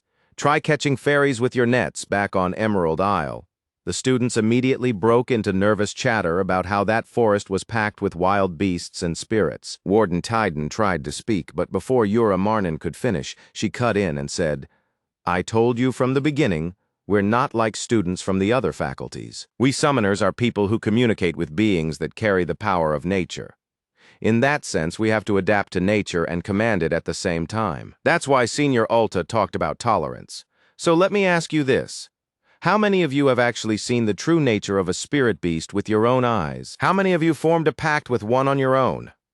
Most of you inherited yours from your family, or received your spirit beasts through class, right? Then she smiled and said, See you in 3 days. What followed after that was each student's own experience in the forest, and for every one of them, that journey turned out differently. All around them, the students were busy trying to figure out what kind of bond they had with the spirit beasts nearby. Leo looked down at the few red berries in his hand and muttered that they were just wild fruit, nothing dangerous. The summoning department really did train people the hard way. Then, without warning, a sharp scream rang out behind him. A fairy! A fairy! That shout made Leo turn toward the sound right away. What he saw was a student caught inside a giant flower, already halfway swallowed, thrashing desperately but unable to get loose. Nearby, another student sneered and mocked him, saying it was stupid to charge in without even realizing it was a plant monster. Kiran let out a weary sigh and called himself an idiot for rushing in like that. But at that moment, Leo noticed something about the monster. It was Kiran. He had been running wild again, and this whole ridiculous prank was obviously his doing. Leo felt his irritation spike immediately. At this rate, that guy really needed to learn his lesson. Meanwhile, Kiran was having the time of his life. He zipped through the forest in every direction, buzzing around as he excitedly wondered who he should mess with next. But right when he was getting into it, a net suddenly dropped over him from above. The one standing there holding it was Leo. Kiran instantly freaked out. What? Seriously? I got caught with a butterfly net? Leo walked over with a cold expression and said, I told you to behave. He grabbed Kiran, lifted him up, and demanded to know what he was doing. Did you come here just to cause trouble? Terrified, Kiran hurried to explain. You've got the wrong idea. I was looking into the weird things happening on this island. Leo narrowed his eyes. Weird things. Kiran nodded quickly. Yeah, something is seriously off here. After listening to him, Leo finally got the picture. So the spirit beasts on this island have been unusually aggressive. And you were trying to find out why, right? Then Kiran spotted the meat skewer in Leo's hand, and his eyes lit up on the spot. Exactly. Then he added that he had only meant to play a harmless prank on the students, but things had accidentally gotten out of control. Leo shot him an annoyed look. And I'm supposed to buy that? This is Farina's territory. There's no way she wouldn't notice something like this. There's no way she'd miss it. Kiran gritted his teeth and answered, "The Phoenix Fiora isn't on the island right now. I'm serious." That made Leo stop cold. What? Kiran explained that things were already like this when they first got there. In the letter left behind for the girl, it said, "If you're reading this, then you've already returned to Phantom Isle." Fiora's mother went to meet the Oathbound for a while. According to Kiran, the only thing she left behind was that note saying she had gone to see the Oathbound. He gave a disappointed little sneer. "I thought we were finally going to see the Phoenix mature. Guess that's not happening." Fiora ignored him completely. She swept her gaze across the forest and said the beasts in the woods had all been acting strangely. Then she caught sight of a pair of glowing red eyes staring back at her. The instant she felt the danger, she let Kiran go and said something was definitely wrong here, and they had to go check it out. Afraid she was about to leave him behind, Kiran hurried after her and shouted, "Hey, wait for me!" After hearing the full story, Leo thought to himself that Fiora, Farina's daughter and the second strongest spirit beast on the island, should have noticed right away if something was wrong. And all of this had started right when Farina left. Was that really just a coincidence? Leo called out to Fiora through their mental link. "If you can hear me, answer." But nothing came back. Under his breath, he figured maybe she was too focused on something else to notice him. Then Leo felt something and his hand slowly curled into a fist. He slung Kiran over his shoulder and said, "Let's go find Fiora. I can feel an aura coming from the west side of the island." Kiran immediately started whining, annoyed that his easy break had just turned into work. "Why me?" The scene then shifted to the lake on the island's western side. Beneath the clear water, countless glowing stones could be seen resting on the bottom. Their light spread through the entire lake, making the place look almost unreal. Fiora picked one up to take a closer look and immediately blurted out how pretty it was. Under the star-filled sky, she kept staring at it in pure amazement. So pretty. Oh my God. And then she casually popped the mana stone straight into her mouth. She chewed away happily, both hands pressed to her cheeks in total bliss, when a voice suddenly called out, "What are you doing here?" Hearing someone arrive, Fiora glanced over and huffed, "Leo, this place is basically a buffet." "Ha!" Leo walked up and asked if she had really been sitting there this whole time just eating mana stones. As he looked out over the lake, Leo recalled that places where spirits and spirit beasts gathered would naturally produce mana stones once their energy built up enough. Young spirit beasts used them to grow, which was exactly why this area was supposed to be off-limits. Fiora hesitated before admitting that when she was little, she had been told eating more of them would help her grow faster. Kiran jumped in at once and mocked her, saying higher beings like them didn't need mana stones to grow in the first place. Leo explained that even if people treated them like a delicacy, they were basically just dessert. Then he warned Fiora not to tell him she had driven away the other spirit beasts, just to keep the whole area for herself. That struck a nerve immediately, and Fiora flushed as she protested. "Not that much. I was going to share some with them." Kiran didn't let up for a second. "What are you, a phoenix or a pig? You chased everyone off just so you could eat alone?" Fiora snapped back instantly, furious. "Did you just call me a pig?" Watching the two idiots start up again, Leo cut them off and said that was enough. Then he turned to Fiora and asked whether anything unusual had been happening in the forest. Fiora nodded and said yes. She had been sensing a very unpleasant energy spreading across the island. A sudden gust swept through the area, and Leo lifted his eyes toward the sky. A chill ran down his spine. In that moment, he realized this energy might belong to the same beast eater they had faced before. Leo immediately drew his sword, took his stance, and called out, "Kiran, Fiora, get ready." He fixed his eyes on the lake, focused, and shouted, "It's coming." A second later, a monster with an enormous mouth exploded up from beneath the lake and lunged straight at him. But Leo was already prepared. He pushed off the ground and jumped back immediately, putting space between himself and the enemy. The dark mage looked at him and muttered that he had been wondering why the number of beasts had suddenly dropped. So it really had been because of that phoenix from before. So we really do still have unfinished business, Leo Plov. The instant Leo saw that familiar face, he lowered into a fighting stance and gave a faint smile. Looks like the grudge from our past lives never really went away. The dark mage struck first, sending a mass of tentacles whipping forward as he shouted, "Then I'll end this here." Leo twisted aside and slipped cleanly past the attack. It looked like a simple strike, but it punched straight through an ancient tree behind him. The dark mage sneered. "I'll crush you where you stand." Then suddenly, Leo felt the situation shift. Two tentacles burst up from underground and wrapped tightly around his legs, making him flinch. Was there a spirit beast hiding below him? It had stayed buried the whole time, so Leo hadn't sensed it at all. Acting on instinct, he threw up a magic barrier around himself. The dark mage chopped his arm down and roared, "Die." Leo narrowed his eyes, like he had already made his choice. A second later, several magic missiles appeared and began circling around him. Then fire energy erupted from his body in one violent burst, releasing a huge wave of power. That blast sliced through every tentacle wrapped around his legs in an instant. But even after being cut apart, the tentacles started growing back almost right away. Seeing that, even Leo had to admit to himself that the regeneration was ridiculous. Now free again, he looked at the dark mage and said, "Let me ask you something. These tentacles feel exactly like Agon's snakes, the ones that hide knowledge. Don't tell me this thing is some kind of chimera hybrid beast." At that, the dark mage looked at him with open mockery. "You're just a first year, and yet you talk like you know everything. Who exactly are you, Leo Ploff?"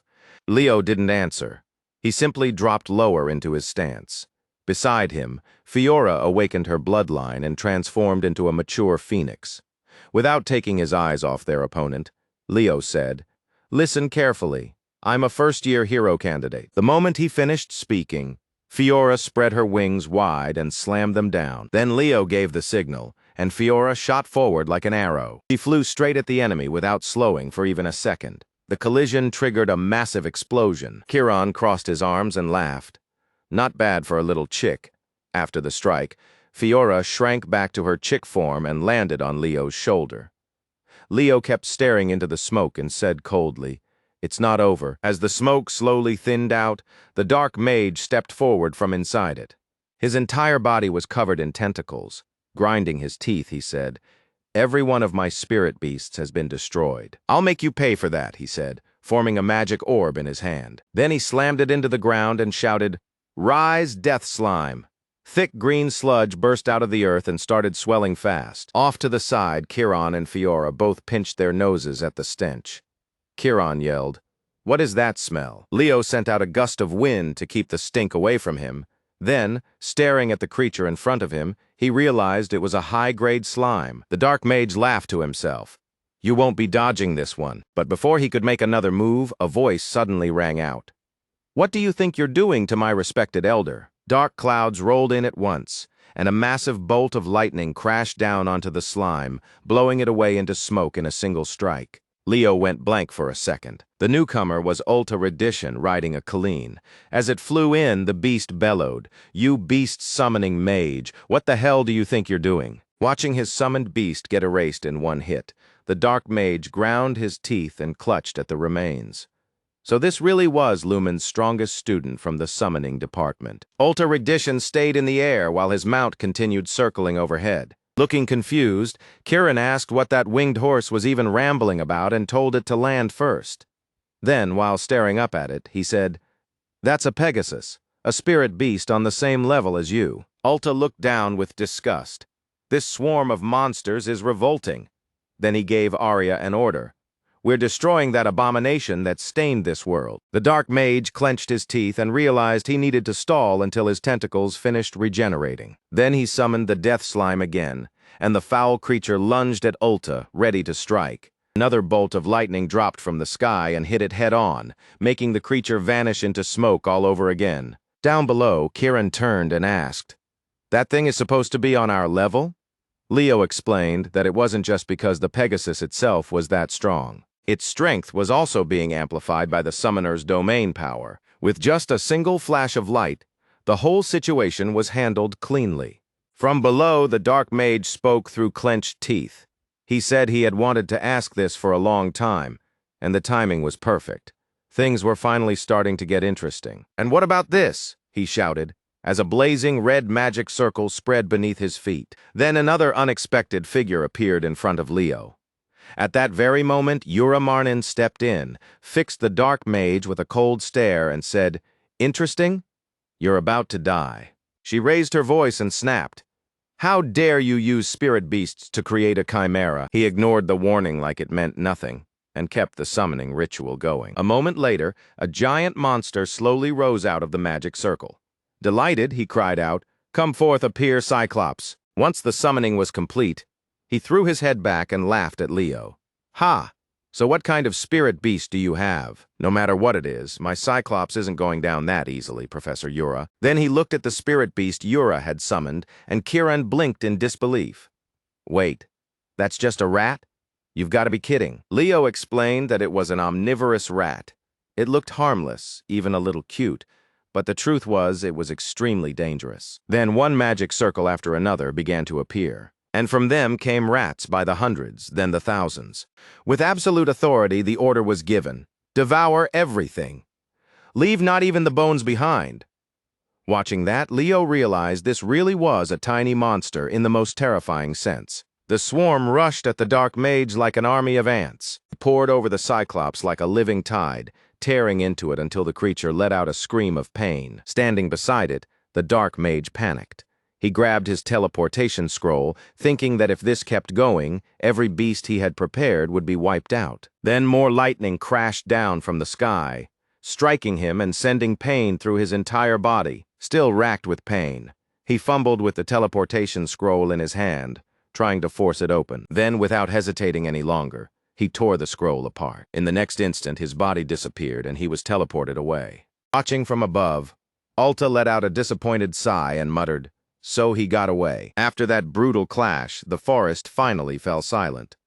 Then the two of them started walking over toward Leo. Ura strode up and barked, "You brat! Why did you go into the forbidden area, Leo?" Before he could answer, Fiora cut in and explained that it was because she had been eating mana stones by the lake. The professor's whole attitude changed in an instant. Her face softened into a bright smile. "For our Fiora, how adorable." Meanwhile, Alta looked genuinely moved as he stepped forward and remarked that Leo had entered the forbidden area out of love for his summoned beast. Hearing all that, Leo could only think the pressure was getting absurd. Once everything had finally settled down, Ura climbed back onto her mount and said the beast summoner had most likely been trying to corrupt the mana stones. "I'll report this to Callie and Baden immediately," she said, before taking off into the air and leaving. Before she left, she gave one last order. "Ulta, stay safe and keep up the special training." He nodded and replied, "Yes." Then he turned to Leo and asked, "Leo, you're the one contracted with the Phoenix, right?" After that, he glanced over at Kiran beside him and added, "And on top of that," Kiran nodded. "Yeah, that's right." Then Leo noticed the horse behind Ulta and asked if that was his senior's Pegasus. Looking proudly at his small mount, Ulta said, "Iria, introduce yourself to Leo." Iria stepped forward and gently said, "I am Iria. Nice to meet you, binder of the Phoenix."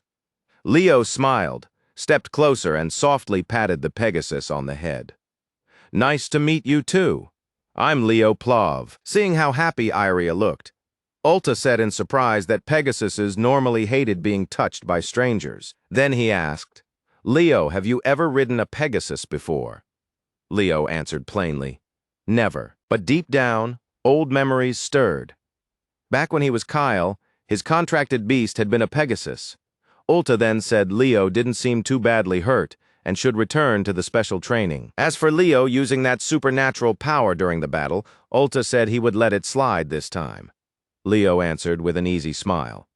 "Yes, understood." As for the strength of that beast's summoner from earlier, the enemy inside Lumen Academy was clearly not a student. There was a very high chance that person had already reached master level. A few days later at the training grounds, one student remarked that this was the first time everyone had gathered since the entrance ceremony. Around this place, there was never a peaceful day. Off to the side, Carl looked at his friend lying there like a corpse and asked how the special summoning training had gone. With tears in his eyes, the boy weakly answered that he was completely drained and hadn't even had time to wash. Ileana looked around like she was searching for someone, then asked, "Hey, where's the class rep?" Carl let out a breath and answered, "You mean the representative from the summon block? Man, talk about rotten luck." The second he started sounding smug, Ileana turned around and smacked Carl over and over, making him cry out in pain. Then the scene shifted to a tent, and Leo stepped inside from outside. The moment they saw him, someone called out, "There you are, Leo." Another voice followed right after. Now all the class representatives are finally here. A pale, blue-haired girl looked at him with open admiration, thinking that the so-called all-round genius was even more impressive in person. For a second, she even felt tempted to do something other than healing. This girl was Lil Luce, the second-year summoning department representative at Lumen Academy. The young man lying on the sickbed was Hark Lagarde, the fourth-year night department representative at Lumen Academy. He wasn't paying attention to the others at all. Instead, he kept glancing around like he was searching for someone, thinking, "Where is that person?" Then a girl walked up behind him, lightly touched his cheek, smiled, and said, "Aw, how cute." She was the exact person he had been looking for. Elena Geron. Looking over at Leo, she said, "So you're the famous first-year representative who can open Lumen's forbidden library?" Then, without any warning at all, she made him an offer. "Want to be my boyfriend?" Caught completely off guard. Leo froze for a second before gently answering, "I'll have to decline." She leaned in even closer, ran a hand through his hair, and asked why. She even told him she could spoil him as much as he wanted. Leo answered like a splash of cold water. He said she was too old, and her eyes went wide right there. Then she burst out laughing and brushed the whole awkward moment aside. "You really are an interesting boy." Watching all this from outside, Lil Luce was stunned. Leo really didn't flinch, not even in front of Senior Elena. So the famous first-year representative really was on another level. At the same time, she was dying to shut this whole thing down. Just then, a handsome young man stepped in from outside with a bright smile. "Long time no see, Elena. How's the mission going?" Elena let out a tired sigh and answered with obvious irritation. Hearing that, he laughed out loud. "Ha! I told you so." Then he walked over to the young man lying on the bed and called out, "Time to get up, Hark." The second he heard his name, Hark jolted awake and shot straight up. He immediately blurted out, "Senior, let's fight right now." The other man only smiled and replied, "Another time, I'll fight you later." Watching from nearby, Elena cut in with a disbelieving look. "You just woke up and already want to fight? That's insane." Hark let out a mocking scoff. "Someone like you, always dragging around a bunch of petty followers, wouldn't understand what a real fighter's battle looks like." Elena Geron. Her eyes narrowed a little. "So what? You're saying I'm not the real deal?" he answered without missing a beat. "Do you see another Elena Geron standing here?"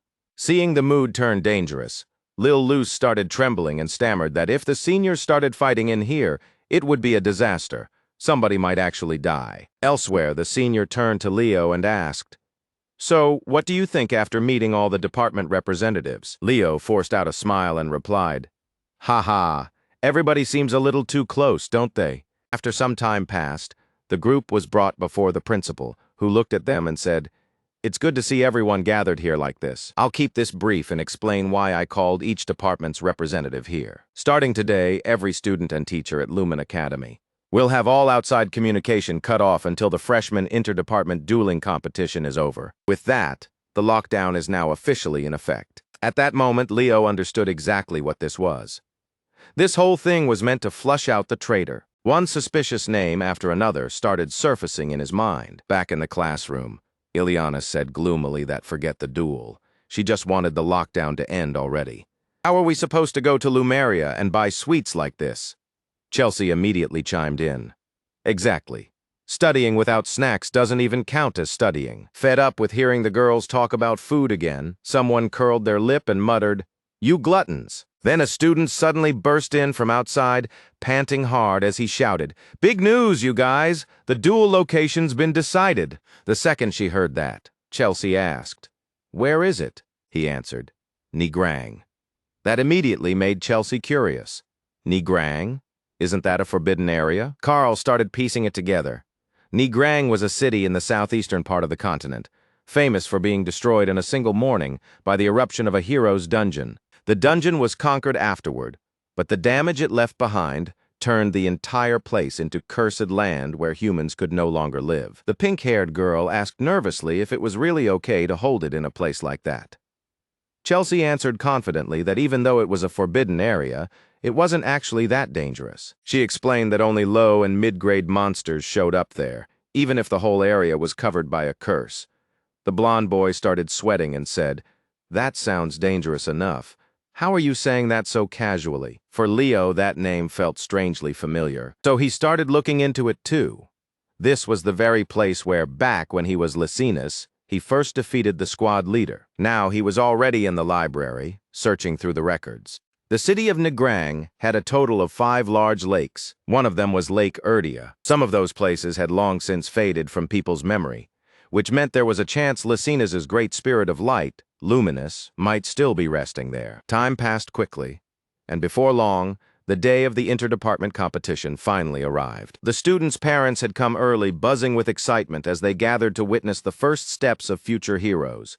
And judging by the crowd, there were plenty of promising candidates here. Looking down anxiously, one worried mother sighed and asked if the competition still hadn't started yet. Beside her, her husband calmly reassured her that their daughter would be fine, so there was nothing to worry about. From the top of Hero Tower, Kalian Baden and Yura Marnin looked down over the scene.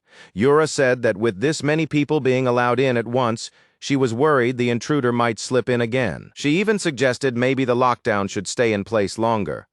But Kalian Baden answered with confidence that a powerful deterrent had already returned. So what happened last time would not happen again. The one he meant was the Fire Phoenix Farina, Fiora's mother. Yura shyly thought to herself that with Farina backing them up, she felt like she could finally sleep easy. At last, the chosen hour arrived.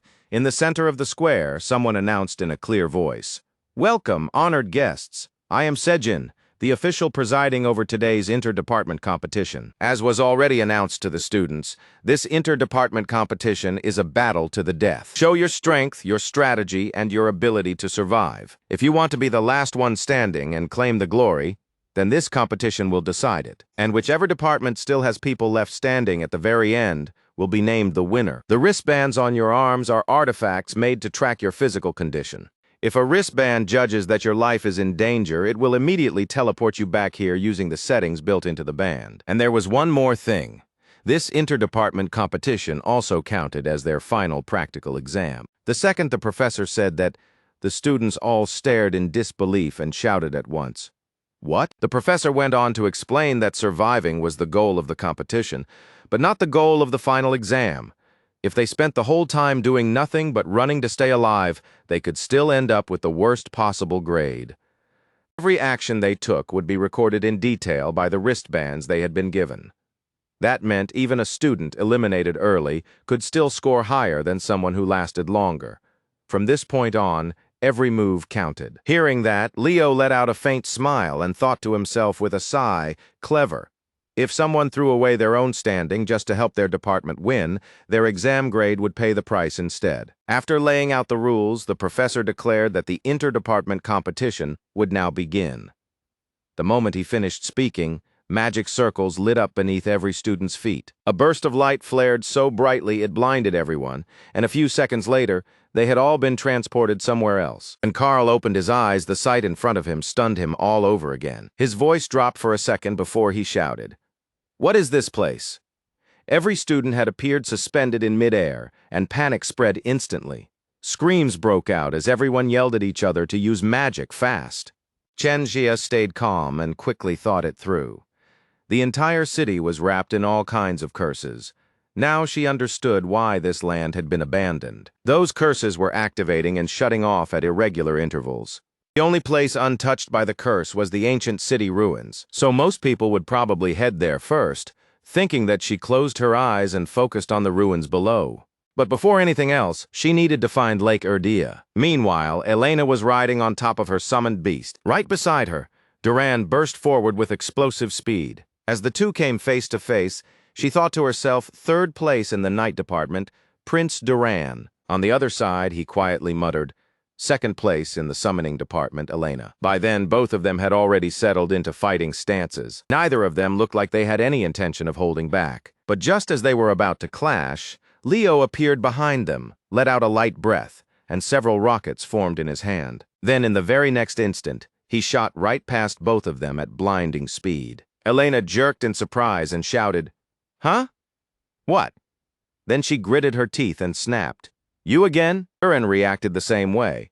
Grinding his teeth, he snarled, "That damn Leo Plav." Meanwhile, Leo casually rubbed at his ear with one finger and muttered, "Man, my ear's been itching like crazy." After moving for only a few minutes, he landed in a certain area and figured it would take about 10 more minutes to head west from there. Lysinus had sealed himself away before being destroyed. Was he still there? Leo looked down at the map in his hand and started piecing it together. Then he glanced toward the ruined citadel ahead and flinched slightly. Chaotic sensory residue. He was used to it, but most people would probably have a rough time with it. While he stood there, deep in thought, Chen Xia suddenly rushed over out of nowhere and called out, "Master Leo!" A little surprised to see her here, Leo folded up the map and turned toward her. But the ancient ruins are in the opposite direction. "Are you following me?" Chen Xia explained that she had something she needed to do. Leo asked, "Something to do? What is it?" She thrust one hand forward. Then she lowered into an attacking stance and said, "Fight me." The sudden challenge clearly caught Leo off guard, but he still started gathering energy for battle as he asked why this was happening so suddenly. Chen Xia replied that from the very first moment they met, she had wanted to know how far ahead Master Leo really was. The instant she finished speaking, she vanished from where she stood and came diving down from above. Her fist came straight at him, and there was real speed behind it. But Leo reacted just as fast. He instantly raised a layer of magic protection and blocked the blow head-on. After dispelling the protective magic, he let out a cold snort. Chen Xia kept moving, another magic circle forming beneath her feet as she praised him.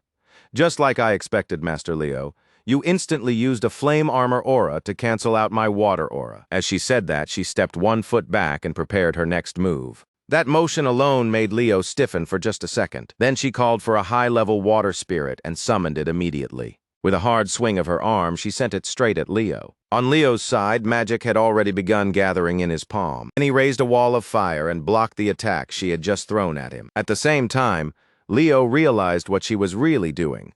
That whole exchange had obviously been a feint. But the real strike was never aimed at the front. The very second his defensive spell went up, Chen Xia lunged in from the side, both fists clenched tight, trying to break straight through him. Boom! The two powers slammed into each other with enough force to make the space around them feel like it had cracked. Dust and smoke blasted outward, the ground split open and broken stone flew everywhere. The impact threw Chen Xia backward across the ground. She grabbed her arm, kept her eyes locked on him, and quickly realized that tiny opening might still be enough for a counterattack. By now, sneaking in a cheap shot probably was not going to work anymore. Leo glanced at Chen Xia and calmly told her she was not fighting like herself at all. "Water is meant to flow with the current, but right now you're tense, too cold, too stiff." His tone turned sharp as ice. Then he gripped his sword tighter and shot toward her in a flash. The instant Chen Xia sensed how dangerous that attack was, her teeth clenched. Taking this head-on was going to be risky, but there was nowhere to evade. So without a moment's pause, she threw up a defensive spell and faced the strike head-on. Only seconds later, cracks began spreading across her barrier. Her eyes widened and the words slipped out before she could stop them. "This still is not enough." And before that thought had even finished crossing her mind, Leo was already behind her. "I already told you. You're too rigid." As he said it, a fireball ignited in his hand. Then it exploded. As the smoke slowly cleared, Leo stepped forward, summoned his sword back to his hand, and said it plainly. "You lost." Chen Xia let out a long breath, then looked at him and asked, "Master Leo, are you really only 16? You feel more like some battle-scarred uncle who's been through every war there is." Leo shut that down immediately, told her to stop saying strange things and go back to the ancient ruins. That answer caught her completely off guard. She stared at him and blurted out, "What? You're not eliminating me. What is this? Pity." Leo turned and walked off. "This is a fight to the death. What I do with the loser is my decision." Then, without even looking back, he told her to deal with the people chasing them. Before Chen Xia could make sense of what he meant, 2 massive waves of energy came tearing in from behind her. She sucked in a breath. "Huh? Who is that?" Those 2 presences belonged to none other than Duran Moira and Eliza. The moment Chen Xia saw them, all she could manage was a bitter smile. The second they blocked the way, Eliza shouted, "He's my target, so move." Duran Moira only gave her a crooked smile and replied, "Don't be ridiculous. Leo Plov is mine." Seeing that neither of them was willing to back down, Chen Shea raised her voice. Eliza, Duran, the ancient ruins are over there. Why are you two here? Duran stepped in and said, So you're after Leo Plov too? He beat you, didn't he? Where did he go? Chen Xia answered without dancing around it. Yes, I lost. Then she added, Wait, Duran, I'm injured. Can you take me to Nella? He let out an irritated sigh and asked why he should bother. With a faint smile, she answered, This is the inter-department competition, and we're in the same department. Are you seriously going to leave a teammate behind just because of a personal grudge? That line landed exactly where it needed to, and Duran's expression stiffened just a little. Then Chen Xia turned to Eliza. I'm having trouble walking, so can you carry me for a while? Eliza puffed up her cheeks and shot back. Chen Xia, if you were in the summoning department, then sure. But right now we're enemies, remember? Hearing that, Chen Xia gave a soft little oh and immediately started pulling up old history. I help you study all the time. She brought up the way Eliza used to say she was not asking questions because she could not solve them, but because she wanted to see whether Chen Xia had actually been paying attention in class. Back then, Eliza had even promised to repay her for lending out her notes, and Chen Xia had simply said, I'll be waiting. Now, back in the present, Chen Xie reminded her, you said you'd repay me after borrowing my notes every single day. The second Eliza realized she had just been trapped by her own words, her fist tightened. Fine, I'll repay you. But it doesn't have to be now. Chen Xia only looked at her with bright, shining eyes. That one look left both of them with nothing left to say. In the end, Eliza could only shout in frustration. All Chen Xia wanted was to travel together for the time being. She made it clear they would stay together only until they reached the center of the ruins, and after that, they could go right back to being enemies. The moment she finished saying it, Chen Xia decisively leaped onto the back. The two of them quickly took off. As Chen Xia looked back, she thought to herself, I don't know why you still haven't gone to the center of the ruins, but you'd better get there soon, Master Leo. At the same time, another group of students was running ahead in a full panic. Leading them was an orange-haired boy from the summoning department, Juridan Lucen, and the excitement on his face was impossible to miss. Once we get inside the city, we can escape the curse, right? Just as they pressed forward, a fireball suddenly shot straight at them, making the entire group jump in shock. Then a pair of slender legs stepped into view behind them, and a cold voice cut through the air. What exactly are you staring at? The one who appeared was Celia Zerdinger, one of the students assigned to guard the north gate. Juridan's group instantly turned and ran the other way. Inside, he cursed their luck. They had been so close. But with no other choice, he told everyone to head for a different gate. Their next target was the west gate. But when they arrived, Chloe Muller was already there waiting. The second she spotted them, she lifted her staff and prepared to cast. That made Juridan curse under his breath. They kept moving. Now only the south and east gates were left. Eliza had already gone after Leo Plov, so the only thing they could do now was hope Warden Tyden had secured at least one gate, so they could get into the city before the curse fully kicked in. As they rushed ahead, a huge dark shadow suddenly swept across the sky above them, and every student instinctively looked up. One of the students in the rear, soaked in sweat, blurted out, "A black wyvern." Juridan immediately shook his head. No, that's a spirit beast from the summoning department. It's the variant Sen Lu was riding. The others were instantly thrown into confusion. Why is it here all of a sudden? Then the scene shifted to the central plaza, where everyone's attention was still fixed on the inter-department matches. Up on the observation platform, Zera stood there with his arms crossed, watching the display and thinking that Celia was doing a solid job. But Sen Lu should have reached the ancient ruins by now, shouldn't he? Then the screen changed again, and this time it showed Chelsea Llewellyn. The instant someone spotted him, they shouted, "There he is." Watching his granddaughter fight with that much poise, Rogers could barely believe what he was seeing from above. She really had grown into a battle mage worthy of the Llewellyn name. This was Rogers Llewellyn, Chelsea's uncle, and one of the royal mages of the Rodran Empire. Beside him, Zera let out a laugh and said the ruler of Rodran would be overjoyed to see this. Rogers looked so emotional he seemed ready to tear up, saying she had grown up too fast. In his eyes, Chelsea was still that tiny one-year-old girl from years ago. Then Zera's gaze suddenly sharpened. What is that? On the screen, a gigantic ox came charging into view, releasing a roar loud enough to shake the air. He stared at it, clearly thrown off. Isn't that a ghost beast? Somewhere else, two professors noticed something was wrong and rushed straight into the central control room, immediately demanding to know what was happening and why a ghost beast had appeared on campus. One of the professors already inside turned toward them and said the situation had gotten serious. They had completely lost contact with the control room on the other side. The moment Harlan Edmund realized things were slipping out of control, he turned to the professor beside him and said they had to pull the students back immediately.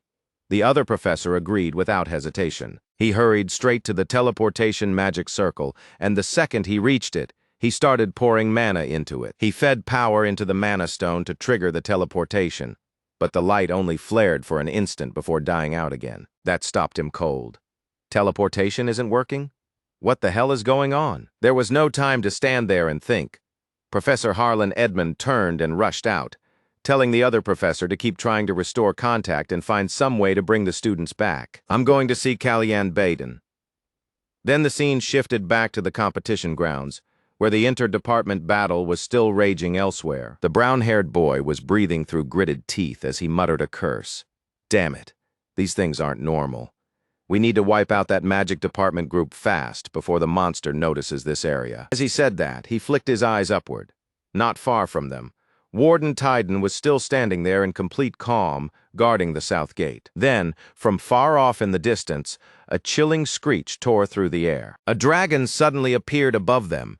It opened its jaws wide and began charging up an attack. The instant the charge was ready, it lowered its head and fired straight at the students, who still had no idea what was happening.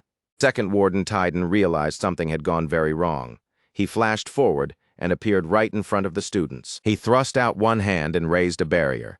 His sudden appearance stunned the students, and one of them shouted, "Hey, Warden! Why are you helping us?" But Warden Tydney did not answer. Instead, he coldly ordered them to open the city gates and let everyone inside. One of the students bristled right away and snapped, "What are you doing?" "They're from another department. And why should we listen to you?" He did not even get to finish. In the next moment, Warden Tydney was already in front of him with one hand around his throat, and from there, the result was obvious. When it was over, he looked at the others with a cold stare and said there was no time to explain. Then he made it even clearer.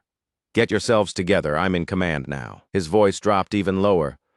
"Open the city gates now." Meanwhile, Leo was still searching. After checking several places and coming up empty each time, he let out a frustrated breath. Nothing here either. So the lake in the ancient ruins is the only place left? By now, fighting should already be breaking out over there. Should I head that way too? As he moved through the forest at an easy pace, his eyes suddenly narrowed when he noticed something off. He looked up at the sky. Something was wrong. Was this the Wydaria curse? Not the lingering curse of Nigrang, but a newly cast curse, the curse of isolation. The kind Tartarus uses in large-scale battles. The moment Leo realized the danger, he shot forward like an arrow. As he ran, he cursed under his breath. The spell did not directly harm people, but that was never the real problem. Its true effect was severing the area from the outside world. It was a barrier-type curse strong enough to lock down an entire region. Has the traitor inside Lumen finally made a move? They needed to regroup with the others immediately. At the center of the ruins, everyone had only just survived a brutal fight. A pink-haired girl was treating Carl Thomas while urging him to hang on a little longer. In another part of the area, a young man gripped his sword so tightly that his whole body shook. Why won't it activate?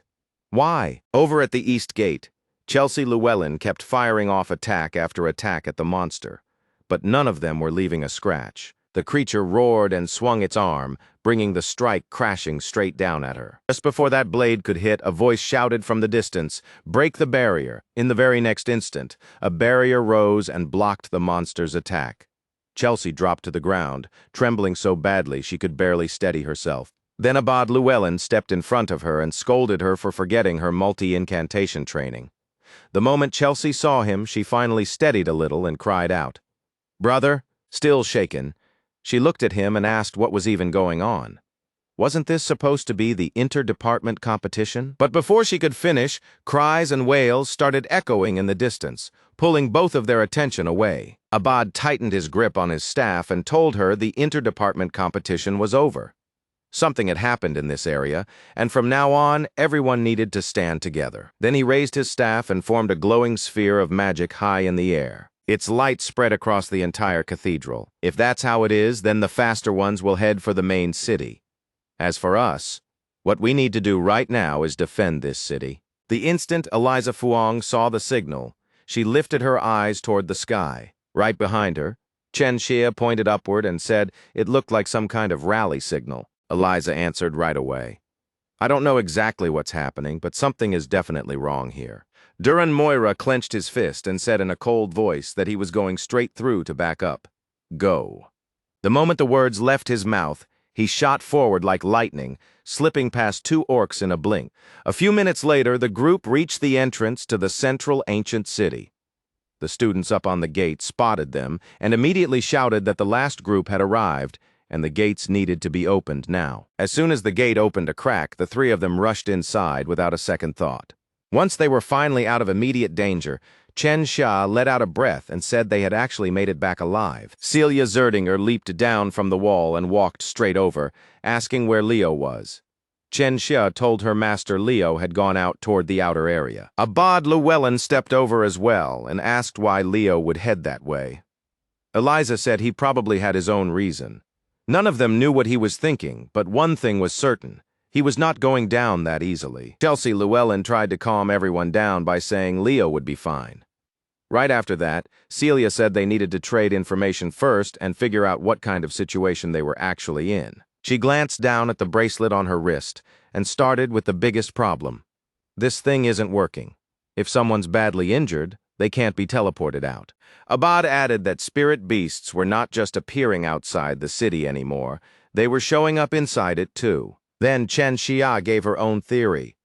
On top of the original Nigrang curse, there might be fresh curses layered over it too, something like one that blocks communication.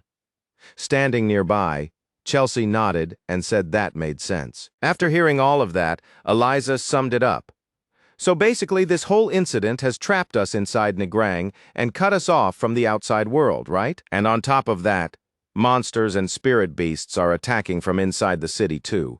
So the smartest move right now is to use the walls and hold the line from there. But the moment she finished, a voice farther off pushed back. No, I think now is the time to attack. This could be some surprise event the school prepared. The one speaking was Emio Luchan from the magic department, the student who ranked third on the midterm magic exam. He argued that if they performed well here, they could leave an impression on the people watching outside, and just sitting behind defenses would be a complete waste. Celia immediately stepped in against that reckless idea. This isn't something we can brush off as a simple surprise event. Some of the wounded are already in critical condition. Without Nella's healing magic, several of them would already be dead. Off to the side, while Nella Carvin was treating Carl Thomas, he weakly muttered that maybe a deep wound to the stomach was the only thing that could wake him up properly. The second she saw him stir, Nella quickly told him not to talk. With everyone pushing back on him, Emio's face twisted, and he ground his teeth in frustration. Then he snapped, pointing at them as he shouted that this might be exactly what the professors intended. If he failed the final exam because of them, were they going to take responsibility for it? In his eyes going on the offensive, and wiping out the monsters would score a lot higher than hiding behind walls. Duran Moira cut in and said that throwing away the advantage of the walls before they even understood the situation might not earn them any points at all. After getting shut down again and again, Emio's clenched fist started trembling. Then he stepped forward in anger, muttering that he would go out and kill spirit beasts himself, and that they had better not regret this later. But before he could go any farther, something suddenly slammed down right in front of him with a heavy thud. He jumped and blurted out, "What is that?" When they looked closer, they realized it was a monster's severed head. The one who had thrown it there was Warden Tydney, who had just landed right in front of Emio. Warden Tyden looked up and coldly ordered everyone to keep quiet and protect the inner city. Celia made the decision without hesitation, pointing ahead. She said they were committing to a defensive battle and would split into 5 teams to guard the gates and the walls. At the gate, the front line was suddenly smashed open by a minotaur, and one of the students shouted that the line had been breached. In the very next instant, Duran Moira came flying in from behind like a thunderclap and dropped the beast with ease. The mages in the rear followed up right away with one spell after another and quickly finished it off. Up on the wall, a wave of orcs came charging straight in. One student shouted for them to take that orc down first and not let it reach the gate. A mage tightened his grip on his staff and shouted, "Ice Spear!" The moment the spell went off, countless ice spears formed in the air and rained down on the orcs below. But even that was not enough to stop them. The orcs kept advancing with stones in their arms, marching straight for the wall, and the mage could only curse under his breath. Then all of a sudden, something shot up into the sky from behind them. A massive pillar of flame burst upward, and the one behind it was Celia Zerdinger. She tightened her grip on her sword, activated flame mewing, and prepared to strike. Outside, the seniors and instructors watching the battle on the screens looked tense, though some of them still called out in support, praising the juniors for holding on this long. One of them admitted he had been worried at first and that this was a relief. Hearing that, the blonde person beside him turned and asked, "A relief? Do you really think this ends here? If the enemy caused an incident this big during an official Lumen event, then simple isolation can't be their only goal. In the worst case, every single one of them could die. And it wasn't only the proctors feeling the pressure. The parents watching were just as shaken. Then someone suddenly pointed at the screen and shouted, "Look! It's starting." Back in the middle of the battle, a magical vortex suddenly opened in the sky. Then a giant arm reached down from inside it and grabbed one of the orcs, leaving everyone frozen where they stood. Seeing that, Ileana Layden's eyes flew wide open as she cried out. At that moment, something from one of the professor's lectures flashed through her mind. Back then, during a lesson on the Heroic Chronicle, Ileana Layden had not been paying attention at all. She turned to the pink-haired girl beside her and asked what page they were on. Nella answered, page 157. The professor had gone on to explain that during the common night of Hermelin, in the Battle of the Bioran Fields, a spirit beast nearly 15 meters tall had appeared. That creature was called a Titan. The students instantly cried out in panic. Impossible. Faced with that monster, the boy beside them started trembling and begged it not to look this way. The Titan drove one foot into the ground, then charged straight at the students without slowing down. But the instant it moved, sharp waves of freezing air burst up from beneath the earth. A second later, massive pillars of ice erupted from the ground, one after another, and punched straight through the creature's body. From the rear, Chloe Muller tried to snap everyone out of it. "What are you all doing? Get ready to fight." Then she told the students frozen in fear to look again. "That Titan isn't fully grown yet." One student turned and shouted back, "How are we supposed to beat that thing? We'd be better off running." Another immediately agreed, saying they should split up now and wait for reinforcements. Chloe's whole body was trembling with anger. But when she answered, her voice stayed steady. "Do you really think running means you'll live? I'm scared too." At that moment, the Titan slowly turned its blood-red eyes toward the students. Ignoring the pain from the ice still buried in its body, it swung both arms straight at the section of wall where they were standing. Then right in front of them, the ice spears piercing its body began to melt away. One student noticed and shouted that its wounds were healing. Their attacks weren't doing anything. Everyone panicked and started yelling to run. But while the others were only thinking about saving themselves, Chloe stayed right where she was, and coldly said that someone once taught her a hero faces danger head-on and keeps fighting even at the worst moment. So no matter how hopeless it looked, she was going to fight. The second she said it, multiple magic circles unfolded around her. Not long after, pillar after pillar of light rose up and blocked the Titan's attack. Chloe looked up, and even with the situation pressing down on her, her voice never shook. But in one tiny moment of distraction, the monster reached out and swung straight at her, and Chloe was still standing there. Celia Zerdinger rushed over the moment she saw it and shouted for Chloe to dodge. But Chloe was still trapped in that moment, and all she said was, "I'm not afraid." Then suddenly, countless slashes ripped across the sky and cut the Titan's arm clean off in a single instant, making the creature howl in pain. Celia kept running toward Chloe and hurriedly asked if she was all right. Chloe was nearly out of strength. She looked up and murmured about that slash just now. Celia understood right away and nodded. Yes, that was Leo. He had arrived at the perfect moment, standing tall there with his eyes fixed on the monster. His timing could not have been better. He faced the Titan head-on, and the moment he dropped down from the city wall, Kieran cried out in disbelief at how reckless he was being. Leo, the healing power of fairy spirit magic isn't unlimited. Once your body hits its limit, it won't work anymore. With Kieran still nagging in his ear, Leo pulled him in and told him to stop talking, because it was dangerous here and he needed to fall back. As soon as he said that, Leo leaped straight toward the two girls sitting there in a daze. He walked up with a smile and told Chloe she had looked pretty capable out there. That one compliment made Chloe blush on the spot. Then Leo added that she really had looked like a hero. Flustered, Chloe softly answered that she had only been copying someone a little. The moment the crowd saw him come back with the two girls, voices rose all at once. "Leo? Master Leo." Leo turned to Carl Thomas and asked about the situation. Carl told him that ever since they entered the city, nobody had suffered a truly critical injury. Everyone had just lost their nerve because of that monster. Celia added that the Titan had just taken a heavy blow from Leo, so it probably would not attack again right away. After a brief moment of thought, Leo looked up at the sky and said what they needed to do now was simple. They had to join forces and bring that thing down. Then he turned back to everyone with complete confidence and asked why they looked so shocked. If they wanted to become heroes, then this was only natural. Ileana Layden immediately spoke up and said fighting that monster was impossible. Leo answered by telling everyone that he would take command. Because he was confident he could beat that monster, off to the side, Eliza watched him and thought, there he goes again, acting like he's right about everything. Then Leo Plov asked, who said nobody would follow his orders, and Warden Tidden calmly said he'd be counting on Leo's leadership. That answer clearly caught Eliza off guard. She turned and sharply asked Warden Tidden why someone as prideful as him was suddenly willing to follow somebody else. He answered that the reason was obvious. Everyone here already knew that monster had to be taken down. Then a soft voice joined in, saying that if someone was confident they could defeat it, then following that person's orders made sense. It was Chen Xia. She stepped forward, tugged on Eliza's sleeve, and said trying out Master Leo's command for once actually sounded kind of interesting. With the others starting to agree, Eliza got annoyed but still gave in and said fine, since she had planned to do that anyway. Nearby, Abad Llewellyn thought to himself that Leo had been exactly like this during the entrance exam too, throwing himself into an impossible fight without even hesitating.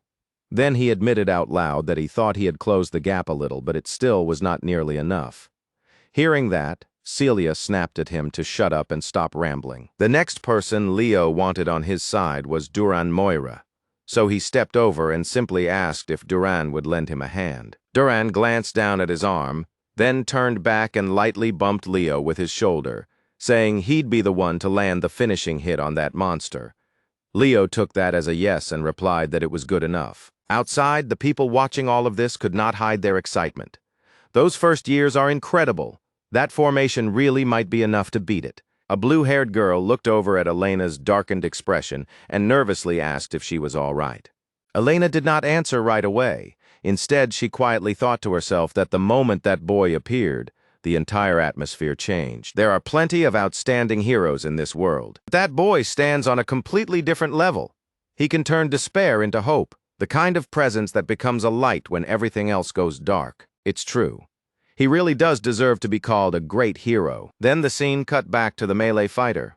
After taking hit after hit from the monsters, he let out a few strained breaths and reached toward his wound, trying to stop the bleeding. Eliza and Abad swept in from above, closing the distance on the monster from the air. The second Abad noticed it starting to falter. His face lit up. Amazing. But Eliza never looked away from it as she answered in a cold voice. Not yet. Right then, the monster opened its jaws wide and fired a blast of energy straight at them, but Eliza had her summoned beast twist aside and slip cleanly past it. The moment they swung behind the monster, Abad tightened his grip on his staff and prepared another attack. As soon as the opening appeared, he released a storm technique. In an instant, a huge storm ripped across the monster's body and blew its head clean off into the air.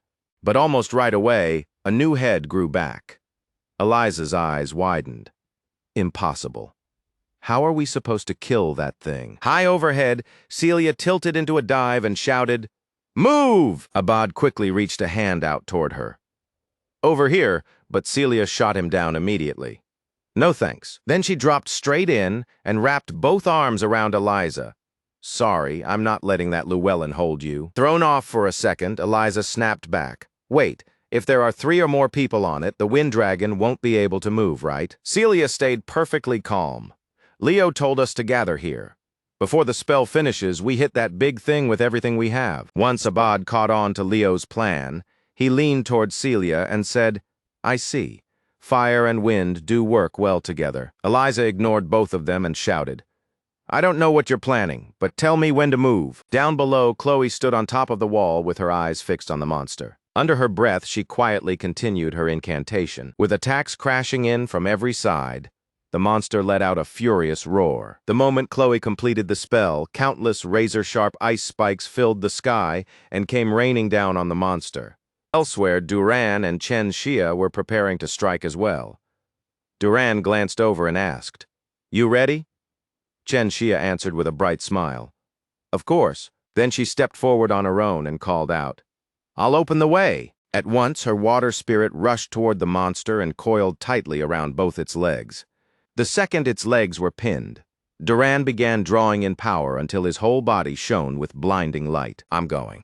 Then he turned into a streak of lightning and shot forward along the path the water had made. Water and lightning merged together, forming a giant sea dragon that wrapped itself around the monster's body. Its entire body convulsed under the electric shock. As it screamed, countless chains burst up from below and locked tight around its neck. The one straining to hold it there was Warden Tidney, his whole body shaking as he fought against the monster's strength. Up in the sky, Abad kept the pressure on. One blow after another slammed into the monster, and every hit forced another pained roar out of it. Leo turned to Chelsea and asked, Ready? She gave a quick nod. Yes. At that moment, the monster formed another sphere of magic inside its mouth, preparing to fire back. Once the attack fully charged, it blasted straight toward the fortress, and Leo knew this was the moment. Chelsea sent a tornado roaring straight at the monster, then called out, Leo! Just as they planned, Leo used the wind Chelsea had created. With that boost behind him, he leapt up effortlessly and rushed straight for the monster. His hand tightened around the sword hilt, his eyes went cold, and he unleashed his technique. Luru Whirlwind, Phoenix's breath, spinning through the air. He drove his blade down into the monster and tore a howl of pain from it. As Leo's strike came to an end, Chloe drew a deep breath and called out, World of Ice! In an instant, the monster was trapped inside a massive frozen statue. The creature struggled against the ice with all its strength, and cracks started spreading across the surface. Then the ice shattered, and at that exact same moment, the monster's body dissolved into mist. The students froze for a second before bursting into cheers. We won! We really destroyed it! Hearing that, Chloe finally dropped back to the ground and let out a long breath. Then suddenly an arm appeared beside her, holding a vial right up near her face. Chloe, you really do look like a hero from legend. Marvelous.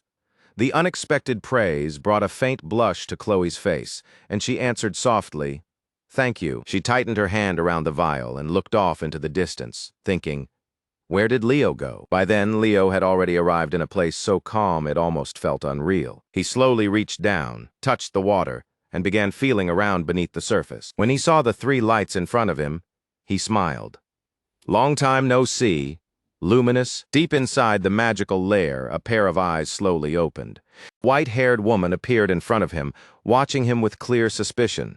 The one he had called out to was Luminous. The moment she heard her name, Luminous frowned. Who are you? And how did you wake me? He met her eyes and answered, It's me, Kyle. The instant she heard that name, recognition hit her. Then she quickly asked, I don't know if she's here, but where is Lycinus? His answer came flat and immediate. Lycinus is dead. That one sentence made her go still. She stayed silent for a long moment before finally speaking. A sky this blue, in an age of calamity that would have been impossible. How long was I asleep? He gave her the answer. About 5,000 years. She jolted at the number. 5,000? Then she let out a small breath. Maybe it was better that I never woke during all that time. At least I granted that child's wish. Listeners, thank you for bringing the light back to this world. But then her voice shifted. Even so, I can still feel darkness lingering over this land. After that, she looked at him and asked, Will you fight this time? He looked back at her with a faint smile. Of course. I can't let this peace be taken from us. Then his gaze shifted to the countless tiny swallows fluttering in front of him as they gathered into the shape of a spirit. Looking at it, he asked, "What is this?" She answered, "This is the jewel passed down through generations among the great light spirits. It doesn't contain any special power, but if you carry it, the light spirits will treat you as one of the great spirits." He took the jewel, looked it over for a moment, and smiled. "I'll keep it safe."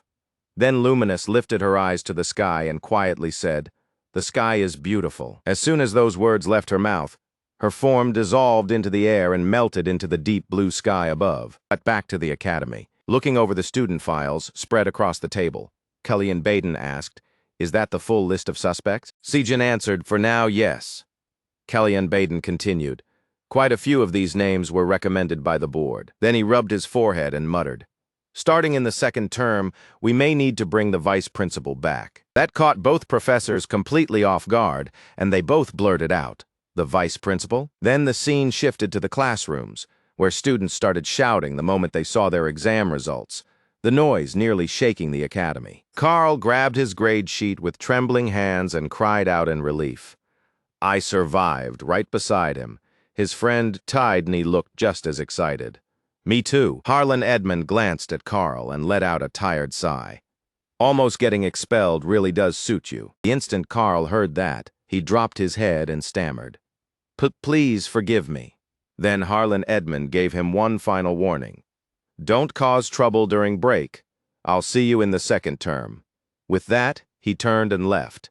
The fact that he got away without punishment sent Carl straight into a daze. He spun around in pure relief, leaving the two girls next to him staring at him. Ileana Layden could barely hold it in. The second the teacher walked out, she shouted, "So that's really how the first term ends." "That's so, Professor Harlan." Nella asked the class leader, "Are you going back to the Rodran Empire for break?"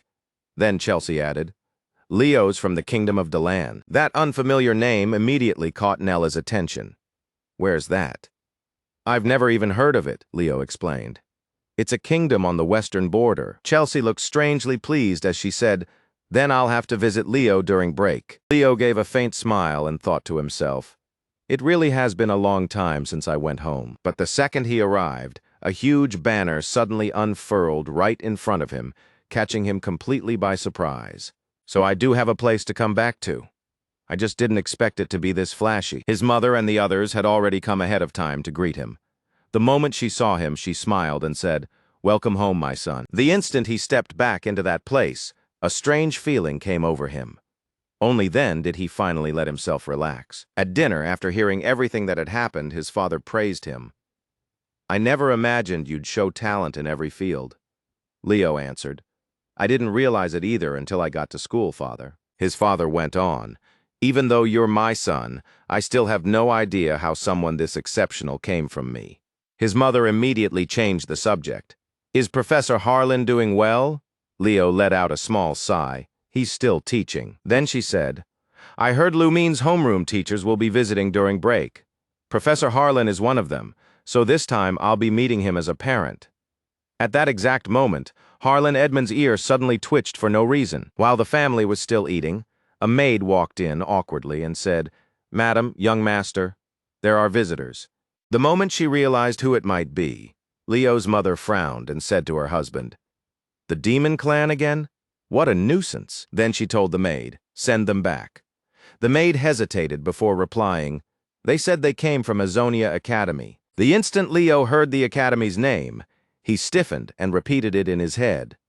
Azonia Academy? Before anyone else could even react, the mysterious visitor had already stepped into the dining room. Looking around, he asked, "Is Mrs. Reyna Zerdinger here?" "Greetings. I am Azonia's messenger spirit." He stepped forward and handed Leo a letter, catching him slightly off guard. His mother clicked her tongue and said, "What a hassle. Just let him take it." Leo opened the letter and read it. "Congratulations. You have been selected as an admission candidate by Azonia."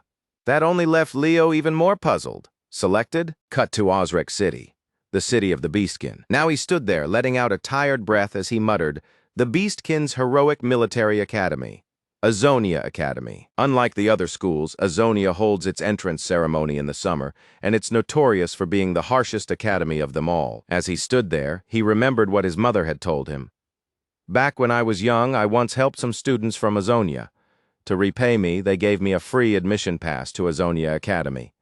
They even sent over a recommendation letter for your enrollment. I think I may have signed some kind of contract too. Leo let out a sigh. He really never should have let a contract get signed that easily. As he walked through the streets, he thought back on what his mother had told him.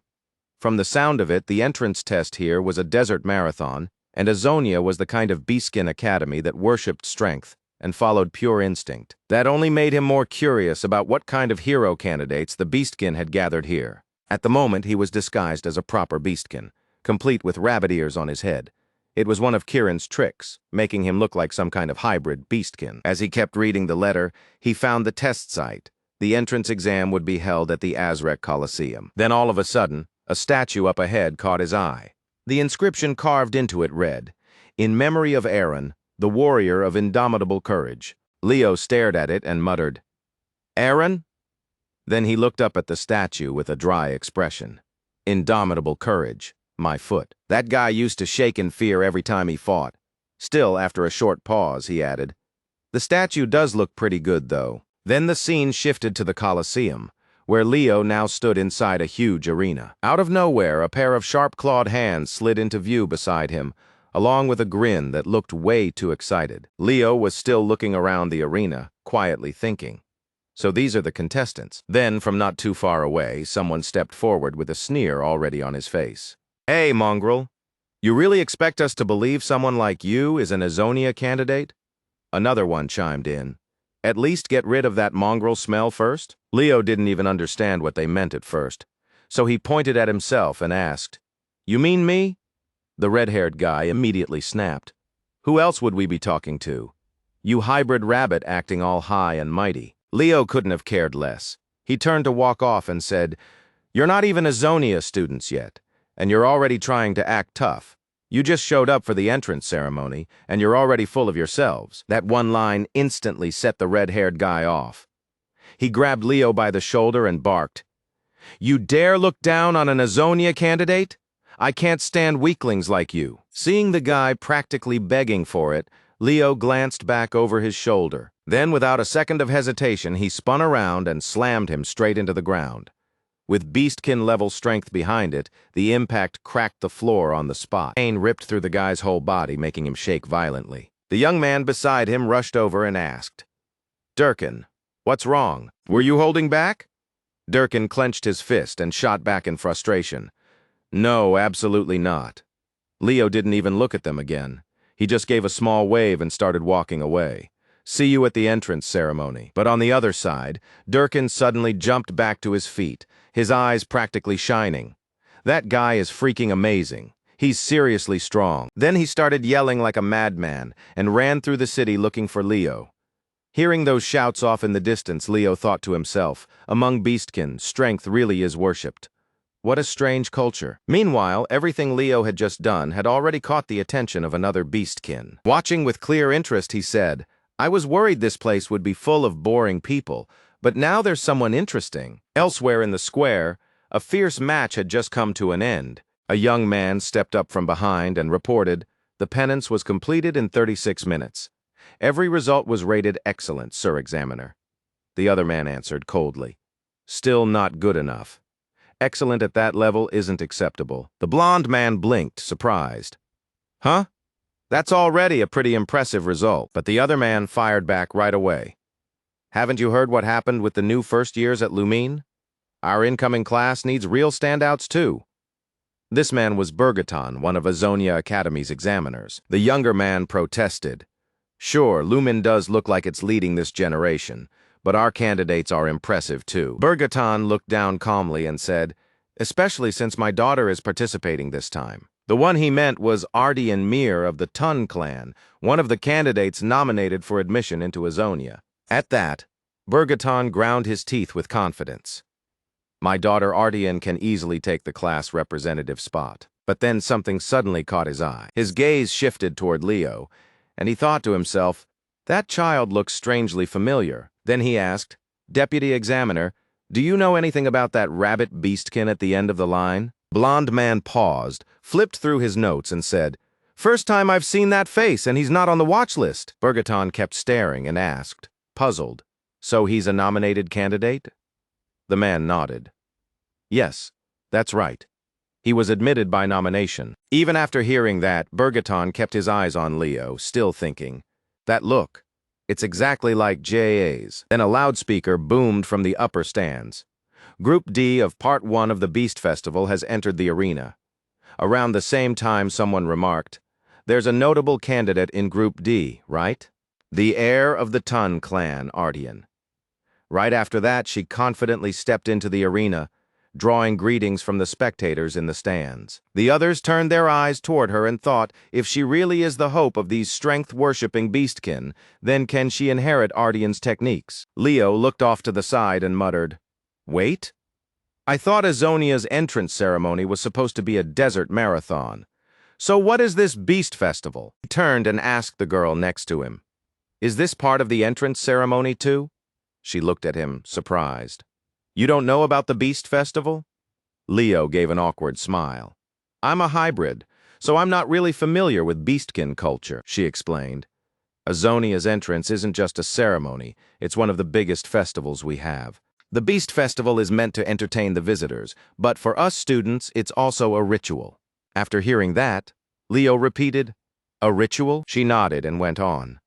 With the Tartarus threat still hanging over us, this is how we declare to our people that we've arrived.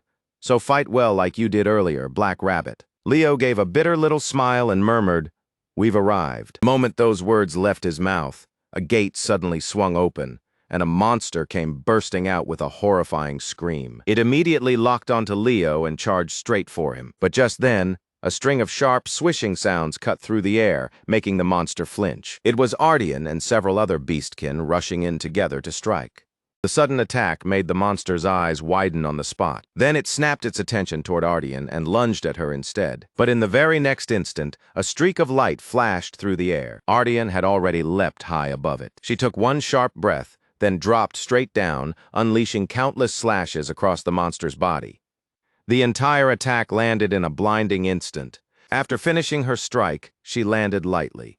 But the second she saw Leo still standing there without moving, she jerked and shouted, Pay attention. At that exact moment, another attack from the monster was already flying straight at him. Leo simply tightened his arm and drove it forward. The two fists collided head-on, and the air between them compressed from the impact. The monster's eyes instantly turned savage, but Leo overwhelmed it in a single moment and brought it down with ease. His eyes never changed the whole time. Calm and cold, steady like a wild beast. The crowd in the stands nearly exploded when they saw it. Amazing Black Rabbit. You're number one in my heart. Watching him, Artian narrowed her eyes and thought, no doubt about it. That Black Rabbit just used bestialization. The moment that thought crossed her mind, suspicion sharpened in her eyes. When the moon rises, that's the power that awakens the beast instincts sleeping inside beastkin. Their ancestors had studied bestialization long ago, but no one had ever learned to control it freely. Except for one person, the hero, Aaron, and the monster Leo had just killed was the last one. Then the loudspeaker rang out. The Beast Festival ends here. Later, back in the changing room, Artian came over from a distance, clearly too curious to leave it alone. Hey, Black Rabbit, I want to ask you something. But before she could finish, another voice suddenly cut in with a grin. Hey, not bad, huh? A young man walked up and introduced himself. I'm Dion Den. He was a wolf beastkin and one of Azonia's nominated admission candidates. Leo answered flatly, Kai. Hearing that, Dion Den let out a breath and repeated it. Kai, huh? I was worried this place would be full of weaklings. Having someone at your level here makes me feel a lot better. Artian's mood instantly turned sour when she got interrupted. She stepped forward, clenched a fist, and snapped. That muscle-brained idiot is running his mouth again. Seeing her, Dion Den casually turned and greeted her. Artian ignored him completely, leaned right in toward Leo, and said, Black Rabbit, talk to me for a minute. There's something I want to ask. The sudden request caught him off guard.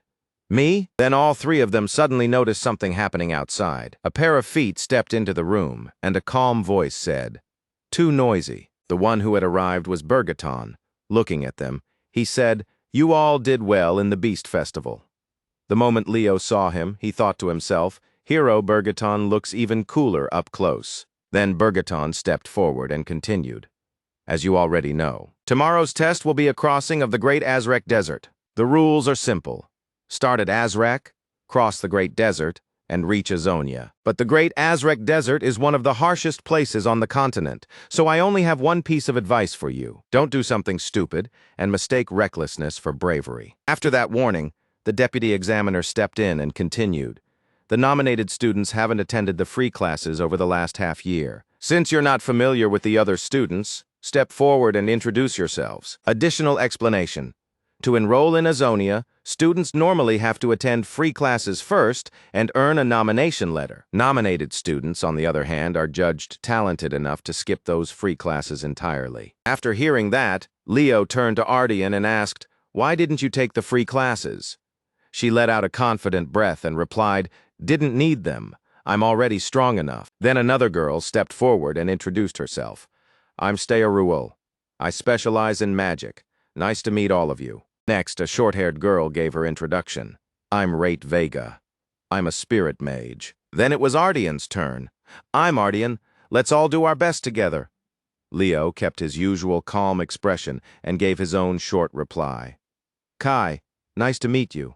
Bergaton watched every word and every reaction closely. Then Dion Den stepped forward to introduce himself. "I'm Dion Den." Right after that, his voice turned cold. "If you're weak, don't get in the way. You should quit now." Seeing the tension start to rise, the deputy examiner quickly cut in. "Go outside, check the dorm assignment board, then come back."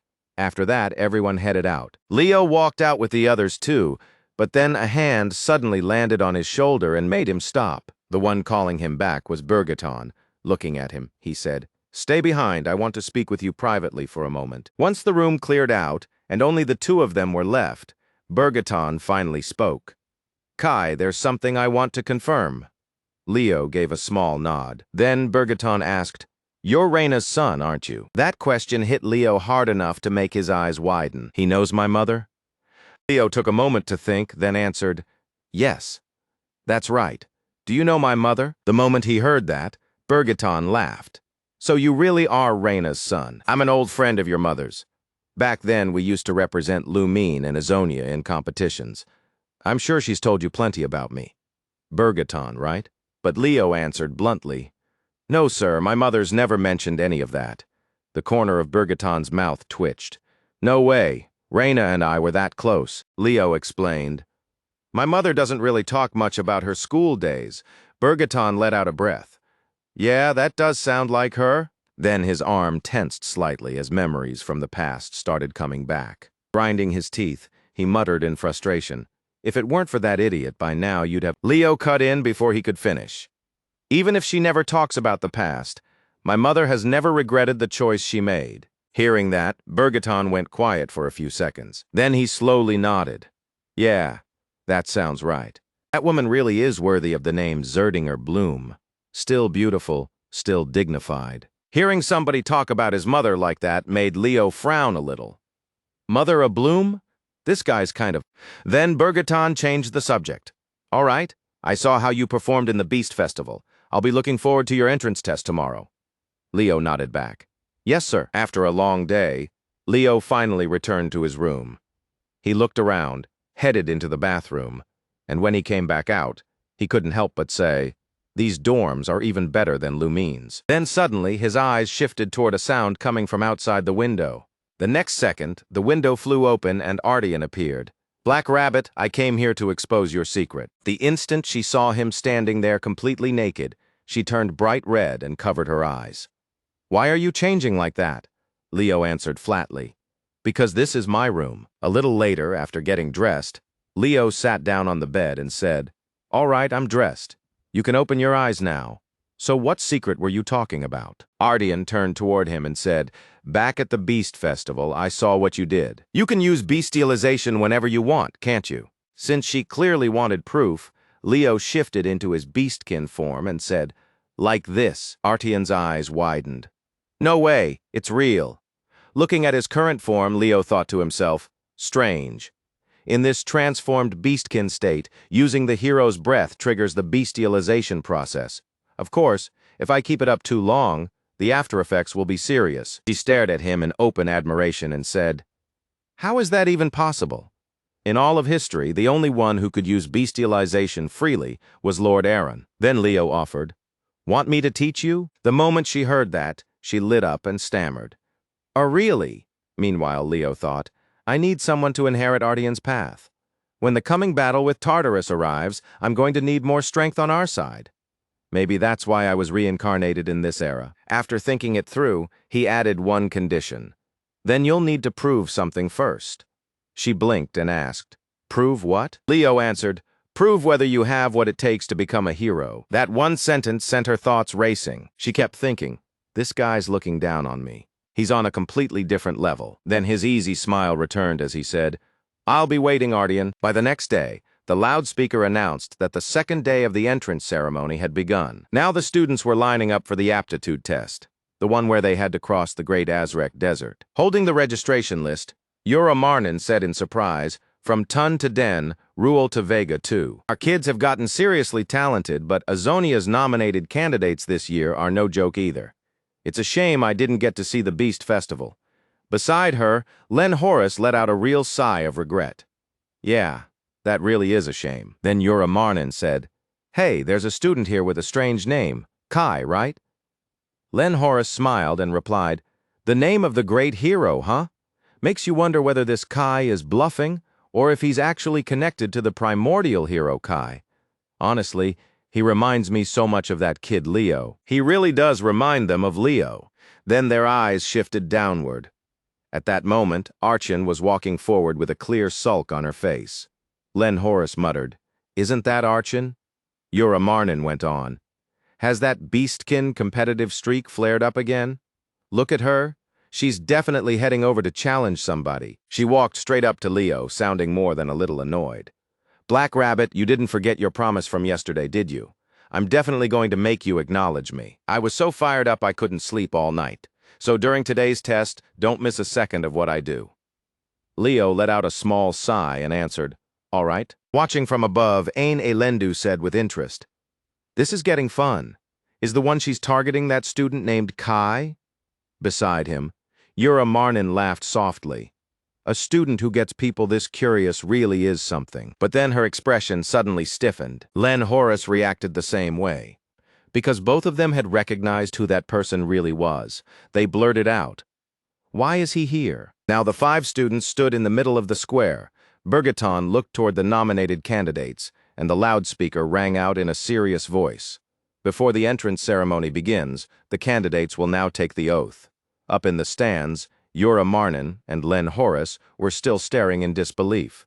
What the hell is he doing here? Then the loudspeaker continued, "The 5 nominated candidates, place your hands on Lord Aaron's hero records." The instant he heard that name, one thought flashed through his mind. So this is Arton's hero record.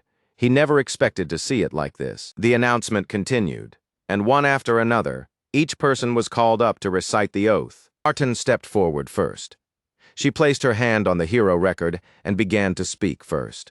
"For the honor of the great hero, I will never act like a coward." While he waited below and got himself ready, he stood there with a distant look in his eyes. Then his turn came. He walked up, rested his hand on the hero record, and started the oath. "Second, for the honor of the great hero." But before he could finish the line, the hero record suddenly lit up. In the very next moment, a huge pillar of light shot straight into the sky, and everyone around them could do nothing but stare. Up in the stands, Yura Marnin turned in shock. "Senior, could it be?" And Ain was clearly thinking the same thing. Even Bergaton was visibly thrown off by what he was seeing. The beam kept expanding, growing wider and brighter, until little by little the light finally began to dim. High above them, a single book floated in the air. It was the hero record, and the book opened by itself, turning to the very first page of Arton's chapter.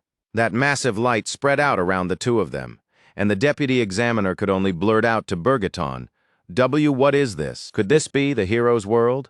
Bergaton answered without even losing his cool. "Yes. Lord Aaron's hero world has opened."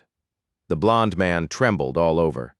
"Wow, So the hero world can overload like this. On the surface, he still looked calm, but inside his thoughts were in chaos.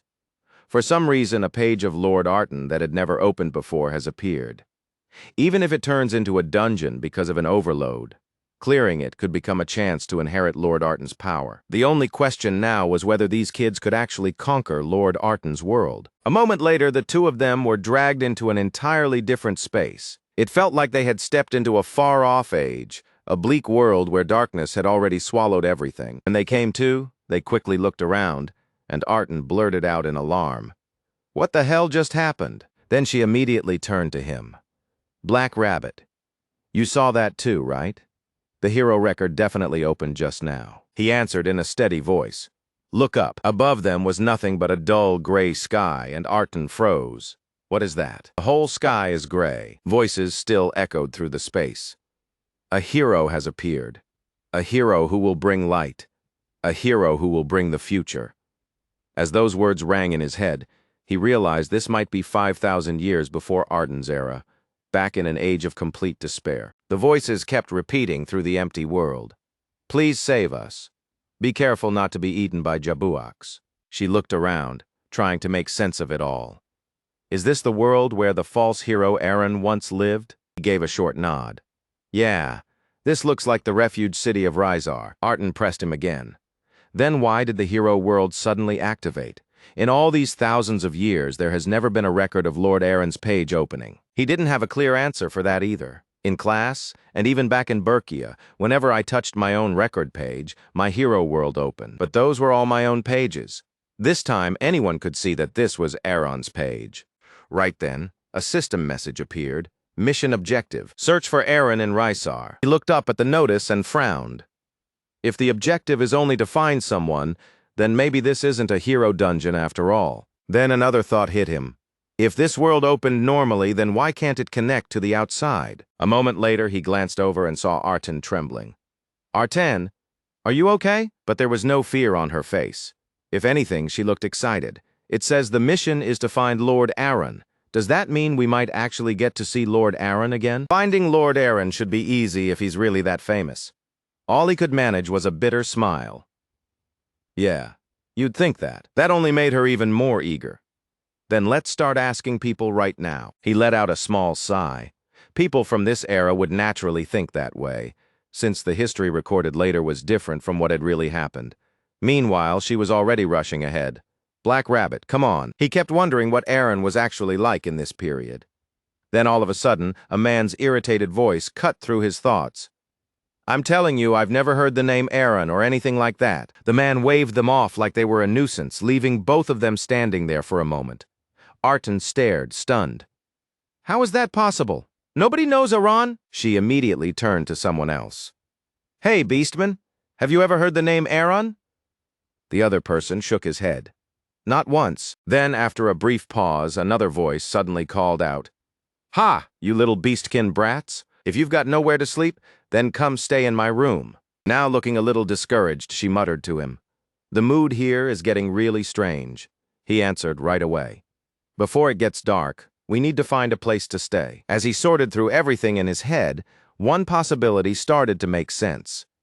Maybe this is the year 1462 on the Altegra calendar, 20 years after the calamity began. And if that was true, then there was no point wandering around blindly looking for Aaron. There was someone else they needed to find first. With that thought in mind, the two of them headed into a nearby area. He kept telling himself they had to be close now. Arton hurried after him and called out, "Wait, Black Rabbit, where are you even going? You're the one leading us." Then she glanced around and grumbled that this place did not even have a proper inn. Her voice suddenly turned cautious. Then, without any warning, she spun around and threw a kick straight behind her, but a stranger caught it instantly. Arton gritted her teeth, ready to strike again, but Leo quickly stepped in. "Wait, Arton. Don't fight." The man's grip tightened around her arm, and the next second, his hand shot up to her throat, catching her completely off guard. Fighting for air, she forced the words out, "Black Rabbit, run." The man turned to Leo and coldly demanded, "Why did you come here? If you don't tell me the truth, I'll kill this beast man." This legendary hero was an honorary student tied to Aaron's world. Then the man spoke again. "Who are you?" There's a baby jabuok outside, so watch yourself." Leo answered without raising his voice. "We came because we heard this place was worth seeing." The man narrowed his eyes and pressed further. "Who told you that? This isn't a place people are allowed to enter." Leo gave him a direct answer. "That coward Aaron told us. That's why we came here." The moment he heard that name, the man finally loosened his grip. He let Arton fall to the ground, then turned his back to them and said just one thing. "Follow me." Not long after that, they were given a place to stay. The man told them they could spend the night there and come see him again in the morning. Once he stepped outside, Leo looked around and thought to himself, "No matter how many times I see this cursed sky, I still can't get used to it. It's just as ugly as ever." Beyond the world of Rysar, everything disappeared into fog, which meant this might be the only part of this world they could actually explore. That strange voice still echoed on. "Both of our fragile climbing roofs are steered by small hands. During the midterm exam, the conquest objective does not appear until the Jaboic is defeated. If that's true, then this probably isn't some kind of control failure. But then why can't the people outside control the hero world?" His mind drifted back to the mission notice, telling them to search for Aaron in Rysar. Normally, the key that opens a hero world is either the owner themselves or an item deeply tied to that person. But what if there was another kind of key? Like someone who shared a deep connection with them. Of course, even he knew that might be nothing more than speculation. But if Aaron's world opened because of me, then that would explain why nobody outside can control this place. Was it really just coincidence that I was reborn and still kept all my memories? If a hero's record page was meant to prepare for that great hero's rebirth in the future and allow that power to be inherited once again, the voice went on. "Little Rabbit. A childish story. Then maybe completely destroying Erebus isn't impossible after all." He kept staring into the distant sky, one thought after another piling up in his head. Then all at once a loud voice cut through it. "Wake up, Black Rabbit. It was all a dream." Arton was the one shaking him awake. As he slowly sat up and stretched, she asked if he was finally up. Then she brought up the man from yesterday, saying he had been insanely strong, and asked if Leo was hurt. A second later, she flashed a grin, said her own body was tough, and quickly asked what had actually happened yesterday. Leo told her it seemed the man had mistaken them for intruders and that he had managed to calm things down by talking. Arton looked at him and said he was surprisingly polite. Meanwhile, Leo thought to himself that yesterday's blow had been no joke, yet this beastkin descendant really was absurdly sturdy. Just then, the man came to see them again. The two early risers had already recovered. That man was Aegon, the Sky God, a hero from the Calamity era. He walked over to Arton and said that even for beastkin, her toughness had caught him by surprise. Arton shot back right away. Surprised by what exactly? Aegon let out a small sigh and admitted she was younger than he expected. Then he apologized for what happened yesterday. To make up for it, he told them to come with him and said he'd buy them breakfast. Arton still looked a little unsure, and quietly said to Leo that maybe this guy was not that bad after all. Leo gave a small nod, especially if he's buying breakfast. So the two of them went with him. After walking for a while, Arton started getting suspicious again. "You aren't leading us into a trap so you can attack us, right? Where are we going?" Leo let out a quiet sigh and said he didn't know, but the man didn't seem like a bad person. As they walked, Leo thought about Aegon. The Sky God was one of the heroes active during the Calamity era. Just like Yura Marnin's father, he was originally someone their team wanted to recruit.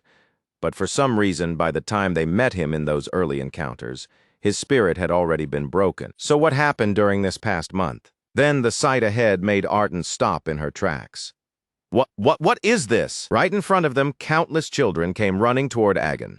One little girl happily called out, "Uncle Aegon, it's breakfast time." Then the children noticed the two strangers and started asking who that big sister and big brother were. Aegon told them they were guests, then added that his share could go to those two instead. At that, Arton suddenly stomped the ground and burst out, "Uncle, I totally had you wrong. You're actually a really good person." Then she walked over and happily rubbed the little girl's head. A moment later, Leo's gaze shifted to one corner nearby, where a single figure was sitting all alone. The instant he recognized who it was, his eyes widened. He thought to himself, so after all this time, we really meet again. At that moment, memories from the distant past came rushing back. Inside, he went still. The great dark spirit, Elsie. That strange voice kept echoing, and then the man's words followed. Little rabbit, why don't you go with that shadow? The scene shifted 5,000 years into the past. Back then, Kyle and two others approached a man sitting alone in a graveyard. Lysinus was the first to speak. I heard a plague is spreading here. What a miserable place. Then she looked at Agon and asked, Are you the sky god? He slowly lifted his head and asked, Who are you? The woman standing beside Kyle continued. We've come to ask you to join the expedition. Luna added, We need someone with the power of a hero like you. But Agon lowered his head again and answered in a worn-out voice, Go back. I won't join any expedition. Luna tried to push a little further. But if you really carry the title of Sky God, then, before she could finish, Kyle stepped forward from behind her. That's enough, Luna. He rested a hand on her shoulder and quietly said, His spirit is already broken. But Luna still pushed back. Even so, a broken spirit can burn again. It would be a waste to walk away from someone like him. Then the black-haired woman turned and started to leave. Luna, like you said, a lost will can come back. But someone who's feeding hatred can't save the world. Let's find someone else. At that, Agon finally spoke. I can point you to someone. Go find Aaron. After that, the three of them left. And Luna muttered, Aaron? But in a place this huge, how are we supposed to find him? If you're going to recommend someone, at least do it properly. Kyle let out a breath and told her there was still time, so they could take it slow. If the sky god recommended him, then he probably wasn't just some ordinary person. Then he turned to Luna and added one more thing. And stop charging ahead like that, Luna. That set her off instantly. What? You trying to die? Just then, the black-haired woman on their team noticed someone nearby, the dark spirit. Then she called out brightly, Oh, hey, it's the dark spirit. Back in the present, Leo stood there with a bowl in his hands, thinking to himself, I never thought I'd run into Elsie here. The last time they met was when they were gathering members for the expedition. Still, this wasn't the right time to speak to Elsie. After all, it would still be about another year before he or Kyle met Elsie again. He carried over 2 trays of food, and from across the way Arton eagerly called out, Uncle, come eat with us. Agon gave a small nod and said, Sure, I'm the master of that useless brat, after all. A noble, great, fearless hero who fought against disaster. And you're calling someone like that useless? Arton let out a breath and said maybe being too modest wasn't a good thing either. Agon clearly had no idea what she was talking about. This girl seems to have the wrong idea. My disciple is not noble, great, or brave. Sure. For his age, he does have incredible power. But that kid is a coward who never deserved power like that. The only reason Aaron left Rysar was because he was too scared to fight. Those words shattered the image Arton had built in her head. She grabbed at her hair and cried out, No, that can't be true. It can't be like that. Lord Aaron. Agon flinched at her reaction and turned to Leo. What's wrong with your friend? Leo told him she really admired Aaron. Then, the next second, Arton burst into tears and ran off, shouting that Lord Aaron couldn't be a coward, that everything she believed about him was falling apart, and that she couldn't accept it. Leo quietly closed his eyes. An Aaron fangirl. I can't believe this. Then he went on. It's because your disciple saved her. And yes, Aaron really was a coward. But in ways you never saw, he saved a lot of people. A long time ago, when darkness covered the world, I was one of the people he saved too. So you can be proud of your disciple. Those words clearly caught Agon off guard. That kid? Has he really grown that much in just half a year? Off to the side, Arton sat there crying her eyes out, still unable to accept that Aaron had once been a coward. Leo walked over and tried to calm her down. What's so shocking about Aaron being a coward? Through her tears, she answered, Aaron is the one who gave me courage. When I was little, I was scared of everything. I was shy, too. Every time training got hard, I wanted to quit. But my father told me I was named after Lord Aaron, so I decided I would become brave like Lord Aaron. Someone who never backs down, no matter what. But now you're telling me he was a coward. Leo stepped closer and gently patted her on the head. That coward saved the whole world. When everything was collapsing and nobody had any hope left, that coward stood up braver than anyone else. That's why the gods called him a hero. Doesn't that make him even more worthy of respect? Those words sank deep, and little by little, She started to calm down. Then she suddenly popped back up and said with a bright smile, "Hearing it like that just makes me like Lord Aaron even more." Leo shook his head.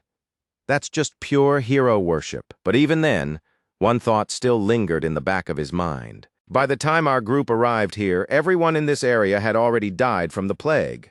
Everyone except Aegon. But wait, if that's true, then everyone here is going to die within the next month.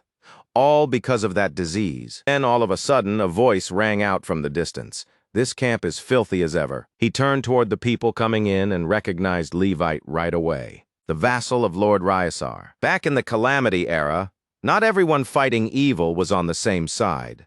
The world was divided, and sometimes the worst enemy was the one standing inside your own camp. Levite walked straight up to Aegon and greeted him. "Sky God Aegon." Aegon answered in a cold, flat voice. "What do you want?" Levite sneered as he spoke. "A great hero like you, Aegon, rotting away in this cursed place while the world falls apart. Even the gods who abandoned this earth wouldn't approve of something so pathetic. So how about it? End this long little hiding act of yours and join the Legion of Heroes." Aegon shoved him back and answered immediately. "I already told you last time if your lord can guarantee these children's safety, then I'll consider it." Then his gaze dropped. His eyes fell on the children nearby, all of them trembling in fear. Levite gave a slight nod. "I understand. I'll report that the Sky God still isn't ready. But even so, I was given strict orders to seize the darkness-devouring sword, Shaitan, no matter what it takes." Sitting there beside them, Leo was caught off guard. Shaitan? Isn't that one of the strongest swords from the Calamity era? Aegon's the one holding it? Aaron never told me that. If Aegon really had a sword like that, then he should have handed it to Aaron before he left. Aegon let out a breath. "How many times do I have to say it? Shaitan was already destroyed in battle 10 years ago." Levite brushed that off without a care. "So the great Sky God plans to disobey the Lord's orders out of pure greed. Why else would you lie?" Aegon's voice turned ice cold. "Why would I need to lie, and even if I were, what exactly could you do about it?" The killing intent in those words was so heavy that everyone around them visibly tensed. Levite ground his teeth in frustration. Then he turned and left. "I'll back off for today, but the Lord will come for you himself soon enough. As long as you stay in Rhaesar, you won't escape it." Once they were gone, Aegon came back over and said they had ended up seeing an ugly little scene. Leo answered that it was nothing. They were used to people like that. Beside him, Arten muttered under her breath that they really were cowards. Leo then asked about the Legion of Heroes. Aegon explained that, just like Levite said, it was a force gathered to fight Erebus. A little unease showed in Arten's eyes. "So, joining the Legion of Heroes is supposed to be a good thing, right?" Aegon shook his head. "I can't do that. If I leave and join the Legion of Heroes, then there'll be nobody left to look after these children." Arten quickly answered that the state would obviously take care of them. But before she could finish, Aegon cut her off. Rhaesar would never protect these children. If anything, they'd throw them away. They'd sacrifice the few for the sake of the many. That made Arten jump to her feet. Abandon them. How can people who call themselves heroes think like that? Aegon gave a faint smile. "That's strange. Are you really children born in the Calamity era? I didn't expect kids from this age to talk about ideals that lofty, like reality has nothing to do with them." Leo stepped forward. "And what's wrong with lofty ideals? If something is right, then choosing the right path should come naturally. That's exactly why you're protecting these children too, isn't it, Aegon?" Aegon stared at him and thought to himself, just a kid, 15, maybe 16. After hearing the two names, he rubbed his chin and said, "Kyle, huh? That's rough. Sharing a name with the surviving hero is bad luck." The moment she heard that, Artan suddenly went stiff. "Huh? Kyle is a real person?" She jolted upright in shock.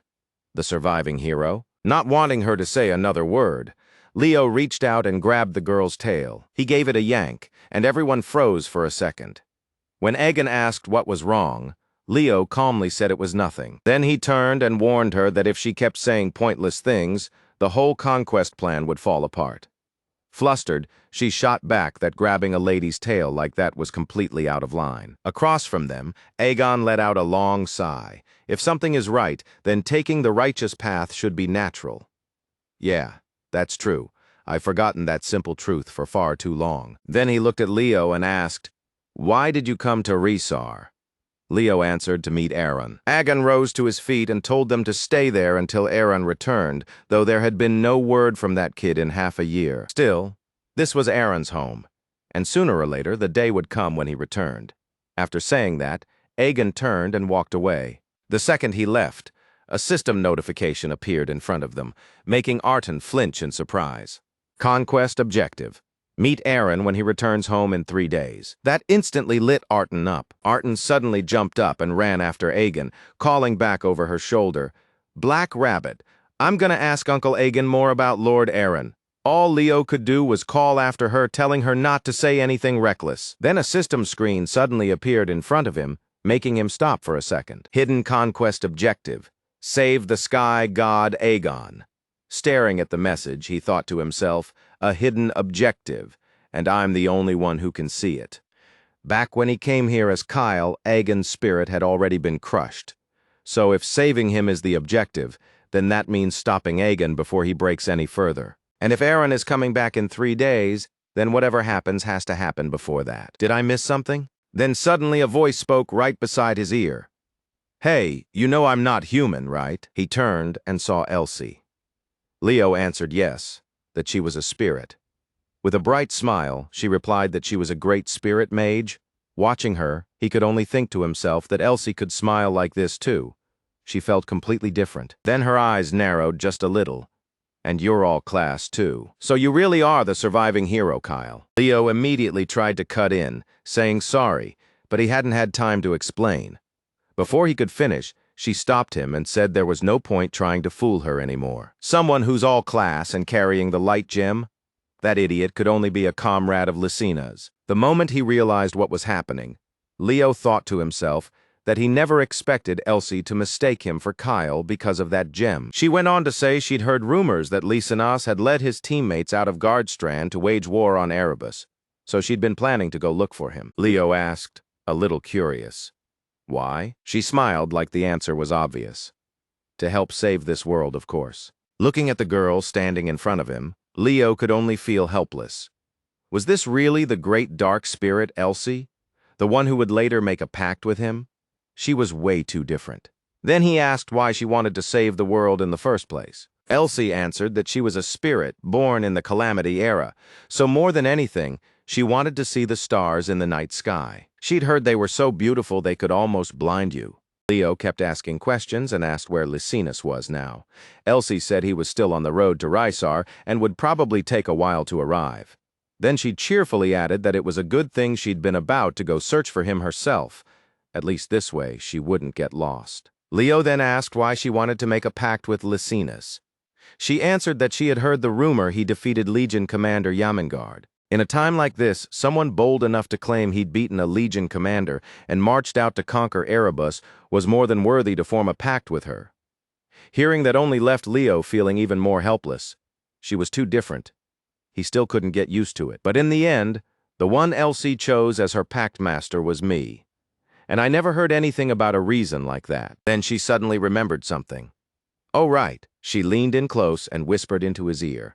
Keep this a secret from Agon, the darkness-devouring sword, Shaitan. That's actually me. The scene then shifted to Lord Rysar's castle. After hearing the report, Lord Rodian asked if Agon had refused his invitation. Levite answered, Yes, my lord. Rodian went on, saying Agon was needed for Reasar's defense, and power like his would be incredibly useful. Then he asked what in the world Agon was still doing out there. Levite, of course, only pushed things further. He said Agon still seemed hung up on the orphan children in that cursed land. That made Rodian slam his hand down on the armrest in anger. Just because he wants to protect a bunch of worthless things, he's refusing to serve the greater cause? Levite continued, then casually added that, according to the rumors spreading around, that cursed land had already been hit by disease. That only made the Lord even angrier. Disease? What now? If an epidemic breaks out among the refugees, the whole city will be thrown into chaos. Levite stepped forward and suggested they should wipe it out at the root before it had any chance to spread. He even put on a fake tone of regret, saying it would pain him to eliminate those orphan children who had nowhere else to go. Rodian hesitated, clearly worried Agon would never allow something like that. But Levite calmly reassured him that rumors of disease had already spread throughout the city. And stopping the plague was exactly what the people wanted too. Even if Agon was stubborn, he would never do something so foolish that it put a crowded city at risk. Rodion let out a breath and said that having Levite by his side truly was a blessing. Then he gave him full authority over Rysar's security. Levite bowed and said he would do everything in his power to repay the Lord's grace, and that he would definitely recover Shaitan. Outside, the atmosphere had already changed and everyone was buzzing with fear. One person shouted, "That cursed land? Are you insane?" Another answered, "It's disease." Someone else warned them to stay away for now unless they wanted to get infected too. Leo looked over at the children in front of him. Then he thought to himself that right after Levite visited Agon's shelter, rumors about disease had suddenly started spreading everywhere. And as he remembered that, an old conversation with Elsie came back to him. Back then, he had answered her by saying there was no need to point out the obvious. She had turned to him and asked, "Do you really think this world is worth saving?" That question caught him off guard, and he asked what she meant. Elsie continued and made it even clearer.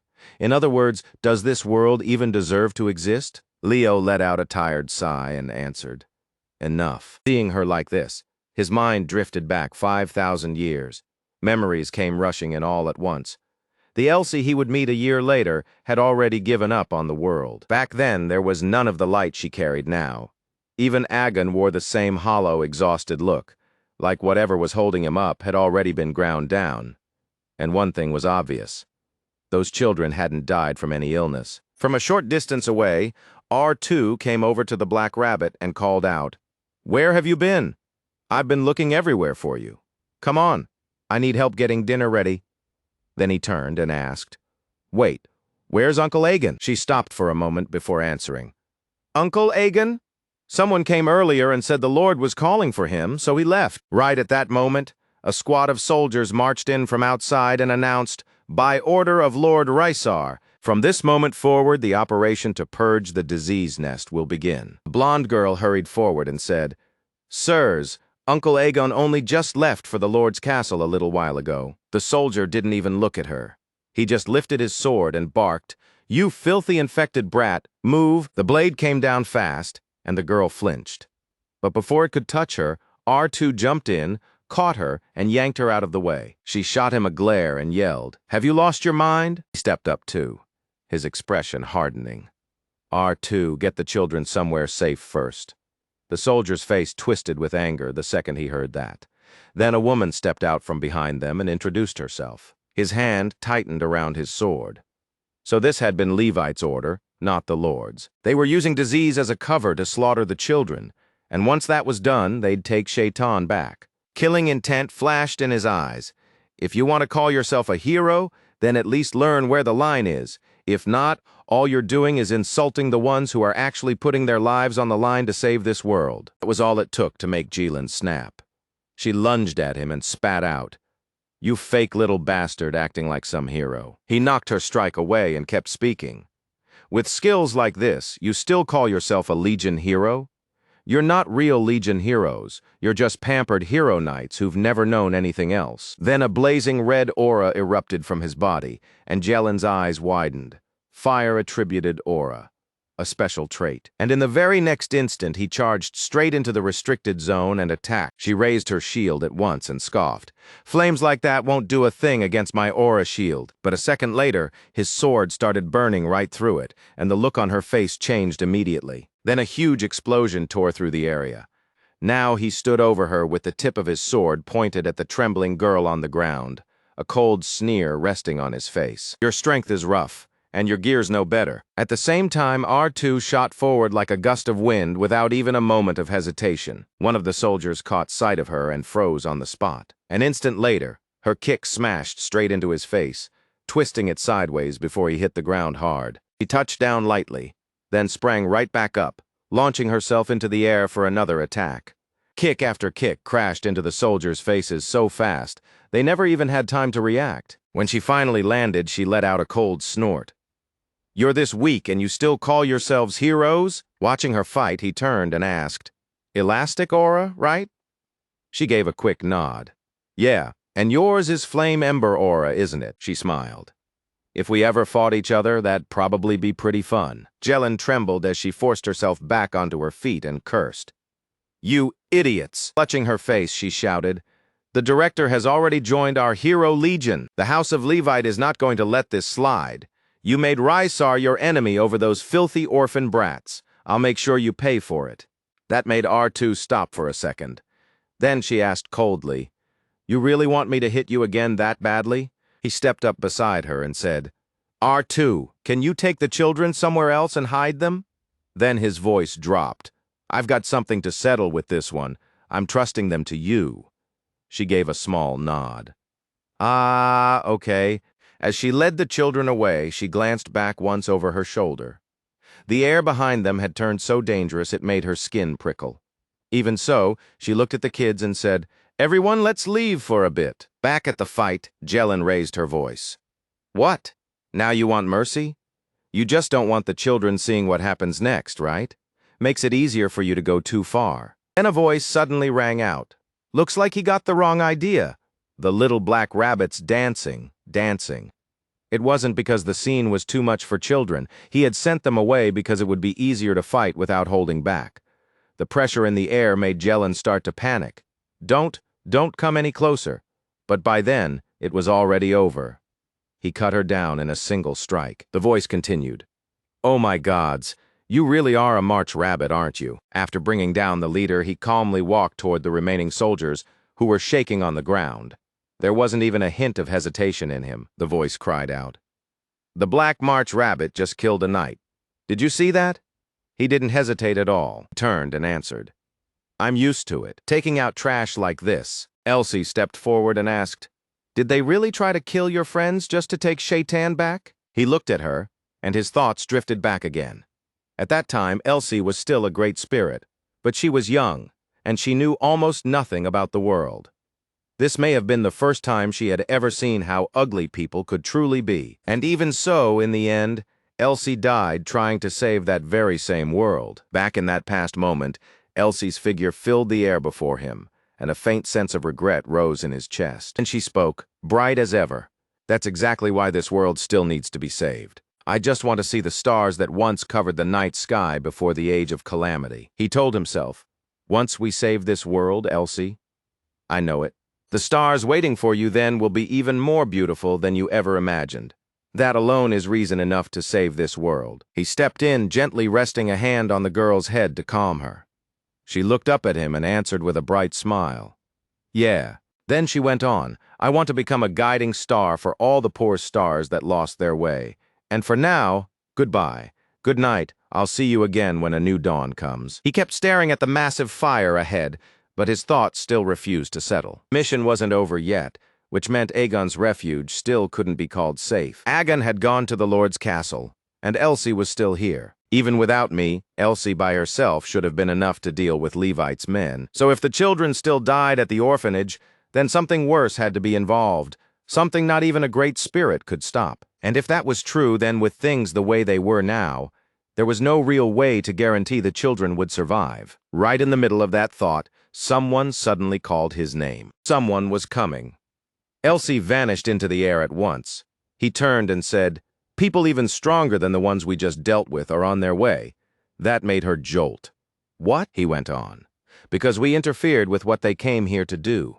But she answered without hesitation. Even so, if the Black Rabbit and I fight together. Before she could finish, he cut her off. This isn't just a fight trying to hold them back while protecting the children won't be easy. She faltered. That, he said. There is one way. She immediately asked. What is it? Go find Aaron. The instant she heard that name, her face hardened with resolve. She clenched her fists, then paused and blurted out. But Lord Aaron isn't supposed to reach Rysar for another 3 days, he replied.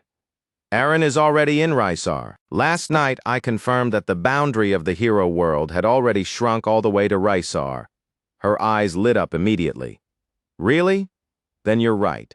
Lord Aaron has to already be here. He stepped closer and placed a hand on her shoulder, trying to steady her. We've already done what we came here to do. There's no reason for you to push yourself this far. A faint, satisfied smile touched the corner of her mouth as she spoke.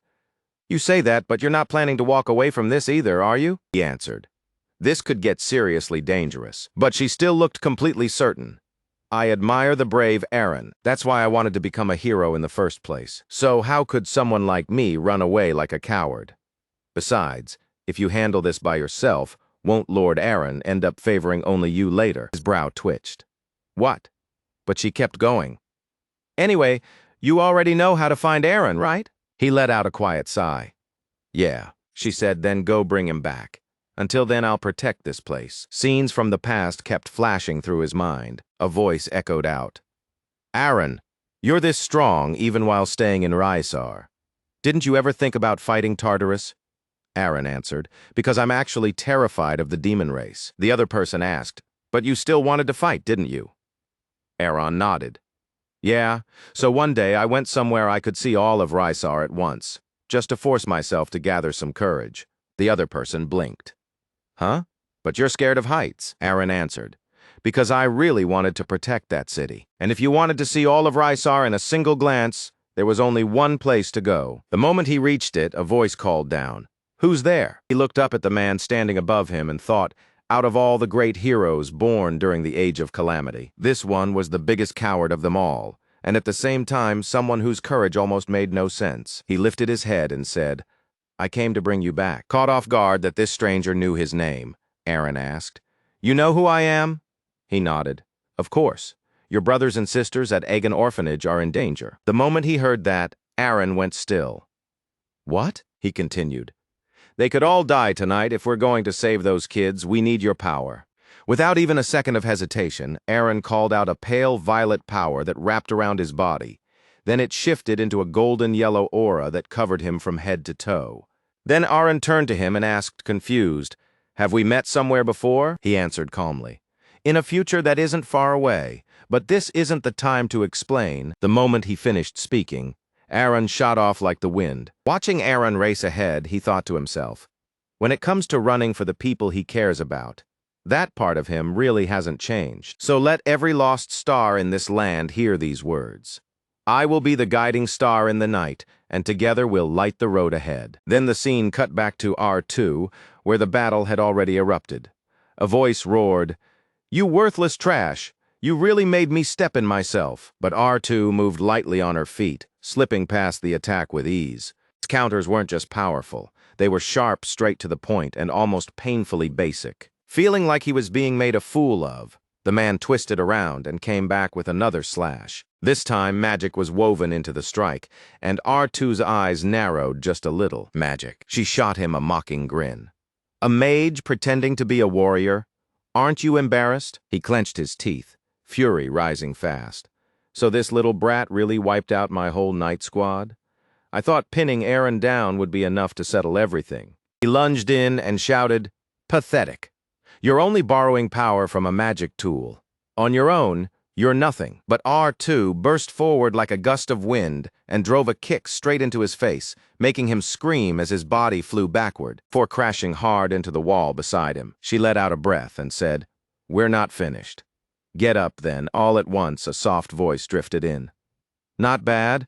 Weren't you supposed to be something special? So my mother's warning was true.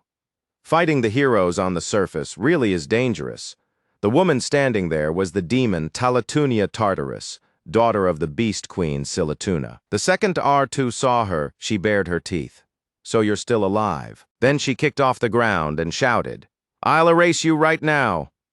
But Talatunia brushed the attack away like it was nothing. Covering her mouth, she gave a light giggle.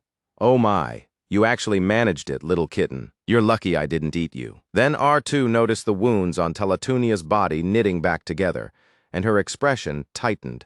A demon? How was that possible? There wasn't even the slightest trace of demonic scent. Talatunia smiled and explained, That's because I chewed up and devoured the Moon Prince's arm. See? I didn't come here for dull beast folk like you, so just die. The moment those words left her mouth, she brought her arm down to strike. But before the blow could land, something stopped it. The instant she saw who it was, Talatunia lit up with delight. So you finally came out, Shaitan, Elsie answered in a cold, flat voice. My name is Elsie. Shaitan is only the sword I dwell in. Talatunia only smiled. Names don't matter anymore. As long as the dark great spirit, before she could finish, Elsie's magic thread snapped around her and locked her in place. The girl raised one hand, her gaze steady and unshaken. Talatunia glanced down at her frozen legs and blinked. Oh dear, my body's moving on its own. A second later, control slipped from her completely, and she turned that power on herself, finishing herself off while staring in disbelief. Looking down at the body collapsed in front of her, Elsie said, "Compared to 10 years ago when Aegon and I defeated you, you really haven't changed at all." Watching that strange scene from behind Elsie, the Spider Princess could only stare in admiration.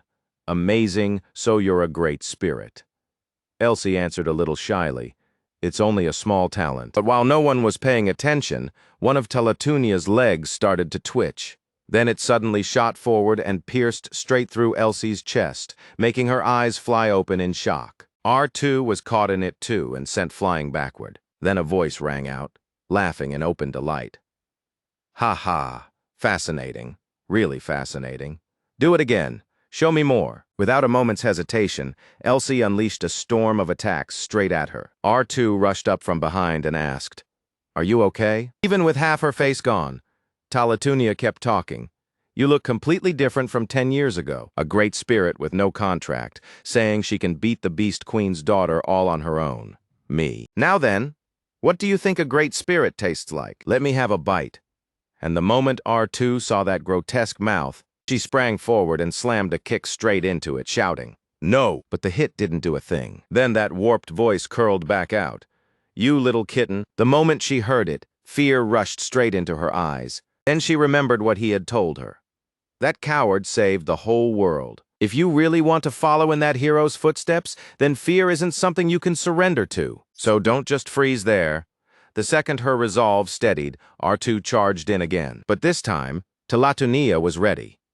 One of her legs came lashing in from behind and drove straight at R2. All she could do was watch it coming.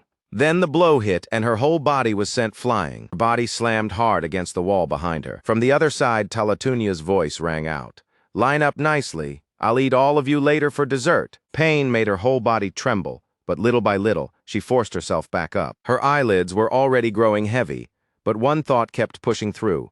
"I have to stand. Please, move." Then a familiar voice called out from behind her, "Are you all right?" The second she saw who it was, her eyes lit up. Aaron appeared like a star breaking through the dark and said, "You did well." Talatunia hadn't even noticed him yet. She kept feeding as she laughed. "Ha ha, come on, just give up." Then Aaron's voice came from the distance. "Let the girl go." The moment that voice reached her, Talatunia paused ever so slightly. Then Aaron's body began to change. Talatunia looked him over and muttered, "A beast transformation? But it's not even a full moon. What are you, some kind of mutant?" Now fully transformed, Aaron fixed her with a cold stare and said, "I told you, let the girl go." She clicked her tongue. "I'll warn you now, I hate being interrupted in the middle of a meal, so disappear.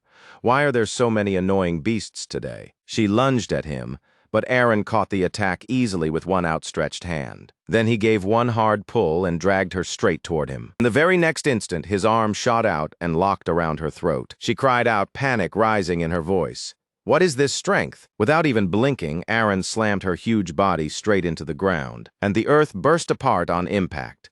Even Elsie looked a little stunned by the one who had just saved her. She blurted out, "Who are you exactly?" Looking down at the girl in his arms, Aaron quickly asked if she was hurt anywhere. Hearing that, Elsie hesitated for a moment and tried to answer. But before she could say a word, Talatunia let out a shriek. Aaron immediately set Elsie down and warned her in a serious voice, "I'm ending this demon now. Stay back." The next second, he leaped forward. And right after that, Talatunia let out a vicious howl. Who are you calling a thing to be destroyed?" Her mouth split open wide as she screamed like a monster. "You insolent beasts, I'll kill every last one of you." At once, golden light flared from Aaron's arm, and he answered coldly, "I'm not waiting for your magic to finish." A moment later, his power lit up the entire area. Then glowing chunks of rock came crashing down toward Talatunia. Aaron simply swept his hand once. That single strike launched her far into the distance, and across the night sky the golden trail cut through like a shooting star. Far away, in the southern part of Resar, a man was sprinting down the road at full speed. "Damn it! Damn it! The more he thought about Talatunia, the more terrified he became. He had never imagined that woman was Demonkin, working alongside demons. And once he thought about the punishment waiting for him, panic swallowed him whole. If the truth came out, he was finished. Then something flashed past him. His hand was cut clean off, and a voice followed right behind it. What a strange feeling. For an instant, all he could do was stare at his severed hand in horror. Then his legs gave out beneath him, and he dropped to his knees, screaming miserably. Standing in front of him, Leo spoke in a casual tone. Taking care of a traitor, the man hurriedly looked up, only to hear the boy coldly say he had dealt with others like him before. The man's face went pale at once. What, wait? He begged in a panic. Spare me, please, spare my life. I can get you status, power, reputation, anything. But before he could finish, Leo swung his sword and killed him where he stood. After that, the boy calmly slid his sword back into its sheath. Then Leo looked down at the corpse and said flatly, "If the world gets destroyed, what use are status and reputation?" Outside, debris kept falling, throwing light across everything around them. The second the enemy went down, R2 rushed over, grabbed Aaron's hand, and blurted out, Lord Aaron, I've admired you ever since I was little." Aaron could only answer helplessly, nearly stumbling over his words. "Please, I told you, I'm not someone worth admiring." Then, noticing the state she was in, he quickly told her to treat her injuries first. Behind them, Elsie spotted Leo and called out cheerfully, "Kyle, you're here." The moment he saw her, he asked with concern if she was hurt anywhere. Elsie patted herself down and answered brightly, "I'm fine." Then she proudly added that they had even beaten the Spider Princess. Hearing that, Leo let out a small sigh and said a monster on that level would not die so easily. And he had every reason to say that. This was the very monster that had once destroyed an entire nation. Then someone suddenly called out to Leo, pulling his attention away. "Hey, Kyle." Elsie immediately leaned forward and said eagerly, "Then why don't we recommend Aaron to the listeners? With strength like that, he'd be a huge help in saving the world." He gently brushed the girl's head and gave a nod. "All right, let's do that." The moment he said yes, a blush spread across Elsie's face, and then she declared with sudden resolve, "Also, I changed my mind." "Not the listeners, Kyle. I want to make a contract with you." A bright smile bloomed across Elsie's face. "I really like you." Leo let out a helpless little laugh at that, then answered honestly, "I'm honored. But right now, I'm not strong enough to form a contract with you, and I'm not Kyle either." Elsie immediately started circling around him, studying him curiously as she muttered, "That's strange. Even though he's an all-class, his power still doesn't feel that great yet." Then she stopped right in front of Leo and said firmly, "Even so, I still want to make a contract with you." She waited for his response, then said with complete certainty, "If it's you, then you can definitely defeat Erebus. I want to place the future in your hands." In the end, Leo finally gave in and held out his hand. "If that's what you want." At once, a magic circle opened between them, and without hesitation the girl began her solemn chant. "My name is the Dark Spirit, Elsie." As the words left her lips, a mark pressed itself into his hand. In that quiet space, only the girl's steady voice remained. "For as long as this contract lasts, I swear to be your sword and your shield." Leo looked down at the mark on his hand, a little dazed. A contract normally ends when a hero's world reaches its end. Even so, this feeling was completely new to him. Then he quietly said, "I'll be counting on you." Then, out of nowhere, Aaron's voice thundered into Leo's ears. "I told you to step back." He turned and saw R2 clinging tightly to Aaron, gushing. "I admire you so much. You're way too cool, Lord Aaron." Just then, another voice called out a name that made him stop. "Aaron!" Both R2 and Leo turned in shock. Off in the distance, a man was walking toward them. The moment Leo saw him, a scene from history flashed through his mind. Meeting Aaron in Rysar, saving the sky god, Agon. The second Aaron saw the man, his face lit up, and he shouted, "Master!" As the man came closer, Agon asked, "You already went to Rysar?" Aaron answered obediently, "Yes." Right after that, the man grabbed Aaron by the collar and barked, "Then you should have come to greet your master first." Agon's scolding rang through the air. "And you should greet your fellow disciples too. Where have you been hiding this whole time, only showing up now?" Hearing that, Aaron quickly lowered his head and apologized. Master, I know I was wrong. The moment the children recognized Aegon's voice, they all came running out, cheering. Uncle Aegon! Aegon froze when he saw them. Then he let out a long breath of relief. Thank goodness everyone's safe. That sight reflected in Leo's eyes, and it made him smile too. If they hadn't stopped this tragedy today, Aegon would never have remained a hero. Thinking about his own power, he realized just how fortunate this was.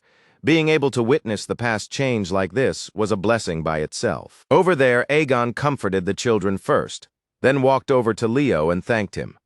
If it weren't for you, these kids would have been doomed. Thank you. Then he suddenly noticed something and looked startled. Elsie had already hidden herself. Nearby, R2 wore a mischievous grin and teased. Lord Aaron already got scolded. Aaron immediately panicked and started shooing her away. Back off. But his reaction only made her lean in closer, grinning even harder. Lord Aaron, watching that whole exchange, Aegon asked anxiously, "Did that girl hit her head or something?" Then he added, "She's still little." Leo could only explain helplessly, "That's just how she is. Please ignore it." After hearing that, Aegon's expression softened. Then he held out a book. "Here, I want to repay you, but I don't have anything truly valuable. Will you accept this?" As Leo took it, he asked in surprise, "What is this?" Aegon answered calmly, "It's my mind technique, the same one Aaron learned." Then Aegon explained in a quieter voice. Aaron made it his own and gained the ability to transform into beasts freely whenever he wants. Hearing that, Leo's eyes widened. "Thank you." He opened the book, stunned inside. Is this the original Breath of the Brave? But the second his eyes landed on the first page, Leo froze in shock. A moment later, he raised his voice toward R2 in the distance.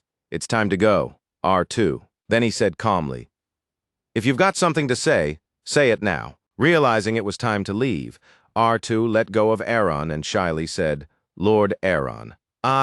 Gathering her courage, she asked, "Could you pat my head once, just to cheer me on?" That request clearly left him at a loss, so he looked over at Leo. Leo casually told him, "Go ahead." Aaron didn't hesitate anymore. He reached out and gently patted R2 on the head. "I'm not really sure what's going on, but do your best." Then he gave her a soft, encouraging smile. "You'll be fine." The second she heard that, R2 cried out in pure joy, "I'm never washing my hair again." Off to the side, Leo drifted into thought for a moment. Turn right at the second star, then keep going until dawn. From B612, turn at the second star and keep going until sunrise. Then he suddenly spoke. "Aran, there are going to be a lot of hardships ahead." Holding the box with the little sheep inside, Leo spoke in a calm voice.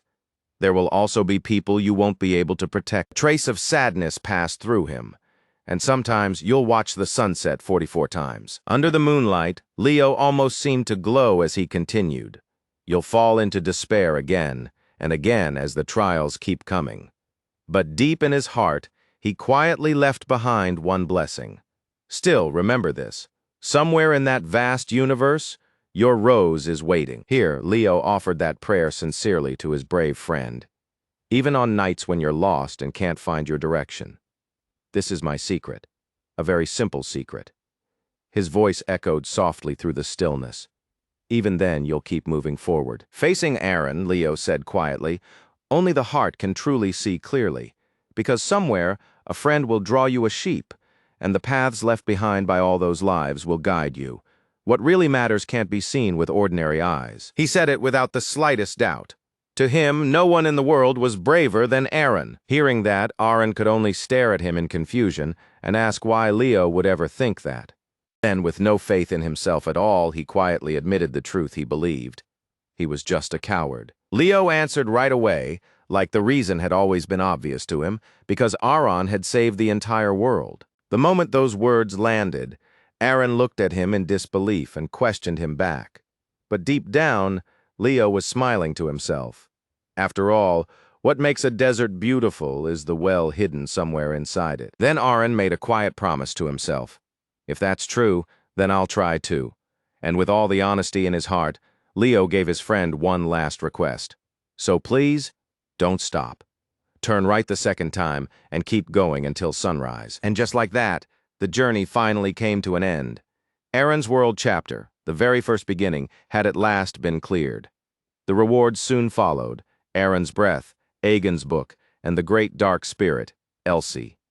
At last, Leo's voice had reached Aaron through the wind, and from that guiding star, B61 Trove, Erebus could finally be wiped away for good. Back in the courtyard, a black-haired man snapped in frustration and demanded to know if they had found any way to break the hero world yet. The orange-haired young man being held there could only answer in fear. No, there isn't any other way. His voice shook as he explained that this was a hero dungeon, and something like that couldn't be controlled in the first place. Right then, a voice called out and pulled Berga's attention away. "Calm down, Berga." Berga turned at once, clearly startled. "What are the professors from Lumern doing here?" The newcomer replied in a calm, steady voice. "Since this involves a hero world, it's better for both schools to share what they know." Kane's expression turned grave as he went on. "During our school's first semester, quite a few things happened." His voice grew heavier. There were a lot of unfortunate incidents. Rubbing his head, he added with visible regret that some of their own students had gotten dragged into this as well. Hearing that, Berga stiffened and asked in confusion. Then suddenly a burst of golden light flashed from the table, making Berga jerk back in alarm. It was the stone stele. Even Ain could barely believe what he was seeing. Judging from the reaction of the hero record, there was only one possible answer. Someone had conquered the hero world. The light pouring out from the stele only kept getting brighter. And as Yura watched it, the unease in her chest sank even deeper. Either the conqueror had succeeded, or the book had closed because they died inside. A few seconds later, two figures suddenly appeared. Archon and Leo were gently lowered back to the ground by the power of the stele. The second Leo realized where they were. He let out a stunned breath. "We're back." Beside him, Archon looked just as dazed. Before Ardian could even finish, Berga rushed forward and pulled her into a tight embrace. Then he quickly checked her over and anxiously asked if she had been hurt anywhere. Ardian answered with a bright, cheerful smile. "I'm fine, Father. I conquered Lord Aaron's world." Berga frowned right away and scolded her. "That doesn't matter right now. Do you have any idea how worried I was?" At the same time, Leo suddenly felt something resting in his hand. His eyes widened on the spot. Sitting right in his palm was a tiny little version of Elsie. "Who are you? And why are you here?" At that moment, Ardian pointed toward Leo and spoke up. "Father, without this little black rabbit, I never would have finished the conquest." Berga looked at Leo with open gratitude. "Oh, Kyle, that's incredible. I never imagined you'd conquer Lord Aaron's page." Leo answered in an even voice. "I didn't do it alone." That answer only made Berga look even more satisfied. "So you're humble too, huh? No matter how it happened, you and Ardian still conquered Lord Aaron's world." After that, Berga said it with complete seriousness. "This is the clearest proof that you deserve to be a student at the Hero Academy." His voice was filled with approval as he continued. "Azonia should be proud." Just then Yura hurried over and quickly apologized for interrupting. But the second she saw him, annoyance flashed across her face and her voice turned sharp. "What is that brat representing the guild doing here?" Leah, meanwhile, just looked confused and asked, "Who are you?" That set Yura off immediately. "Who exactly are you trying to get killed? You think you can play both Lumern and Azonia and fool the professors with a little magic?" Then a cold warning cut through the air. "Good children don't go around pulling rabbits' ears." Watching the whole thing unfold, Berga looked completely confused and asked what Lumern was even talking about. Then a man walked over from the distance and answered for them. "It seems one of our students was a little rude." He folded his arms, clearly embarrassed, and admitted that he had no idea how the boy had managed to slip into Azonia's enrollment ceremony in the first place. Then Ain't stepped forward and spoke in a serious tone. "Let me introduce him." The second Leo saw that. He let out a tired sigh to himself. "That's enough already." But Ain calmly continued anyway. "This is Leo Plov." The moment that name was spoken, Ardian stood there completely stunned, and across from them, Leo's disguise began to wear off, revealing his white hair once again. Ain's clear voice rang out for everyone to hear. "Representing Lumern's first-year UAP, show them your real form." Leo gave a small, gentle smile and greeted them. A few days later, under the shade of a tree, a hand suddenly reached over and lifted a cup of tea. Reina was calmly drinking tea when a servant came to report that a guest had arrived. She looked up in surprise. A guest? Who is it? The servant respectfully replied that the visitor had introduced herself as the young master's classmate. Hearing that, Reina paused for a moment before giving her order. I see. Then let her in first. As she thought it over, Reina quickly came to a conclusion. If the girl hadn't mentioned her family name and had only called herself one of Leo's classmates, then they had to be close enough to visit each other casually. Not long after that, a pretty young girl stepped inside and politely greeted her. Hello, ma'am. I'm Chelsea, one of Leo's classmates. The moment Reina saw her, she remembered exactly who she was. The Llewellyn girl who had teamed up with Leo during the entrance exam.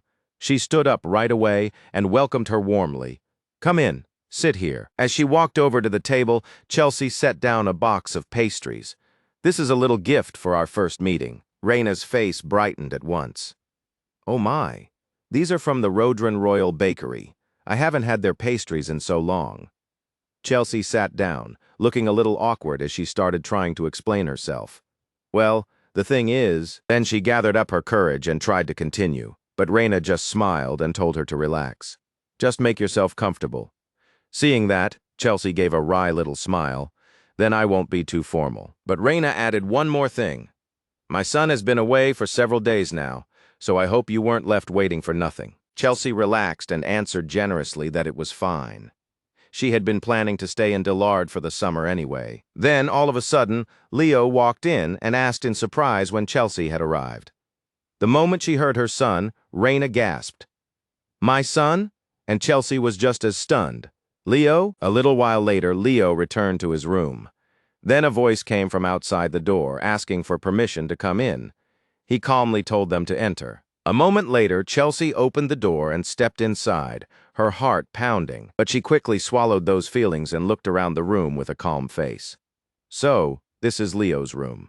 How do I even say this? It was shockingly plain, almost too normal. Hearing that, Leo could only respond in a helpless voice. What exactly were you expecting? He sat down on the bed and spoke in a gentle tone. Do you want to hear about Azonia's entrance ceremony? Chelsea answered immediately. Of course, tell me. And just like that, Leo started explaining everything that happened, beginning with the most shocking part. During the entrance ceremony, Aaron's hero world opened. Chelsea's eyes went wide. The hero record of the great hero Aaron was activated. From there, Leo walked her through everything that had happened that day. And in the end, the examinees who were dragged into Azonia's ceremony successfully conquered Aaron's world. After hearing the whole story, Chelsea rested her chin on her hand and thought it over. Then she blurted out in amazement that Azonia's students were seriously on a whole different level. They had actually conquered the world of a great hero. Then she suddenly made up her mind. Today, Leo has to give me special training. Leo didn't hesitate for even a second. All right, Chelsea pushed even further right away, her eyes lighting up as she asked if she could stay the night. Leo let out a resigned sigh before answering. Do whatever you want. That night, Chelsea ended up falling asleep in Leo's room. Leo, meanwhile, stayed awake, deep in thought. Up to this point, every reward Leo had received from clearing hero worlds was something that should have been impossible to obtain. But Elsie was different. As Leo looked at what he held in his hands, a quiet uneasiness settled over him. A being from the distant past had crossed out of a hero world and into reality itself. That was an entirely different matter. Maybe the reason all of this happened? Leo quietly turned the thought over in his head. Maybe it's because I'm Kyle. But no matter how long he thought about it, no answer came. So for now, he pushed the question aside. First, I need to check Elsie's condition. In the very next instant, hazy black light and golden rays burst across the room. A moment later, Elsie's eyes slowly opened. Seeing that she looked unharmed, Leo finally let out a quiet breath. She's awake. Still dazed, Elsie looked around in confusion and asked where this place was. Then she suddenly noticed something and cried out in surprise. Where did my rabbit ears go? Then she checked her body and spoke awkwardly. I feel kind of cramped. It seems like I can't use my full power. Watching her, Leo folded his arms and thought it through. The Elsie he had met in Aaron's world had truly crossed over into reality, but it was obvious she wasn't in a perfect state. She had come from the distant past into the present by linking herself to him, the one who had formed a pact with her. Even Leo couldn't help thinking how unbelievable it was. Who would have imagined a hero world could do something like this? Elsie, though, didn't seem all that bothered by it. Instead, she looked around with open curiosity. Then her eyes caught the night outside, and she stopped in wonder. Kyle, the moon isn't red anymore, and there are little lights in the sky. What are those? They look like the stars I've only heard about in stories. Standing beside her, Leo answered patiently. Yeah, those are stars. That only made Elsie stare even harder, full of amazement. So they really are. Then Leo cut in, his tone turning serious. Listen, Elsie, this may be hard to believe, but you're in the future now. This is the world 5,000 years after the era you lived in. Then he calmly introduced himself again. My name now is Leo Plov. Leo's voice turned heavier as he continued. But back in that age of disaster 5,000 years ago, I was known as the surviving hero, Kyle. The moment she heard that, tears began to run down Elsie's face, and all that echoed in her ears was Leo's voice telling her that he had destroyed Erebus and been reborn in this era. After a while, Elsie slowly steadied herself and spoke with care. After seeing all this, I can't deny it anymore. Then she asked if that meant the current age was finally peaceful. Leo answered calmly that it was, but not completely. His face turned serious as he explained further. Even though he had defeated Erebus, Erebus had not been erased completely, and Tartarus was still out there. Elsie lowered her voice. I see. A moment later, Leo spoke with quiet resolve. That's why we have to defeat them. Elsie made her choice right away. If that's how it is, then I'll help. Elsie's body slowly floated up into the air. Then, in a solemn voice full of promise, she declared that if this was reality, then her fate was to remain at his side. Please take care of me, Kyle? No. It's Leo Plov. The next day, Chelsea's voice suddenly rang out from the garden. So you're the Queen of Vastura, Israene. Hearing the noise from over there, Leo's father smiled and happily remarked that his friend seemed to be getting along very well with his mother. Leo agreed without hesitation. Yeah. She really is. Just then, the butler walked over and respectfully announced that a guest had arrived. Surprised, Leo's father asked where the guest had come from. The butler answered that he had heard they were from Lumern Academy. That made Leo's father even more surprised. From Lumern? Beside him, Leo suddenly remembered something and blurted out, Is it today? A little later, a tired voice called out, Kid. The voice made Chelsea jump, and when she turned around, the teacher looked just as surprised to see her there. Why are you here? The moment Chelsea saw him, she immediately stepped forward and asked if he had come to visit Leo. Then she added another question. Professor, what are you doing here? Professor Harlan Edmund pulled out a file and replied that he was making a home visit for one of his students. Your Mr. Leo is next, so head home and stay put. Chelsea answered softly. Yes, sir. Then Leo and David stepped outside. Leo greeted him politely. It's an honor to see you, Professor. Harlan Edmund answered cheerfully, thanking them for having him over. Then his eyes shifted. Ah, and this is... Before he could finish, someone approached from the distance and answered for him. This is my house, Professor. Long time no see. Harlan Edmund. Then came the teasing follow-up. Looks like you've picked up even more wrinkles, haven't you? Harlan Edmund scoffed and shot back that if she didn't want a penalty, she should keep quiet. Raina answered right away. How old do you think I am for you to say that? And besides, my name is Raina Plov now. Glancing at the stack of files in his hands, Harlan Edmund decided to get straight to the point. Your son's talent as a hero candidate is outstanding. To be honest, no one else even comes close. Raina gently smoothed Leo's hair, looking puzzled as she asked the professor if he had hit his head somewhere. Why the sudden praise? In response, he handed over another file and told her to see for herself. Raina took the papers and started looking through them while the professor calmly listed the details. The Knights Department, the Magic Department, the Summoning Department. He had placed first across all three departments. Even so, he made it clear that this was only his personal opinion. Leo had never shown even a moment of hesitation when he was staring straight at danger. His father looked at him with concern and asked what exactly he meant. The professor went on, saying that even in Lumern's long history, especially among first years, it was extremely rare to see a 15-year-old student with the kind of overwhelming ability Leo had, while piling up one extraordinary accomplishment after another. At this point, those accomplishments were already on the level of true heroic deeds. His father answered like the conclusion was obvious. "Isn't that a good thing?" But Reina looked a little uneasy. "You can't really say that it's all good. Glory only comes when someone risks their life. And for a first-year student, that kind of road is far too dangerous. To be honest, that's the part that worries me most." Then he turned to Leo and asked him directly why he kept pushing himself this hard. Leo thought for a few seconds, then answered in a steady voice. "Once you decide to become a hero, you can't avoid facing hardship." Watching him, Professor Harlan Edmund quietly came to a conclusion. Leo Plav wasn't just some student admiring heroes from a distance. He remembered what Leo had said before. "My goal is to completely destroy Erebus. I only have one thing I need to accomplish." Then the scene shifted to opening day in the city of Lumeria. As Leo walked through the crowded streets, the city looked just as busy as ever. His eyes caught a shop sign up ahead. "So this is the school-run cafe. I should head in and grab something to eat." But right next to it, an argument had already started. "We're Lumern students. Why won't you let us in?" A staff member calmly asked them to show their student IDs. The students awkwardly tried to explain that they had forgotten them and wouldn't be staying long. One blonde student even argued that he'd been coming there all semester and asked if they still didn't recognize his face. Watching the whole thing, Leo let out a quiet sigh to himself. They were probably hero candidates who had been warned to drop out after final exams. The boy dressed in black kept pleading, saying he'd just see a professor for a moment and leave right away. But the staff member didn't give in. "If you're not a Lumern student, you can't come in." The black-haired boy clenched his fist so hard, it started trembling. "If you won't move, then don't blame me for using force." Right then, a cold voice came from behind him. "You're making too much noise." The sudden voice made him flinch and turn. Then the newcomer spoke again. "Lumern doesn't give second chances to students who've already been expelled. Just give it up and move on.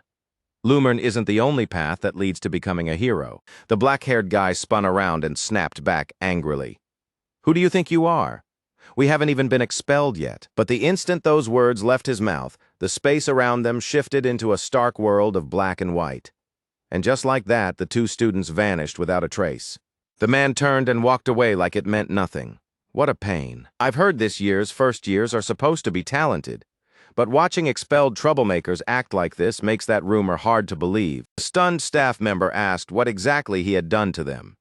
The man casually replied that there was no need to worry. He had only sent them somewhere a little far away.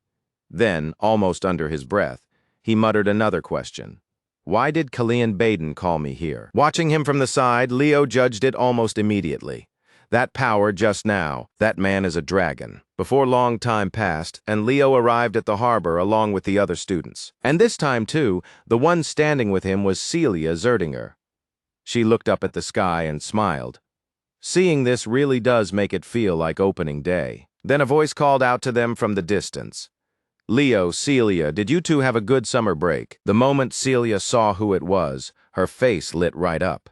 Chloe. Chloe burst out laughing and said she'd been buried in family business the entire time. Then she turned to Leo. "And what about you, Leo?" Leo let out a small sigh. Nothing unusual. Celia immediately called him out on that. "You went to Azonia's opening ceremony, and that's what you call usual?" Hearing that, Chloe froze too. "Azonia's opening ceremony?" Leo just smiled. "I'll tell you all about it later." Not long after that, someone else came over carrying a huge bag of luggage. It was Carl Thomas. He waved at the group and greeted them as he walked over. Celia puffed out her cheeks and teased him, saying she honestly hadn't expected Carl to make it all the way to the second semester. Carl answered with full confidence. "That's because I'm strong, obviously." Then, from the rest of the group, Chelsea came running over and waved. "Ah, class president!" And just like that, a low, heavy voice cut through the cheerful mood around them. What a nice atmosphere. Young, lively, full of spirit and energy. Meanwhile, all I can feel is myself getting older. The moment Leo saw him, he murmured to himself, "That's the dragon from earlier." Then the man introduced himself. "Nice to meet all of you. My name is Riven, Vice Principal of Lumern Academy." The second Carl heard that name, he blurted out in surprise. Professor Riven? I heard he left the academy for 5 years. Riven slowly looked over the students before giving his assessment. This year started with a total of 440 freshmen, and by the second semester, 346 remain. That's an impressively high survival rate. He went on to say that people were even calling them the Golden Generation. But unlike everyone else, he wasn't the kind of person who would believe something like that without seeing it for himself. So he wanted to test their abilities with his own eyes. Then he raised a hand and pointed toward the academy in the distance. No ships will be arriving at Lumern today. I'll be waiting at the academy's main gate. As soon as he said that, his whole body melted into black liquid and disappeared on the spot. Then, all of a sudden, he rose back up and threw them one last warning. Oh, and one more thing. Crossing this lake won't be easy. Some of you might not even reach the other side. The way he came and went left the students standing there in shock. Carl's face immediately twisted. Yeah, Lumern's everyday life is starting already. And with that, everyone began making their way across the water. Leo glanced down at the surface below and quickly sized it up. This thing was wide enough to be called a sea, and before the Calamity era, this wasn't even a lake, was it? Lumern Academy now stood at the center of the world. But a long time ago, this place was said to have been dragon territory. And it was also the very first place Erebus attacked when he appeared. As Leo kept moving ahead, something suddenly shot past him like a flash of lightning. It was Duran Moira. He thrust out a hand toward Leo and shouted, "All summer I've been getting ready for the day I finally beat you." But right as he was about to strike, a massive wave surged in and tore the two of them apart. The one behind it was Elena, pointing straight at Leo. She shouted that she was settling the unfinished match from before. Leo Plov, seeing things kick off on day one, Chen Shay lit up with excitement. Now this is getting interesting. Up above, some students were hovering there just to watch. One of them grinned and said there was no way they were missing a show like this. Another one immediately agreed. That's right, take your time. Right in the middle of it, Elena called out an order. Ruri, Ice Strike 3. At her command, 3 attacks fired straight ahead. But Leo didn't dodge. If anything, he looked pleased. He reached out and used a freezing technique, saying that this time she wasn't getting away. The instant his attack came in, Elena and Ruri leaped high into the air and slipped past it. Elena smiled like she'd seen that coming from the start. Then she called out to Ruri again. The dolphin opened its mouth wide and fired a huge blast of energy straight at Leo. The surprise attack slammed into him head-on, and pain ripped through his body at once. Elena smirked and praised Ruri, clearly pleased with the hit. But before she could finish, Duran rushed in from behind like a gust of wind. You're my prey, Elena Herson. Watching the two of them fight over him, Leo scratched his head and let out a sigh. So, who's supposed to go first here? Duran answered in a serious voice that it was obviously him. That instantly made Elena snap back that he was being ridiculous and that she should go first instead. Seeing them argue, Leo casually offered another idea. Why don't you two fight each other first and then I'll take on the winner? Sound fair. The two of them glared at each other and growled, but in the end it did make sense. Fine. The winner goes first. Duran Moira. I'm looking forward to seeing what Delphinus can do. Elena immediately shouted out another command. Sea Monster, Gorgon! And in the next instant, huge waves came crashing down around Duran. A satisfied laugh slipped out of him. Now you don't even have time to beg. Elena charged in without a moment's hesitation, moving at blinding speed. The two forces slammed into each other in a violent clash. Leo didn't bother with them and just kept moving. Everyone's pretty fired up for the first day of school. At this rate, everybody should make it to the academy safely. There shouldn't be any students who fail to cross the lake now. But somewhere else entirely, Carl Thomas and Ileana Layden looked completely unbothered. Carl even said, almost like he was enjoying himself, that this was nothing at this level. Even if a Kraken showed up, they'd still be fine. But inwardly, he was thinking something else. Everyone had definitely gotten stronger. Still, their opponent was a long-lived dragon. There was no way this would end that easily. As they kept moving forward, a thick bank of fog suddenly rolled in and swallowed up the view. Carl looked around in confusion. Why is there fog all of a sudden? Ileana answered that it was probably just mist from the lake. That kind of thing happened there. Then black vapor started thickening inside the fog, and Ileana stiffened a little. Slowly, she lowered herself down. Her eyes swept across the area. And then, all at once, everything went dark. What she didn't know was that someone had been watching her the entire time. A few seconds later, she finally felt the presence. She drew her sword in one motion, spun around, and shouted, "Who's there?" The moment she saw who it was, her eyes widened. Standing in front of her was Professor Harlan Edmund, but something about him looked deeply wrong. Back on Leo's side, the fog had grown thick there too. Leo quietly watched the change and made his judgment. This fog, all of a sudden, he reached out and felt through it. Is this dragon language magic? The kind the listeners used a long time ago? The Dragon Clan had created this curse to counter Tartarus's curse power. The dream enchantment. This curse dragged a person into a battle against the one they least wanted to face among the people they knew. Leo turned his head and looked behind him. What he saw made him stop for a second. In an instant, memories from the past came rushing back. So in his case, then familiar words echoed through his mind along with the image of Luminous. On the screens, the students could now be seen drifting across the lake's surface. Watching through those monitors, the professors could only shake their heads. Even for Lumern's freshmen, asking them to resist Vice Principal Riven's illusion magic was simply too much. Professor Sejin let out a sigh and muttered that it really wasn't very elegant. Beside him, Professor Harlan Edmund kept his eyes locked on one figure on the screen. Quietly, he wondered how this would turn out for Leo Plav.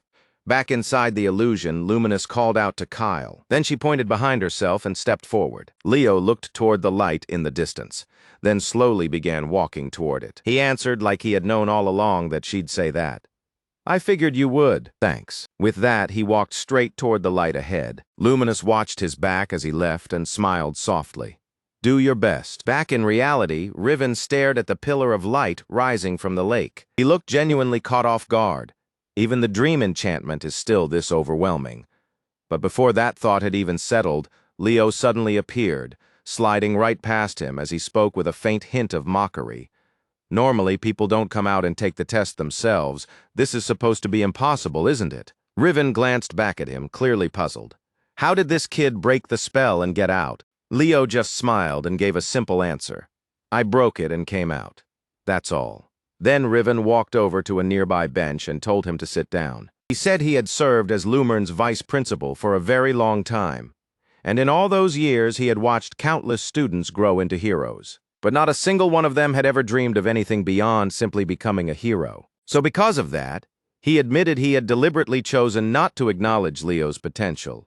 And for that, he apologized. Then he turned and asked Leo one direct question. "So what is your dream?" Leo answered without the slightest hesitation to completely destroy Erebus. That reply made Riven pause. Leo went on, saying it was only natural for someone to feel disappointed in students after spending so many years teaching at Lumern. But then he asked Riven something in return. "You know that too, don't you?" Riven looked at him and asked what he meant. Leo explained that the Sage King had saved the world because he never gave up. Even after 1,000 failures, and even after 1,000 disappointments, he still said none of that was a reason to quit.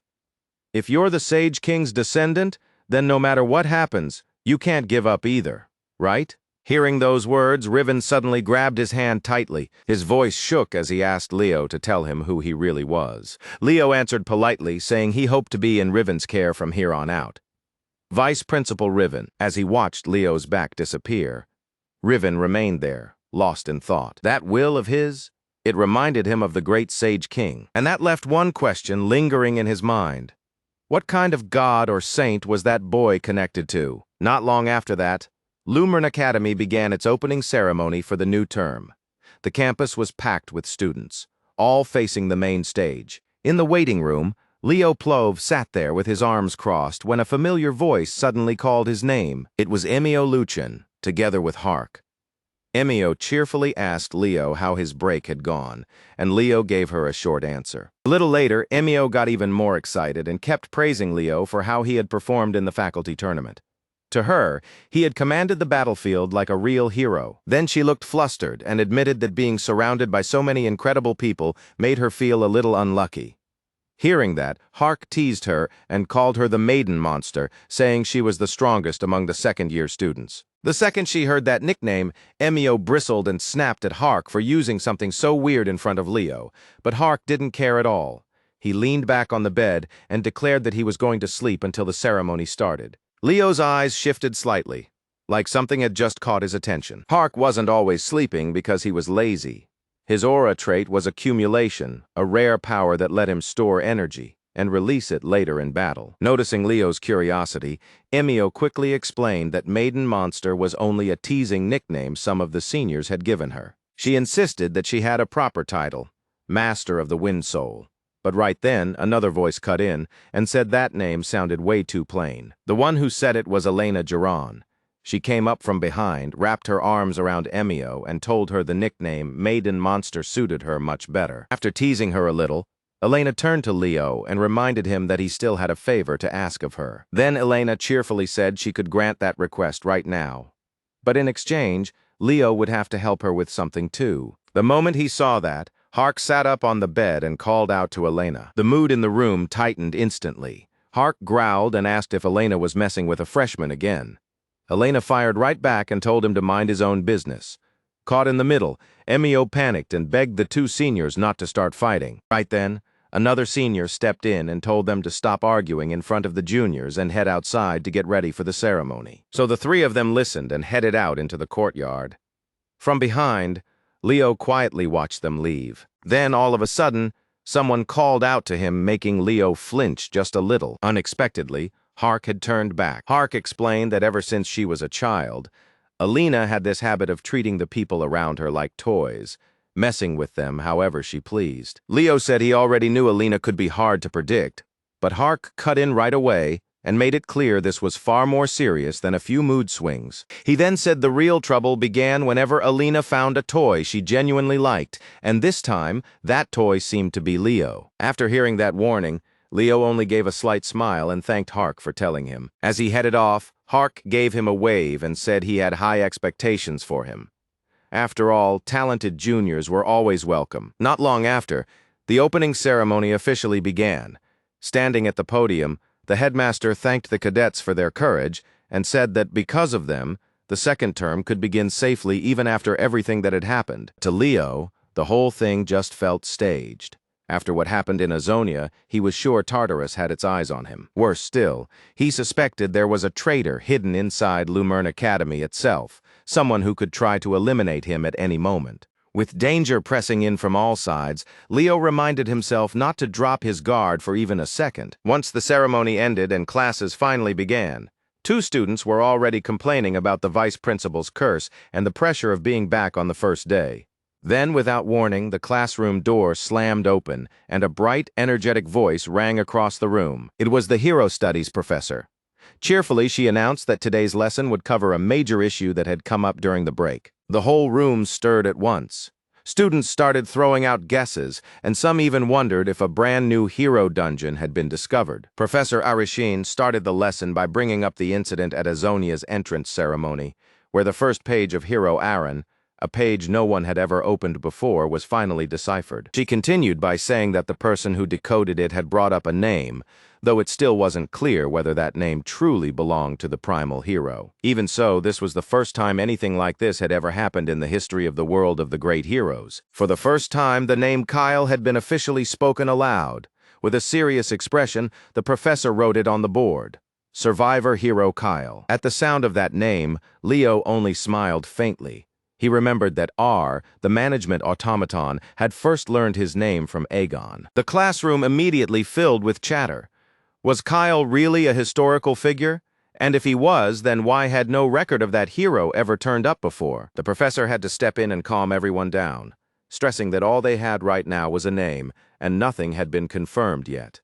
Chloe raised her hand, and the professor looked her way. She asked a simple question. If the primal hero really had existed, then what would that mean? That one question set the room off again. One student said it would shake the very foundation of hero studies, while another pointed out that among the hero pages discovered so far, several still had no known owners. Then another student spoke up and guessed that one of those unidentified pages might belong to Kyle. The class lit up with excitement. If that was true, then humanity might have finally found a great hero of its own. While the rest of the room buzzed with excitement, Leo stayed quiet in his seat and watched. Even he hadn't expected the truth to start rising to the surface this soon.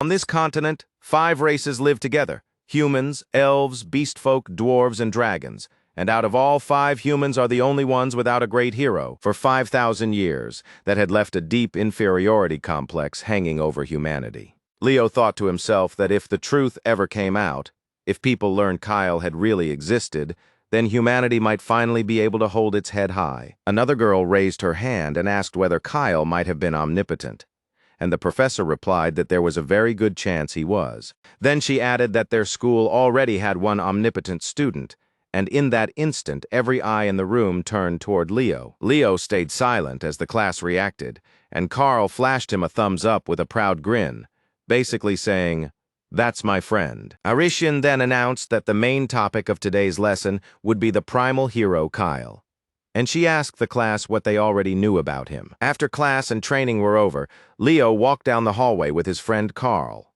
Carl suddenly let out a loud yell and said that was how he liked to finish the day, feeling refreshed. Leo could only stare, wondering why his friend had such an old man habit. As they kept walking, Carl curiously asked why Kyle was called the survivor hero. Leo answered in a calm voice, "Because he survived." Carl immediately jumped to the obvious conclusion that Kyle must have been insanely strong, the kind of hero who made it through battle after battle, and that was probably how he got the name. Leo didn't deny it, but his eyes drifted into the distance. The real meaning was far crueler. Back in that dark age, on a shattered battlefield buried under the bodies of fallen comrades, he had been the only one still standing. That was what it meant to survive. After a long day, Leo finally returned to his room and sat down at his desk. Then he took out a magic tool shaped like a pocket watch. Dark energy spilled out from the item, drifted toward the window, and spread into a summoning circle. A small girl appeared from inside the circle, with pointed ears and messy black hair. Leo called her Elsie. Leo told Elsie he was going to introduce her to his other summons, and Elsie recalled that meant the Phoenix and the Sprite he had mentioned before. Before calling them out, Leo warned Elsie not to reveal that he was Kyle. He still had no idea how they might react, and Elsie quietly nodded. A moment later, the Phoenix Fiora and the Sprite Kiran appeared. Fiora answered the summon with formal grace, while Kiran happily zipped straight over to Leo's side. The second Fiora appeared. She noticed the unfamiliar face and immediately asked, "Who is she?" Leo explained that this was Elsie, a new Sprite he had just formed a contract with. The moment he heard that, Kiran flew right up to Elsie and introduced himself as Kiran, the leader of Leo's summons. But from the side, Fiora instantly objected and shouted that she was the leader. Kiran turned and demanded to know why Fiora thought she should be in charge. With a smug look, Fiora said it was because she had been the first to make a contract with Leo. Fiora kept going, saying a true leader had to be dignified and hold the highest rank, just like her.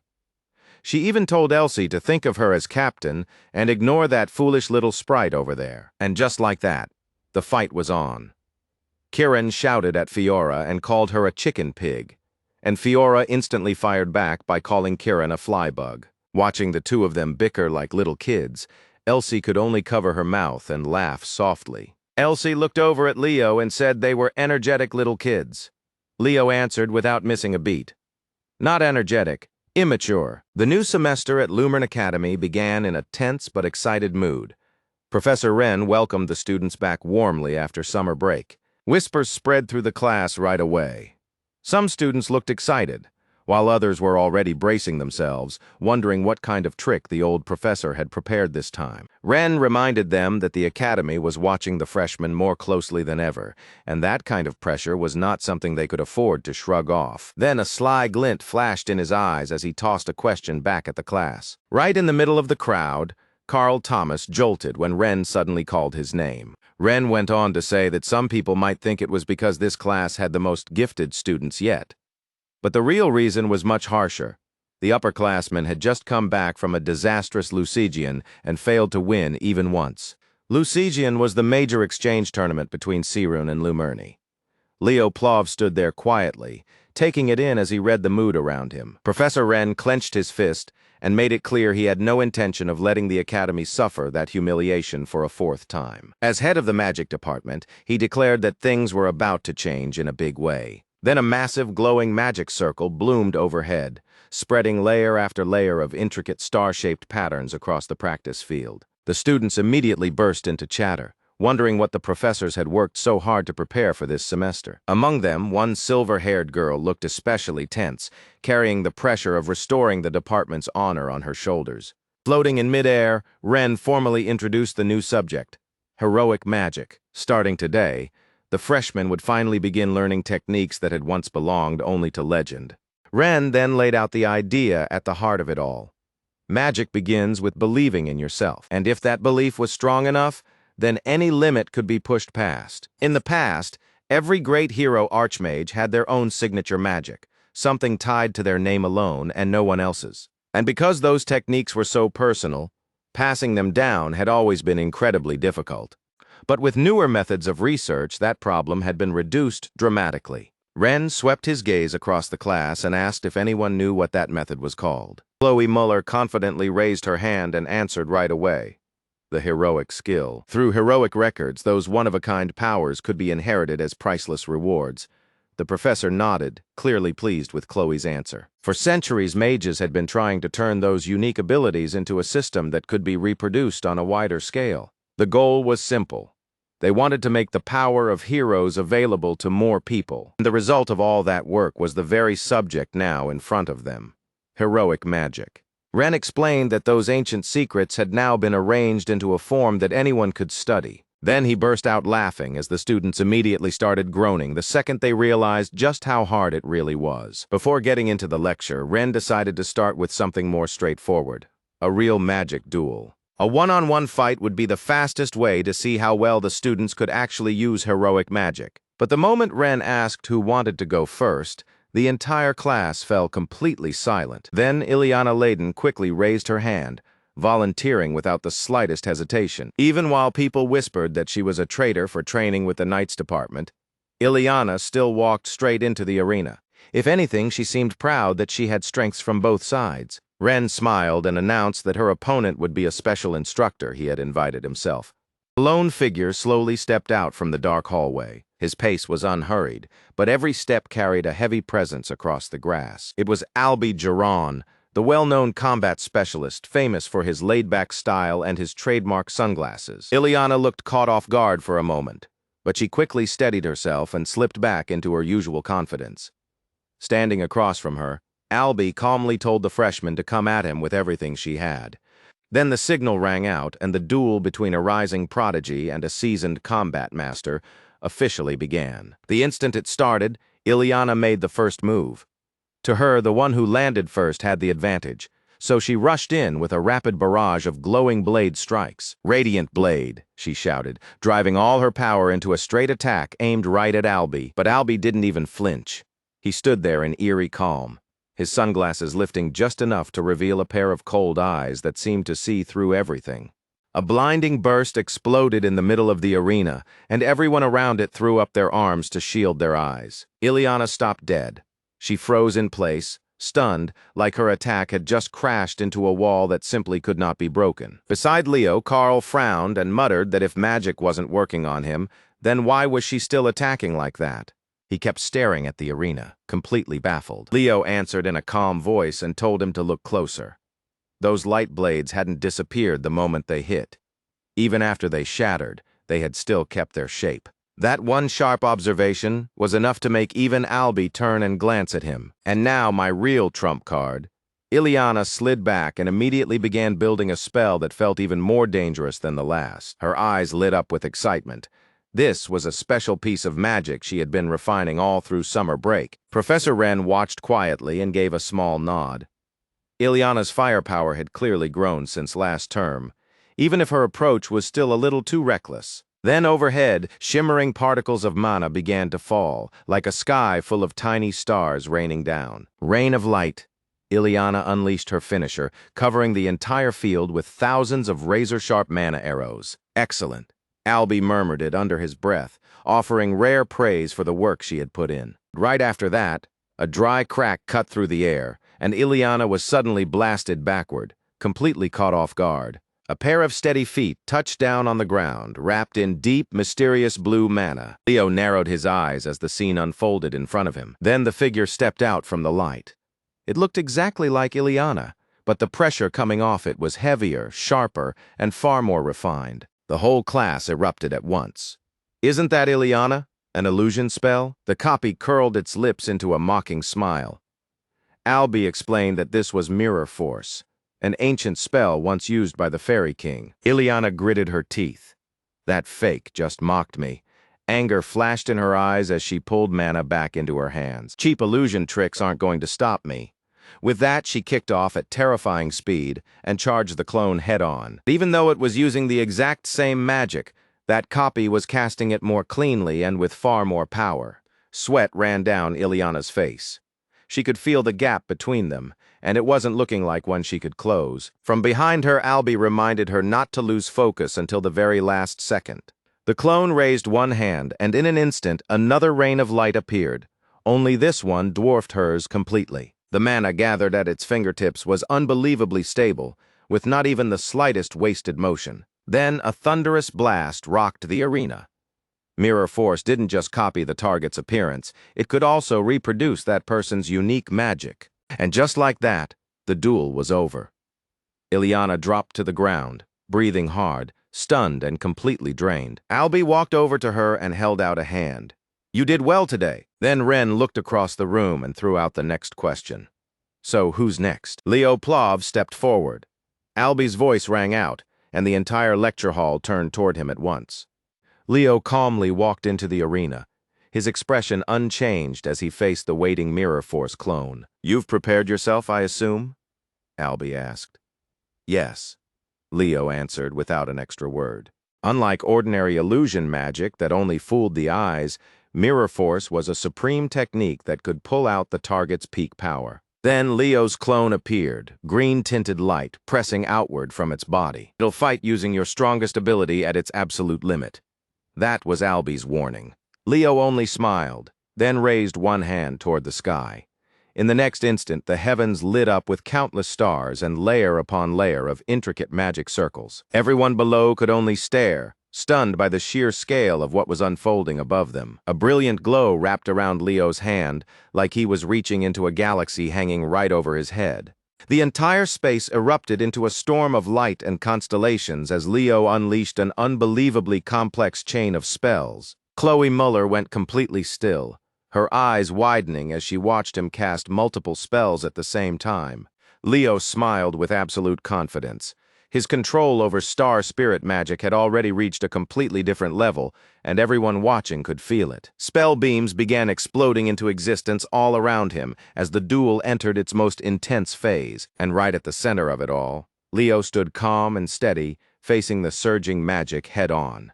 Ren explained that Mirror Force worked by copying the opponent and turning that person's own strength against them. Leo stretched one hand forward, ready to answer back. At once, the entire arena was swallowed by a glowing blue web of magic. Leo casually remarked that since the clone was using his own magic, breaking it down would actually be easy. Ren judged that Leo's skill had already reached the level of a true professor. In the professor's eyes, Leo was on his way to becoming one of the most famous hero mages in the Academy's history.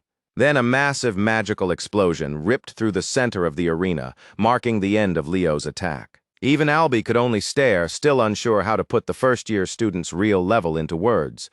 Leo's body glowed as star magic surged around him with overwhelming force. Flames flared to life in Leo's palm as he drew even more power together. He fired off a rapid chain of fireballs at his opponent, each one backed by multiple layers of magic circles. But even Leo knew these were still only basic spells. From a distance, Albie watched in silence, already aware that attacks like these wouldn't be enough to trouble the clone. Leo gave a faint smile and said this wasn't just a duel. Albie's eyes shifted. Little by little, he was starting to get pulled into Leo's rhythm. Leo burst straight through the wall of fire and shot toward the spellcaster's position. When you're dealing with Mirror Force, the smartest move is to go straight for the mage controlling it. Leo tracked everything with razor-sharp focus, searching through the chaos for even the tiniest opening. Every move he had made up to now was setting up that one brief moment his plan needed. Then Leo raised a massive wall of fire, cutting off the enemy's line of sight in a single move. Behind that thick curtain of smoke and flame, his silhouette flashed past in an instant. The sudden wall of fire caught the opponent off guard. Leo pressed that opening immediately, firing off a powerful burst of flames to throw the whole setup even further out of balance. And right on top of that, he unleashed a violent vortex without missing a beat. The magical clone was completely shaken by that rapid chain of attacks. As the smoke slowly began to clear, Albie stood there motionless, staring straight ahead. Leo knew it. Everything had gone exactly the way he planned. The clone was fully dispelled, breaking apart into glittering fragments of energy as Leo swept past it. With one final touch, he extinguished the professor's spell completely. Leo landed firmly in the arena, finishing the test without a single scratch on him. The students below immediately broke into chatter. No one could believe Leo had brought the clone down that fast. Albie asked Leo if he understood spirit magic, and Leo answered with a quiet nod. That was when Albie realized Leo had never used the firewall as a simple attack. He had used it to block his line of sight. That gave Leo the exact opening he needed to close the distance and erase the clone cleanly. Albie admitted that Leo might even surpass him before graduation. The professor pushed up his glasses and told Leo to head back to his seat so they could continue testing the others. As the sun sank behind the academy's tall tower, that unexpectedly intense lesson finally came to an end. In the office, Callian Baden sat focused on his notes, while Riven leaned back nearby, watching in silence. Riven then asked, curious about the condition of the freshman class Callian Baden had been keeping an eye on. Callian Baden answered without hesitation. This was the best generation he had ever seen at Lumern. His eyes moved back over the stack of clues he had gathered during 4 years of travel, all of them tied to the heroic dungeon. As Riven stood beside him and suggested that the students might need to face that place for real, the document spread in front of them laid out the Saint Sword's journey across the world in meticulous detail. Riven listened quietly, but the concern on his face made it clear he was taking the situation very seriously. Callian Baden gave a small nod of thanks to his colleague. The two of them were preparing for something far bigger. Their discussion grew heavier when the topic turned to the traitors hiding in the shadows within Sirun. Callian Baden clenched his hands, clearly troubled by how reckless Tartarus had become. He admitted that his body was no longer what it once was. The era of the Saint's Sword was nearing its end. Riven watched the elder's back as he walked away, understanding just how much weight he was carrying. Then he asked whether the next generation would really be strong enough to withstand the storm that was coming. Callian Baden smiled with calm confidence and said he was ready to place that responsibility in the hands of the young. That gentle smile felt like a quiet promise that hope for the future was still there. Beneath the blazing sunset, the two figures faded into the light as their important conversation came to a close. Back in classroom 1-5, lessons continued as usual until a new announcement suddenly changed the mood. Standing at the podium, the professor formally announced that live mission training would begin that very day. He reminded them that a true hero had to know how to deal with the troubles spreading across the world. This was a hands-on internship program, one that gave students extra funding while also earning them course credit. He also warned them not to get carried away when choosing their missions, because this was no longer practice. This was the real field, and one mistake could cost someone their life. The moment he said that, tension swept across the room.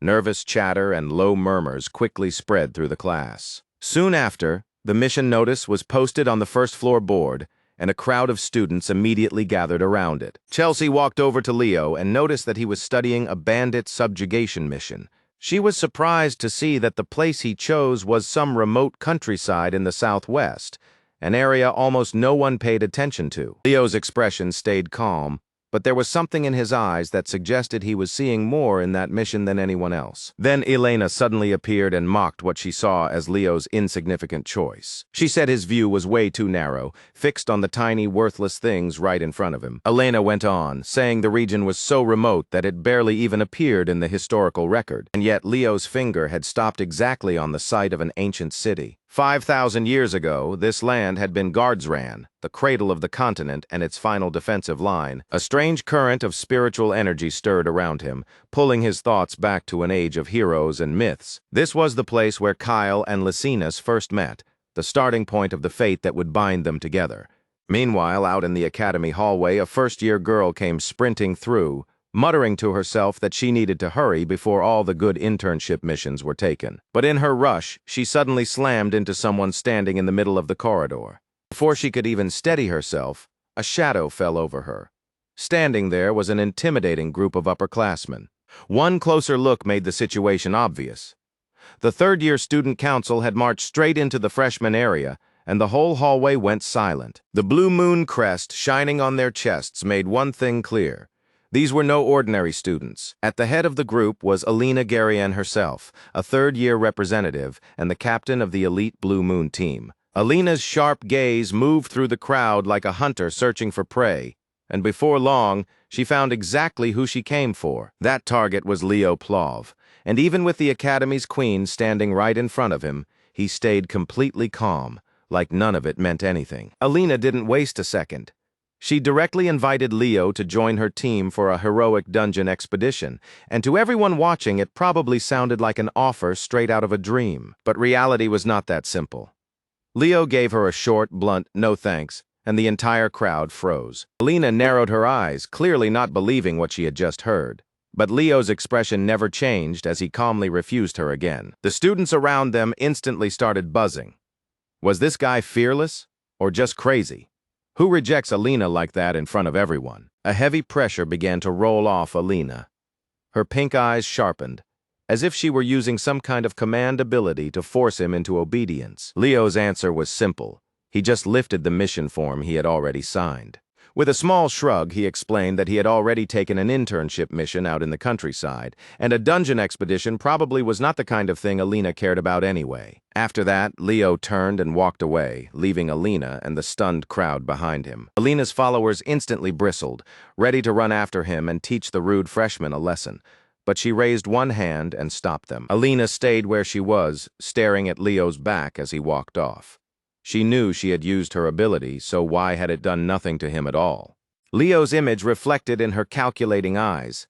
This prey had clearly caught her interest. A faint, suggestive smile touched her lips. For Alina, this had already become far more interesting than she expected. By the next morning, the story had spread across the academy like wildfire. The school paper ran a headline that screamed, "The Queen humiliated after a rookie flatly rejects her." Carl Thomas read the article with a huge grin, thoroughly enjoying the miserable looks on the Blue Moon team's side. While the rest of the class buzzed over the scandal, Leo just sat quietly at his desk like none of it had anything to do with him. Carl asked what it felt like to humiliate the Queen, and Leo casually replied that it felt normal. The truth was, Leo's mind was somewhere else entirely. To get into the Forbidden Archive, he needed Alina's permission, and that was going to be a problem. Even so, his top priority was still finding the traitor hiding inside Lumerne Academy. His thoughts were cut off when the professor walked in and asked whether everyone had checked the internship mission requirements from yesterday. Then the scene shifted to Garan Province, a neutral region in the southwest of the continent, surrounded by towering mountain ranges. The moment Leo stepped onto that land, he could feel the atmosphere was completely different. As he looked around, Leo realized the place did not feel as unfamiliar as he first expected. The whole land carried the breath of the past. An old man with white hair and a long beard stepped out of a house, clearly surprised to see a student wearing the Lumerne insignia come all the way out to a place this remote. Leo explained that he had come in response to a mission request from Garan Province, and the old man's whole face immediately lit up. Turned out the area had been suffering badly from bandit attacks, to the point that ordinary people could barely survive anymore. To them, Leo's arrival felt like a savior finally appearing. Inwardly, Leo realized this place was Guardthron, a strategic defensive line he had known long ago. Leo headed straight for the Lord's Keep to begin the mission, but at the gate, two guards stopped him and looked him over suspiciously, clearly having never seen him before. Leo showed them the bandit subjugation request, but the guards only sneered, saying a brat like him would be useless against a gang of savage thieves. But once they looked more closely at the insignia and seal on the form, one of the guards immediately went pale and started sweating. Lumerne Academy. That name alone was enough to rattle them. Leo gave a faint smile and asked if he could go in now. Inside the manor, Leo was welcomed warmly with plates of pastries and fine tea. The Lord of Garan urged Leo to rest first after traveling so far, but Leo chose to start working right away. Looking the Lord straight in the eye, Leo asked for the exact location of the bandits' hideout so he could finish the mission as quickly as possible. Leo studied the old map closely. his eyes lingering on the marked location of the ruined castle now being used as the bandits' base. Then memories from his past life came rushing back. He realized this was the place where that stubborn Guardthrun defensive line had once stood. Leo's red eyes narrowed as he thought it over. These ruins were definitely hiding something much bigger than a simple bandit den. The tight exchange was suddenly broken by a panicked shout from the guard outside. Lord Garin frowned at the interruption, ready to snap at the man for bursting in. But the guard hurriedly reported that another group of hero candidates had just shown up. That made both the Lord and Leo stop short.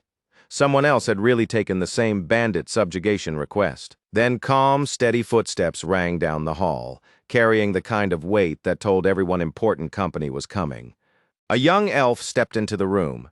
His long black hair, refined bearing, and commanding presence made him impossible to ignore. It was Haddon Dershon, the third-year representative from the prestigious Saron Academy. The Lord quickly went to greet him, while Leo quietly wondered why upperclassmen from a rival academy had come all the way out to somewhere this remote. Right behind Haddon stood a striking red-haired elf. It was Runia Elrundoa, and the instant she spotted Leo, surprise flashed across her face. The moment she recognized him, Runia greeted Leo with open warmth. Since she was someone he knew, he figured he could at least try to be a little polite. Runia kept talking in bright, excited bursts, while Leo answered with his usual easygoing expression, drawing a laugh from her as she called him a pretty sly little kid. The Saron students with them started whispering among themselves. They had already realized this was Leo Plav of Lumern, the prodigy who had deciphered the Founder's magic. Haddon Dershon didn't say a word. He just kept his eyes on Leo, cold and measured. Clearly, he wasn't treating this freshman lightly. Runia asked what Leo was doing there, and the second he showed her the bandit subjugation request form, her whole face lit up. Her eyes sparkled like she'd found exactly what she wanted. To her, this was the perfect chance to get away from the suffocating grip of the senior students. Without hesitating, Runia declared that she was coming with Leo to help, and the sudden burst of enthusiasm caught him completely by surprise. The Saron seniors immediately tried to stop her, reminding her why their group had actually come, but Runia brushed them off and said she couldn't ignore the villagers' suffering. Then she grabbed Leo by the arm and dragged him out right there on the spot, leaving everyone else in the room staring after them in bewilderment. Back in the parlor, the atmosphere turned heavy as Haddon Dershon slowly sat down on the sofa like he belonged there. He then told the others with him to wait outside, making it clear that he alone was enough to speak with the Lord. Haddon started explaining why he had come so suddenly, though the way he phrased it was stiff enough to sound almost rehearsed. According to him, he was simply there to study the local ecosystem, examining the surrounding plants, flowers, and wildlife. Lord Garin broke into a cold sweat, wondering if the geniuses from a top academy really had so much free time that they traveled around counting plants. After that, Haddon asked the Lord for a travel pass so his investigation could continue without any trouble. Crushed by Haddon's pressure, the poor Lord could only nod again and again and agree. Outside, the Saron students started sneering, mocking Lumern for sending nothing but a freshman boy to handle something like this. Wondered whether Lumern had heard rumors of a newly emerged heroic dungeon in the area, or whether Leo being there was just a coincidence. One loud blonde student scoffed that Leo was probably just an arrogant fraud, riding on all the rumors about his talent. The purple-haired girl beside him joined in too, looking down on Lumern's past generations as mediocre and forgettable. But the smile on her face disappeared the moment a cold voice came from right behind them. Elena Duran had appeared without making a sound. The Saron students went pale the second they saw Lumern's queen standing there. Elena smiled and told them they were welcome to talk behind her back. But since she had heard every word, she was willing to give them one chance and one only to apologize before things got ugly. A terrifying wave of magic burst out as Elena activated her ultimate ability, forcing those arrogant students to their knees as they bowed in blind panic. The tension only deepened when the Saron students shamelessly demanded that the Lumern side kneel and apologize instead. They acted like it was only natural for a Lumern second year to be beneath them, and they even mocked the block representative Lily, saying she still had a long way to go. The purple-haired Saron girl pushed it even further, saying that if Lumern refused, then they should settle it with real strength. That was when Elena Duran appeared again, wearing a faint smile that felt far more dangerous than loud anger ever could. She stepped forward at an easy pace and reminded them that she had already given them a chance to apologize. Pressure pouring off Elena made the whole space feel heavy. Then she told them plainly that they had thrown away their last chance all on their own. Then a violent crash exploded from inside the hall, making everyone flinch. The students rushed outside at once to see what had happened. Dust and smoke rolled through the area. Several people were already sprawled unconscious on the ground, and the sight left the rest visibly shaken. Then they pointed at the one responsible, and to their shock, it was their own third-year representative. Elena casually planted her foot on the defeated student's head and sneered at how pathetic her underlings were. She said people without talent had no right to laugh at other schools, and at the same time she sensed an unpleasant magical presence nearby. Even with wreckage all around her, Elena Geron stood there without the slightest sign of concern. She looked at Haddon and mockingly asked if his seniors were really so useless that she had to teach the juniors herself. Haddon Dershawn stayed silent, his face dark, as if even he had no room to step in on how Elena chose to handle things. Meanwhile, over at the ruins, Runia was tearing through the bandits with fierce fire magic. The bandits panicked and scattered, screaming that she was a witch as flames surged around them like a burning sea. Runia instantly shouted back that she was an innocent girl, not a witch, then kept chasing down the scumbags who had dared torment the villagers. A massive pillar of fire shot into the sky and burned away what little courage the bandit gang still had left. Watching from a distance, Leo couldn't help thinking that Runia really did feel a lot like Luna. So with that in mind, he had no issue leaving the bandits to her. Leo moved through the shattered remains of Garthron Fortress, wondering how something that massive could vanish so completely after thousands of years. Then, the moment his hand brushed the stone wall, he felt it. Something wasn't right. Leo's eyes immediately narrowed. Dark black traces clung to his palm. Leo recognized them at once as dark magic, the unmistakable residue left behind by Tartarus. That was when the truth clicked. What he had touched was only the very top of the wall. The entire Garthron Fortress had collapsed and ended up buried deep underground. By the time night fell, Runia was seated beside the campfire after spending the whole day fighting. As she sat there resting, she started to wonder whether Leo would return to the academy once this was over, or if he had somewhere else to go. She turned her eyes toward the fortress, now swallowed by darkness, and thought about asking him to explore the heroic dungeon with her. So Runia went looking for Leo and found him standing there by himself. When she asked what he was doing, he said he was just taking a closer look at the ruins. Then Leo started talking about what happened after the disaster ended. Back then, the people left this land behind and went searching for new places to live. The fortress stayed empty, and sometime later, Tartarus attacked and buried it completely. Leo told Runia to get some rest and be ready for tomorrow's trip, and she proudly replied that she had already set up a big fire over there. But both of them suddenly paused when they sensed other presences nearby. Haddon and Elena had been sitting there the whole time, casually calling them over. Elena teased them by asking if they were planning to sleep together that night, and Runia instantly turned red and rushed to deny it. The four of them gathered around the fire, and with those unexpected guests joining in, the mood turned just a little awkward. Elena Geron introduced herself with calm confidence. Runia gave her real name in return, though deep down she still felt a little on edge. Leo curiously asked why Elena's group was here when they were supposed to be exploring a different dungeon, and Runia was left stunned when she learned Elena was Lumern's third-year representative. Elena leaned in close to Leo and bluntly told him that she had left that dungeon to the others because, to her, he was more important.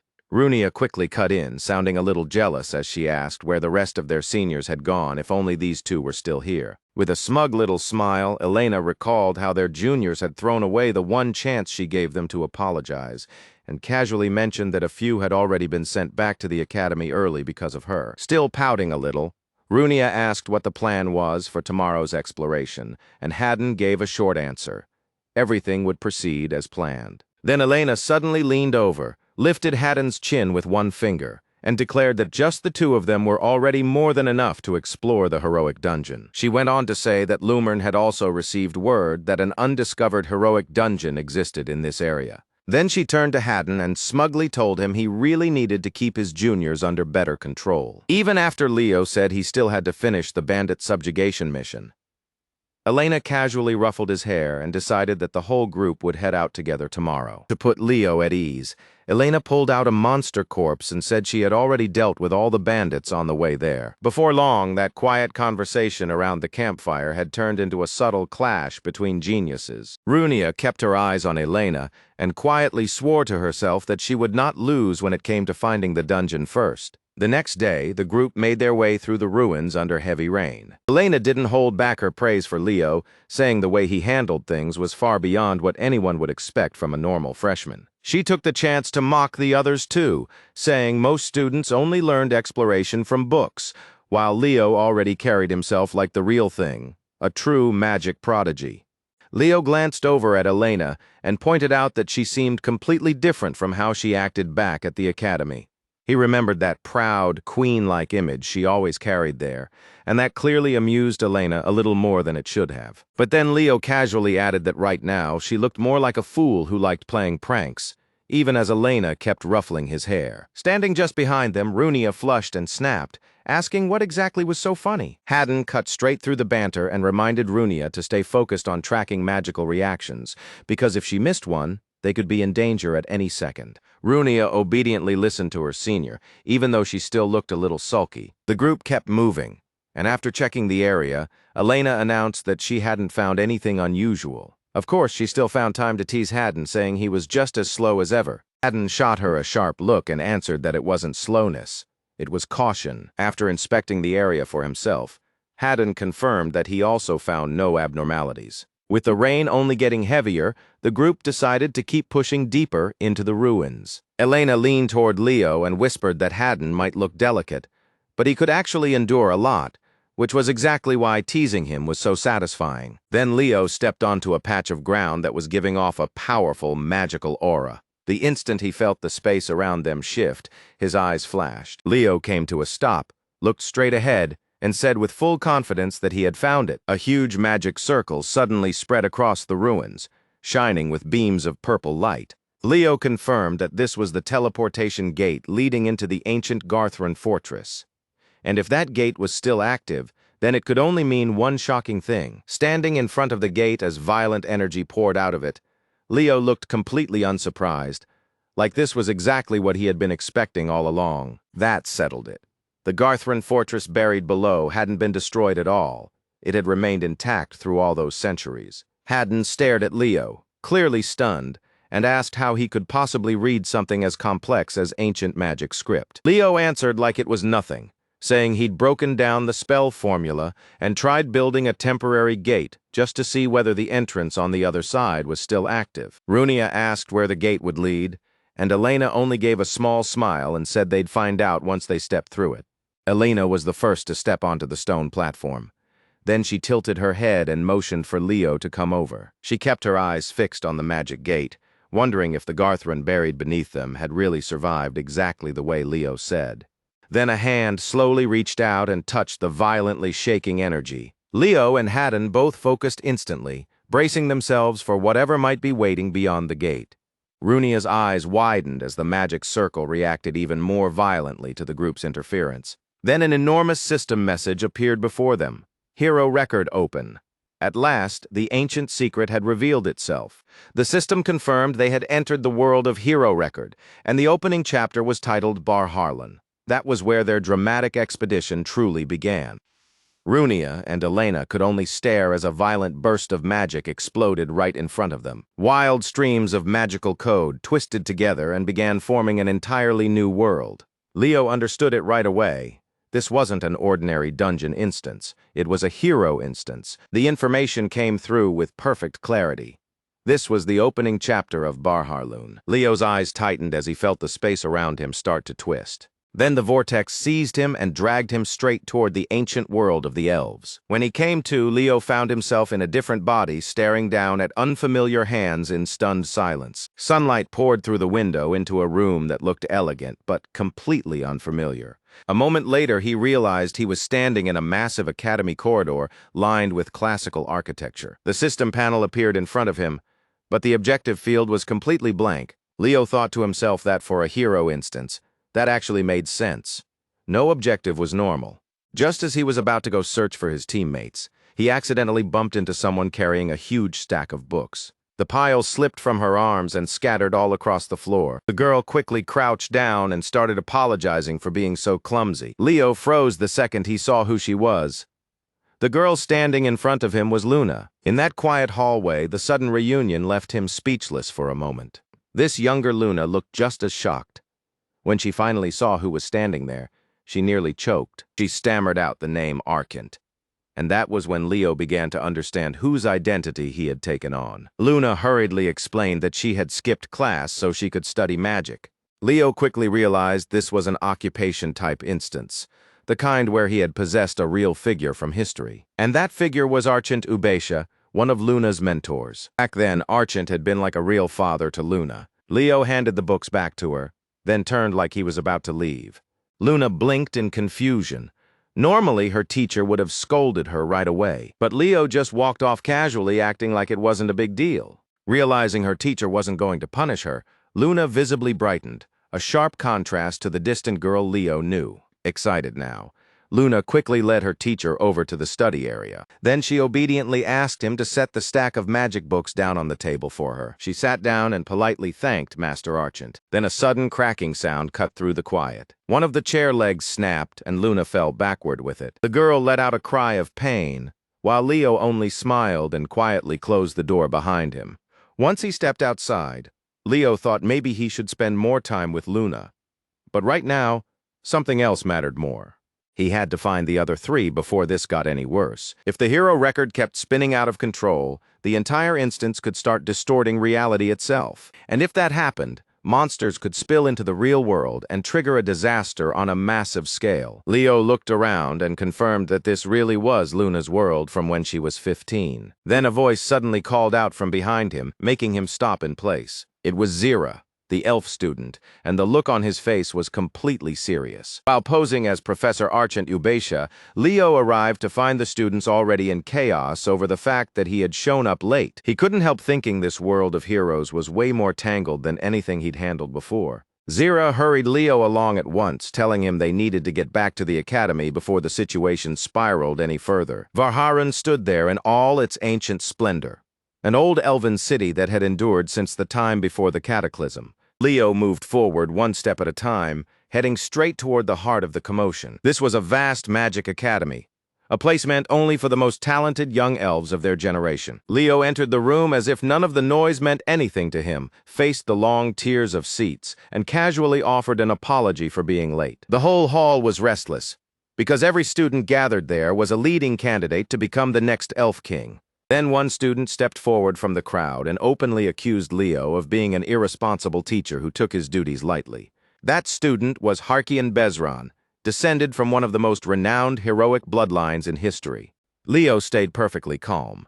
He simply looked at him and flatly asked what, exactly, he was trying to demand. Right after that, the students behind him joined in, shouting that Professor Archant Ubesha should be removed at once. Leo inwardly mocked how weak that excuse was. While beside him, Zera clenched his fists so hard they trembled. Herkian lifted his chin and started flaunting his bloodline like it was enough to cow Leo on the spot. The second Leo heard the name Herkian. His gaze narrowed.